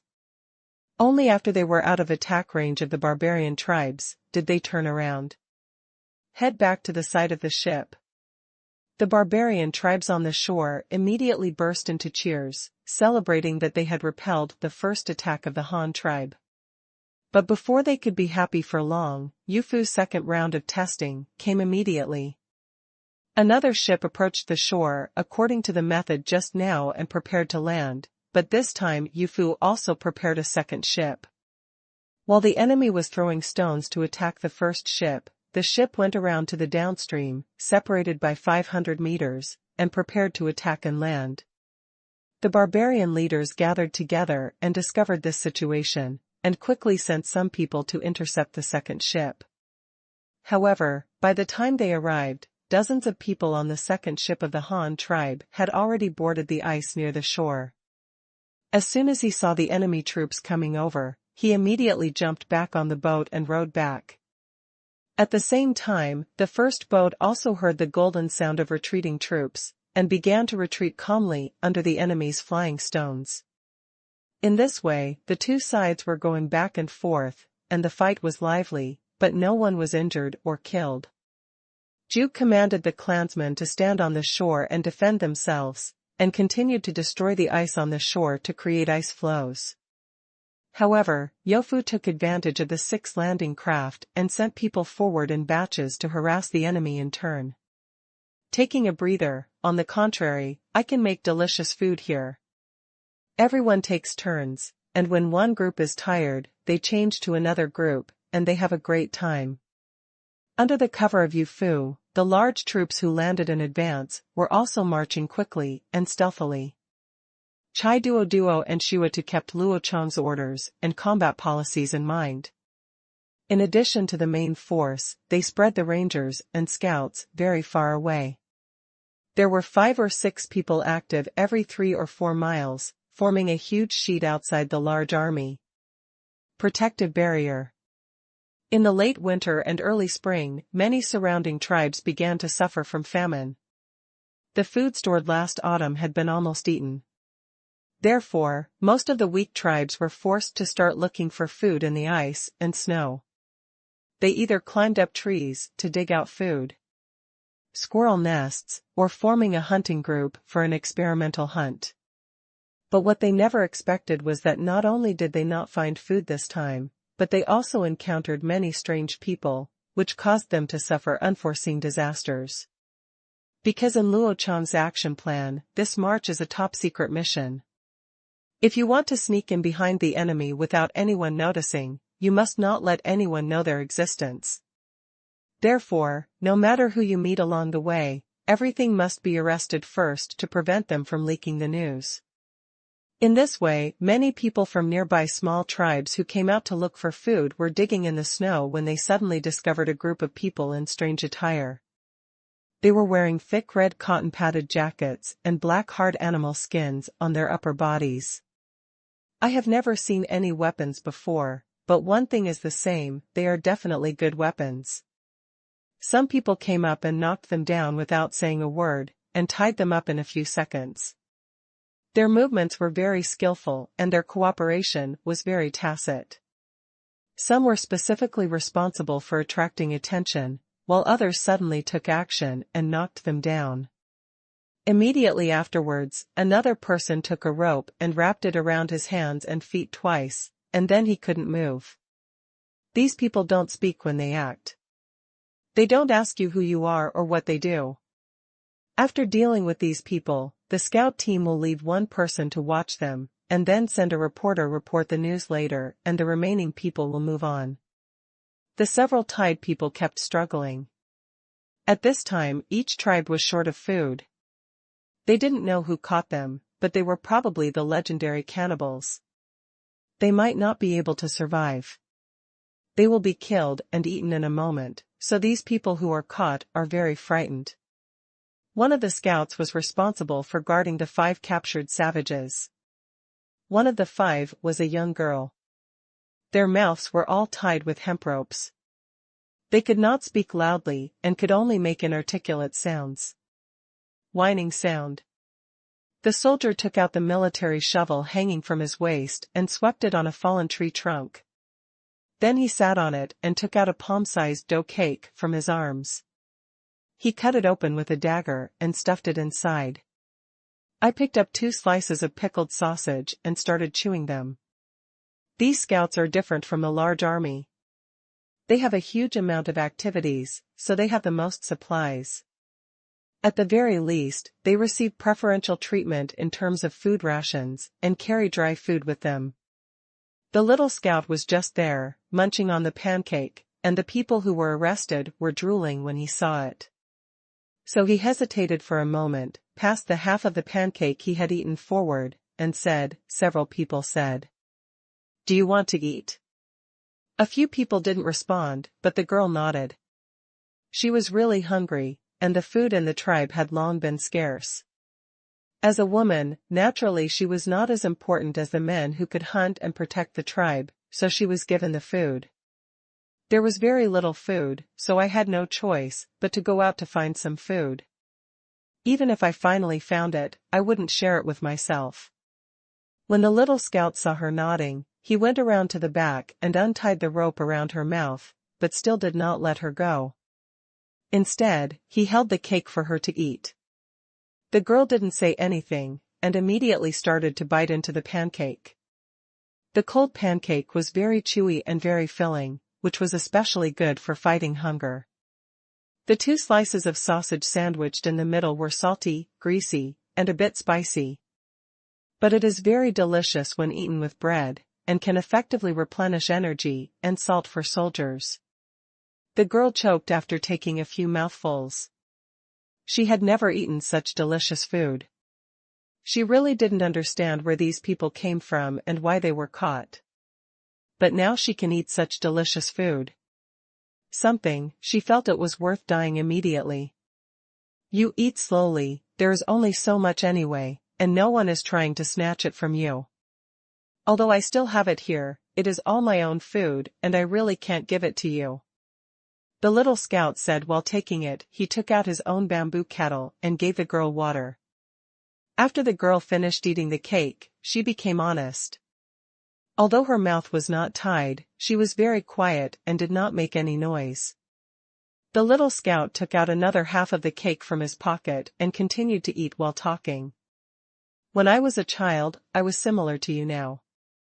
Our tribe was poor at that time. We had to live frugally when winter came. The closer to the end of winter, the less we had to eat. But it's better now. Since I joined the Han tribe, we built our own houses with fire pits to live in, farmed our own land to harvest food, raised our own livestock, killed and ate meat, and we have never been short of food. I also looked for it in the tribe. A woman from another clan has a 2-year-old child now. At this point, he suddenly paused and then sighed. Oh, it's a pity that many people in our tribe can't enjoy such days. They are all like you and starve to death in the end. If they can also be like you, you are just as lucky to be able to eat such delicious noodles, and maybe you won't die. The little scout seemed to be in a very low mood because these people had touched the sad past again, so he finally said, "Don't worry, we are not bad people, it's just that we have something very important to do now, and we must not let others know about it. That's why we arrested you. When we finish the matter, we will let you go." He didn't care whether the other party could understand or not, so he stood up and moved around after speaking. Then he got some clean snow and stuffed it into the kettle, so that the snow would turn into water in a short time. After waiting like this for about a quarter of an hour, a huge noise suddenly came from the forest. The sound was not very loud, but it was very mixed, like the sound of thousands of legs trampling on the snow. It sounded like the herds of animals migrate on a large scale in winter, but the roars of wild animals cannot be heard. After a while, the sound got closer and closer, and gradually the sound of friction could be heard. The little scout knew that this was one of his own people coming, and he was already standing on the roadside, ready to welcome it, and guide the direction of the large army. Sure enough, in the next second, the Tide people all stared wide-eyed. They saw a team of people suddenly appear in the forest in the distance. It was not a herd of animals, but more powerful than a group of animals. What's even more frightening is that these people are almost as if they were carved out of the same mold. They all wear the same thick clothes. They hold weapons of the same shape in their hands and walk forward in a queue without saying a word. Walking at the front was a man riding a 4-legged beast and wearing a red cloak. After he saw the scout who caught him, he immediately rode the monster a few steps forward. The little scout immediately bowed. "Commander, we have captured a few more people from the surrounding tribes who came out to look for food. Also, we should go in that direction next." Chai Duo nodded and said, "Well, I understand. You can continue to scout ahead. You don't have to worry about it here." The little scout hesitated for a moment, and finally said tentatively, "Master Commander, these people are not bad people, nor are they our targets. They just came out to look for food because they were too hungry. If there is enough food in our army, you can see if you can give them some porridge to drink, so that you can win some goodwill, and maybe you can bring these people to our Han tribe, and the leader will be very happy then." Chai Duo frowned and glanced at him, but he didn't refuse. The army had just come out, so naturally there would be no shortage of food. But this matter shouldn't be done with kindness. They came out to fight, so they listened to what he said. "I will consider what you said. Don't worry about things here. We are an army. We should put military first. Mission first, other things second. The leader will be happy only if the mission is completed first. Otherwise, no matter how many people you bring back, the leader will still be angry. Okay, that's it, go ahead and conduct reconnaissance, don't delay the march of the army." The little scout immediately accepted the order, shouted yes, and then sighed helplessly, and hurriedly chased in the direction where his companions had left. Because there was snow on the ground, and the terrain was unfamiliar, and the scouts had to clear the way ahead, the large force was not marching very fast. However, they also knew that the sailors on the other side were tired and did not know whether they could persist. How long did it take? So everyone speeded up with a tacit understanding. After all, this was the first time for the Han tribe's army to fight, so the generals also attached great importance to it. The scouts at the front continued to arrest people, but what the generals did not expect was that hundreds of people were captured in just the first day. Not only men and women, but these people were not from the same tribe. This immediately made people feel uncomfortable. Several generals felt embarrassed how to deal with these people. People certainly cannot be killed casually, but if they are tied up like this, they will definitely need to dedicate troops to guard them and provide them with food. It is impossible to release them, at least not now, because they all know the Han armies when it comes. They must not let it go without guaranteeing that they can keep it secret for themselves. After discussion, the last few generals decided to separate some people for custody, directly leaving more than 100 people from the 2 guard posts' logistics units, and centralized custody of these people. However, they still cannot be loosened, otherwise it may cause the prisoners to gather together. Riots happen. At the same time, Shui Dongliang and Ing Rui also gave orders to their logistics soldiers. They do not need to join this battle. As long as they can take good care of these people and feed them some food, if they can communicate with them, they can even persuade them to join the Han tribe. Then I will definitely go to the leader to ask for credit for these soldiers. Everyone heard that this was a good thing. The logistics troops had little opportunity to make meritorious service.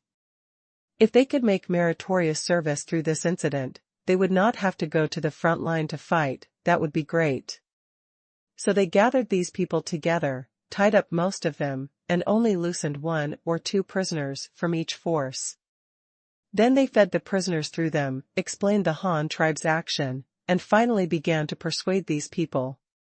People joined the Han tribe. When the prisoners saw that the people who captured them did not directly kill them, but also provided them with food, their resentment for being captured was reduced by half. Then, through the explanations of these logistics soldiers, they learned that this person came from afar. The powerful legion was not to deal with them, but to deal with the barbarian tribe to the south of them. They were just worried about exposing the army's whereabouts by catching them, and they also said that they could let them go directly afterwards.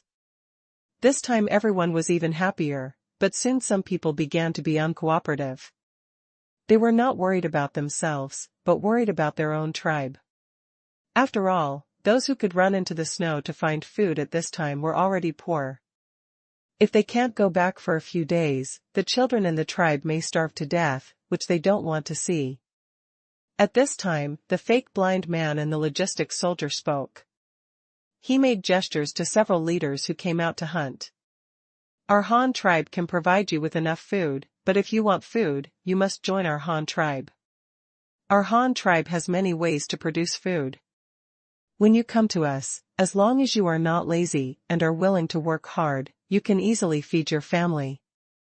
Now tell your companions this.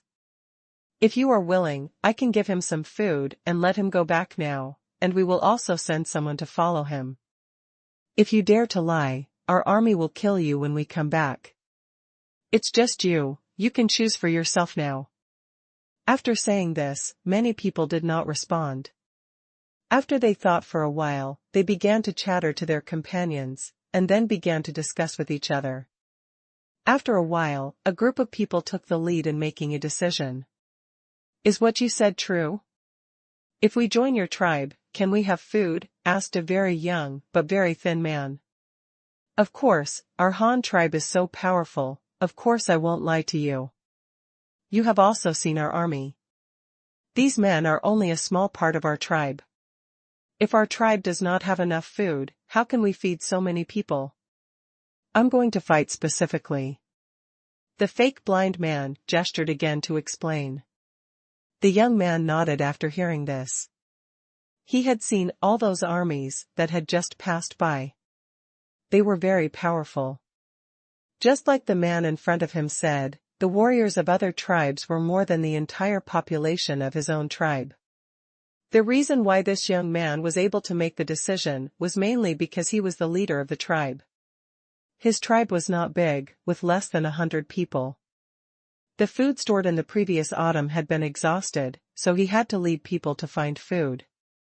It's just that he didn't expect that he would be harmed by the barbarian tribe not far away. It didn't matter that he was tied up here for a few days, but the people in his tribe were about to starve, or even starve to death, so he had to make a quick decision. Decide. The strange tribe in front of him was indeed very powerful. Of course, if he joined them, he would lose his position as leader, but this was nothing compared to the lives of all the people in the tribe. However, to be on the safe side, he still faced the fake blind man again. Asked. You just said that as long as we get to your tribe and are willing to work hard, we will have enough food. What do we need to do when we get there? It doesn't matter what you do, someone will arrange it for you when the time comes, but what you must do is to build your own house, do farm work, or raise livestock, and someone will teach you these things when the time comes. Have you seen this bread? As long as you are willing to contribute, I guarantee that you will be able to eat this every day when you get there. The fake blind man gave another assurance and explanation before the boy opposite finally made up his mind. Okay, I agree to join your tribe. Can I take these people with me and leave now? No, you can only leave one person, and I will send 2 people to follow you. Also, don't think about the people who hurt us. If they don't come back, your companions will also die. The fake blind man immediately shook his head. Road. The young leader hesitated for a moment, but finally nodded. He looked back at his tied companions, and then walked firmly in the direction of the tribe. The fake blind man immediately sent 2 logistic soldiers to follow. The young leader's tribe was not far away from here. After all, they came out to look for food in winter and could not go too far. So the 3 of them brought all the tribe back within an hour. Those who were already hungry, the savage, with a sallow complexion and skinny muscles, held his child shivering in his arms and walked in the snow in ragged clothes. They heard their leader say that he would take them to join a powerful tribe, and that tribe would give them food and take them in. Basically, they all agreed without any objections.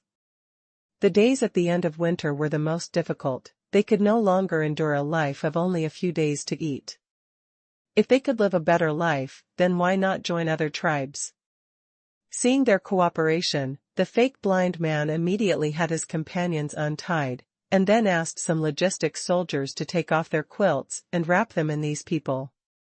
Many of them didn't even have animal skins. Already frozen.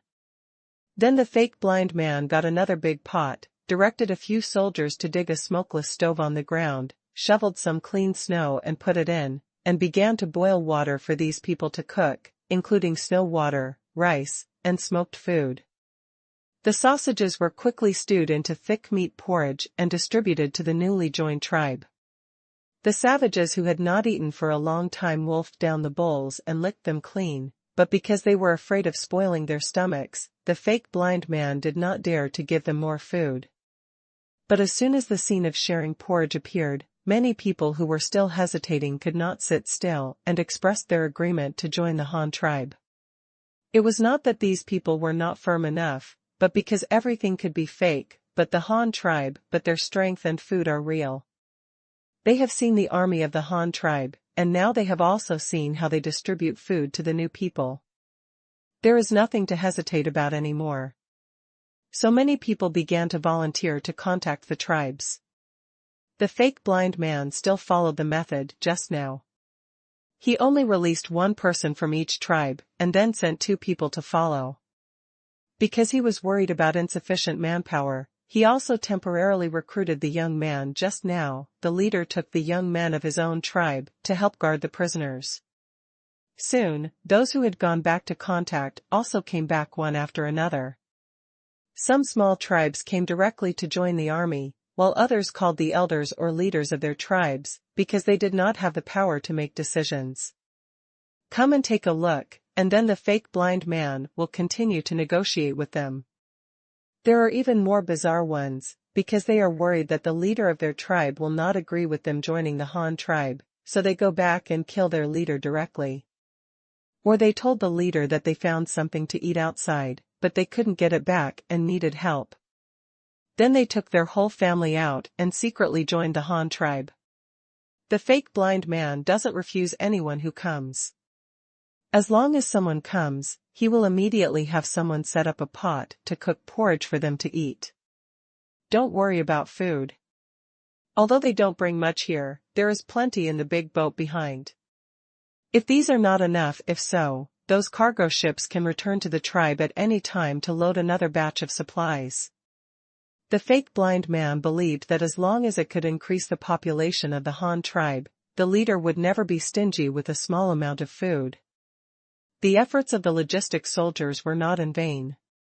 This operation indeed attracted a lot of people to the Han tribe. Among them, 3 small tribes, with less than 100 people chose to join the whole tribe. The rest also brought their families and families to join them.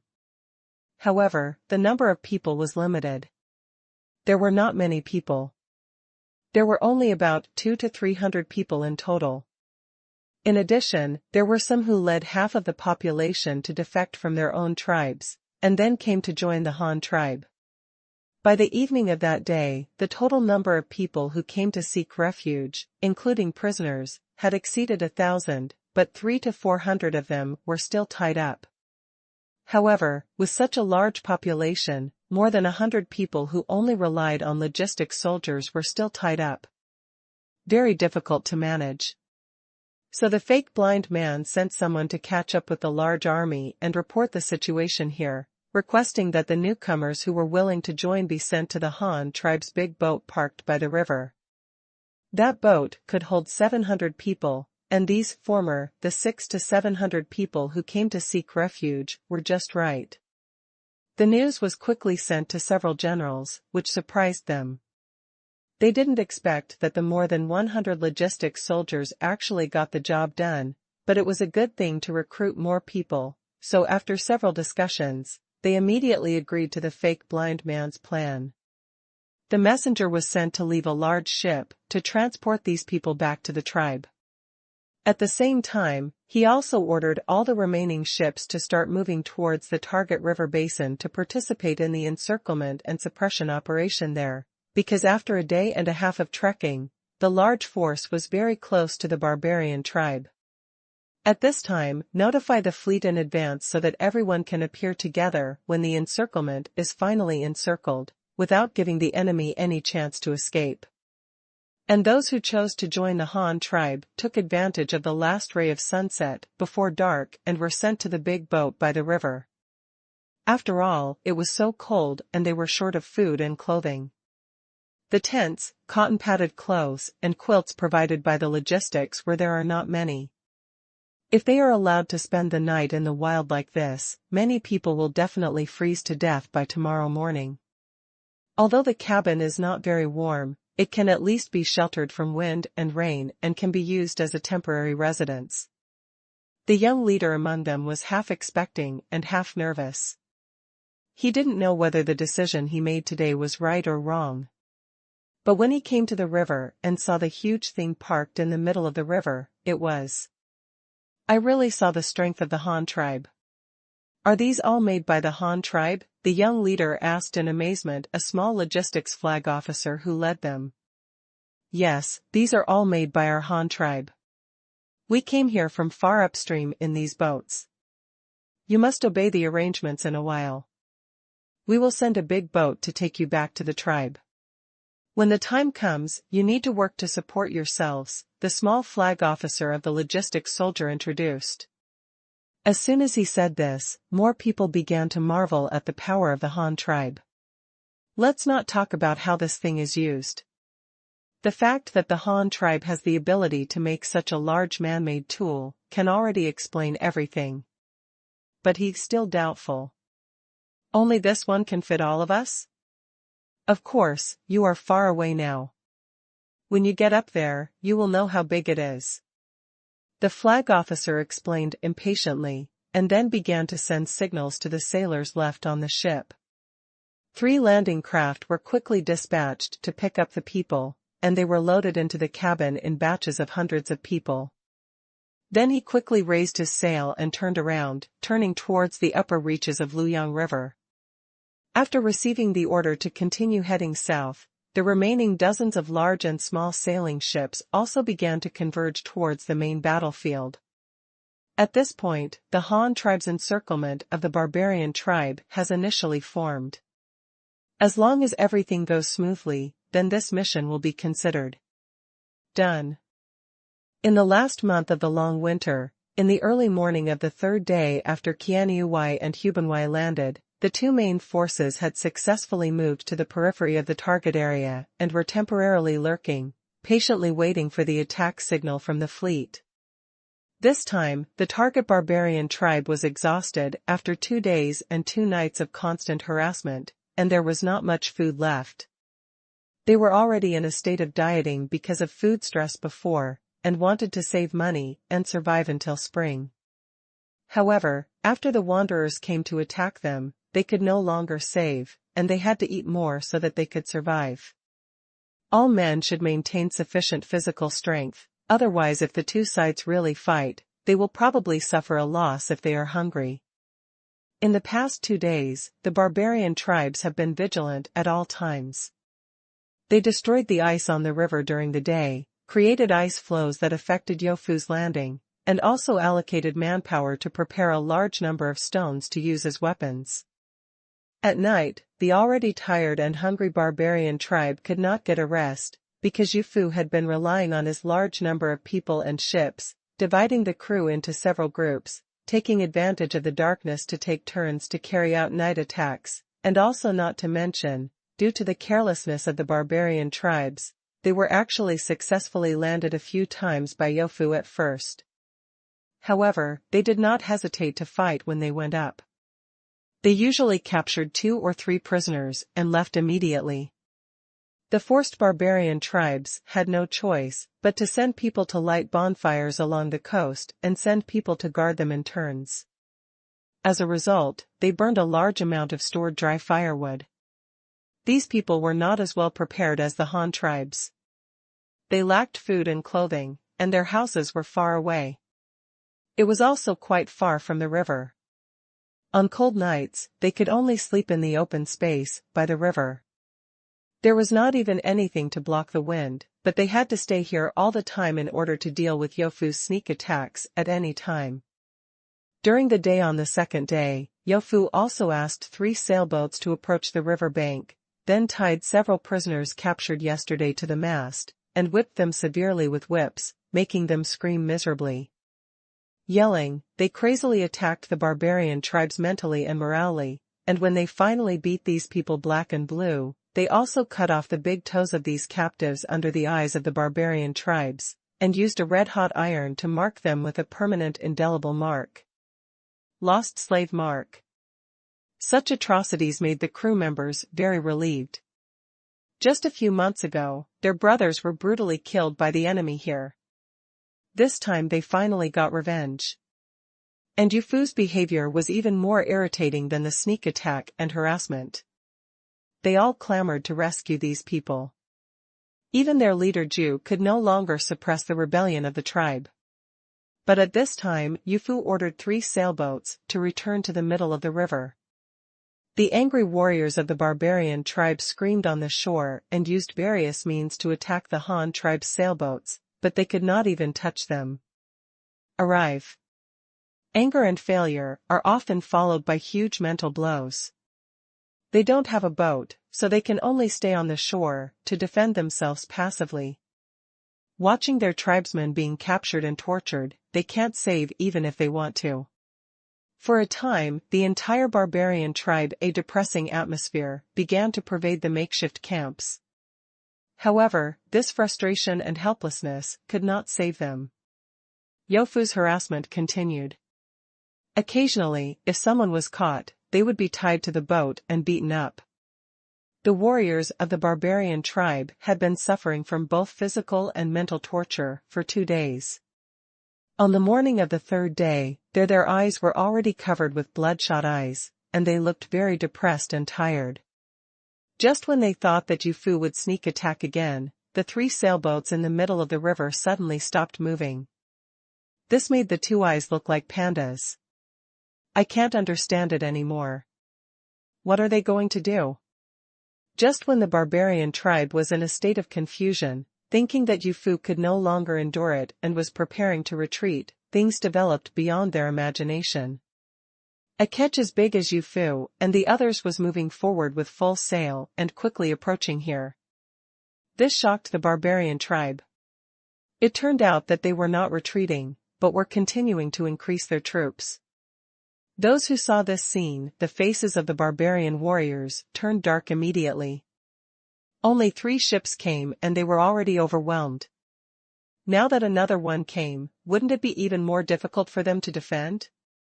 However, this was just the beginning. After the first reinforcement ship was in place, several more identical ships suddenly appeared from behind, quickly expanding the size of the fleet to 10 ships. This number was terrifying. Even the warriors of the barbarian tribe began to despair. But this operation was far more than that. More and more ships gathered in the middle of the river, from 3 ships to 10 ships, from 10 ships to 20 ships, and finally to 28 ships. By this time, only the most important figures of the Han tribe in this operation made their final appearance. The appearance of 3 three-masted ships and several large sunken transport ships really frightened the barbarian tribe, and it almost became the last straw that broke their nerves. The warriors of the barbarian tribe ran in the direction of the tribe with howls, preparing to hide in the woods with their families before the enemy launched a large-scale attack, and then come out after they left. However, the ideal is beautiful, but the reality is cruel. Just when someone packed up his things and was just preparing to escape with his family, a huge drum sound suddenly came from the river behind him. Boom. That was the sound made by hundreds of drums on more than 30 ships. Boom, boom, boom, boom, boom, boom. Hundreds of big drums were beating at the same time, and the sound of the drums was getting faster and faster. The vibrating air seemed to be able to tear the eardrums. The resulting huge noise instantly spread to the forest several miles away, which was used to notify the agreement signal between Qianyo Guard and Huban Guard. On the other side, Shuatu and Chai Duo, who had waited for a long time and finally received the signal, immediately jumped up, waved their hands happily, and said to their subordinates who were delivering the order. The army gathers and forms a horizontal formation to surround them. Wow! There was a neat sound of armor blades rubbing against each other, and thousands of sub-armed soldiers suddenly jumped up from the woods, began to change formations under the command of their respective commanders, quickly expanded into horizontal formations, and then began to slowly follow the rhythm of the drums. Move forward step by step. The barbarian tribe was already in chaos at this time. Everyone knew that the Han tribe was about to land, so many people quickly took their families and ran to the surrounding woods. However, what they did not expect was that a tree appeared in the woods. An army with the same Chinese character flag was dressed and used weapons similar to those of the sailors on the ship. However, the people in front of them were equipped with weapons and armor that were hundreds of times stronger than those of the sailors. That's all for today. I was too pressed for time and didn't finish it. The rest will be revised tomorrow morning. If I have enough time, I will consider adding more updates. I'm sorry for today, friends. But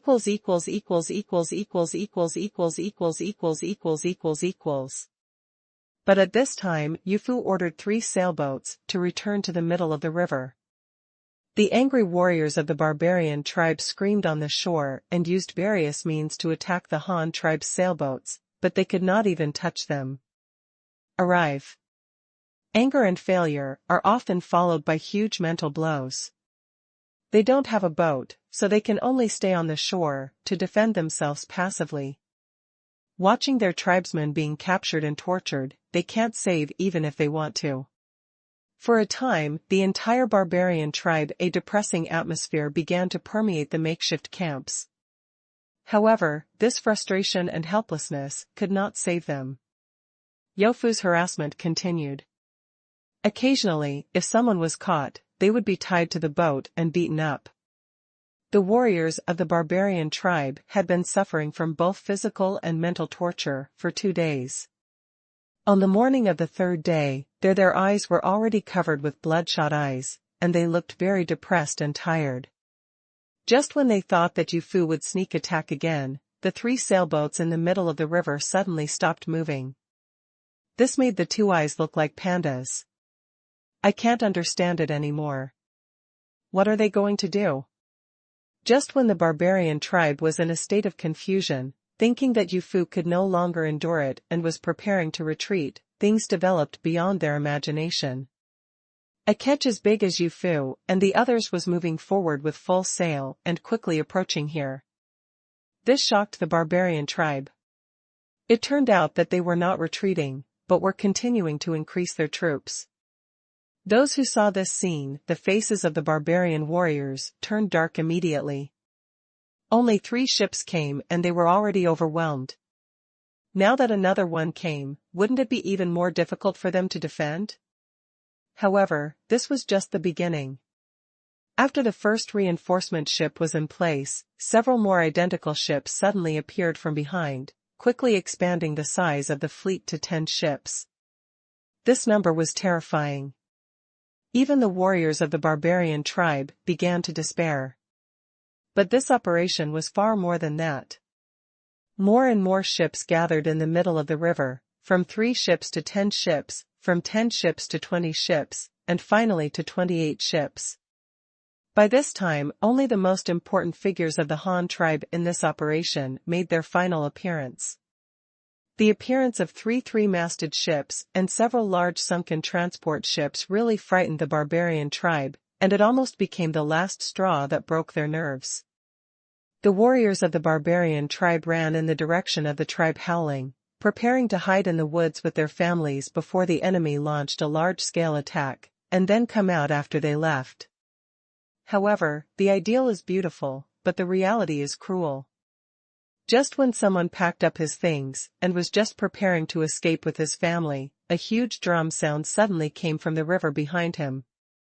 Boom. That was the sound produced by hundreds of drums on more than 30 ships. Boom, boom, boom, boom, boom, boom. Hundreds of big drums were beating at the same time, and the sound of the drums was getting faster and faster. The vibrating air seemed to be able to tear the eardrums. The resulting huge noise instantly spread to the forest several miles away, which was used to notify the agreement signal between Qianyo Guard and Huban Guard.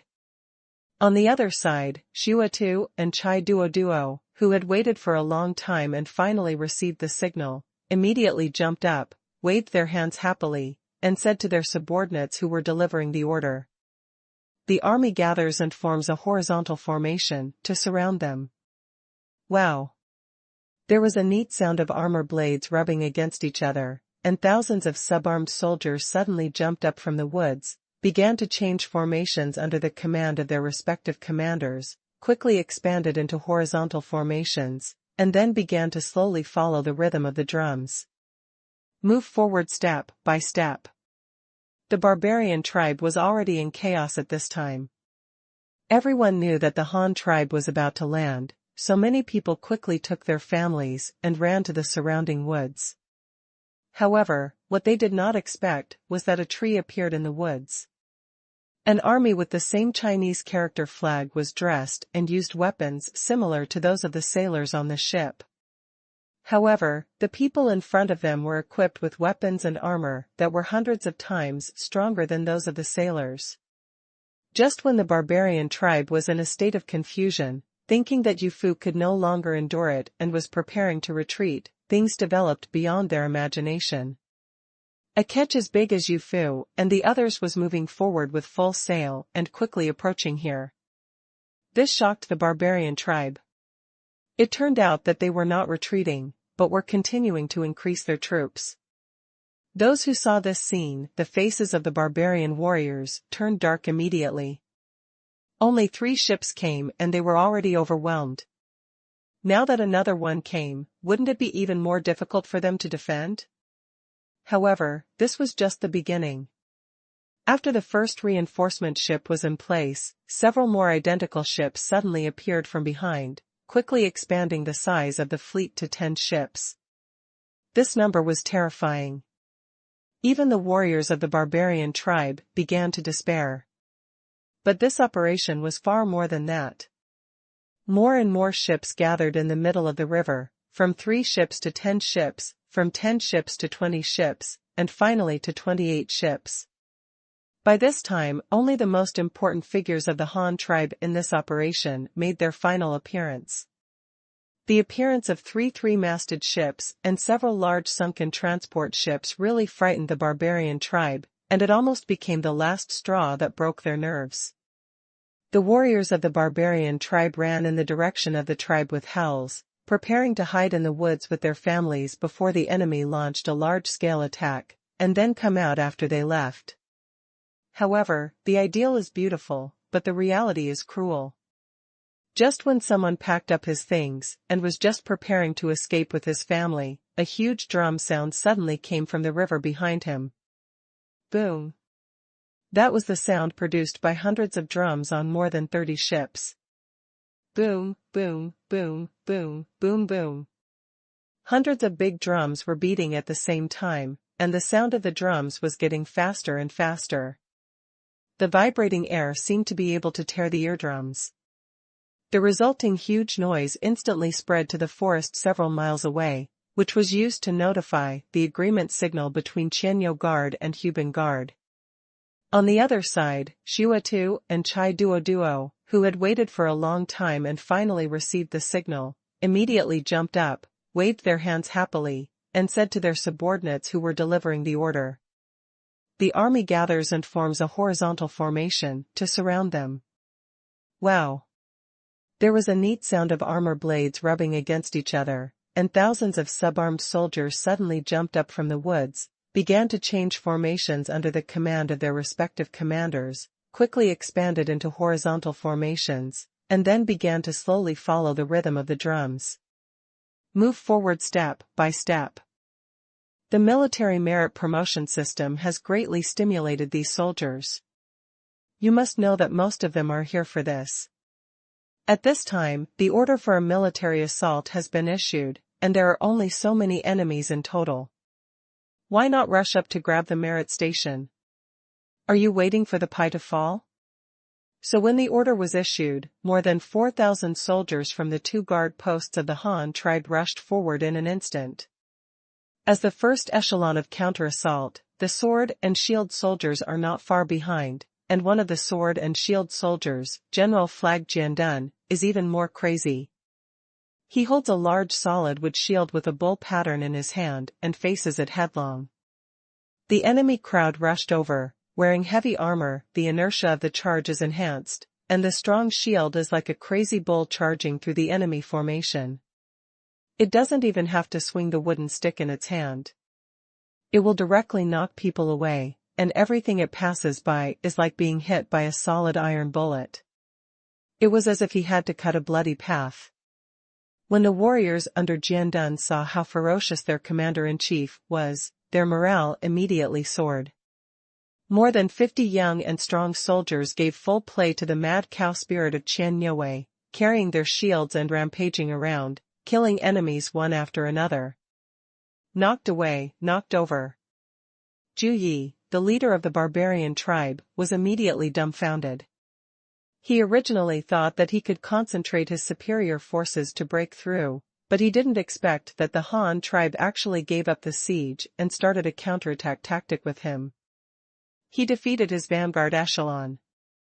He didn't even think about it. The warriors from his tribe had stayed here for 2 days and 2 nights. They were exhausted without enough food and clothing. Not to mention that the Han tribe's soldiers were all wearing heavy armor and holding large shields. The elite soldiers, what can they use to fight against the Han tribe? Before he could make any more arrangements, the Han tribe had already sounded the clarion call for a general attack. A large number of enemies rushed into his tribe's camp. Zhu had no time to take care of others. He just wanted to fight his way out and escape. Out of Ascension. The 2 Yenling steel knives seized last time were sealed by Zhu Wu. The soldiers of the Han tribe were afraid to step forward because they wanted to capture him alive. They were even injured several times by the steel knives in Zhu Wu's hands. Personal.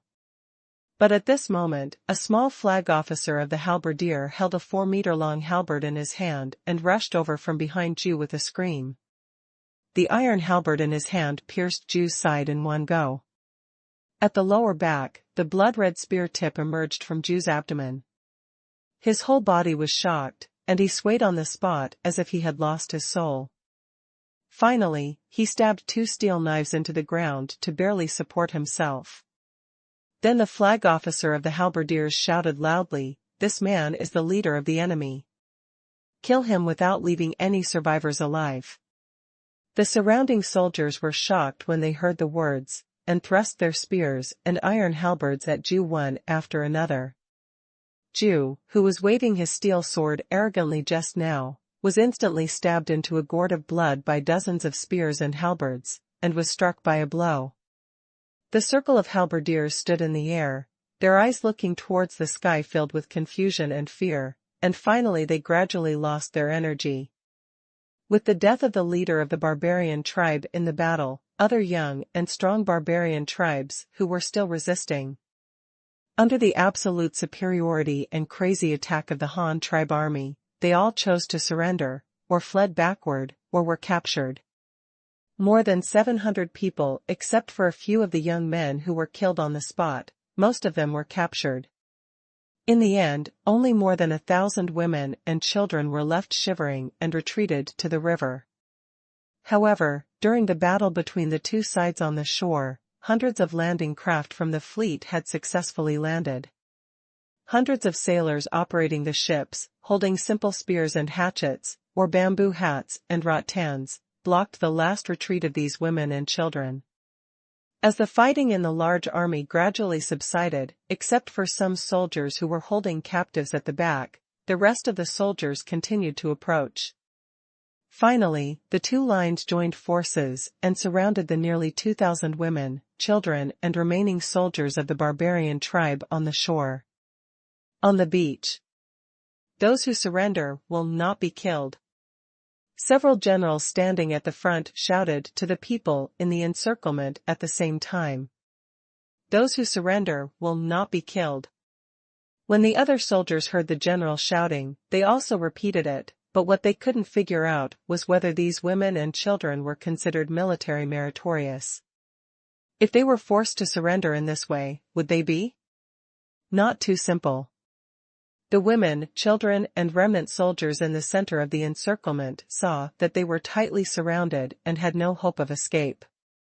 They also thought about fighting the enemy to the death and resisting before death. But what they didn't expect was that these enemies who came from thousands of miles away did not directly kill them, but forced them to put down their weapons and surrender. At the beginning, everyone did not pay attention. Now after the fight, they discovered that those in their own tribe basically few men were killed, most of them were tied up, and only the leader and a few of his close associates died. Thinking of this, some people instantly gave up their plan to fight to the death, and instead considered whether to surrender, especially those remnant soldiers who retreated and hid among women and children. They were originally afraid of death, otherwise they would not have been killed just now. During the battle, I secretly ran back. At this time, I heard that surrender would save me. I immediately put down the weapons in my hands, squeezed out of the crowd and lay down on the ground to surrender. When the Han tribe saw this situation, they quickly sent people to tie up these people and escort them to the back. The women and children who were still watching saw that even the last few men had surrendered, so they had no choice but to follow. Surrendered. In most of the conquests between primitive people, they would not kill each other's women, but take them home as trophies. Therefore, these women also knew very well that they would not be killed even if they surrendered. It's just a change of home and a man I don't know. Besides, all the men in their tribe have been kidnapped, and they have no way of knowing their fate. But if their tribe loses men, they will definitely not be able to survive. There are not many conditions for them to choose from at this time either. The tribe committed suicide, or started a new life with a man, just this time. But the only thing that worries them is that they don't know how these victors will treat their children, whether to kill them directly or take them back to raise them. You must know that these ungrown children cannot do any heavy work, but they still need to. A large amount of food supply is a huge burden for each tribe. What should they do if the other tribe wants to kill their children? Fortunately, the Han tribe did not do that. Instead, they separated these captives according to age and gender. Girls were detained together with women. Boys under 8 years old could also follow their mothers. Adult boys will be sent to various Han tribes to serve on government farmland for 3 years. Those who perform well after 3 years will be granted household registration as Han tribe citizens. Those males over the age of 13 had their big toes cut off, their heads shaved, and their foreheads tattooed.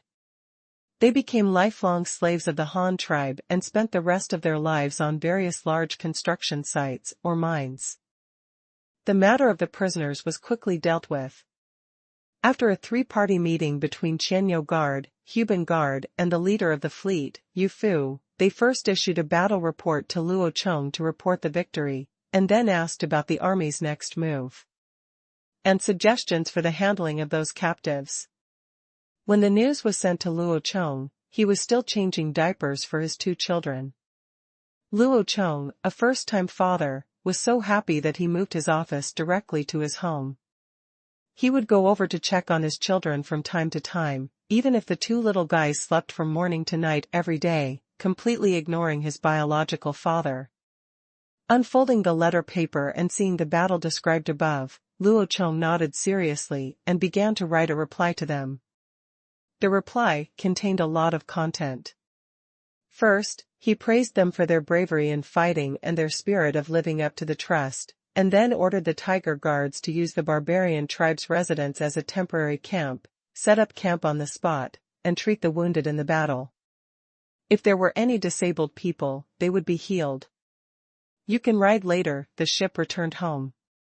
In addition, the way the logistics troops gathered the population of the surrounding tribes was very effective. We are hereby notified of the reward. While the Huban Guards were camping on the spot, they could visit more surrounding tribes and win over the people to join the Han tribe. Troops were allowed to be dispatched at critical moments. The second is the statistics of military merit. SEMA at all levels are required to compile the list of meritorious officers and soldiers as soon as possible. After the report is submitted, they will be approved as soon as possible. The third item was personnel mobilization, which required all 3-masted ships in the fleet to be transported to the wharf in Weishan County. The women and children were waiting for distribution arrangements. After the slaves were tortured, they were first recuperated in Weishan County, and then they were escorted to various places for labor service. All the remaining 2-masted sailing ships and 3-masted sunken ships were responsible for transporting Qingshu Guards officers, soldiers, horses, and vehicles to the west bank of the Prairie Lake. Ao Yofu led the fleet there and contacted Jinwu Guard's commander, Yu Ji, to inquire about the final location of the city. After arriving, the Qingshu Guards landed and stationed themselves at the landing site. They camped and trained troops on weekdays to wait for the arrival of follow-up supplies, and were responsible for the subsequent construction and defense tasks of the new city. This reply letter was quickly delivered to them, and the two guards' bosses also began to act according to the orders above. However, after they saw the leader's arrangement, some were happy and some were sad. The one who was happy was the tiger guards. They can camp and rest on the spot, contact the surrounding tribes to try to win over the population, and even allow them to send troops. This means that the Hu Ben guards still have battles to fight here. If there are battles, they can perform meritorious service. Who doesn't like being promoted to a noble rank for meritorious service? But the more than 2,000 officers and soldiers of Qingshu were sent to the grassland by the leader's order. It is said that there is nothing there, and there are no enemies, so their main task is to build the city. No one is afraid of the hard days. No one has suffered hardship before joining the Han tribe, but now that they have to endure hardship without having the opportunity to make meritorious deeds, it would be more of a trap. Therefore, the officers and soldiers of Qingshu are somewhat a little moody, but due to the leader's prestige, they still do not reluctantly boarded the fleet heading south to the grassland. Luo Chong, who received the news a few days later, was very angry. He immediately sent a letter to Qingshu Guard and reprimanded Qingshu by name. As the military commander of Qingshu Guard, he was in charge of intelligence, logistics, and the ideological state of the troops. How can the soldiers have such emotions? Qingshu came to the grassland to fight the nomadic tribes. Now, before the people arrive, the morale has dropped by half. If we are attacked by the enemy's cavalry when we land, can I still count on you to win the battle? Can I still count on you? Can you bring more than 2,000 elite soldiers back alive? Can you deal with the families of more than 2,000 soldiers? After Qingshu received the letter, he immediately realized his mistake. In other words, he had known about it for a long time, but he did not expect that the possible consequences of this matter would be as serious as the leader said. So he immediately summoned his subordinates at all levels, and then organized them to convey the leader's will to his soldiers. Qingshu went to the grassland with a heavy responsibility. Now that the situation in the grassland was chaotic and war was about to break out, all the soldiers must not slack off. The soldiers understood as soon as they heard it. What the leader meant was very simple. You will fight the battle. I sent you Qingshu Guard over just because you are better at fighting. Now the forces in the grassland are fighting each other. We want to build a city on their territory, and there may be a fight at any time, so you all should be smart and don't let down your guard. After the soldiers learned the news, their morale quickly cheered up. They were no longer just waiting to die like before. The momentum of an elite division was once again on their faces. Qingshu breathed a long sigh of relief when he saw this process, and finally improved his morale. But at the same time, he was also wondering how the leader knew about this matter, and who was reporting it to the leader. But wait, after his analysis, he immediately turned his suspicious eyes on Yufu. Now that the entire Qingshu people are on the ship, only the crew members on the same ship know what they say and do every day. Who else knows such news except them, and the leader of these people is Yufu, this person. But Qingshu was not stupid enough to go to Yufu to question him face to face. This time it was because he had not done his job well and he had nothing to say. But if there was a next time, he would definitely ask Yufu what he meant. However, Qingshu really wrongly blamed Yufu for this matter, and Yufu also took the blame for someone else without knowing it. This person was his own nephew, Yu Ji. The promotion of Yu Ji to the commander of Qingshu Guard is not a secret. Many people know about it, but basically no one knows about his identity as the intelligence leader. However, in order to make his future work more convenient, Yu Ji did not hesitate to place a few close followers around his uncle, and these people were all members of the Yu clan. The order Yu Ji gave them was to be responsible, monitor every move of the fleet. After all, such a large fleet is a considerable asset to the Han tribe. The cost of manufacturing and maintaining these ships is enough to support a county. But what neither Yu Ji nor Luo Chong expected was that the first news reported by Jinwei was not about the crew, but Qian, a passenger in the fleet. But no matter what, since it happened, we can't ignore it, so the following incident happened, and Yu Fu took a big blame for his nephew without knowing it, and he couldn't even take it off. Come down. The big ship and the small boat went north and south, leaving only the tiger guards stationed in place. They first spent 2 days there to pack up the camp, and then used their own food to find relief from the tribes around them that had been unable to open the pot. The conditions were still the same. And those who were willing to submit would be given food. Once this method was used, it immediately attracted many small tribes to join. Most people in small tribes will not have any emotions. Thousands of years of experience have taught them what natural selection is and survival of the fittest. Small tribes have no chance of survival at all. They must either find their own way to survive and quickly expand into a large tribe. Large tribes can either be eliminated by the environment and eventually become extinct due to various reasons. Tribes that don't have much ability, don't want to be exterminated, and want to continue, there is really a way, and that is to rely on the strong, so for these weak tribes, there is nothing wrong with joining the Han tribe.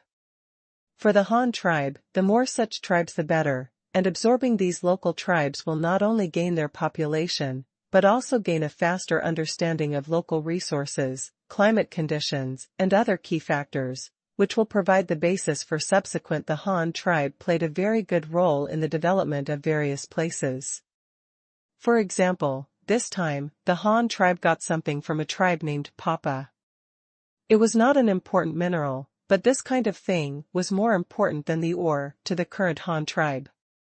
This is a kind of fruit called Papa by the locals. Its growth structure is similar to that of a loofah. It is a climbing plant. The fruit it produces is about the size of an ordinary can, oval, and looks like a mango, but its outer skin is very hard and thick. Turns purple when mature, and has 4 vertical edges on it. When the fruit is ripe, it will pop open along the 4 ridges on the skin, turning into a 4-petaled flower with the mouth facing downwards. 5 or 6 cherry-sized white pieces will hang down from the middle of the 4 petals. After the flowers bloom for a few days, the color of these seeds will change from white to yellow, and finally fall by themselves, becoming the favorite food of local indigenous people. This thing is similar to nuts and can be stored for a long time. However, what interested Shui Dongliang, the military commander of the Huban Guards, was not the seeds of the papa fruit, but the self-exploding melon itself. The reason why people in the Han tribe initially thought this thing was similar to a loofah, there is a reason. When the loofah gets old, the pulp inside will become empty and become something similar to a sponge, which can be used to scrub pots or even take a bath. And this fruit, which the locals call papa, also has this function, because its pulp turns into white flocks after it is ripe. These flocks contain a lot of air, and the purple shell is absorbed by the sun. When exposed to the sun and heated, the air contained in the flock inside will expand automatically and explode the fruit. Then these flocks will adhere to the inside of the peel like silkworm cocoons and turn outwards, removing the seeds protected in the middle. Exposed. Does Shui Dongliang care about seeds? No, what he cares about is those flocks, which look like wool and cocoons. Its fibers are thin and long, very white and very soft. The most important thing is that this thing is similar to catkins or different. They have extremely good tensile strength and strong toughness. They are the perfect substitute for plant wool that the leader has always wanted to find. And its peel is actually a rare purple color in nature. If the peel of this papa fruit can be developed into a dye, it would be even more valuable. This is purple. Before chemical dyes were artificially synthesized, God knows how expensive this natural purple dye would be. So Shui Dongliang, who had found a treasure, immediately wrote a letter to Luo Chong. In addition, it also included 4 papa fruits paid as tribute by the local indigenous people, and sent it back to Luo Chong overnight using a flying eagle. Although Luo Chong was at home and did not go out at this time, he had already received notification that the captives had arrived in Weishan County. The number of male captives from the barbarian tribe captured this time, including adults and teenagers, totaled over 1,000, and they are all currently here. They were tortured in Weishan County, and after their toes were cut off, they were escorted to various construction sites. Naturally, it is impossible for Luo Chong to even personally intervene in such matters. He only needs to issue his own orders to the chief executives of various places. For example, spring is coming soon, and farm tools, seeds, and cattle from various places should be kept at home. Labor force, if these are all prepared, do it quickly if you are not prepared. If the spring plowing is not done well, then there is no need to be an official. Since ancient times, farming has been a top priority for farming people.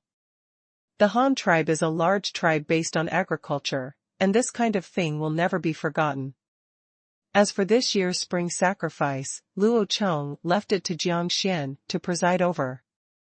This guy seemed to be very interested in the sacrifice, so Luo Chong directly handed over these tedious matters to him.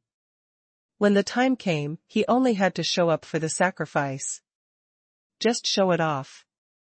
It is now the 6th year since Luo Chong came to this world. He already has his own child, and he is already 17 years old. In addition, he has been ordered by Luo Chong to summarize sundials and calendars since the year before last. The rat witches have finally produced results, and Luo Chong can finally promulgate the new system of the Han tribe in the early spring of this year, namely, the chronology, 4 seasons, 14 months and 14 hours. Starting from this year, the Han tribe officially designated the year as Januan, and designated January 1st as the day after the last full moon day in winter, and designated this day as the New Year's Day festival every year, that is, it is an annual cycle of alternation between old and new. Also introduced at the same time was the Januan New Calendar. This national calendar divides the year into 4 seasons, with a total of 14 months, each of which has 30 days. There is a leap year every 14 years. When there is a leap year, each month increases. One day is divided into 14 hours according to the cycle of light and shadow on the sundial. In this way, the Han tribe has a complete time recording method. There will be a clear time to record future farm work, factory work schedules, students going to school, information transmission, etc., so that people can understand the delay of the news. How serious is sex? At the same time, with this calendar, the school terms and daily commuting time can also be accurate to the hour, which has significantly improved management. As a contributor to this new calendar, the already old rat witch, Luo Chong, rewarded him without hesitation. The rat witch had no heirs, so even if he had a high status, he would not be able to pass it on. This was also the reason why Luo Chong dared to reward him heavily, was because Rat Witch had indeed made a huge contribution to the summary of the Han tribe's calendar. No matter how high the reward was, it would not be an exaggeration. So, on the afternoon of April 26, before the founding of the People's Republic of China, Luo Chong was drawing the architectural design of a double retort tower for cooking at home when he suddenly received a letter from Shui Dongliang. The strange thing is that this time he not only brought a letter, but also a package. Luo Chong picked up the package and felt that it seemed to be filled with a bunch of foam. The volume looked large, but the weight was very light. He didn't expect it to be something like cotton, so he didn't pay much attention to it. Picked up the letter and read it. And when he glanced at the content, he immediately lost his composure. This was a letter from Shui Dongliang. As Sima of the Huban Guards, he did not say anything about military matters in it. He just told Luo Chong that they came from the local area. A nut-producing fruit is given in a man's hand, which the fruit is similar to a loofah. When it gets old, it will become hollow inside and form some white flock, which looks like clumps of wool. Shui Dongliang also expressed in the letter that he thinks this kind of thing should be able to completely replace wool. As a raw material for textiles, leaders must pay attention to it. Can Luo Chong not pay attention to it? You must know that he has been asking Yu Fu to help find textile raw materials that can replace wool and ramie when he went out to explore. However, this guy has gone out so many times and found a lot of minerals, but I know nothing about the plants that are native to various places. However, Luo Chong can also understand that the traveling fleet spends more time on the water than on land, so they have less contact with the indigenous people in various places. In this way, even if the local indigenous people have any specialties, due to the lack of communication, those things it's also hard to get there. When he learned that the bag contained probably the cotton he was looking for, Luo Chong was very excited. He quickly picked up the bag and put in the gifts. He showed the things to his wife and children, as if the family was about to open a wedding. The grand prize is the same, but it actually provides relief to 2 women who are in confinement. "Husband, what are you holding?" Xiao Dai asked, holding the sleeping Luo Chong in her arms. "Hey, I don't know what it is. I haven't opened it yet, but this is a good thing obtained by the troops on this expedition. It is said that it can replace wool and help our Han tribe get rid of their dependence on grassland wool. Let's open it together. Let's take a look." Luo Chong explained to the 2 of them with a smile. "Is it the kind of plant wool that your husband said can be grown?" Zhang also asked in surprise. They lived with Luo Chong every day. Naturally, they had heard about some of Luo Chong's wishes, and for this person who focused on development agriculture, if he wants to create an empire leader based on agriculture, he naturally hopes to have a plant that can be grown to comprehensively solve the clothing problem of all tribesmen. This is very important. But none of the 3 people thought that this day would come so quickly. Luo Chong opened the package gently and saw a ball of thatch inside. There were 4 mango-sized purple fruits hidden in the middle of the thatch.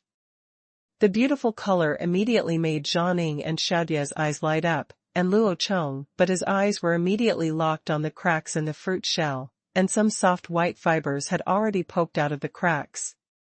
Because these fruits were picked earlier, they have not fully bloomed yet. There are only a few small gaps on them. Finally, Luo Chong thought about it and simply left 2 of them and broke them open to see what they looked like inside. Then the 3 people started to take action. The dried peel of the papa fruit is a bit hard and particularly tough. The texture is a bit like the dried peel of a pomegranate, but Luo Chong didn't waste much effort and just ripped open the 4 petals along the gap. What comes into view are clusters of white cotton balls, attached to the inside of the peel like silkworm cocoons. There are 5 to 6 cotton balls of different sizes growing on each petal, and the cotton balls, closer to the middle, are longer. The bigger the fruit is, the smaller the ones on both sides are. In this way, there are at least 20 cotton balls in one fruit. Xiao Dai and Zhang are both experts in the textile industry now. They know the steps of how to spin fibers into yarn and then weave them into cloth. Seeing so many white and soft cotton balls at this time, they can't stand it. He kept moving his hands. Zhang picked up a cotton ball and pulled it with her hands. She found that the fiber direction of this cotton ball was divergent and not a wrapped ball like a silkworm cocoon. She was immediately delighted. Although such fiber direction did not have a fixed direction, but it is the easiest one to handle. It is much easier than reeling silkworm cocoons. The thing looks good, but you still have to find the thin and invisible head and then untie it. Xiao Dai had also dug out a cotton ball. She tore it a few times with both hands and pulled out a few strands of white cotton fiber. She then straightened it with her hands and took a look, then asked Luo Chong to find a ruler to measure it. The amount, it doesn't matter, really surprised a few people. The fiber length of the largest cotton ball can reach more than 3 centimeters. Such a long fiber can be used for spinning. Xiaodai pulled out some fibers on the spot, rubbed a cotton thread with her hands, and then began to experiment with the tensile strength of the cotton thread. Is it stronger than silk or hemp thread? If it were to be worn on a loom, it would be so embarrassing if the shuttle thread broke as soon as you pulled it. Fortunately, such an outrageous thing did not happen, and it turns out that the cotton thread spun from this fiber is still very strong. Then Xiaodai and Jianing started working together, pulling out all the cotton balls inside the two papa fruits, and then spread them out and flicked them together to make a palm-sized thick cotton cake. Try to use this thing as if it is used as a filler. What is its thermal insulation effect and rebound effect? Can it meet the requirements? Especially the fluffy and rebound effects, which are very important for keeping warm. No matter what kind of cold-proof clothes or quilts they are, they rely on the air layer to keep the human body warm. Therefore, as the filling of cold-proof clothes, it must be very fluffy. In this way, a large amount of air can be stored in the gaps of the fiber to keep warm. Secondly, it must have good resilience. If it is flattened when worn on the body, it can rebound quickly, otherwise the air in the fiber will be squeezed out. If you don't, you won't be able to keep warm. What made the three of them happy again was that the fluffiness and rebound effect of this cotton fiber were also very good. In fact, it is normal for plants with this structure to have this characteristic. If it cannot be fluffy enough, and strong elasticity, then how does it explode the hard outer skin? After a series of experiments and analysis by the three of them, Luo Chong finally determined that this thing could indeed be used to weave cloth. Not only that, it could also be used as stuffing. With this kind of thing, it would have a huge impact on the population of the Han tribe. Growth and work efficiency can be a powerful aid. Let's not talk about cloth and so on.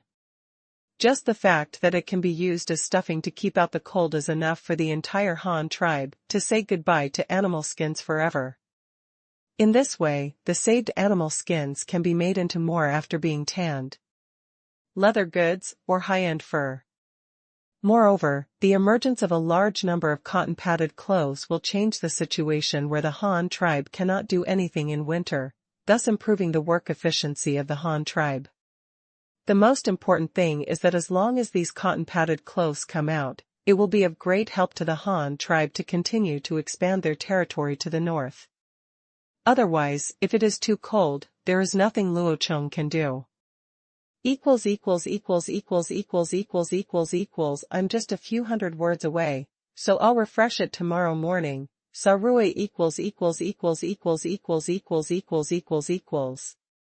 Xiaodai pulled out some fibers on the spot, rubbed a cotton thread with her hands, and then began to experiment with the tensile strength of the cotton thread. Is it stronger than silk or hemp thread? If it were to be worn on a loom, it would be so embarrassing if the shuttle thread broke as soon as you pulled it. Fortunately, such an outrageous thing did not happen, and it turns out that the cotton thread spun from this fiber is still very strong. Then Xiaodai and Jianing started working together, pulling out all the cotton balls inside the two papa fruits, and then spread them out and flicked them together to make a palm-sized thick cotton cake. Try to use this thing as if it is used as a filler. What is its thermal insulation effect and rebound effect? Can it meet the requirements? Especially the fluffy and rebound effects, which are very important for keeping warm. No matter what kind of cold-proof clothes or quilts they are, they rely on the air layer to keep the human body warm. Therefore, as the filling of cold-proof clothes, it must be very fluffy. In this way, a large amount of air can be stored in the gaps of the fiber to keep warm. Secondly, it must have good resilience. If it is flattened when worn on the body, it can rebound quickly, otherwise the air in the fiber will be squeezed out. If you don't, you won't be able to keep warm. What made the three of them happy again was that the fluffiness and rebound effect of this cotton fiber were also very good. In fact, it is normal for plants with this structure to have this characteristic. If it cannot be fluffy enough and strong elasticity, then how does it explode the hard outer skin? After a series of experiments and analysis by the three of them, Luo Chong finally determined that this thing could indeed be used to weave cloth. Not only that, it could also be used as stuffing. With this kind of thing, it would have a huge impact on the population of the Han tribe. Growth and work efficiency can be a powerful aid. Let's not talk about cloth and so on. Just the fact that it can be used as stuffing to keep out the cold is enough for the entire Han tribe to say goodbye to animal skins forever. In this way, the saved animal skins can be made into more after being tanned. Leather goods, or high-end fur. Moreover, the emergence of a large number of cotton-padded clothes will change the situation where the Han tribe cannot do anything in winter, thus improving the work efficiency of the Han tribe. The most important thing is that as long as these cotton-padded clothes come out, it will be of great help to the Han tribe to continue to expand their territory to the north. Otherwise, if it is too cold, there is nothing Luo Chong can do. Xiao Dai pulled out some fibers on the spot, rubbed a cotton thread with her hands, and then began to experiment with the tensile strength of the cotton thread. Is it stronger than silk or hemp thread? If it were to be worn on a loom, it would be so embarrassing if the shuttle thread broke as soon as you pulled it. Fortunately, such an outrageous thing did not happen. It turns out that the cotton thread spun from this fiber is still very strong. Then Xiao Dai and Jianing started working together, pulling out all the cotton balls inside the two papa fruits, and then spread them out and flicked them together to make a palm-sized thick cotton cake. Try to use this thing as if it is used as a filler. What is its thermal insulation effect and rebound effect? Can it meet the requirements? January of the first year of Jian Yuan is the first year with clear records of the Han tribe. January 1st was designated as the New Year's Day by Luo Chong. There is no fixed way to celebrate it now, but on this New Year's Day, at that time, all the official factories of the Han tribe had a 7-day holiday, and all government offices in various places also had a holiday except for a small number of on-duty personnel. And starting from this year, the sacrificial activities of the Han tribe evolved from the central to the grassroots level. The power to worship the heaven, earth and the gods was still controlled by Luo Chong, but the power to worship the ancestors was decentralized to the grassroots level. Every household also took advantage of the opportunity.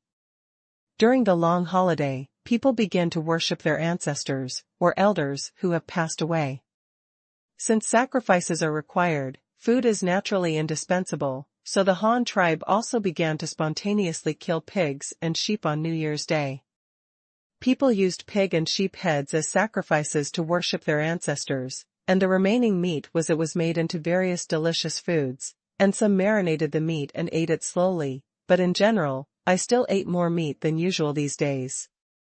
At the beginning of the new year, everyone can eat better at the beginning of the year.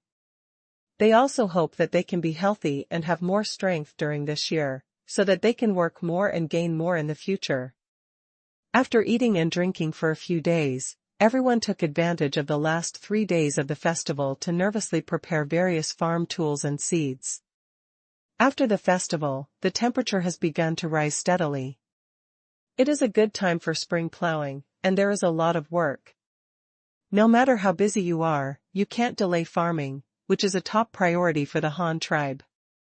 Until January 8th, the day when the Han tribe officially started construction, Luo Chong also ordered all counties of the Han tribe to start spring plowing operations. After all, the Han tribe's current territory is not very big, and almost all of it is in the same latitude zone. The temperature in various places is similar, so there is no need to carry out farming according to local conditions, because all counties are almost the same. The weather was great that day, the sun was shining brightly, the spring wind brought a long-lost warmth, and the smell of wild flowers was refreshing. As the leader of the Han tribe, Luo Chong naturally had the obligation to set an example for the people, so he personally drove his oxen to plow several acres of land. However, Luo Chong's land was not growing food, but various vegetables and fruits. There are several vegetables common to the Han tribe, and the red-fleshed watermelon brought by the fleet last year, but the watermelon is small and can barely weigh 2 kilograms. Other than that, there are also cotton seeds that have just been found, and grape roots transplanted from the Pearl tribe. Although this piece of land in Luo Chong does not grow food, it is the starting point of farming by the Han tribe. Many crops were grown in this piece of land, and then they began to be popularized among the people, like the original corn and soybeans were the same. After finally finishing the spring plowing, Luo Chong stayed at home for another 2 days. After watching the umbilical cords of his 2 children fall off, he set off for Weishan County. There are many new construction plans this year, but no matter which aspect they are, they all have to start here in Weishan County. It can be said that Weishan County is the focus of construction this year. This time after Luo Chong came over, Yunji was still the one to receive him personally. Luo Chong was also unkind to him. As a newcomer, this guy was able to become a county guard in the Han tribe, and that was all because of his guarantee of 50,000 people. Yes, 1 year has passed, and the 50,000 people promised by Yunji have not yet been collected.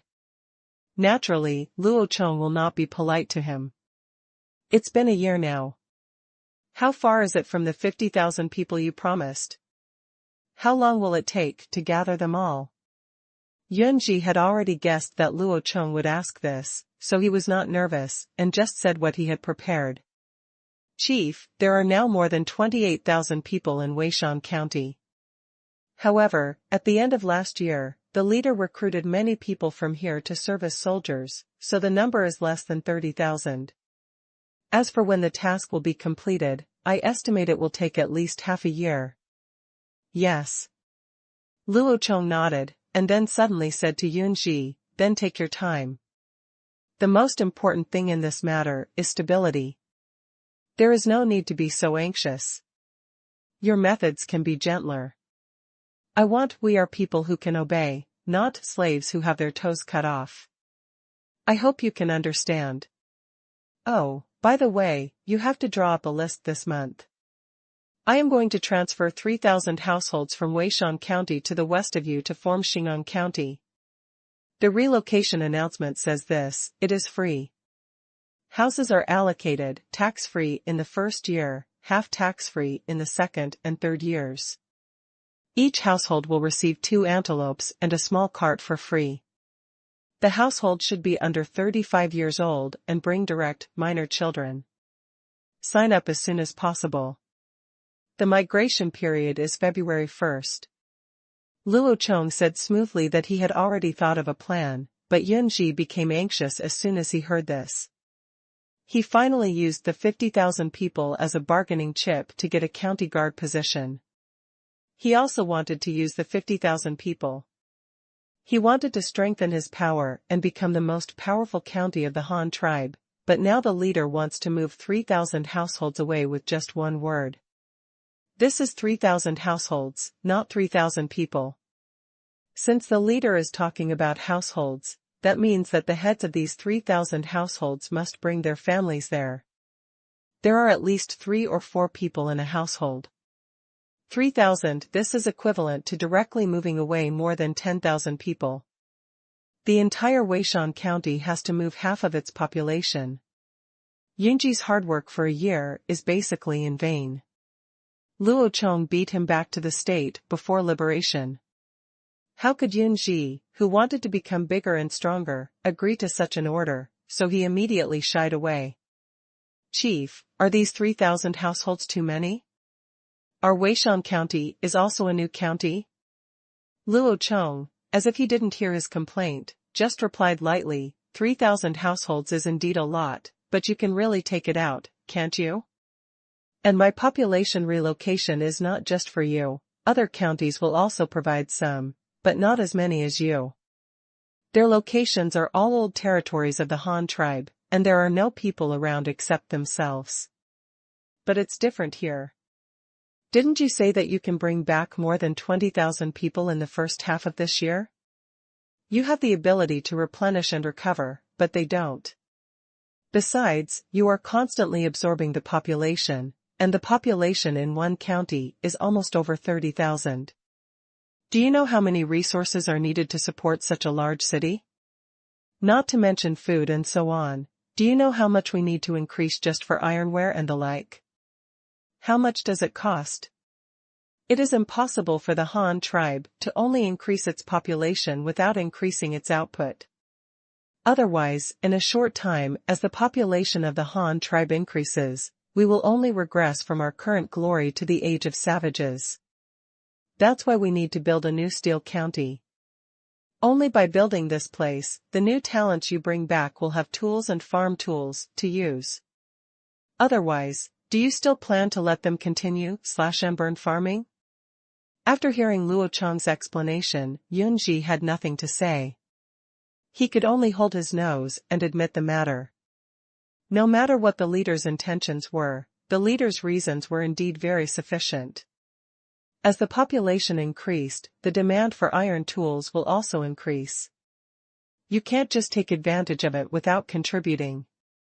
In the end, under Luo Chong's deliberate coercion, Yunji had no choice but to agree to the matter. Although he was actually not very willing, Luo Chong did have the purpose of deliberately suppressing him this time.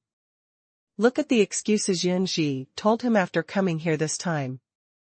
This kid has always had a mysterious confidence that as long as I don't finish these 50,000 people, you don't dare to touch me casually. Luo Chong is indeed not casual. Touch him, but I can't touch you, but I can touch your people. Aren't you relying on the many people under your command to delay my progress? Now that I have poached half of your people, you have to find a way to replenish them. I want to see how long it takes you to recruit enough people. At this time, Yunji was still secretly competing with Luo Chong, and naturally he could not think of these things. After the immigration matter was finalized, Luo Chong asked again, what happened to the captured prisoners? Back to the leader, they are all recovering from their injuries. It was winter when they were tortured before, and the weather was cold. They are recovering well. Only 3 died out of more than 1,000 people, which is already very good. Luo Chong nodded again, and then asked for mercy again. I will also take away all these slaves on February 1st. Chief. Hearing Luo Chong asked for someone again, Yunji immediately shouted excitedly, as if he wanted to say something, but Luo Chong didn't give him the chance at all and said immediately. Don't tell me that you still need these slaves. What's the use of them? These slaves were captured by the army and are also the public property of the tribe. I have the final say on how to distribute them. These slaves must be taken away, but your Weishan County has made a relatively large contribution this year, so it should give you some welfare compensation. Otherwise, the captive women and children will be yours to distribute. You can use these women and children as a cover to attract those who are still here today. Undecided tribes join in. It is said to the outside world that as long as they join the Han tribe, you will give them a luxurious house. If they are single, you can also give them a woman, and even a child. Buy one, get one free. You see how convenient it is for them. I have saved myself some effort. When Yunji heard Luo Chong's proposal, he almost spit out a mouthful of blood, but he had to admit that the method Luo Chong mentioned could indeed maximize the benefits of dealing with the wives and children of these prisoners of war, and in this way processing also has several benefits.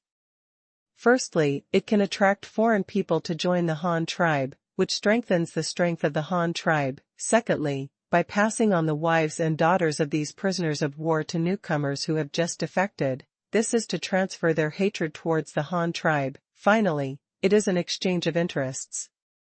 The problem is, if these women are used to reward meritorious warriors, the warriors, as the ones who destroyed their own tribes with their own hands, will create some hidden dangers, and other than that, they will not bring any benefits to the Han tribe. That's why Luo Chong came up with the idea of sending the wives of prisoners of war and the newcomers who had just joined the Han tribe, and no one knew each other, and then sent these people to live in a completely unfamiliar environment, and the living conditions were similar to the original ones. The ratio is very superior. I believe it won't be long before such a combination can become a real Han tribe. The rest will be tomorrow morning.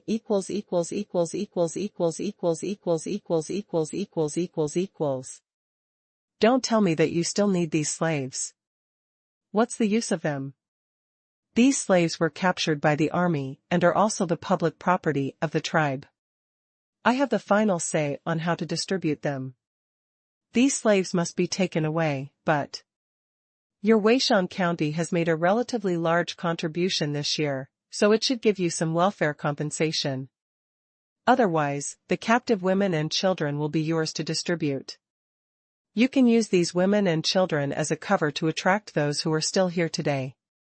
Undecided tribes join in. It is said to the outside world that as long as they join the Han tribe, you will give them a luxurious house.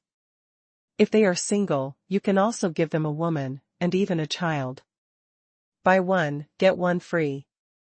You see how convenient it is for them. I have saved myself some effort.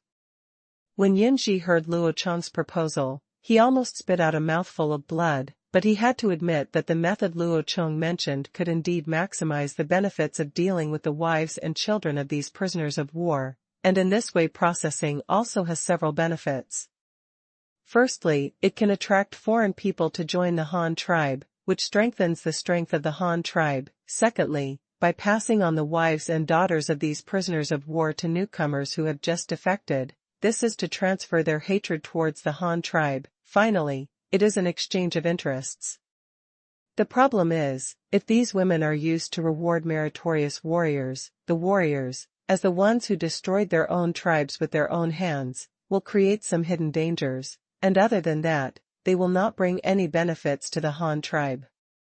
That's why Luo Chong came up with the idea of sending the wives of prisoners of war and the newcomers who had just joined the Han tribe, neither of them knew each other, to live in a completely unfamiliar environment, and the living conditions were similar to the original ones.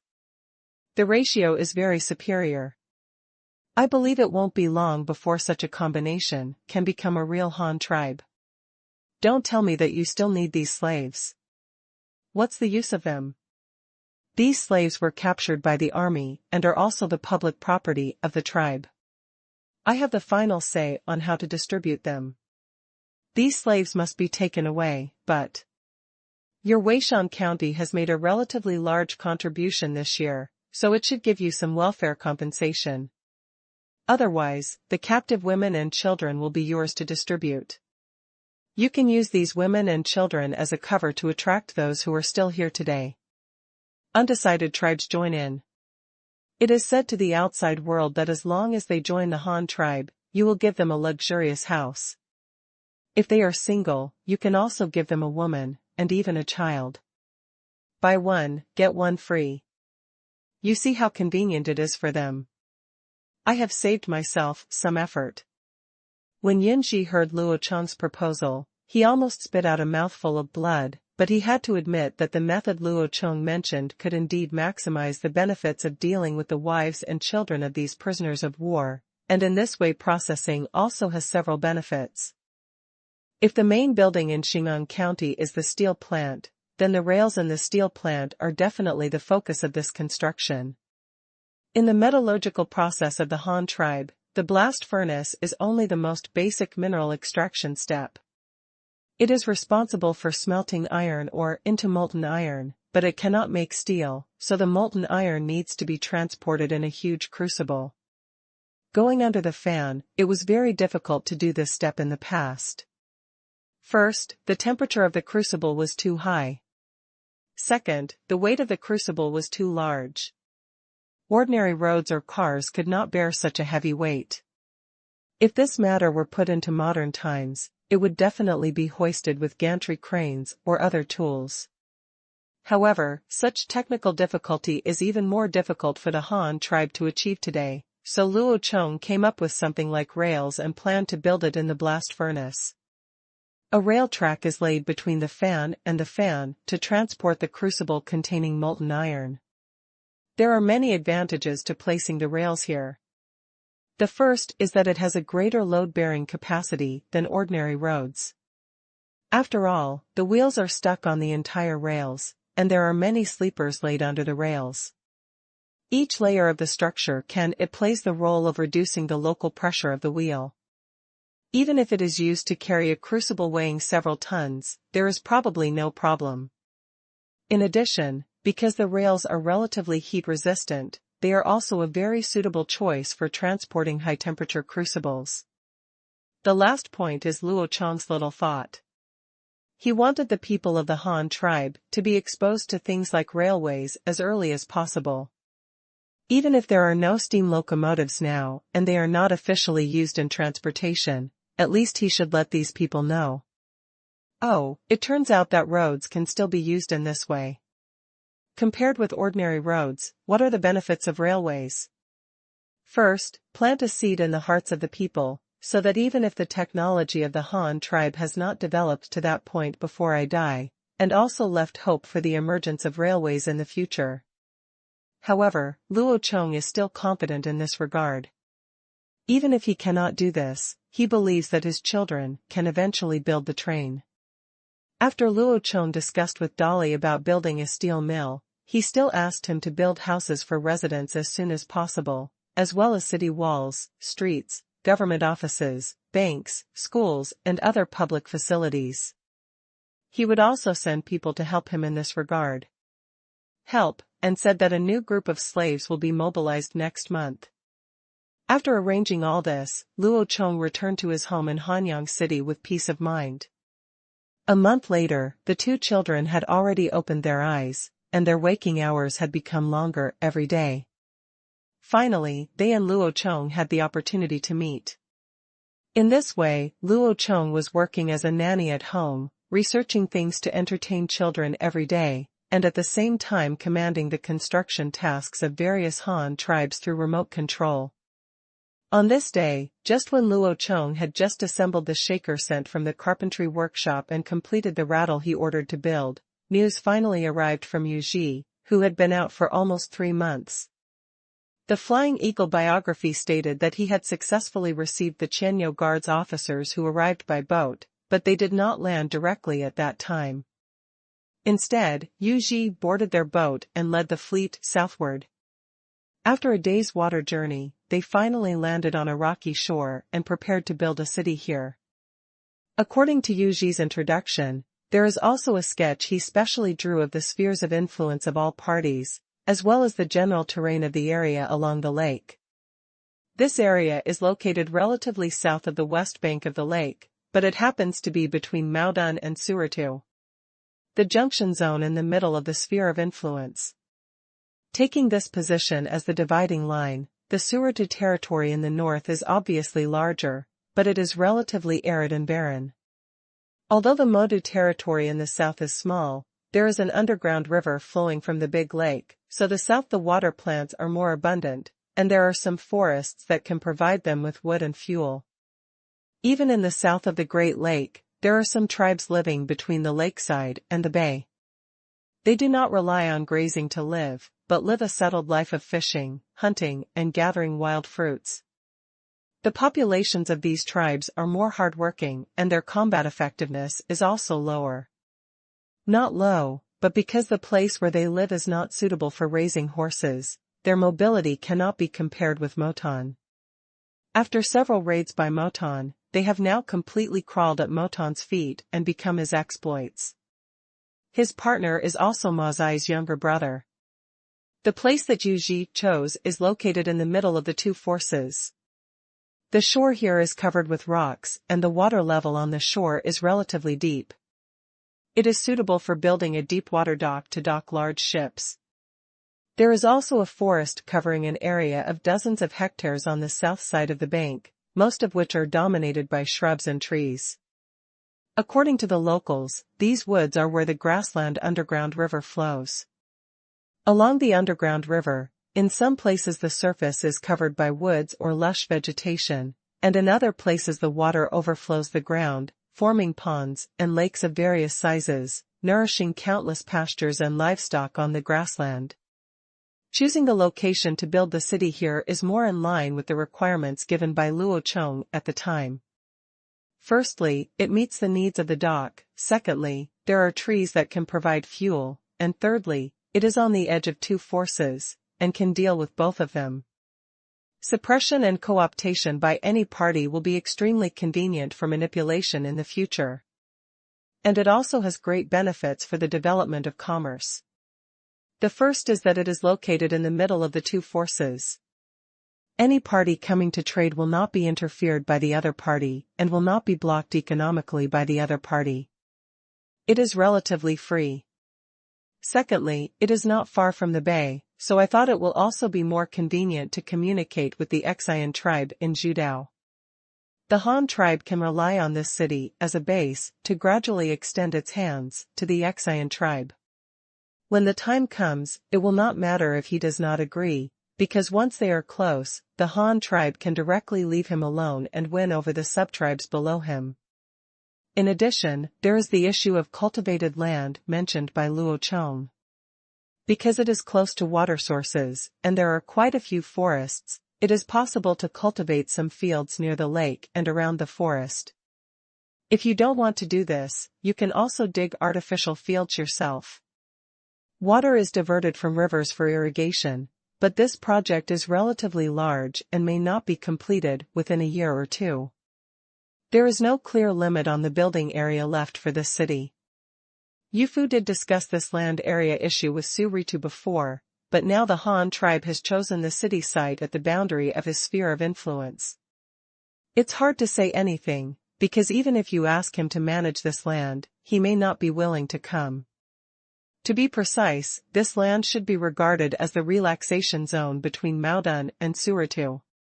Both parties have a tacit agreement to use this land as the boundary and rarely interact with each other. However, due to the recent expansion of Maodun, they often cross the boundary from here. Ran to Suritu's territory to grab one. However, the Han tribe did not care about Maodun's attitude at all. Luo Chong even hoped that Maodun would take the initiative to come to him for a fight. As we all know, most of the nomadic tribes in ancient times were poor. They had no fixed property at all, not even houses or homes. They lived in tents and had no fixed abode. They drove cattle, horses, and sheep wherever there was plenty of water and grass. After eating the grass, moved to another place. It is precisely because of this lifestyle that they are difficult to deal with. Most of the farming people live on cultivated land and are not good at herding horses, so they have fewer horses and poor riding skills. The biggest advantage of the farming people is that they are settled. They are good at developing resources, producing and inventing superior weapons, and they are very good at fighting, especially in conquering cities and territories, which is no worse than the nomadic people. However, after comparing the two sides, you will find that the farming tribes represented by the Han tribe are indeed good at fighting, but they are only good at defensive warfare, siege warfare, and city defense warfare. For pursuit operations in the field, due to the problem of few cavalry, they often can't catch up with the enemy. As for the nomadic tribes, one of their biggest characteristics is not that they can fight, but that they look for the limelight. Once they see that they cannot fight, or even if the benefits of fighting cannot make up for the losses, they will ride on their horses and run away. He just ran, and he ran on 4 legs, which made the farming people stare blankly, and they couldn't even catch up. Therefore, Luo Chong very much hopes to stimulate Maodun and let him take the initiative to attack him, and then he will use the advantage of the Han tribe's heavy armored infantry to severely humiliate him. And if the Han tribe takes the initiative to find Maodun's main force to fight, then Luo Chong was very worried. The first is that the troops are already tired from marching, and attacking the opponent with tired troops is just waiting for work.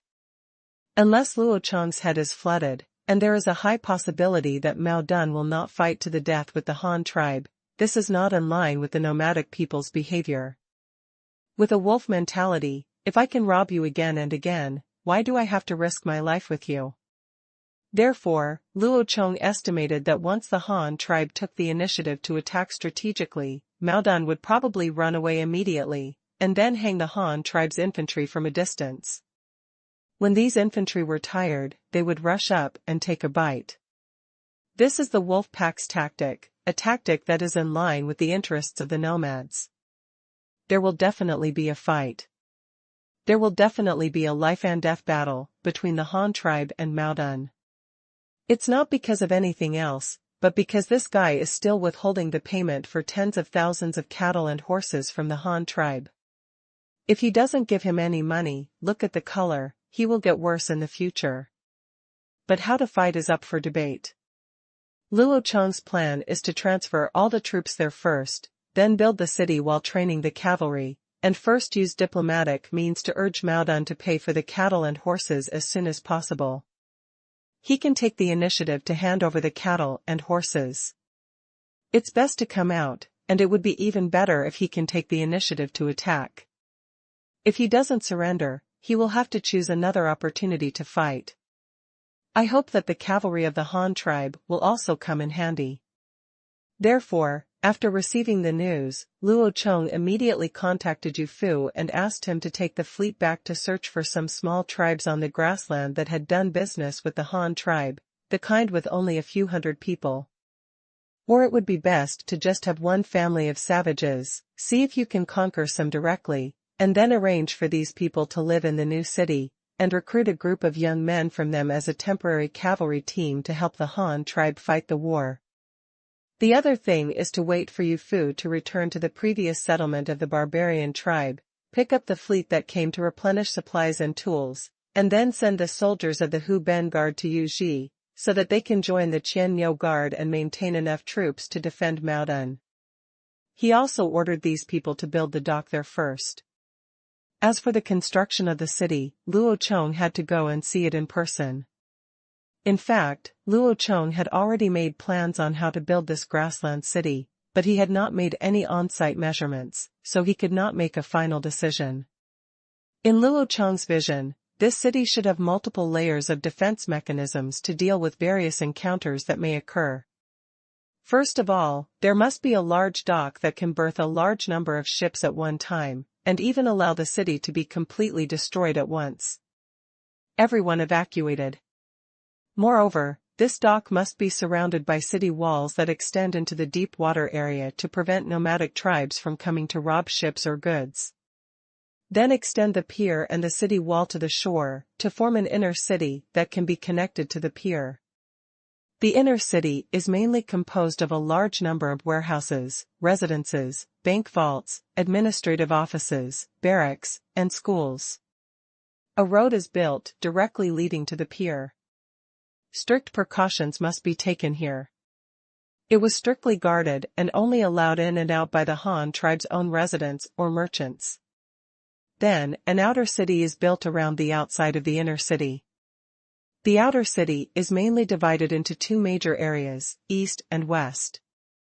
Dongqing district is a business area, which mainly trades some daily necessities for people, including inns, taverns, restaurants, etc. Business place. Xiqing district is a professional livestock trading place. The grassland people have no goods to sell. The only things they can sell are cattle, horses, and sheep, or animal skins, cattle, and sheep horns. They can sell these livestock to Han tribe merchants in the western market and exchange them for coins. When going to Dongsha for shopping, if you have money and don't want to leave, you can of course choose to stay in an inn. Moreover, this outer city also needs to be able to accommodate people. Luo Chong plans to use the outer city to house those grassland people who are willing to defect to the Han tribe. They will have the right to live in the outer city and enjoy all the benefits of ordinary citizens of the Han tribe. Mainly, their role was to let these people manage the livestock sold to the Han tribes. The walls of the inner city will be built thicker and higher, with excellent defensive capabilities, and several aerial bridges will be built to connect to the walls of the outer city, allowing the defenders to flexibly pass through the inner and outer cities without being blocked. The enemy attacks. The reason for this design is that once a fight breaks out, the outer city will basically be abandoned and cannot be defended at all. At the critical moment, the inner city must be defended. This is not because Luo Chong has no confidence, but because the purpose of this city's existence is to trade with the grassland tribes, so you have to let them in. How can you do business? But once you let them in, who knows if these people will suddenly attack and plunder, so Luo Chong has no intention of guarding the outer city at all. Of course, you still have to be careful. Once something like this happens, there are only two possibilities. One is that someone is greedy for money and makes a spur-of-the-moment idea. It is just a small fight and there is no need to worry about it. The other is that there is a plan and premeditation. He wanted to attack the city, and then sent some people dressed as businessmen to sneak into the city in advance, hoping to detect the defense situation and create chaos. At the critical moment, the inside and outside should cooperate to open the city gate. It was precisely for this reason that Luo Chong thought of dividing the city into two areas, the inner and outer areas, placing all important facilities in the inner city, and then erecting several sky bridges to connect to the walls of the outer city. In this way, once someone sneaks into the city to cause trouble, or a large number of enemy troops come to attack from outside, all the gates of the inner and outer cities can be closed immediately. The inner city cannot be defended, and there will generally be no shortage of supplies, because the warehouse is in the inner city. There is also a dock directly leading to the lake.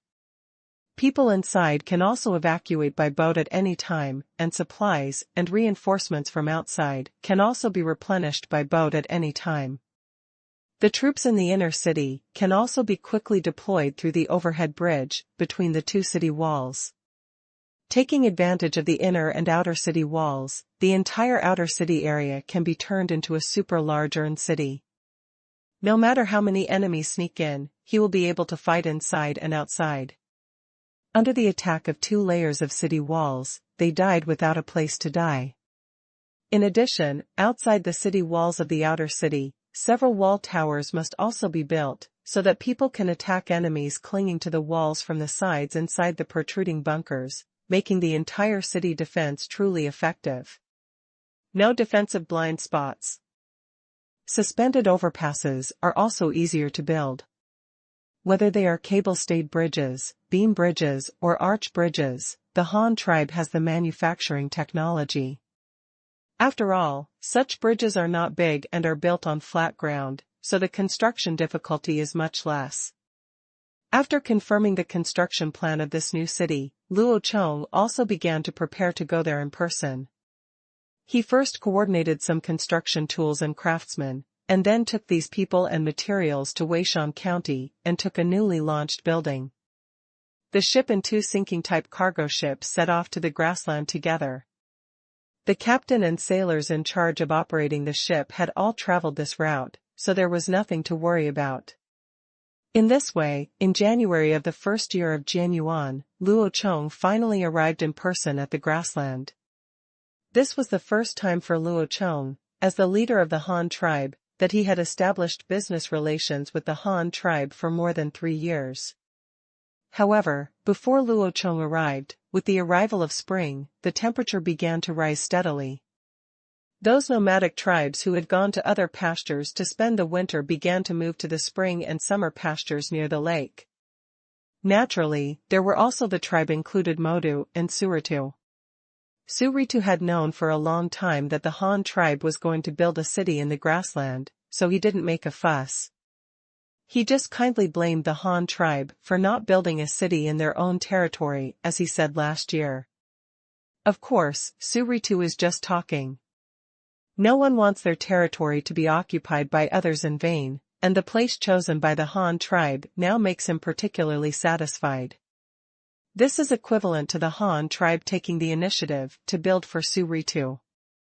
A fortress blocked their enemy Modu to the south. Later, in order to express friendly relations with the Han tribe, Suritu took the initiative to sell 200 cattle to the Han tribe. He only hoped that the Han tribe could transport salt over soon to solve the salt shortage problem of their northern group. as the receptionist Qingshu promised, saying that the Han tribe's ship was on its way and would arrive soon. When the salt arrived, they would be notified as soon as possible to pick it up. Due to the supply of salt, Suritu could only live in harmony with the Han tribe for the time being. This was a choice he had to make under the pressure of the situation, but Mao Dun's reaction was completely different. After Mao Dun led the tribe to migrate to Qingshu pasture, one of his younger brothers immediately discovered the Han tribe stationed next to his home. When he discovered that the Han tribe was full of young and strong men, and there were a large number of after wearing a metal weapon and even wearing an iron suit, the boy was immediately frightened and hurriedly reported the incident to Moton, asking for help from the big boss Moton. Mao Dun was a little confused when he heard the news. From the reports of his subordinates, he could guess that this tribe that suddenly appeared must be the Han tribe, because among the tribes he knew, there were so many metal weapons. There is only one force in the Han tribe. In terms of metal utilization, the Qian tribe can only be regarded as a younger brother. Let alone an iron knife and armor, they can't even smelt iron. So after receiving the news, Mao Dun immediately became nervous. He knew that the Han tribe was not easy to mess with, and the reason why he dared to withhold payment from the Han tribe in the past was that he believed that the presence of the Han tribe on the grassland was too low. Although the Han tribe had a grassland caravan and a heavily armored cavalry team of dozens of people, but these weak forces were nothing in his eyes. In Mao Dun's impression, the Han tribe has always been a tribe with advanced technology, good at manufacturing, very rich, and a large population. The force value is also very strong. However, these very powerful advantages are overshadowed by a disadvantage that cannot be ignored.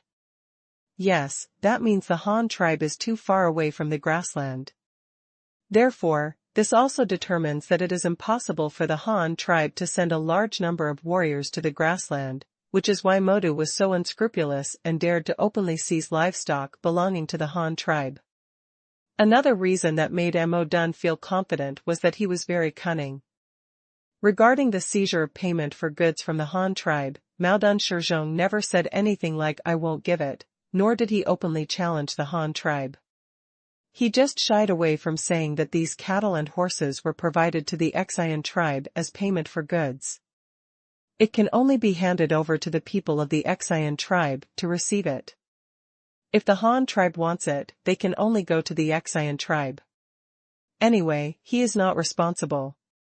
The purpose of this is to reduce the intensity of the confrontation with the Han tribe and prevent the Han tribe from sending troops to the grassland, because if the Han tribe really sends troops, it will never be a good thing for Mao Dun.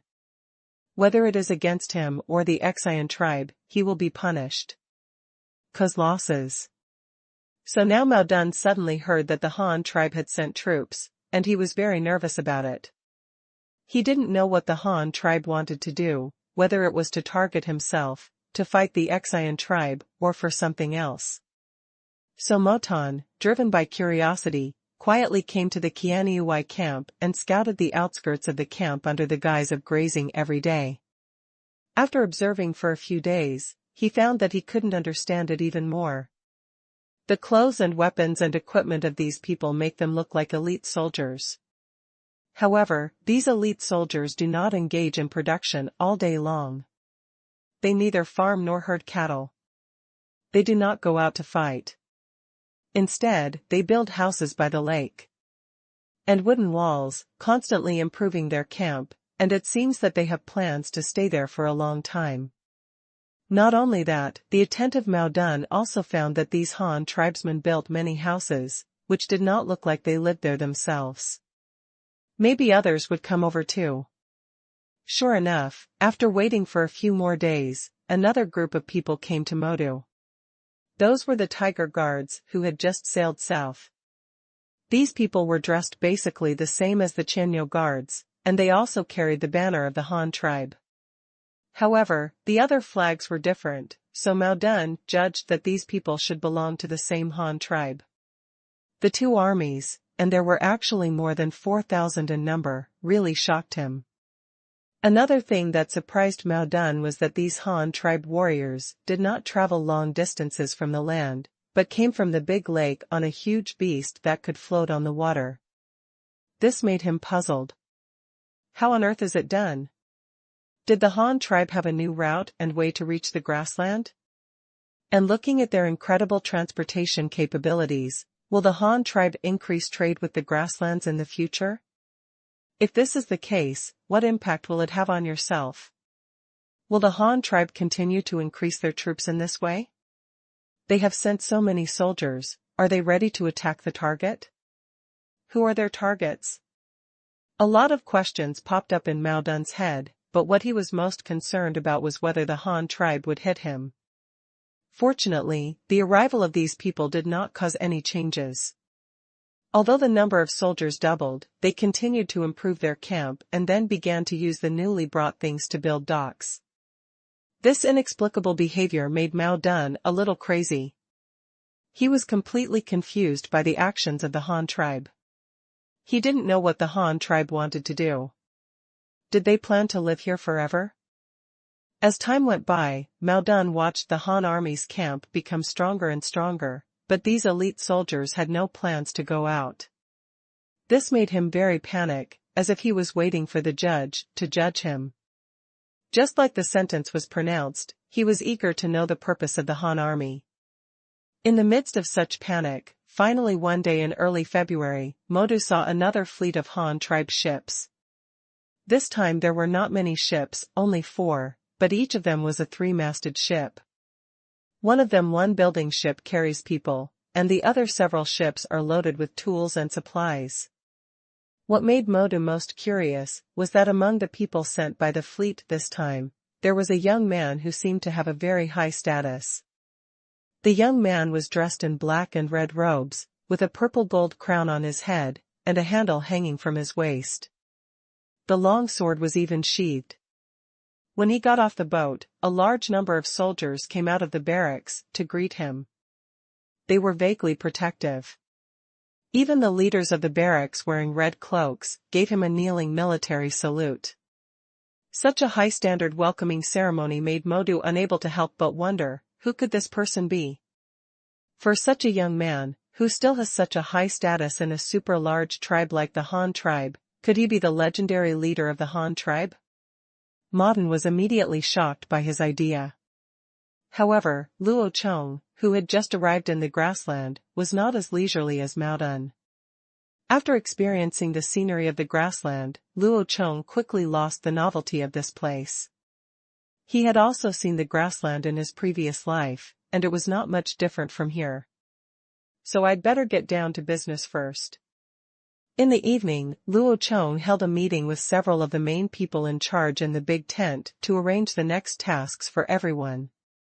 The military bosses of Qianyu Guard and Huben Guard sat on one side, Yu Fu and Yu Ji sat on the other side, and Luo Chong sat at the top and began to look at the sketches on the table to assign tasks. Yingrui, Shui Dongliang, how is the construction of your camp going? Have you found anything here recently? Luo Chong began to ask the 2 army commanders, wanting to understand the local situation first. Going back to the leader, the military camp has been fully repaired. All the barracks are made of rammed earth. There is no problem even if you spend the winter here, it will be fine if it rains, as long as the water in the lake does not flood. There is no problem with defense for the time being. We have built many watchtowers. The forts use trenches, rammed earth and wooden palisade walls. There is no problem with defending against cavalry, but I am more afraid of fire attacks, but I have dug water storage inside the wall. Even if the enemy fire attacks, we can quickly extinguish the fire. Please rest assured, leader. Although Huben Guard Sima Shui Dongliang had just arrived, he was the first to report the situation. He was originally a contractor of the Han tribe, so he was very familiar with engineering construction. Well, very good, let's do this for now. This military camp is temporary anyway. When the new city is built in the future, the military camp will be placed in the city. Luo Chong nodded, acknowledged their work, and then continued. He looked at Rui and asked him, "Do you have anything else to add?" Rui thought for a moment, and then said, "Well, there are some things that I need to report to the leader. We Chanyo guards came earlier, so we know more things. When I first arrived here, I heard Yu Ji say that this place is between the two big tribes, Su Ritu and Mao Dun. I was very concerned about this matter. When we first came here not long ago, Su Ritu personally, he has been here before. He directly sent us 200 cows and wanted us to sell him some salt as soon as possible. He didn't say anything else. He was quite friendly to us. When the tiger guards came over before, I informed him to come over. I traded the salt and brought him some cattle and horses. There has been little movement in Maodun on the other side. This month, we found a nomadic tribe stationed here, but they were just grazing and had no active contact with us. However, I recently discovered that this tribe seems to be monitoring us. Every day they drive their cattle and sheep around for a long time. The herdsmen only watch from a distance and still do not take the initiative to contact us. I think this is quite abnormal. Logically speaking, if an unknown neighbor suddenly appears next door and we are not far away, why not come over and say hello? Besides, our Han tribe's dress can be seen at a glance. It seems different from them. Don't those nomadic tribes particularly like our things? Why don't they come to trade? So I feel very abnormal. According to my guess, this tribe may be controlled by Mao Dun. He is using these herdsmen to monitor us every day and wants to know our every move. I can't see what his plans are yet, but I have already fought with the soldiers below. You've said hello, so be alert at all times. Rui saw Luo Chong asking him, and quickly introduced the recent situation. Luo Chong nodded again after listening. At the same time, he also recalled that when the fleet landed during the day, he did see a few herdsmen in the south staring at this place. I think these people are the Han tribes that Rui mentioned. Of herdsmen. However, he didn't care that Mao Dun knew about the situation here. It would be best if he could attract Mao Dun's attention. If this guy knew what he was doing, he would hand over the cows and horses as soon as possible. If not, then everyone would start a war as soon as possible and have a good time. Don't grind.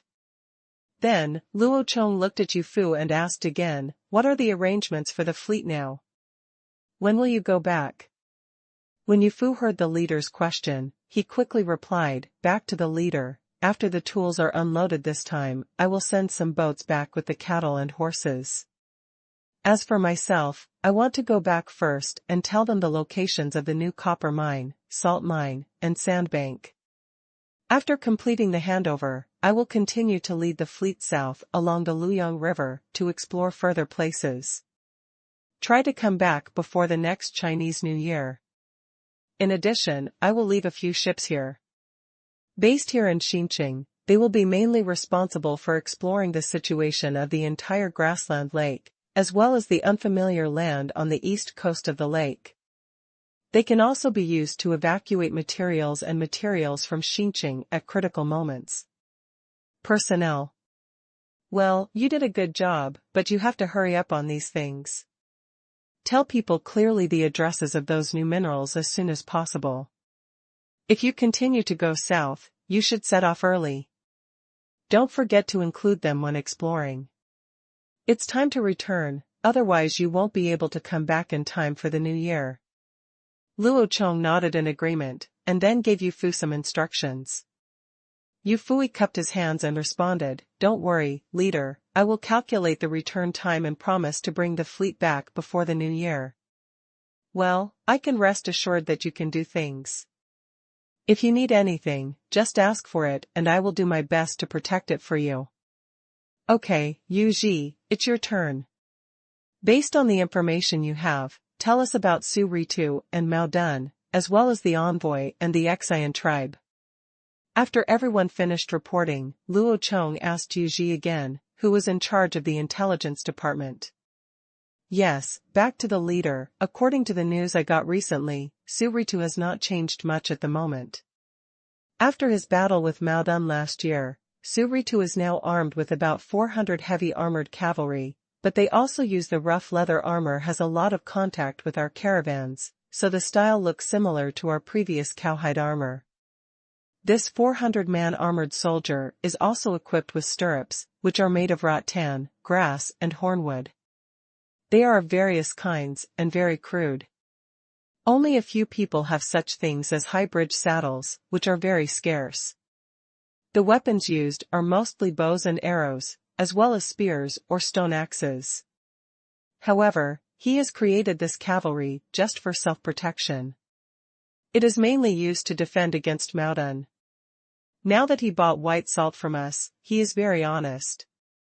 I judge that he is just waiting and watching, wanting to see how we treat him. What is Mao Dun's attitude? Is it war or negotiation? The main reason for this judgment is that Su Ritu already knew about our carriage transaction with the Qingshu tribe, but the payment was still in arrears. Last year, the former Jinwu Guard commander Jin Yi was afraid of being blamed by the leader because he failed to recover the payment.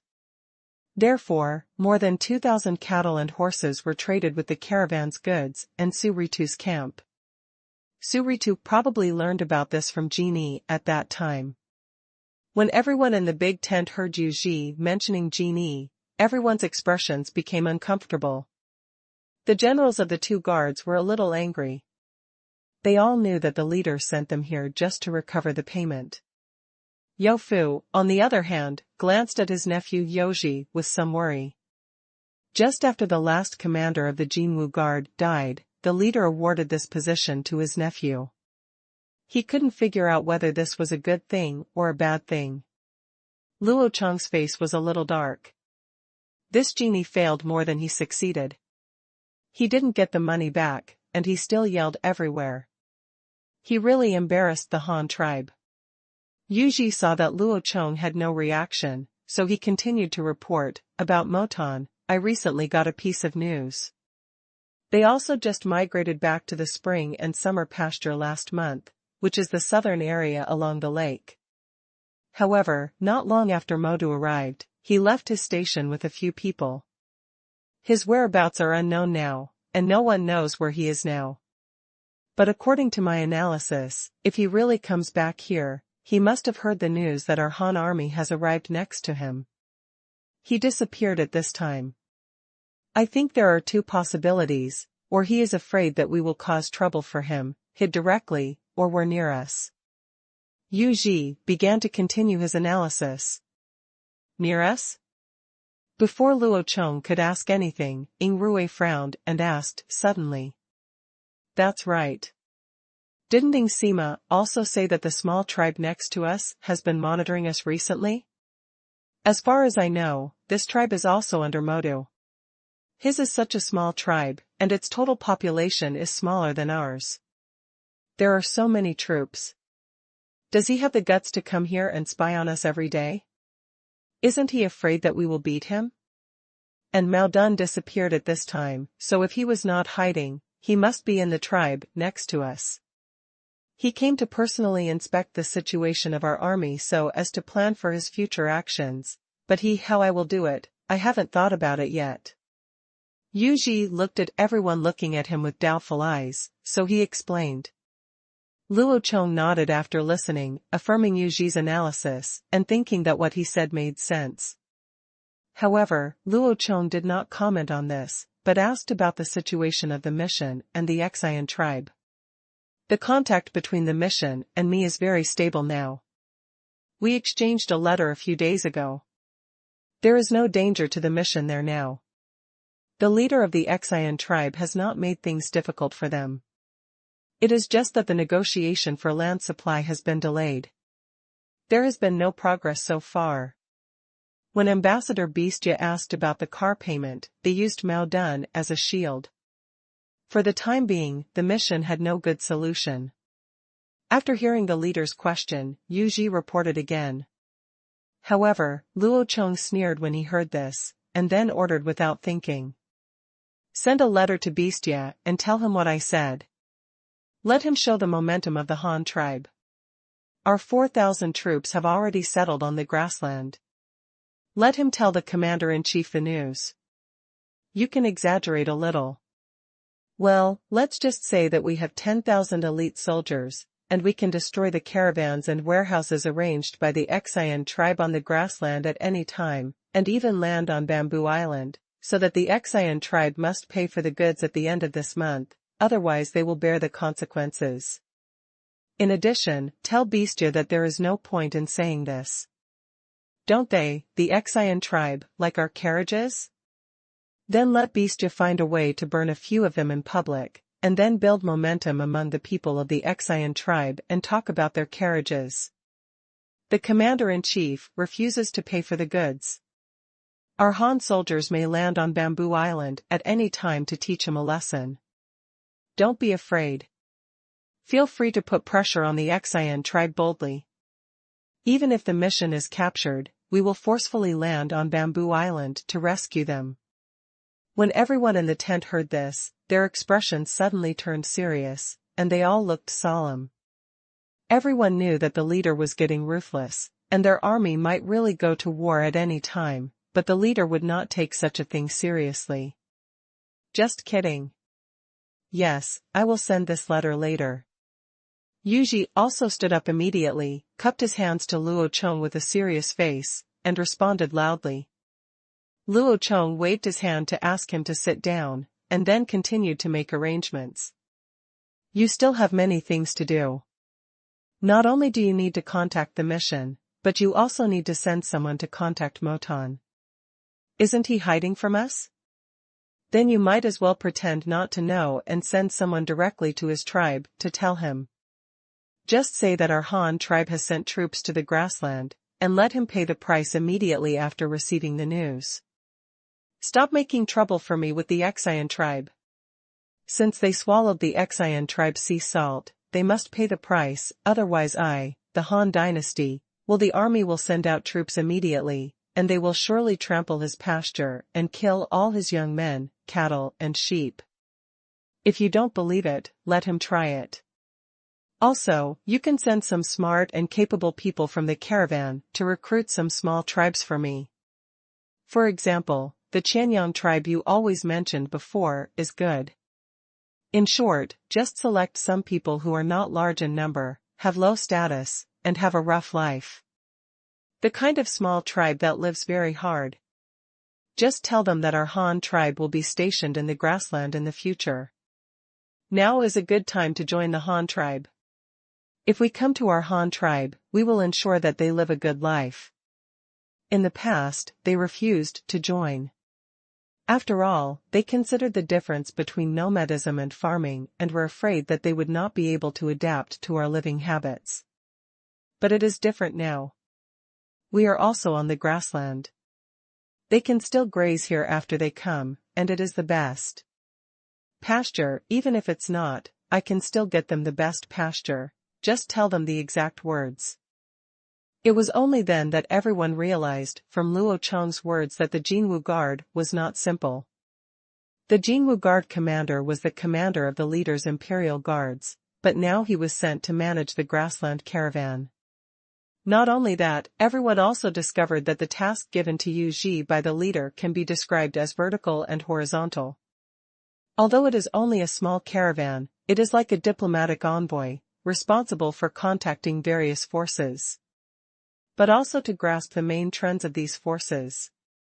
So, the Jinwu Guards are actually a diplomatic team? Everyone had some strange thoughts, but since the leader didn't tell them, of course they wouldn't ask. However, after this meeting, everyone also took a high look at Yu Ji, a young man who was a military commander. He has a good name, but he does diplomatic work. Although he doesn't have much military value, his energy cannot be underestimated. After the meeting, everyone began to get busy according to Luo Chong's orders. Yu Fu was the first to leave among the people. This guy had many tasks, just like his nephew. In addition to continuing the expedition, all other shipping and transportation aspects had to be coordinated by Yu Fu. There was no special reason for this, but Luo Chong considered that these new routes were developed by Yu Fu, so Yufu should have the most say in the fleet's route. It was for this purpose that Yufu returned this time.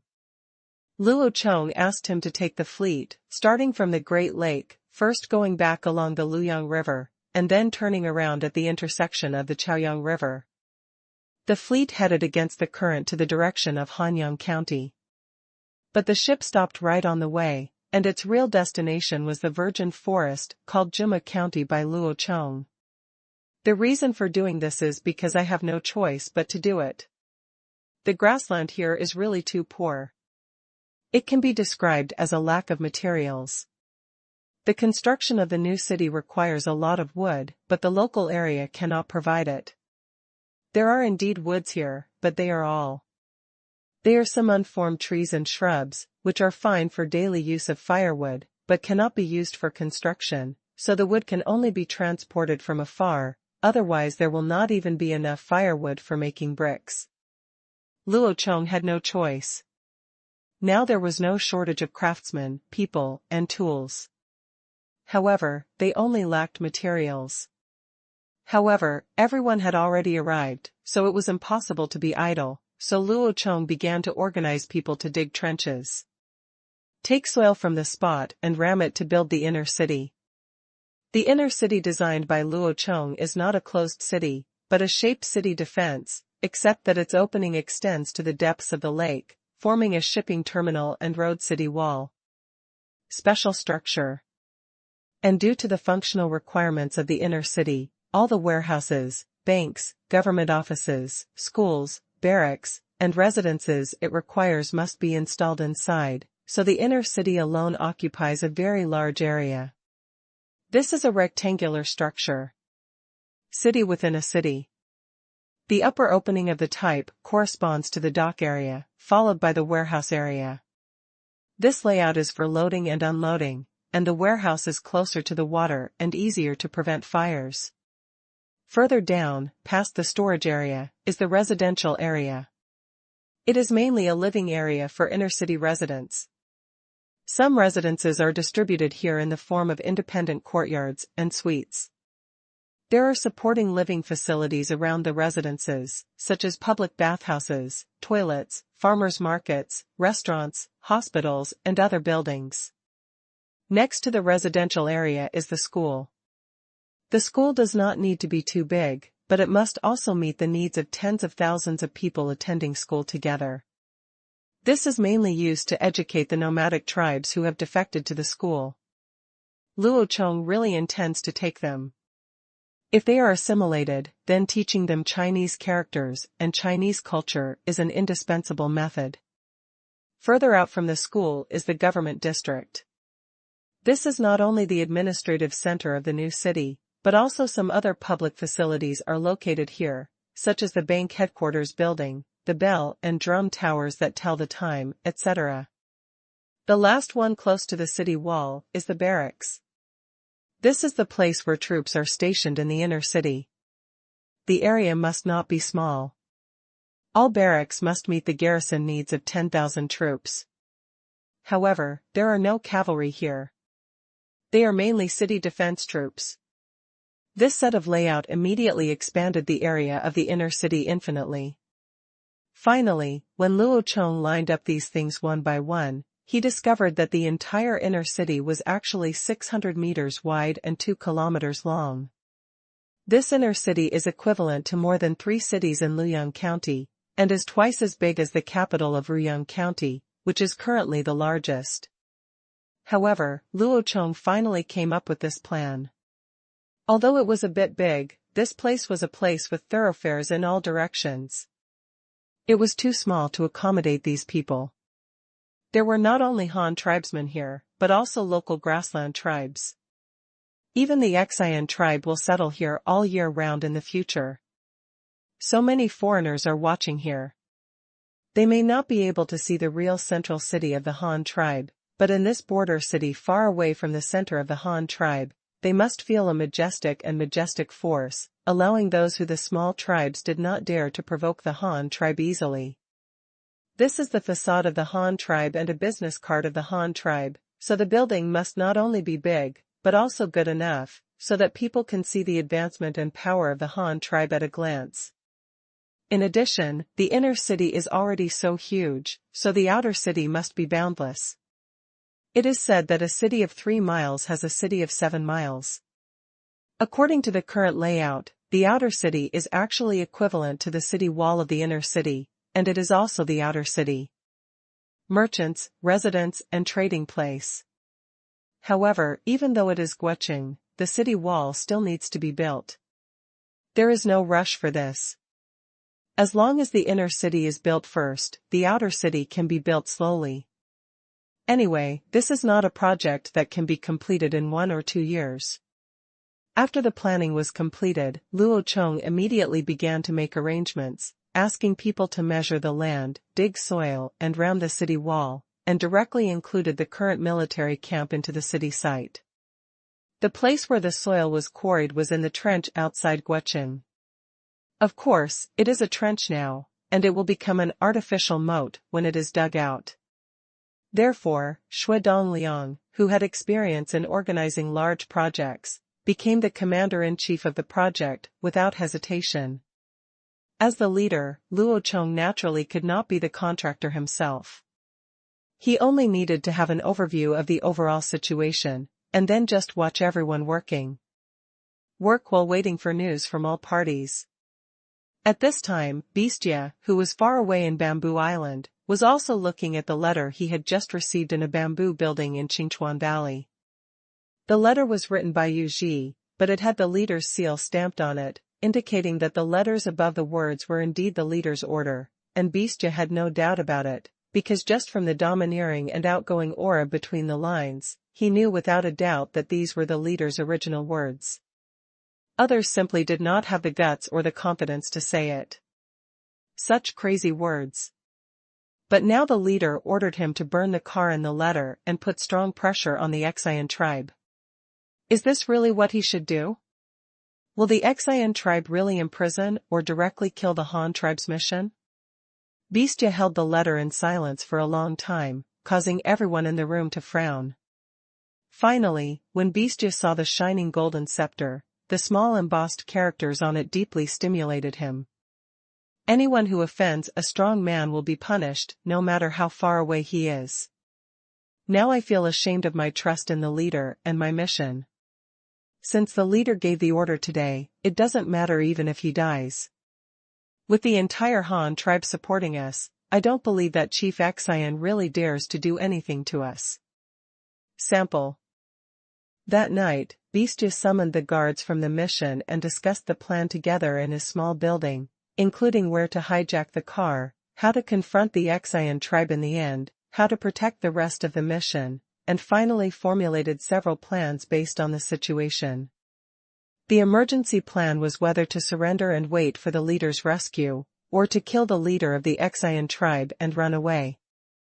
A group of people discussed in the bamboo house until dark, and then returned to their respective residences to recharge their batteries. The next day, in the Qingshu Valley, where the leader of the Qingshu tribe lived, the genius was bright. The people living here got up early, picked up various farm tools, and prepared to go to the fields. It was the time of spring plowing, so no one would be lazy at this time. The elders of the Qingshu tribe are no exception. They are all the patriarchs of their respective families. At this time, they not only have to urge the family to farm the land well, but also manage many affairs of the tribe, and they also have to gain some benefits for their own families. The busy ones, it's because the feet don't touch the ground. Early that morning, the 2 elders, Mi-do, who was in charge of corn and soybean planting, and the elder Zhu, who was in charge of construction, arrived at the house of the elder who was in charge of livestock and vehicles, planning to ask the old guy for a few more carriages. Elder Sheng, give me 20 more trucks.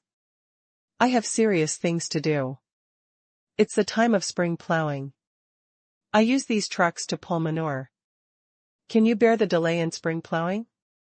Elder Mi asked Elder Shi, frothing at the mouth, wanting to allocate more vehicles so that he could go back and give them to his family. Yes, you must also give me 20 vehicles, not one less. We also need that many to grow beans. If you dare not to give it, I will go to the commander-in-chief and sue you. Elder Do and Elder Mi on the side also said they share the same hatred and act aggressively in blocking Elder Xing's way. You two are farting. You have already given me enough carts for pulling things during the spring plowing. Now you want to trick me into telling you that I don't have any. Get out of my way quickly and don't delay me from breeding cattle and horses. Elder Xing was being pestered by several people and was very impatient. He even asked him for a car. The car had been assigned to his family for a long time. How could there be such a car for these people to use? So he yelled and cursed. He also pushed people with his hands.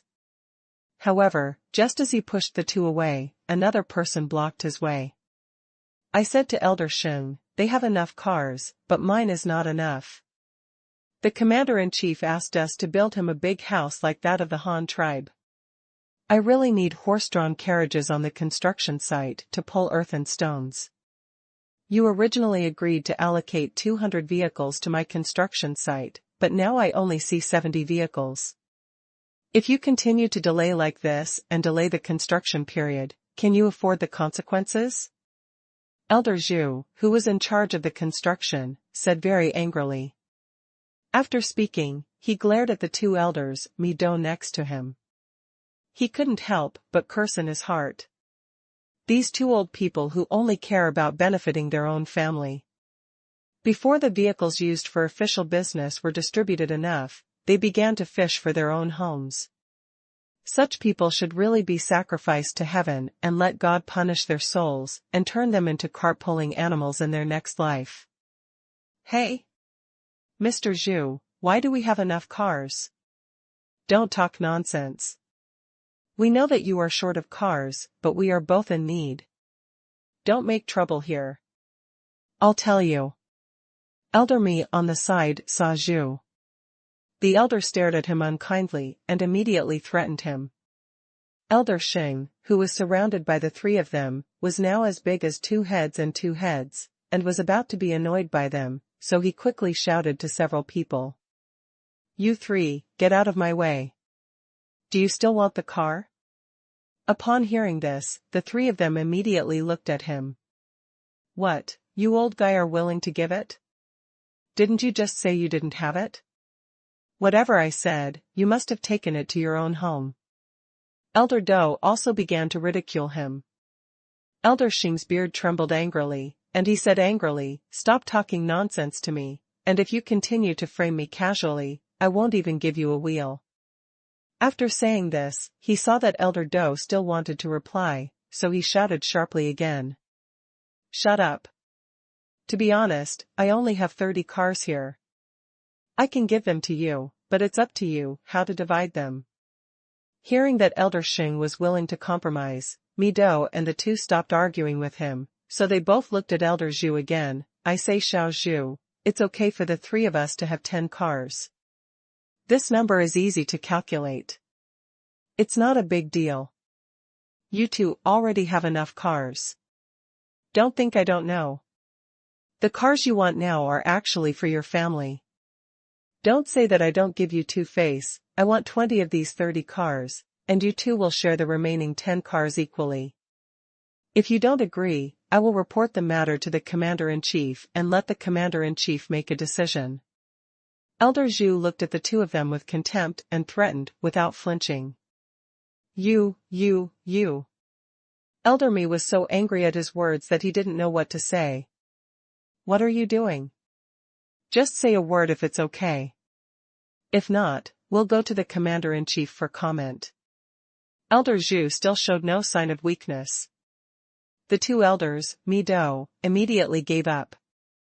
They wanted the car for their own family, while Elder Zhu wanted the car to build a house for the commander-in-chief. If this matter was brought to the commander-in-chief, there would be no need to ask about the outcome. He would definitely suffer the consequences. No need to walk around. Okay, I will give you an advantage today. We will give you this face today. Old man Xing, where is the car? Can you take us to get it? Elder Do saw that things had become like this, and he also started to borrow the donkey from the slope. Huh, who are they? Those who want a car come with me. Elder Chong grunted, then reluctantly led them to the corral and parking lot under his jurisdiction. Just when a few people turned into the parking lot in the backyard, they were stopped again by a yellow-orange bronze staff, and the person holding the staff was none other than the Han Dynasty envoy Bestia. Several people were startled by the sudden appearance of the beast's teeth. When they looked beyond the beast's teeth towards the parking lot, they saw dozens of people from the Han tribe's mission dismantling the carriages. The 30 carriages parked here had been demolished. They destroyed several of them, and someone was moving a lot of corn stalks from the shed where the feed was piled. They piled them all on the scattered carriage parts and started to light them there.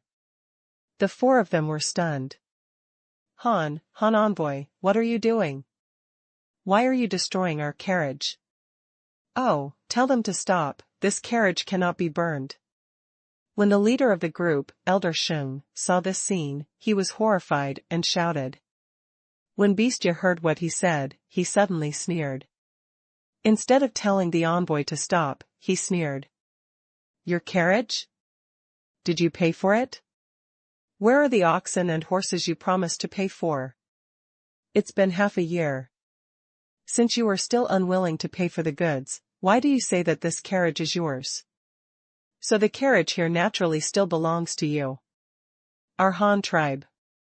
Since it is our Han tribe's car, as an envoy visiting the Qingshu tribe, I can naturally handle it with full authority. If I smash my own car or burn my own car, what does it have to do with you? Several people were immediately choked and speechless. After all, it was their Qingshu tribe that had violated the agreement, but as the elders of the Qingshu tribe, of course they could not just watch these hard-won vehicles being destroyed, so they listened to Elder Zhu say. Oh, Han envoy, since you are asking for payment for the goods, then just discuss it directly with our commander-in-chief. Why is it necessary? Why is it necessary? These are good cars. Wouldn't it be a great pity to destroy them like this? It's not easy to make a car, so let them stop. Haha, what's the pity? There are many better cars than this in our Han tribe, so it won't matter if we smash a few of them. It has been more than half a year since our Han Dynasty envoy went to the Qingshu tribe. Not only did they not receive treatment from friends, but the Qingshu tribe also went back on their promises and refused to pay the payment, which really chilled our Han tribe. Elders, our hearts are cold. Your tribe is so stingy. I don't want to bother you anymore with trivial matters. I have no choice but to smash a few cars and warm myself by the fire to comfort the cold hearts of our Han tribe. Why are you still standing there? Burn it for me, so that everyone can enjoy themselves. As he spoke, Bestia showed a look of despair, glaring at the elders in front of him with a contemptuous expression. His angry eyes seemed to be telling them, it's all you who forced me to do this. When the envoys behind heard this, they quickly put the ignited flames under the carriage. The carriage, which had been brushed with tung oil many times before leaving the factory, caught fire. In addition, there were flammable corn stalks to support the combustion, and more than a dozen carriages were burned. The smashed carriages caught fire with a roar, and the raging fire jumped more than 2 feet high and quickly devoured these well-made 2-wheeled carriages. No, you can't burn it. How could you do this, Ambassador Han? We didn't say we wouldn't pay for the goods. How could you just burn our carriage? Stop it. When Elder Mi saw that these hard-won carriages were instantly destroyed in the sea of fire, he couldn't help but want to rush over, but as soon as he took 2 steps, he was pushed back by the blazing flames, which made his heart feel like a knife. This is terrible, they are all good cars. As soon as Bestia heard that this guy was still being arrogant, he immediately greeted everyone in the mission, smashed the remaining dozen vehicles and add some firewood to the fire. No, stop it. When the 4 elders heard this, they hurriedly shouted in unison, and then they wanted to rush over to stop the people from the mission, but they were stopped by the people around Bestia. They watched helplessly as the people from the mission held their hands there. The axe hacked at the wheel. The essence of the carriage lies in the wheels. The Qingshu tribe has not yet been able to produce such strong, durable, and exquisitely crafted wheels. They have gone through a lot of hardships and paid a lot of money to obtain these carriages. But now they can only watch with their own eyes as the mission smashes all the wheels one by one with an axe. They know that their tribe has absolutely no ability to repair such broken wheels, so when they see the remaining dozen or so vehicles destroyed in front of their eyes, at that moment, several old guys suddenly seem to have lost their strength, and sat down on the ground in despair, and then watched the people from the mission throw the broken frames and wheels into the fire. Several elders turned from hope to despair, from despair to distortion, and finally from distortion to ferocity. Suddenly, Elderme among them jumped up like crazy. He rushed in front of Bestia and grabbed it with both hands. The caller with animal teeth cursed loudly. "Why did you do this? Don't you just want the cows and horses? I just told you to give it to us, and we gave it to you, but you actually smashed our car and burned it. Why, tell me why, I'm going to tell the commander-in-chief to expel your Han tribe's envoys from Zhudao." "What bullshit, Han envoys? You wait for me, you wait for me." Beast Tooth kicked him to the ground unceremoniously. Instead of panicking, he continued to threaten. "Haha, wait? What are you waiting for? Are you going to expel our mission? I think you should be the ones waiting. To tell you the truth, your Qingshu tribe is not trustworthy in its dealings. Those carriages have been used for such a long time and the payment has not yet been made. In this case, there is no need for us, the Han tribe, to continue to cooperate with you." Without bothering several elders to drive them away, I have sent half of the mission to recover those vehicles. However, it is impossible to take them all back. Burning them will be troublesome, but it is very easy to destroy all the wheels. All it takes is an axe. Your farmland, your construction sites, your mines, your salt drying fields, the news will soon come from these places. I guarantee you that within 3 days at most, the Qingshu tribe will have no more cars available. By that time, our Han tribe will withdraw from Bamboo Island without the elders chasing people away. Elderme, who was lying on the ground clutching his chest and moaning, became angry and anxious when he heard what Bestia said. He spat out a mouthful of old blood, rolled his eyes, and fainted. The ferocious faces of the other 3 elders immediately calmed down. Elder Zhu looked at the animal teeth seriously, and followed the Han tribe's way of raising his hands and asking, "Is what the Han envoy just said true?" Bestia also had a solemn expression on his face. He arched his hands in the direction of the Han tribe from a distance, and then said, "There is a country in the north, and its name is Han. The people of Han are true to their words and resolute in their actions. They abide by integrity and are strict with themselves. They are not like some small countries in the corner, who are turbulent, treacherous, and renege on their promises. This kind of race, God hates it." Elder Zhu bowed again and said, "Han envoy, please calm down. This matter is indeed our Qingshu tribe's fault, but it really has nothing to do with me. I have long advised them to settle the payment for the goods to the Han tribe as soon as possible, but they didn't listen. Alas.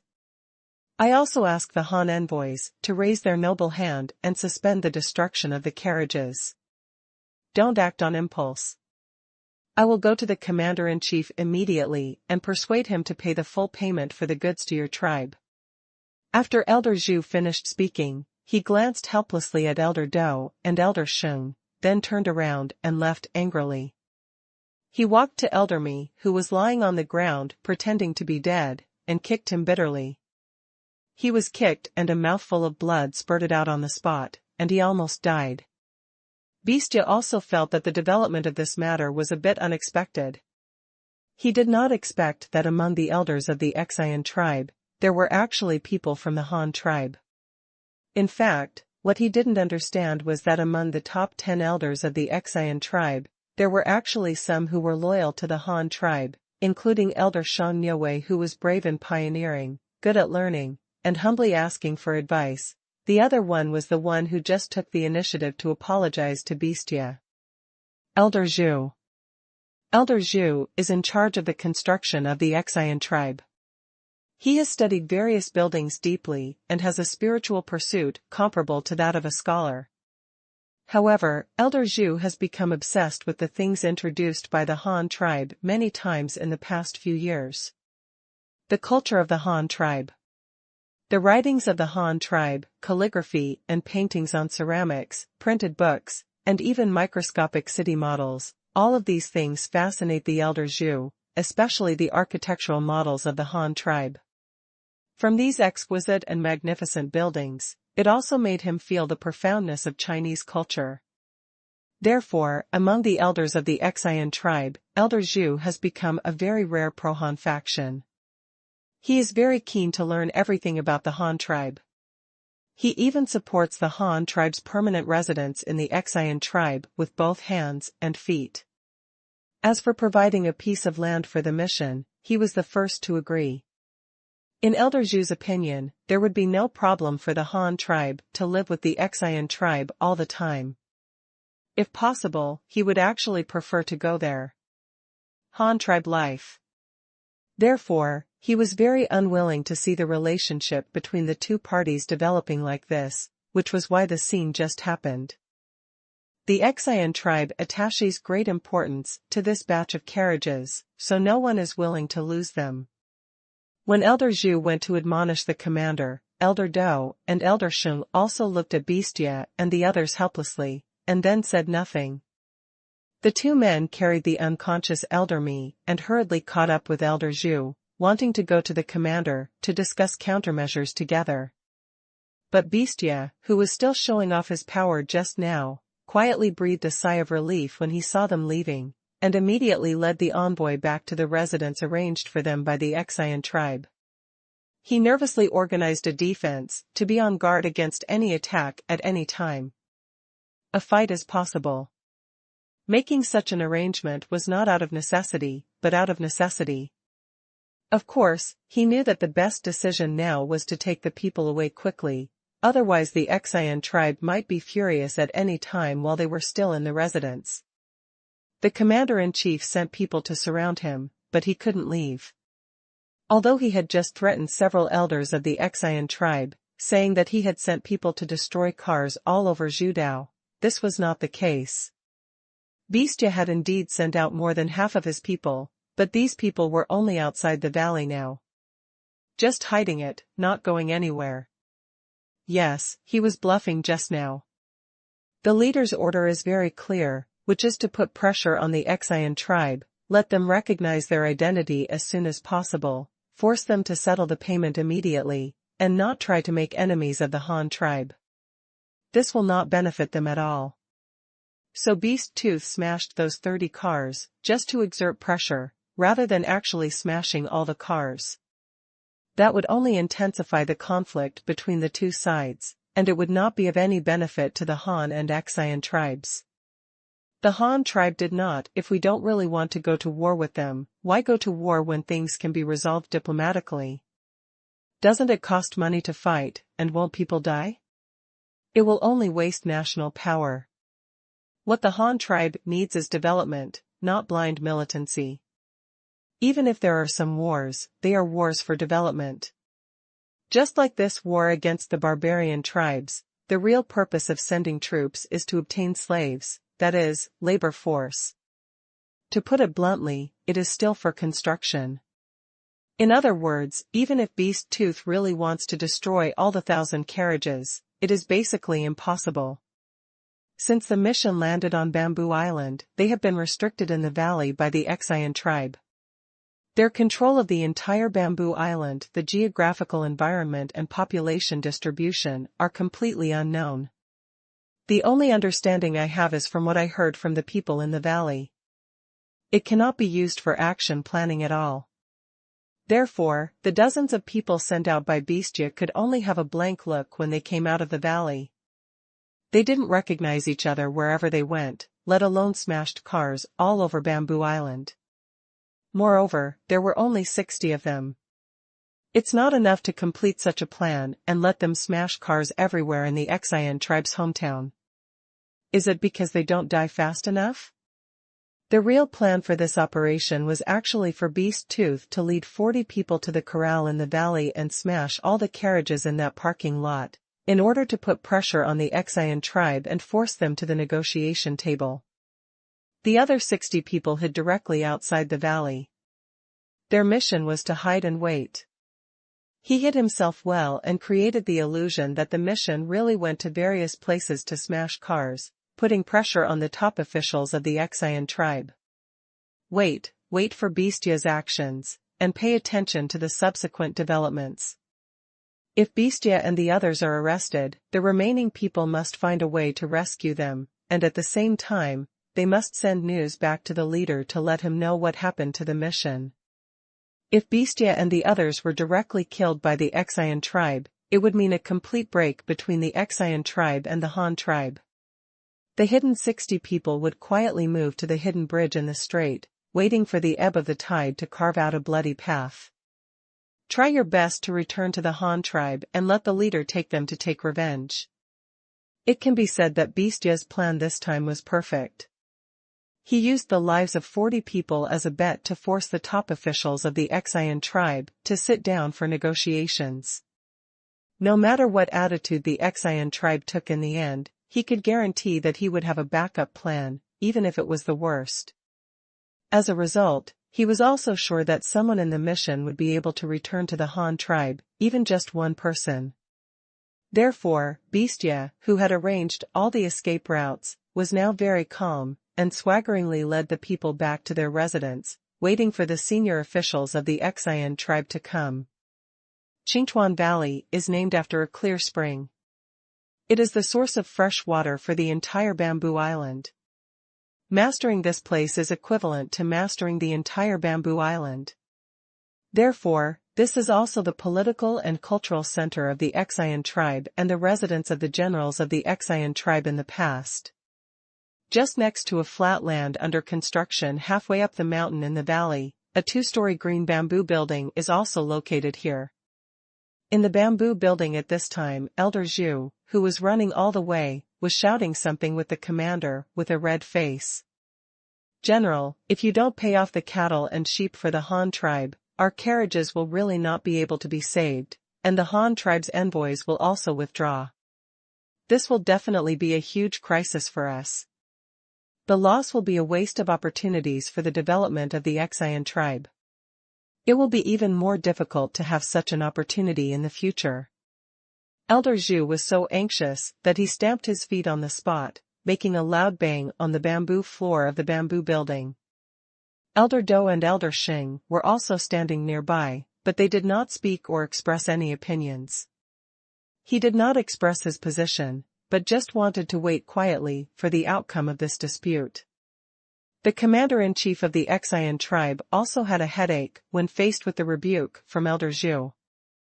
Although he was indeed the commander-in-chief and enjoyed the supreme status of the entire Zhu Dao, he had to be humble in the face of these elders with real power. Go up. After thousands of years of development, the Qian tribe has already had a clear and complete governance system. Just like an inevitable journey in history, when humans gathered in groups and formed tribes, tribes began to form groups to resist powerful enemies.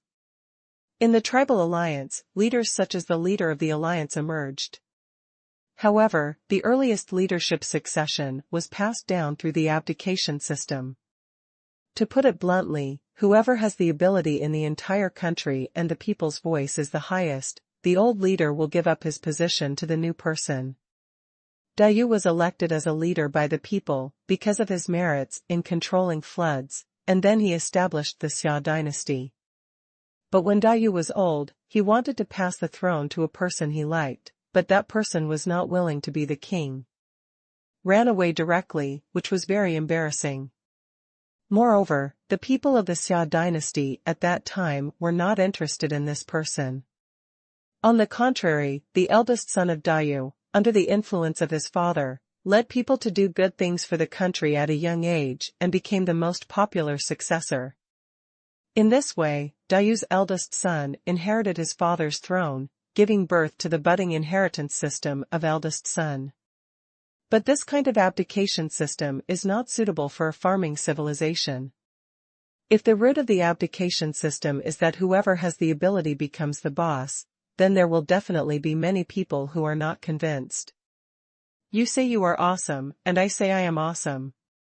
In this position, I can't pass it on to you. You can take it if you want. Just fight with me first. Therefore, in order to compete for the throne, the country would be in turmoil every time the old and the new changed. This was simply a crime for the people who lived by farming the land every day. Here they were immersed in farming, and there was a change of king. And then a few big guys started calling people, go fight with me. Who can bear it? Who will still farm after they have gone to fight? Therefore, in order to avoid such turmoil in the country, he became the eldest son of Dayu, the second generation of the Xia dynasty. When he got old, he didn't care about others at all. He directly passed the throne to his eldest son, and officially started the lineage that has been passed down for thousands of years. In the system of primogeniture, the father dies and the son succeeds. If there is no son, the elder brother succeeds the younger brother. The biggest advantage of this inheritance method is stability. I don't care whether you are powerful or not. Anyway, the throne must be passed on to my son, so there is no need for others to fight, and the people can live a peaceful life. However, it is impossible for such a system to be without problems at all. For example, there are some unreasonable people among the king's descendants, who are naturally stupid, cruel, and unkind, and only know how to spend time and money. Such a situation is naturally not good for a country. What should we do? So it was natural that the Crown Prince's training institution, the East Palace, appeared, as well as the Prime Minister who assisted the throne. What should I do if the prince is playful and refuses to study? It doesn't matter. Beat him up. There are imperial teachers and imperial school, and the country's top teachers. They have provided one-on-one professional guidance since childhood on how to be an emperor. What should I do if the emperor is fatuous and only knows how to be promiscuous? It doesn't matter. There is also a prime minister. You can help handle government affairs and persuade the emperor to do business. After hundreds of years of development, the Qingshu tribe has also developed a similar management system. The leader of the Qingshu tribe is inherited through the eldest son inheritance system. The group of elders is responsible for assisting the leader in managing the tribe. Each of the 10 elders manages a task. Affairs, checks and balances, and restrains each other. Those people in the tribe who think they are very powerful, or who are really talented, may not have the opportunity to take the position of leader, but they can compete for the position of elder, or they can become the powerful leader of a party, which satisfies their desire to control power. This way the tribe can be more stable. Therefore, in the Qingshu tribe, each of the 10 great elders holds real power and even has the ability to challenge the leader. Each of them can say without politeness that they grew up watching the leader. Therefore, Elder Zhu is facing the commander-in-chief was not hypocritical at all. He was immediately questioned, and the commander-in-chief was too aggrieved to confront him.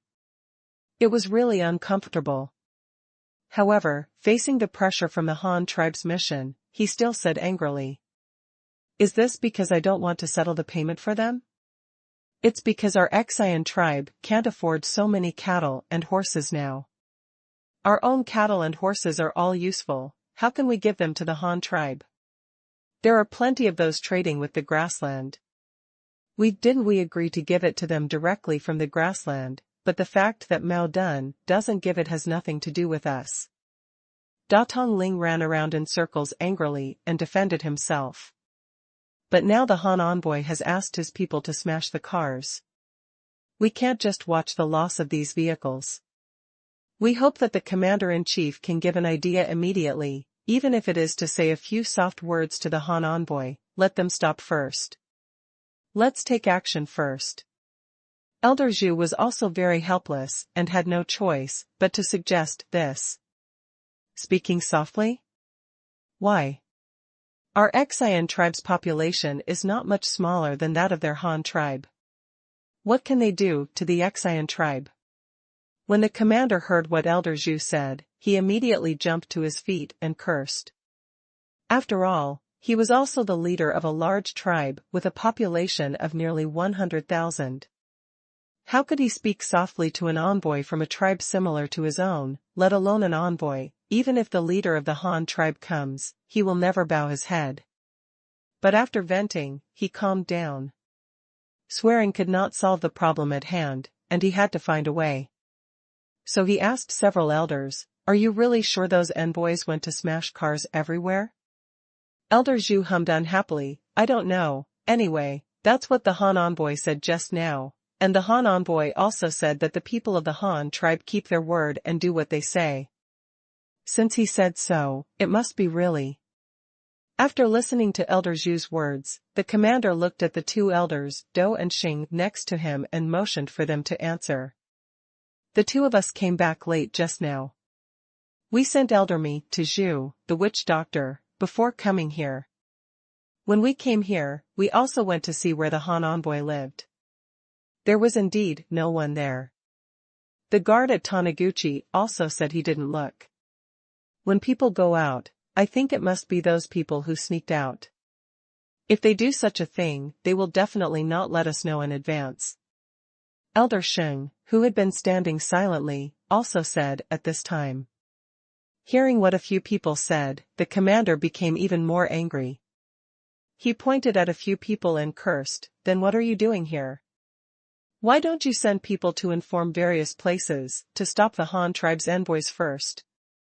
Do you really think so? Do you want to wait until news of car crashes comes from various places?" When several people heard this, they realized that Elder Xing was in charge of the tribe's livestock, so they immediately went out to arrange for people to ride out to deliver the news. Only Elder Zhu and Elder Dou were left in the house. However, before the two of them spoke, the commander continued to curse. "The Han tribe came to blackmail our Xian tribe just because they knew how to make a few things. They were blackmailing, and the carriage was just a pile of broken wood. He dares to offer us a price of 10 cows and horses for one car, which is simply too much. I just don't want to do anything to him. He wants to exchange for 10,000 cows and horses from our Xian tribe. Are they crazy because of their poverty?" After taking a few breaths, the commander said again, "Go and tell the Han envoy that we are willing to pay for the goods, but their price is too high, and they even sold dozens of vehicles this time, so they must lower the price." "Just fine. And we can't get so many cattle and horses now. We can only collect 1,000 for them on Judao first. For the rest, we can send people to the Han tribe to negotiate with Motan. If Motan is still unwilling to give, then it has nothing to do with us. Our Xian tribe promised to stop the supply of white salt to Motan. As for the remaining cattle and horses, we can only let the Han tribe get it themselves. And that Niue, he was the one who started all these things. Look at what nonsense he has done. Immediately send someone to the Han tribe to contact him and ask him to find a way to smooth things over with the Han tribe. If things go wrong, let him never come back." After Commander Xian made arrangements, the two elders present also hurriedly went out to do things. Elder Dou found someone to send a message to Ushio, while Elder Zhu went to the residence of the mission to convey Commander Xian's wishes. But Bestia, who had been waiting in his residence for a long time, breathed a long sigh of relief when he saw that the only visitor was Elder Zhu, and there were no soldiers with weapons. "Is Elder Zhu here to chase us away? If so, our delegation can leave immediately." Elder Zhu smiled reluctantly, cupped his hands, and said, The Han envoy does not need to be angry. I have just persuaded the commander-in-chief, and the commander-in-chief also agreed to pay you the payment immediately. However, there are still some difficulties. I hope the Han envoy can bear with it. Beastia was shocked when he heard this. Is this done? However, he still asked, pretending to be dissatisfied. Since the payment is to be settled immediately, why is it still difficult? Could it be that your commander-in-chief still wants to delay it for another year and a half, thinking that our Han tribe is easy to fool? No, the Han envoy has misunderstood. Our commander-in-chief did not mean this. Elder Zhu was about to get into trouble again when he heard this, and he waved his hands quickly. What our commander-in-chief means is that he is willing to settle the bill for you immediately, but he feels that the price offered by your tribe is too high. It is too expensive to exchange 10 cows and horses for 1 cart. The cart is just a pile of wood and not worth it. There are many cattle and horses, so I hope that the Han envoy will be able to lower the price again. As for the cattle and horses, our Zhudao can't afford that much now. The commander-in-chief told us that we can first collect 1,000 cattle and horses on Zhudao and hand them over to the Han envoy. He is willing to send the Han envoy to find Mao Dun for the remaining balance. If Mao Dun still does not pay the money, our Xian tribe is willing to sever diplomatic relations with them and stop the supply of white salt to them to show our friendliness to the Han tribe. As for the rest, we can only let the Han tribe think about it. There's a solution. After hearing this, Beastia thought about it in his mind and felt that this was the best solution at the moment, but his final opinion on how to deal with Mao Dun sounded a bit ridiculous. The debt you owe me, and the debt Mao Dun owes you, why should I help you to collect it? Do I have this obligation? The money you owe the Han tribe should be paid back by yourself. I don't care if you have cattle and horses now. If your cattle and horses are useful, if you can't get them out, will our cattle and horses be useless? Wouldn't you give me your cattle and horses first, and then go to Moton to get them yourself? Beastia, who became more and more angry as he thought about it, asked on the spot, reducing the price? That's impossible. Wood is not valuable, but the workmanship is.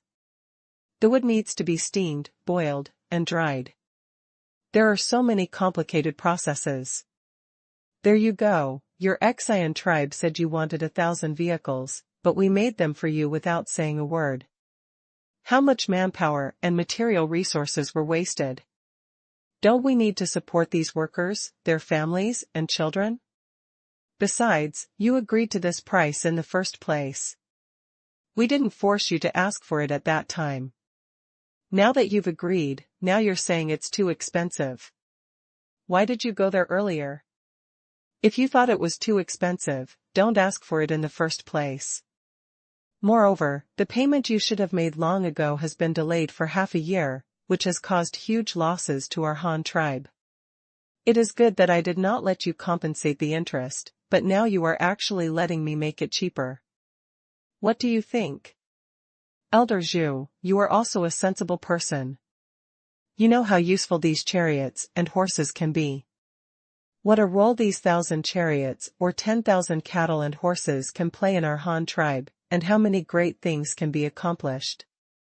But just because you, the Xian tribe, have gone back on your word and been unfaithful, all these things have been lost.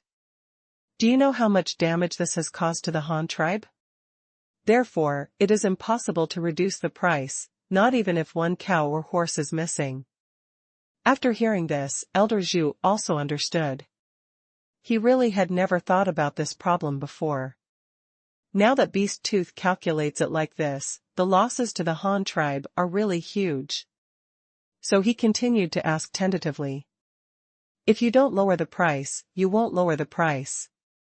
But we in Zhudao really can't get so many surplus cattle and horses. We can only do what the commander said, first give 1,000 to the Han envoys, and we are willing to send the rest. Let's go to Mao Dun with the Han envoy to claim compensation. If Mao Dun still disagrees, we are willing to impose sanctions on them and cut off their supply of white salt. I don't know what the Han envoy thinks. Elder Zhu discussed again. What Elder Zhu said is even more wrong. If our Han tribe first collects 10,000 cattle and horses from the Qian tribe, and then asks you to go to Modu for a car. If he doesn't give it to you, we will stop the transaction with him and let you go on your own. What will you do if you go to recover the remaining vehicles? Beastia did not refute directly this time, but asked a rhetorical question for Elder Zhu to answer. This. Thinking from his perspective, Elder Zhu was speechless. If such a thing really happened, he himself knew that the Qian tribe would not be willing to do so. Who should lead this matter?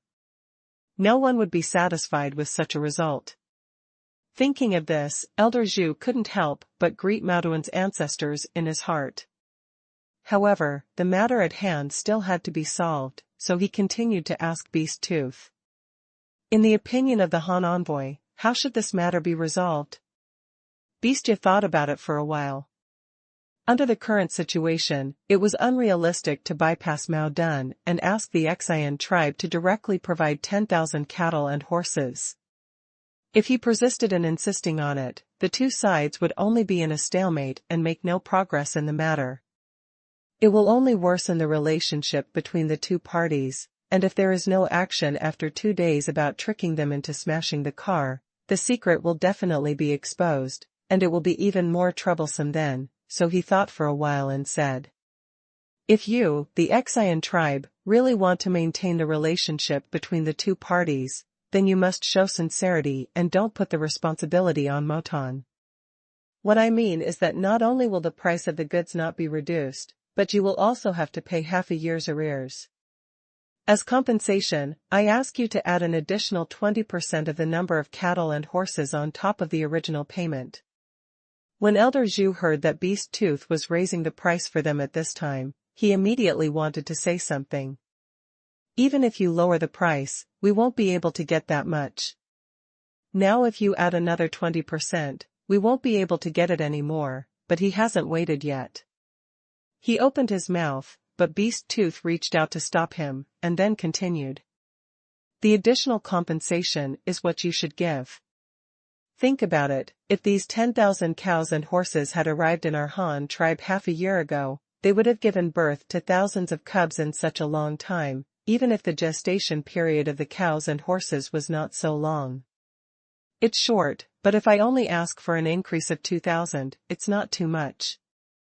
No matter how you calculate this matter, if it is half a year late, it will not be the same as the original price. These are living animals, and cows and horses can also give birth to cubs. Elder Zhu felt so miserable that everything Beast Tooth said was reasonable and no one could refute it, because what he said was all the truth, but he still had to bite the bullet and say it. What the Han envoy said is reasonable, but the Qian tribe really can't afford so many cattle and horses now. Even if we want to compensate, we can't do anything. The Han envoy should think of other ideas. Of course, I have come up with countermeasures for you. It doesn't matter if the Qian tribe doesn't have that many cattle and horses. You can first mobilize 2,000 cattle and horses from Zhudao as compensation for delaying settlement. The remaining 10,000 cattle and horses will be paid for. I allow you to pay an equivalent white salt. If you agree, even if this transaction is cleared, I can use these 2,000 oxen and horses to carry the white salt back. From now on, we will not owe each other anything, how about it? Beastia said again. When Elder Zhu heard this, he thought, This is a reliable opinion. The Qian tribe can barely scrape together 2,000 cows and horses. The Qian tribe can also get the white salt equivalent to 10,000 cows and horses. Don't forget that they are an island here and they lack everything, there is plenty of sea salt. So he quickly bowed his hands and said, thank you to the Han envoy for your tolerance. It's just that this matter is very big and I can't make the decision alone. Let me go and inform the commander-in-chief first, and I will give a reply to the Han envoy later. Don't worry, the Han envoy, since the Han tribe is willing if you make a concession, I will definitely persuade the commander-in-chief and ask the Han envoy to come later. Beastie nodded and said no more. Seeing Elder Zhu rushing back in a hurry, he couldn't help but shook his head and sighed. It would be great if all the Xian tribe were such sensible people. Elder Zhu on the other side trotted all the way back to Commander-in-Chief's bamboo house, breathlessly relayed what Beastie just said to Commander Xian, and then waited for his reply. Snap! Commander Xian slammed the table angrily, causing the set of Han tribe porcelain on the bamboo coffee table to fly up, and he cursed angrily. It's too much to bully people, it's too much to bully people. Are all Han tribesmen poor and crazy? The asking price is so high. If you don't lower the price now, you have to compensate for it. And you just agreed to him? Elder Zhu frowned and immediately retorted, the compensation they want is very reasonable. If this happened to our Xian tribe, I think the compensation the commander wants might be even more. Let's talk about the price. Since we agreed to the Han tribe in the first place, we have to be honest. Otherwise, in the future, others will know that our tribe has gone back on its promise and acted inconsistently. Who will do business with us? Where can we exchange cattle and horses? Please use the credibility of the tribe. For the most important. Commander Xian was speechless after being retorted by Elder Zhu, so he had no choice but to continue banging the table and cursed again. Are you still the elder of our Xian tribe? Who are you facing? Why do you always speak for the Han tribe? Don't you consider the interests of our Xian tribe? Elder Zhu was unmoved and continued, I'm not against the Han tribe, I'm just against the Li, and it's just to consider the interests of the Xian tribe that I asked the commander to preserve the credibility and integrity of our Xian tribe, otherwise we will be in trouble in the future. It will be difficult on the grassland, and there will be no hope of getting anything good from the Han tribe in the future. Seeing that the commander was about to get angry again, Elder Zhu continued to retort, please see the facts clearly, Commander-in-Chief, and don't say anything that doesn't require the Han tribe to be angry. Since the Han tribe delivered the 1,000 carriages half a year ago, it has given us Xian. What a help the tribe has been. Now that Elder Sanjin has a carriage to transport ore, our metal output has been greatly increased. Whether it is making farm tools or weapons, there are materials available. This is directly visible to the improvement of the strength of our Xian tribe. There is also the caravan that transports supplies, and Elder Midu uses it to transport food. In just half a year, whether it is people's livelihood reserves, the tribe's granary reserves, or metal production, there has been a significant increase. This is just a change brought about by 1,000 carriages. Can't the commander-in-chief even see it? We are developing so fast with only 1,000 vehicles. I'm afraid I can't even count how many vehicles the Han tribe has. The development speed of the Han tribe will be so terrifying, and how much stronger they will be than us. And there are so many good things from the Han tribe that we have never seen before. Doesn't the commander-in-chief not want to learn from them? Now just 1,000 cars have fascinated the commander-in-chief. He has always opposed the Han tribe's permanent residence on Judao. The commander-in-chief also did not think about it. According to the charter proposed by the Han envoy, they came to the Xian tribe to help us with construction. At that time, we don't know how beneficial it will be to learn something casually. Why can't the commander-in-chief just understand this? We are indeed inferior to the Han tribe. This is a fact. But as long as we are willing to learn, even if we are never as powerful as the Han tribe, we can still develop ourselves and work hard to make our Xian tribe people live better. Isn't this what the great commander wants you to do? Responsibility? But what are you doing now? Not only do you not consider the development of the tribe, you have even been obstructing it. If the late commanders of the past generations knew about this, I don't know how they would blame you. Elder Zhu launched a machine gun-style spray that even brought out the deceased commanders, and finally woke Commander Xian up from scolding him. He sat there blankly and pondered. Was he really wrong? Agreeing to have a permanent mission from the Han tribe was indeed like what Elder Zhu said. He could learn a lot of techniques and allow their Qian tribe to develop rapidly. Get up, but will this Qian tribe still be the Qian tribe in the future? After promoting the writing of the Han tribe and learning the lifestyle of the Han tribe, can the Qian tribe still be under its own control in the future?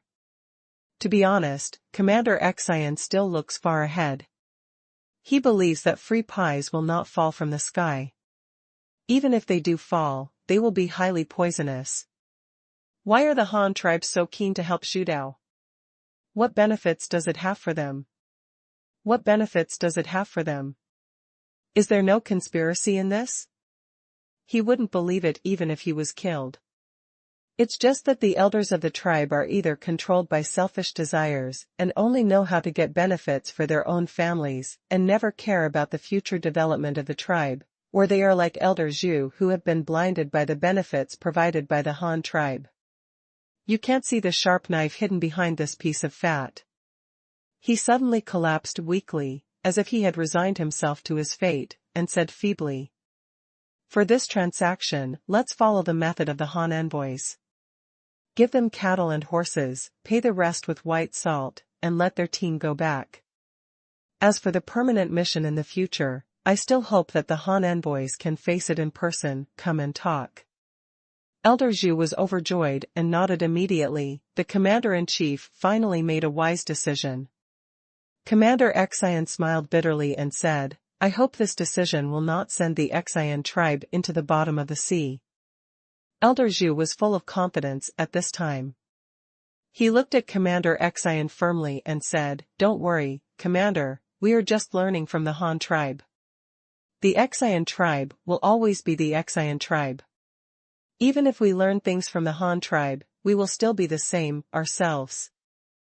After the solution to the carriage transaction was finally finalized, Elder Zhu also told Beastia about the news and asked Beastia to quickly call back those who smashed the carriages. Beastia naturally agreed and even released it in front of Elder Zhu. Feiying signaled that the message had been sent out.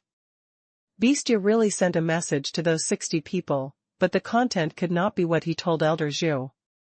Instead, he told them that the matter was temporarily resolved and they could come back, but they would have to wait a day before splitting up. If it comes back, otherwise it will pop up right away, and the secret will be really revealed. When the time comes, if the Xian tribe finds out, there may not be any trouble. Han envoy, now that the transaction has been settled, do you think we should go to our commander-in-chief to discuss the permanent residence of the envoy? Elder Zhu waited for Beastia to release the flying eagle. After the stone in his heart fell to the ground, only then did he ask about what the commander-in-chief had just explained. Beastia did not agree immediately, but asked instead, "I wonder when the Xian tribe will be able to fulfill this promise?" Elder Zhu thought for a while and then said, "We can take out the white salt now. We have this in stock. The Han envoy can send people to inspect the goods with us now. As for the cattle and horses, there are really not that many here. It can be mobilized from all over Zhu Dao, and it can be delivered here in up to 5 days from sending the message to bringing the cattle and horses back." After hearing this, Beastia felt that there was no problem. The white salt worth 10,000 cows and horses could be obtained immediately, so even if the cows and horses were 2 days late, he would not suffer a loss, so he nodded. "Okay, since the Xian tribe is so sincere this time, let's continue talking. We didn't want to do this originally. The Han tribe still likes to make friends. Yes, we also hope to become friends with the Han tribe, exchange knowledge, learn from each other, and make progress together. Han envoy, how about we leave now?" Elder Zhu said with a smile. "So urgent?" Beastia raised his eyebrows. "Okay then, let me change my clothes before going. Please wait here for a moment, Elder Zhu." After Beastia said this, regardless of Elder Zhu's reaction, he immediately closed the door and went into the back room. It was true that he wanted to change clothes, but he just wanted to take advantage of the time to change clothes to explain something to his men. Beast Tooth is very confident in this negotiation. Since the Xian tribe has compromised once, it will be easier to negotiate later. People are like this sometimes. When they are not kneeling down, their legs feel like steel bars, but as long as he kneels once, he will be broken and it will be difficult to lift him up again. What he has to do now is to force the Xian tribe to surrender with a strong posture. Beastia explained what happened after he left, as well as how to deal with various situations, and then took only 2 guards with him to the bamboo house led by Commander Xian. When the group of people followed Elder Zhu to the bamboo tower, Commander Xian had already adjusted his condition and returned to his former majestic appearance, hiding the helplessness he had just faced when facing Elder Zhu. He stood up, and Elder Zhu, who saw this scene, nodded slightly to Commander Xian, expressing his recognition of his ability to consider the overall situation. In accordance with the etiquette of the Han tribe, Beastia gave Commander Xian a deep bow as a sign of respect after coming in, and then said, Commander Xian was able to change his past and maintain the friendship between Han and Xian. I express my gratitude to you for this. Thank you, and I hope that the 2 tribes of Han and Xian can always be harmonious and seek deeper exchanges and development. Commander Xian looked at Beastia with an expressionless face, showing no interest in his very official rhetoric. He just waved his hand lightly, motioning for Beastia to sit next to him, and then entered the topic of negotiation as soon as possible. The Han envoy once said that he would like to borrow a piece of land from our Xian tribe to help us develop and carry out long-term trade between Han and Xian. I don't know what the specific matters are. The Han envoy might as well say directly, what do you need? What good will this do to our Xian tribe, so that we can judge? Commander Xian didn't talk nonsense. After accepting Elder Zhu's statement, he had already realized the benefits of relying on the Han tribe to develop himself. If he asked about the details of Beast Tooth at this time, of course he really had this idea in mind, so he asked. Beastia also heard what Commander Xian meant. At the same time, he also knew that the other party was not a fool. If they did not offer some real benefits, or let the Xian tribe take advantage, they would not let go easily, even if they agreed. It is estimated that the Han tribe will not be given too much authority on Judao. Our Han tribe made this plan naturally to develop together with the Xian tribe. This is a good opportunity for both of us to achieve a win-win situation. First of all, after the mission is stationed in the Xian tribe, it can formulate a more appropriate business plan based on the local output and needs of the Xian tribe. For example, what does the Xian tribe need and what can our Han tribe bring and sell? This alone will cover a lot of content. Oh? I don't know what these contents are. Please ask the Han envoy to explain in detail. Elder Zhu next to him also answered. He was more concerned about this negotiation, so he listened very carefully to every word of Beastia. Serious. Beastia smiled and continued, since it is trade, it involves a lot. The first is the issue of trade routes. Whether to take the land route or the sea route, or both routes together, this is all for both of us. Benefits. Wait a minute. After hearing what Beastia said, Commander Xian immediately frowned and interrupted. I know the trade routes that the Han envoy mentioned, and I also understand the sea routes. I have heard that the Han tribe has a tool that can walk on water. It is very large and can transport a lot of people and things at one time. If the Han tribe supports the opening of the sea route, I also support this, but what is the land route that the Han envoys mentioned? Our Xian tribe is located on an island. Is the land route the trade route on the island? But this has nothing to do with the Han tribe, right? No, the commander-in-chief misunderstood. The land route I mentioned is the land route from Bamboo Island to the grassland. Beastia quickly waved his hand. From Bamboo Island to the grassland? Is the Han envoy talking about the hidden bridge? Elder Zhu also asked, with a frown. Yes, it's that hidden bridge. The Qian tribe has traded with the grassland through this natural passage since ancient times, and it has developed to be as rich and powerful as it is today. However, it is this passage that has also deeply restricted the Qian tribe's ability to trade with the grassland. Develop. I also walked this road when I first arrived at Judao, and even waited on the other side of the bridge for more than a month, so I knew a little bit about the situation here. This hidden bridge is submerged by the sea water at high tide and is impassable.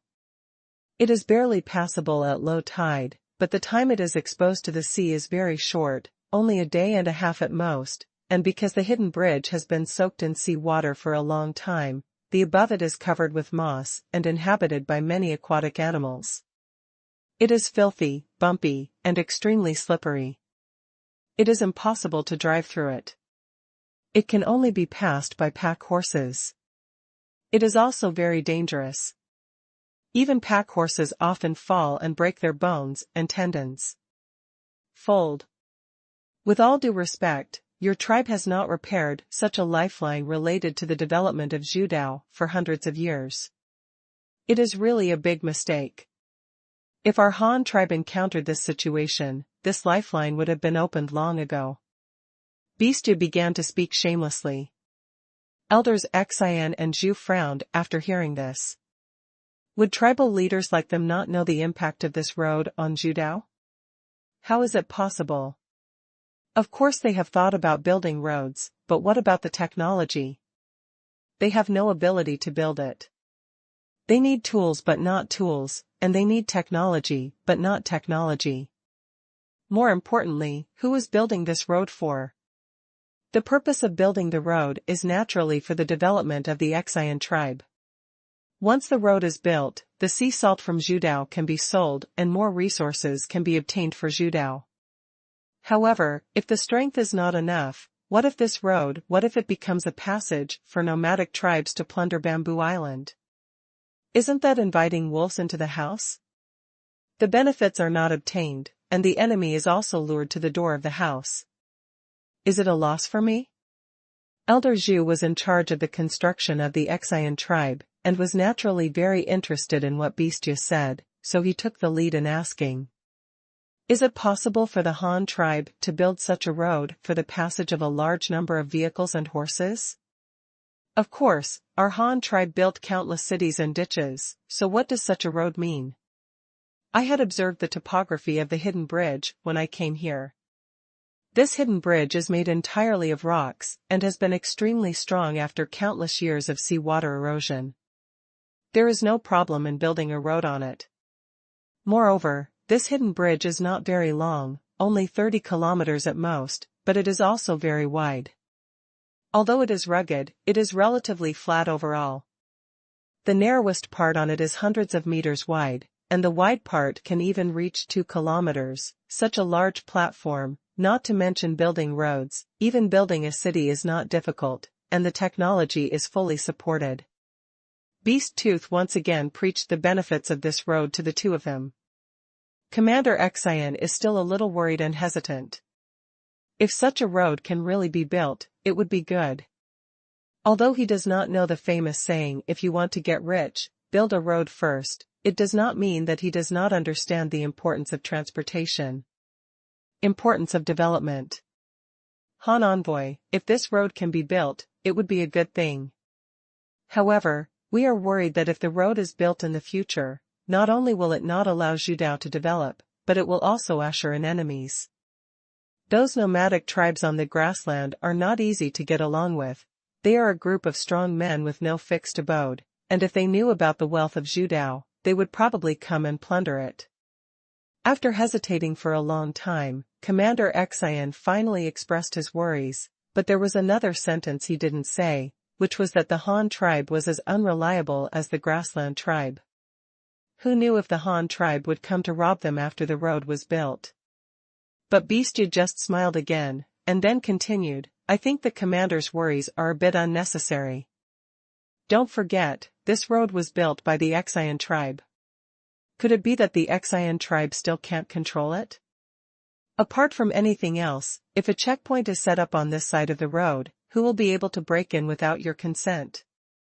Of course, I also know that the commander-in-chief does not trust us Han tribes very much, and is worried that we will also rob them.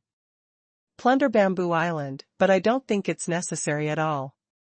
Because we, Han Xian, are friends to begin with. What we both need can be obtained directly through business transactions or sending troops to rob. Doesn't it cost nothing to send troops? Our Han tribe went so far to fight just for something that we could have exchanged. I'm afraid even a fool would not do such a thing. Commander Xian's face turned red when Bestia exposed his little thoughts on the spot, but of course he couldn't admit that he thought this way.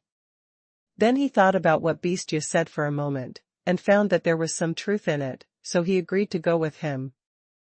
The Han tribe has been doing business for a long time, so they really don't need to come to rob the Xian tribe. Moreover, the Han tribe is so rich, and the Xian tribe is inferior to them in everything. If they come to grab anything, they will lose money. Therefore, the only people the Xian tribe needs to defend are the grassland people. In this way, if the Han tribe is willing to help the Xian tribe build a checkpoint, then it will be no problem. So Commander Xian nodded, affirming the proposal, and then asked about the specific method. The Han envoy is overly worried. Why do I think so? Bamboo Island is only rich in some sea salt, but this is not a scarce material. The Han tribe has better salt-making technology. Besides, seawater can be obtained anywhere, so why would they covet it? This is what we have on Takashima. What I'm really worried about are the nomadic tribes. If the Han envoys can help us build a checkpoint to guard this road, that would be great. But I don't understand whether this road is difficult to build and how long it needs to be. Time and how much manpower and material resources will be used. Bestia has been here for half a year and has already considered this matter, so he immediately said confidently, "This road is easy to repair, but I don't know what kind of road the commander wants. If it is simple to repair, does not require much manpower and material resources, and does not cost much, but the transportation capacity is definitely limited. As long as it can accommodate vehicles and horses, such a road can only be used for a dozen years at most, and then it will be unusable. At that time, we can only repair it again. Although the other type consumes a lot of money, it can be used once and for all, or even be destroyed for thousands of years. I wonder which one the commander-in-chief wants." Commander Xian was immediately moved when he heard this. He built a road to make the tribe rich. By then, he would be the most amazing leader in the history of the tribe. What past commanders had failed to do, he had accomplished in his own generation. This was passed down through the ages. A good thing, but if he was really asked to choose, he would be in a very difficult position. It is good to build it once and for all, but the temporary road is also cheaper, and the construction period must be shorter, which can speed up the development of the Xian tribe. But if we consider the long-term cost, of course it is more cost-effective to build it once and for all, so he asked again. "Envoy of the Han dynasty, how can we build a road that has been built for more than 10 years? How can we build it once and for all? Isn't this simple? Just use wood as a bridge and add a layer of wooden bridge on top of the hidden bridge.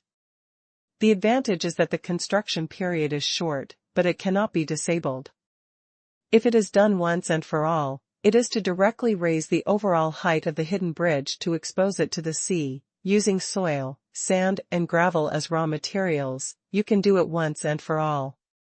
However, this method cannot be accomplished in a day, and it will definitely require a lot of manpower and time. However, the materials are not expensive, but they are more difficult to transport.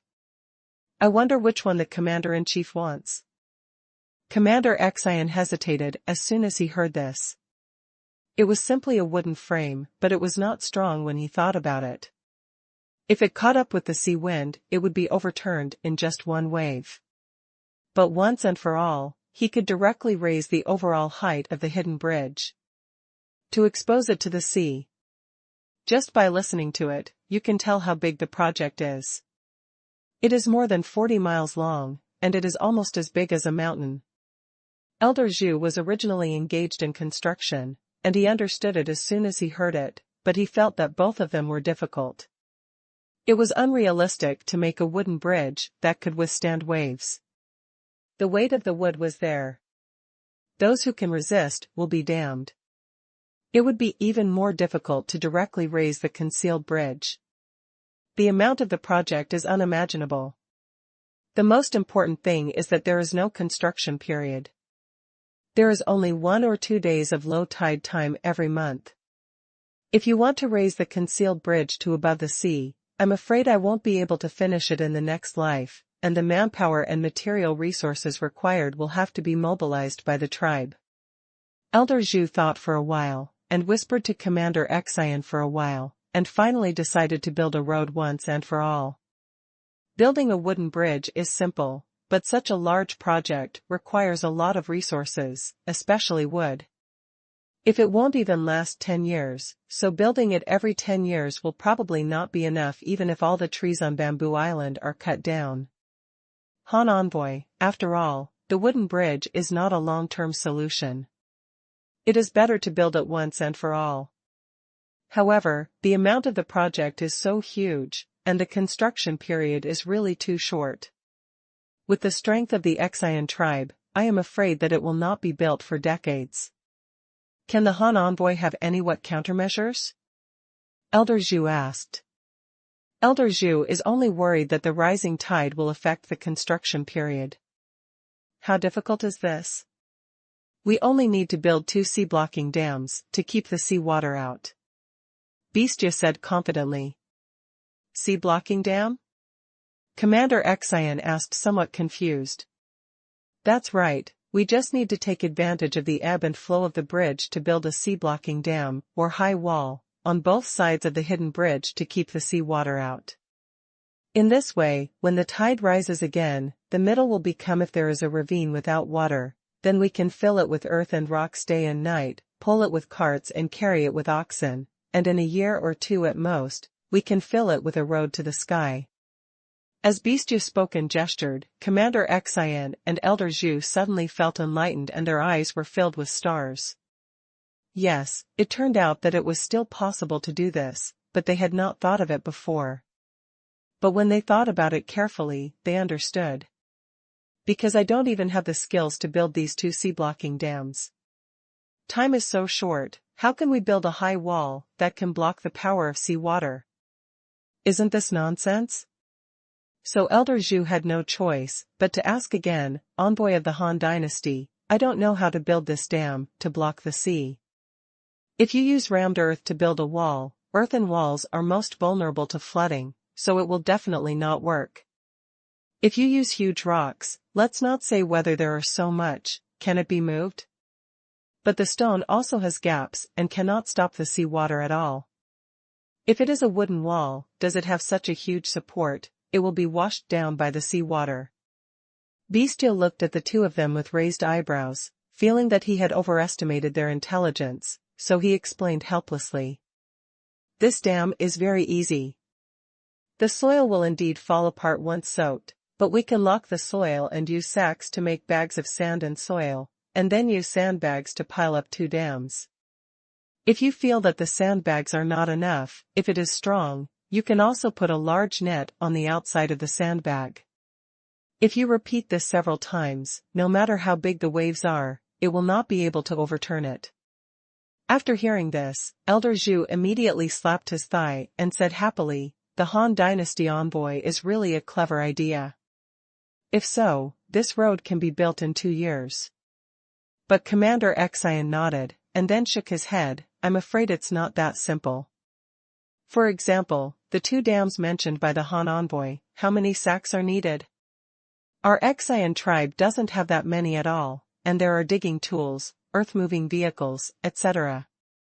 Beastia clapped his hands and thought, wouldn't he be able to turn back now, so he continued. What the Xian tribe doesn't have, we Han tribe have. If Commander Xian agrees to have the mission stationed on Zhudao and allocates a piece of land to us, large-scale transactions can be carried out between Han and Xian. How many sacks does the Qian tribe need? You can find a way to transport it. If there are not enough vehicles, you can also use local materials. The Qian tribe will harvest the wood and our Han tribe craftsmen will make it on Judao. This is not only convenient, but also saves time and freight. The same car will be much cheaper. Not beautiful. When Commander Qian heard this, he said, "Okay, after talking about building roads for a long time, it turns out that you are here to ambush me." However, when he decided to build the road, he no longer disliked the permanent mission, because without the technical support of the Han tribe, the Qian tribe alone did not have the ability to build the road, but he wanted the Han tribe's technical support. Can you not let him be a permanent resident? Can you refuse to trade with him? If you refuse trade, I'm afraid they won't even be able to buy a sack by then, and this road won't need to be repaired. The envoys of the Han dynasty don't have to worry about the land. I have agreed to this matter. Elder Zhu can accompany the envoys to search for as much land as they need. All they have to do is tell me when they come back. However, our Qian tribe has made such huge concessions. Well, the Han tribe must also give something in return, such as technology, agricultural tools, and so on. Beastje said in his heart, "It's done," and then nodded, "This is natural." This time our leader ordered me to go on a mission to the Qian tribe. I originally came with gifts, including pens, inks, paper, and inkstones, including these 4 things. The manufacturing technology, as well as the books of our Han tribe, and printing technology can be learned by the Qian tribe. In terms of farming, our Han tribe brought barley and wheat seeds, which are excellent refined grains. Both in terms of taste and nutrition, they are several times better than corn. By the way, there is also corn, which is a kind of grain that we have grown recently. Based on the friendly relationship between Han and Qian, our leader said he would like to share the fine seeds we just obtained with friends from the Qian tribe. In addition to these, there are many rich ways to eat food. Although it is still the original food, there are many more ways to eat it, which can increase the palatability of the food and benefit more people. There are even more other construction projects. Our leader said that we will build a processing factory, a bank, a school, and a seaport on Judao. All of these things will be built on Judao and will naturally be left to the Qian tribe when we leave.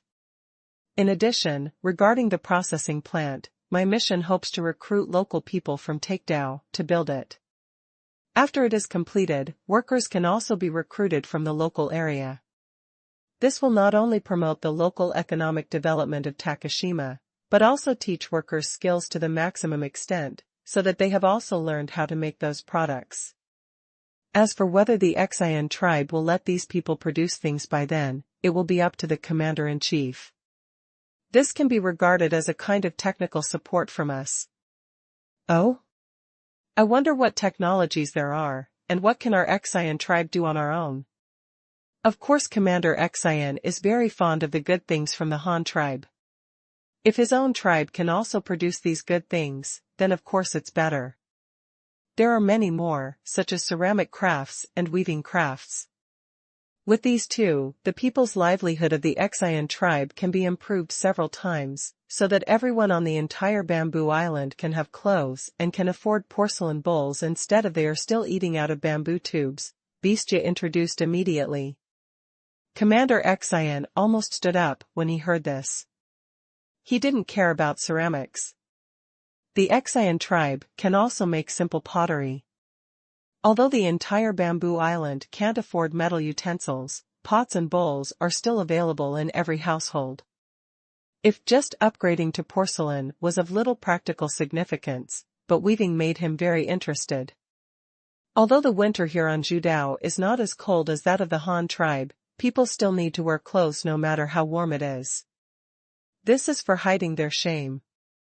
However, the Qian tribe only has animal skins so far. It is okay to say that it is cold in winter and they can keep themselves warm, but in summer they can't all be naked. They did learn to make felt from the grassland people, but no matter how thin the felt is, it is still a sweater, and how can the linen cloth of the Han tribe be as refreshing as it is? Is the Han envoy talking about making linen? Elder Zhu also said excitedly. Exactly, our leader heard that the Qian tribe was still covering their bodies with animal skins. He felt deep sympathy and asked me to donate this weaving technique to the Qian tribe. I hope that the compatriots of the Qian tribe can also wear linen clothes as soon as possible. To make linen cloth, we must first plant hemp grass. When the time comes, our Han tribe will also select excellent varieties and transplant them to Zhudao. The techniques for planting hemp grass, harvesting hemp, etc., will also be passed on to the Qian tribe.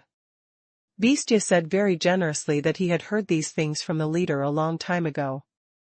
The strategy of the Han tribe was to drag down the national power of the Qian tribe and encourage them to plant low-yielding wheat and a large number of hemp fields, so as to occupy the grain fields of Zhudao, causing their food crisis.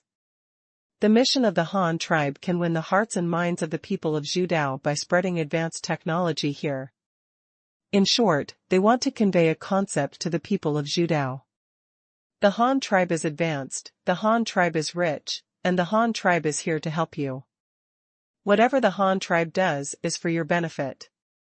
If you are not living well, have no food to eat, and are forced by the commander-in-chief to work as coolies to build the road that will never be repaired in a lifetime, then there must be something wrong with your commander-in-chief, so you must stand up and resist his tyranny, and then join the Han tribe for your own good.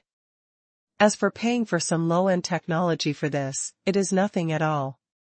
Anyway, the Han tribe will not pass on multi-spindle spinning machines and flying shuttle looms to them, teach them to twist hemp thread with their hands, and use ordinary manual, just use the loom to weave cloth, but you still want to pick and choose what is given to you for free? As for ceramics, they are not very profitable. Porcelain is afraid of being dropped and bumped, and it's very heavy. Even after all the hard work of transporting it to the Qian tribe, it can't be sold at a high price. How can anyone make money by selling iron pots? Now that the Han tribe has coal, there will be no shortage of iron in the future, so giving them ceramic technology will not only win the hearts of the people, but also promote cooperation between the two parties and gain personal favors. Why not do it? In addition, there is banking business. We will move the currency system of the Han tribe to Zhudao. If you want to buy our good things, you must use the currency of the Han tribe to trade. If they have no money, the Han tribe can collect enough grain from Zhudao to cause further food shortages, or they can collect enough wood to make some small carts, farm tools, looms, etc. on the spot, and then sell them to them at a high price. The Qian tribe had no choice but to force the currency of the Han tribe to circulate, and the Han tribe could use this to control the economic lifeline of the entire Zhudao. Then when resentment arose in Zhudao, the people revolted, and the main road of the Qian tribe was repaired. It was time for the Han tribe to send troops to eliminate harm to the people, wipe out the brutal rule of the general, and establish a new Han tribe county. When the time comes, let's put the food we have purchased and hoarded out, and there will be no need to worry about the lack of public support. A few hundred words are missing. I will revise it later. Sarue ========================================================================================================================If you are not living well, have no food to eat, and are forced by the commander-in-chief to work as coolies to build the road that will never be repaired in a lifetime, then there must be something wrong with your commander-in-chief, so you must stand up and resist his tyranny, and then join the Han tribe for your own good. As for paying for some low-end technology for this, it is nothing at all. Anyway, the Han tribe will not pass on multi-spindle spinning machines and flying shuttle looms to them, teach them to twist hemp thread with their hands, and use ordinary manual, just use the loom to weave cloth, but you still want to pick and choose what is given to you for free? As for ceramics, they are not very profitable. Porcelain is afraid of being dropped and bumped, and it's very heavy. Even after all the hard work of transporting it to the Qian tribe, it can't be sold for much. How can anyone make money selling iron pots? Now that the Han tribe has coal, There will be no shortage of iron in the future, so giving them ceramic technology will not only win the hearts of the people, but also promote cooperation between the two parties and gain personal favors. Why not do it? In addition, there is banking business.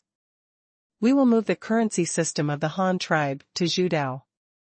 If you want to buy our good things, you must use the currency of the Han tribe to trade.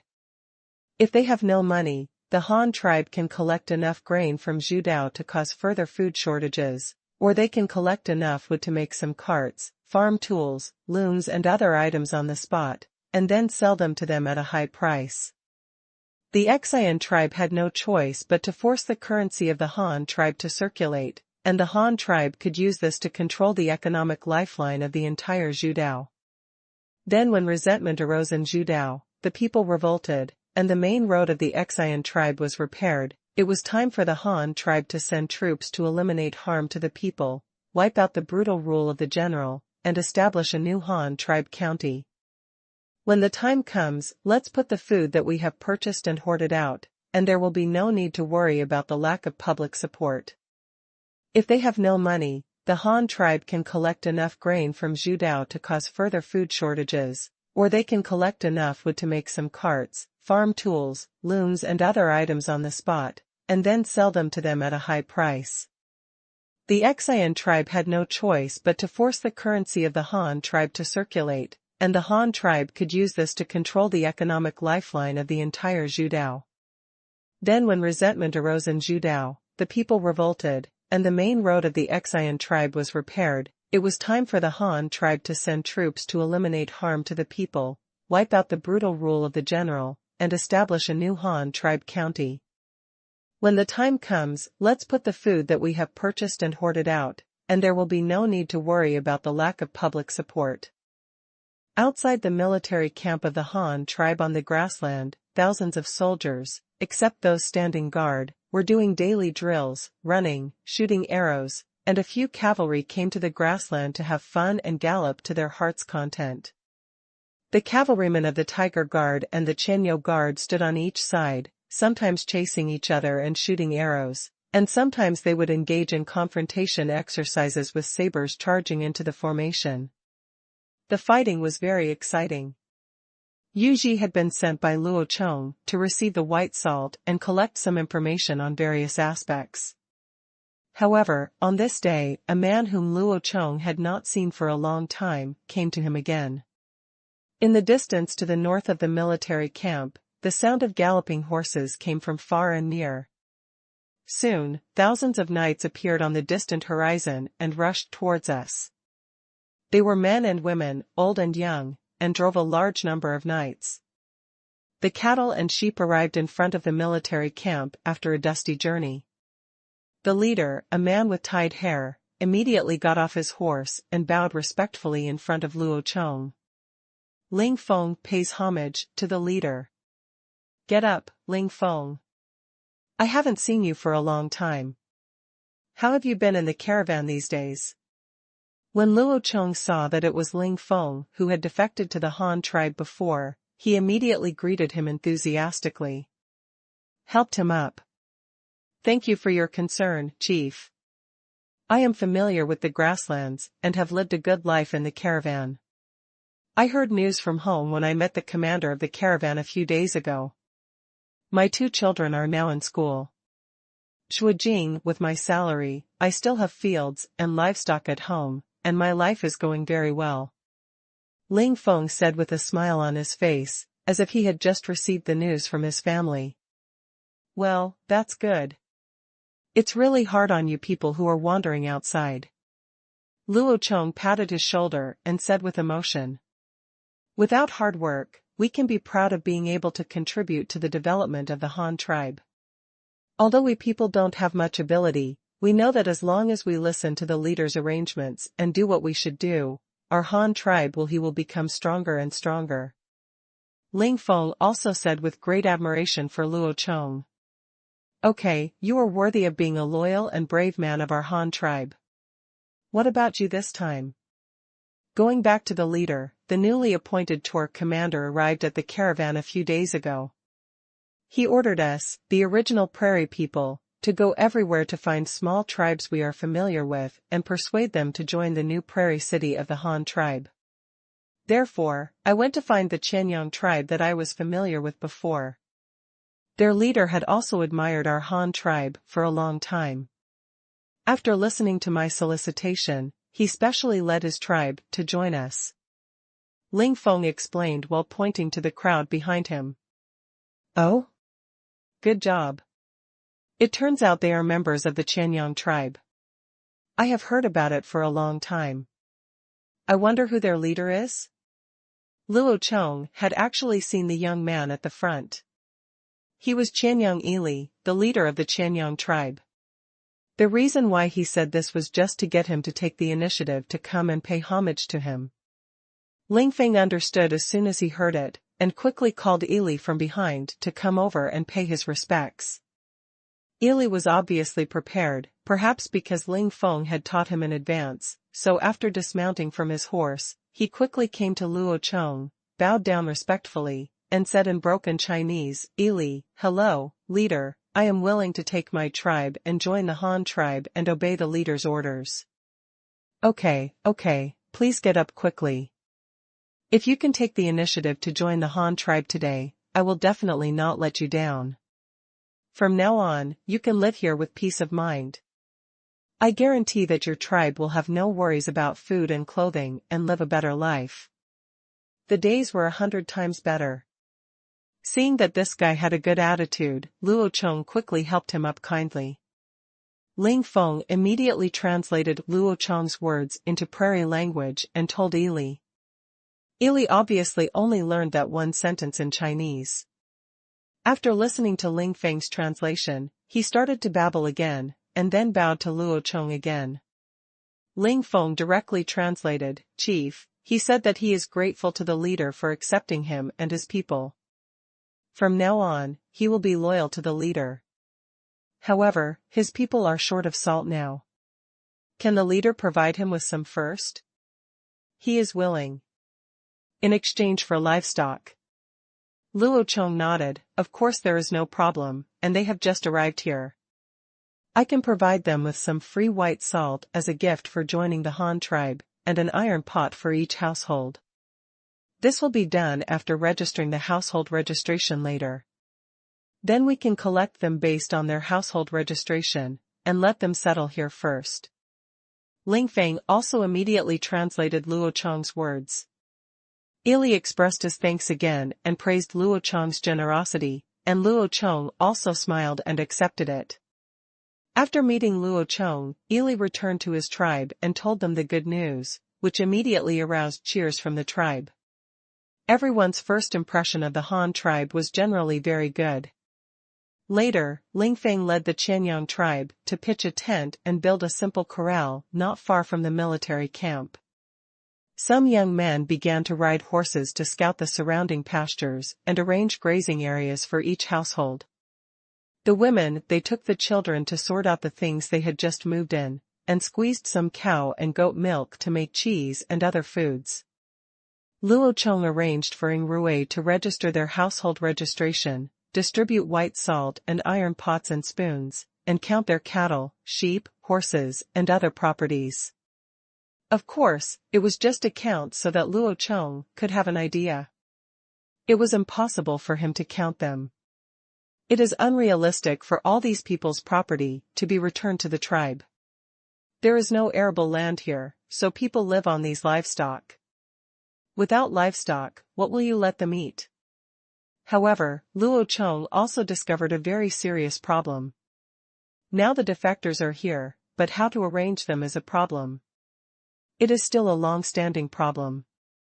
The history of his previous life told him that since the spring and autumn period and the warring states period, the nomadic peoples and the farming peoples have been fighting against each other.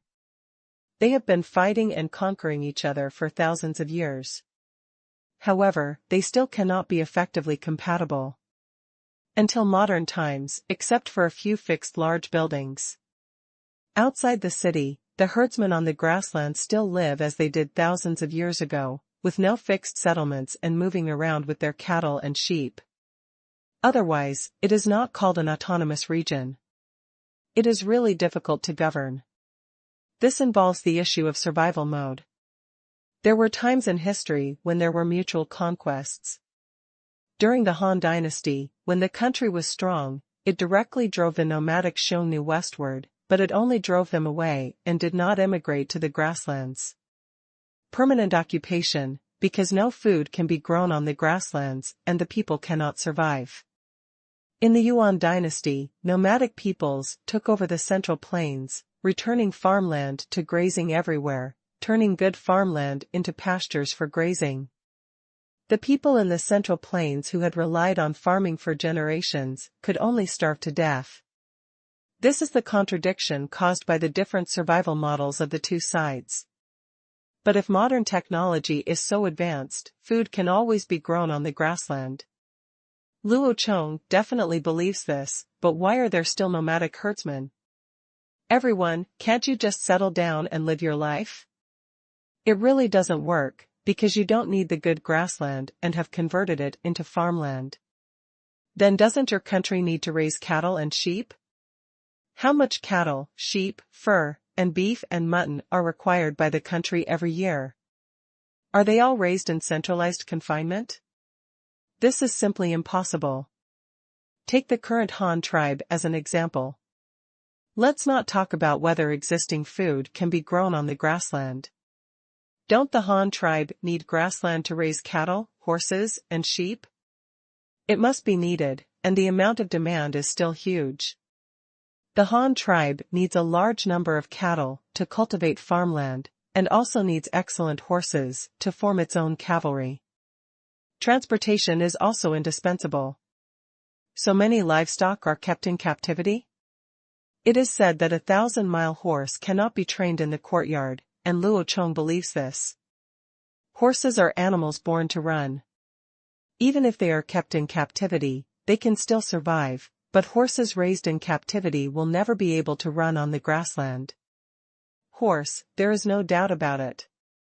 Therefore, Luo Chong is also very worried. The current city has not been built yet. Of course, it is no problem for them to continue grazing. But after the city is built, a lot of herdsmen will definitely be needed to graze outside the city for a long time, and they cannot always stay in one place. Otherwise, they will eat up all the grass, so they will have to move around. How can we effectively control and manage this floating population?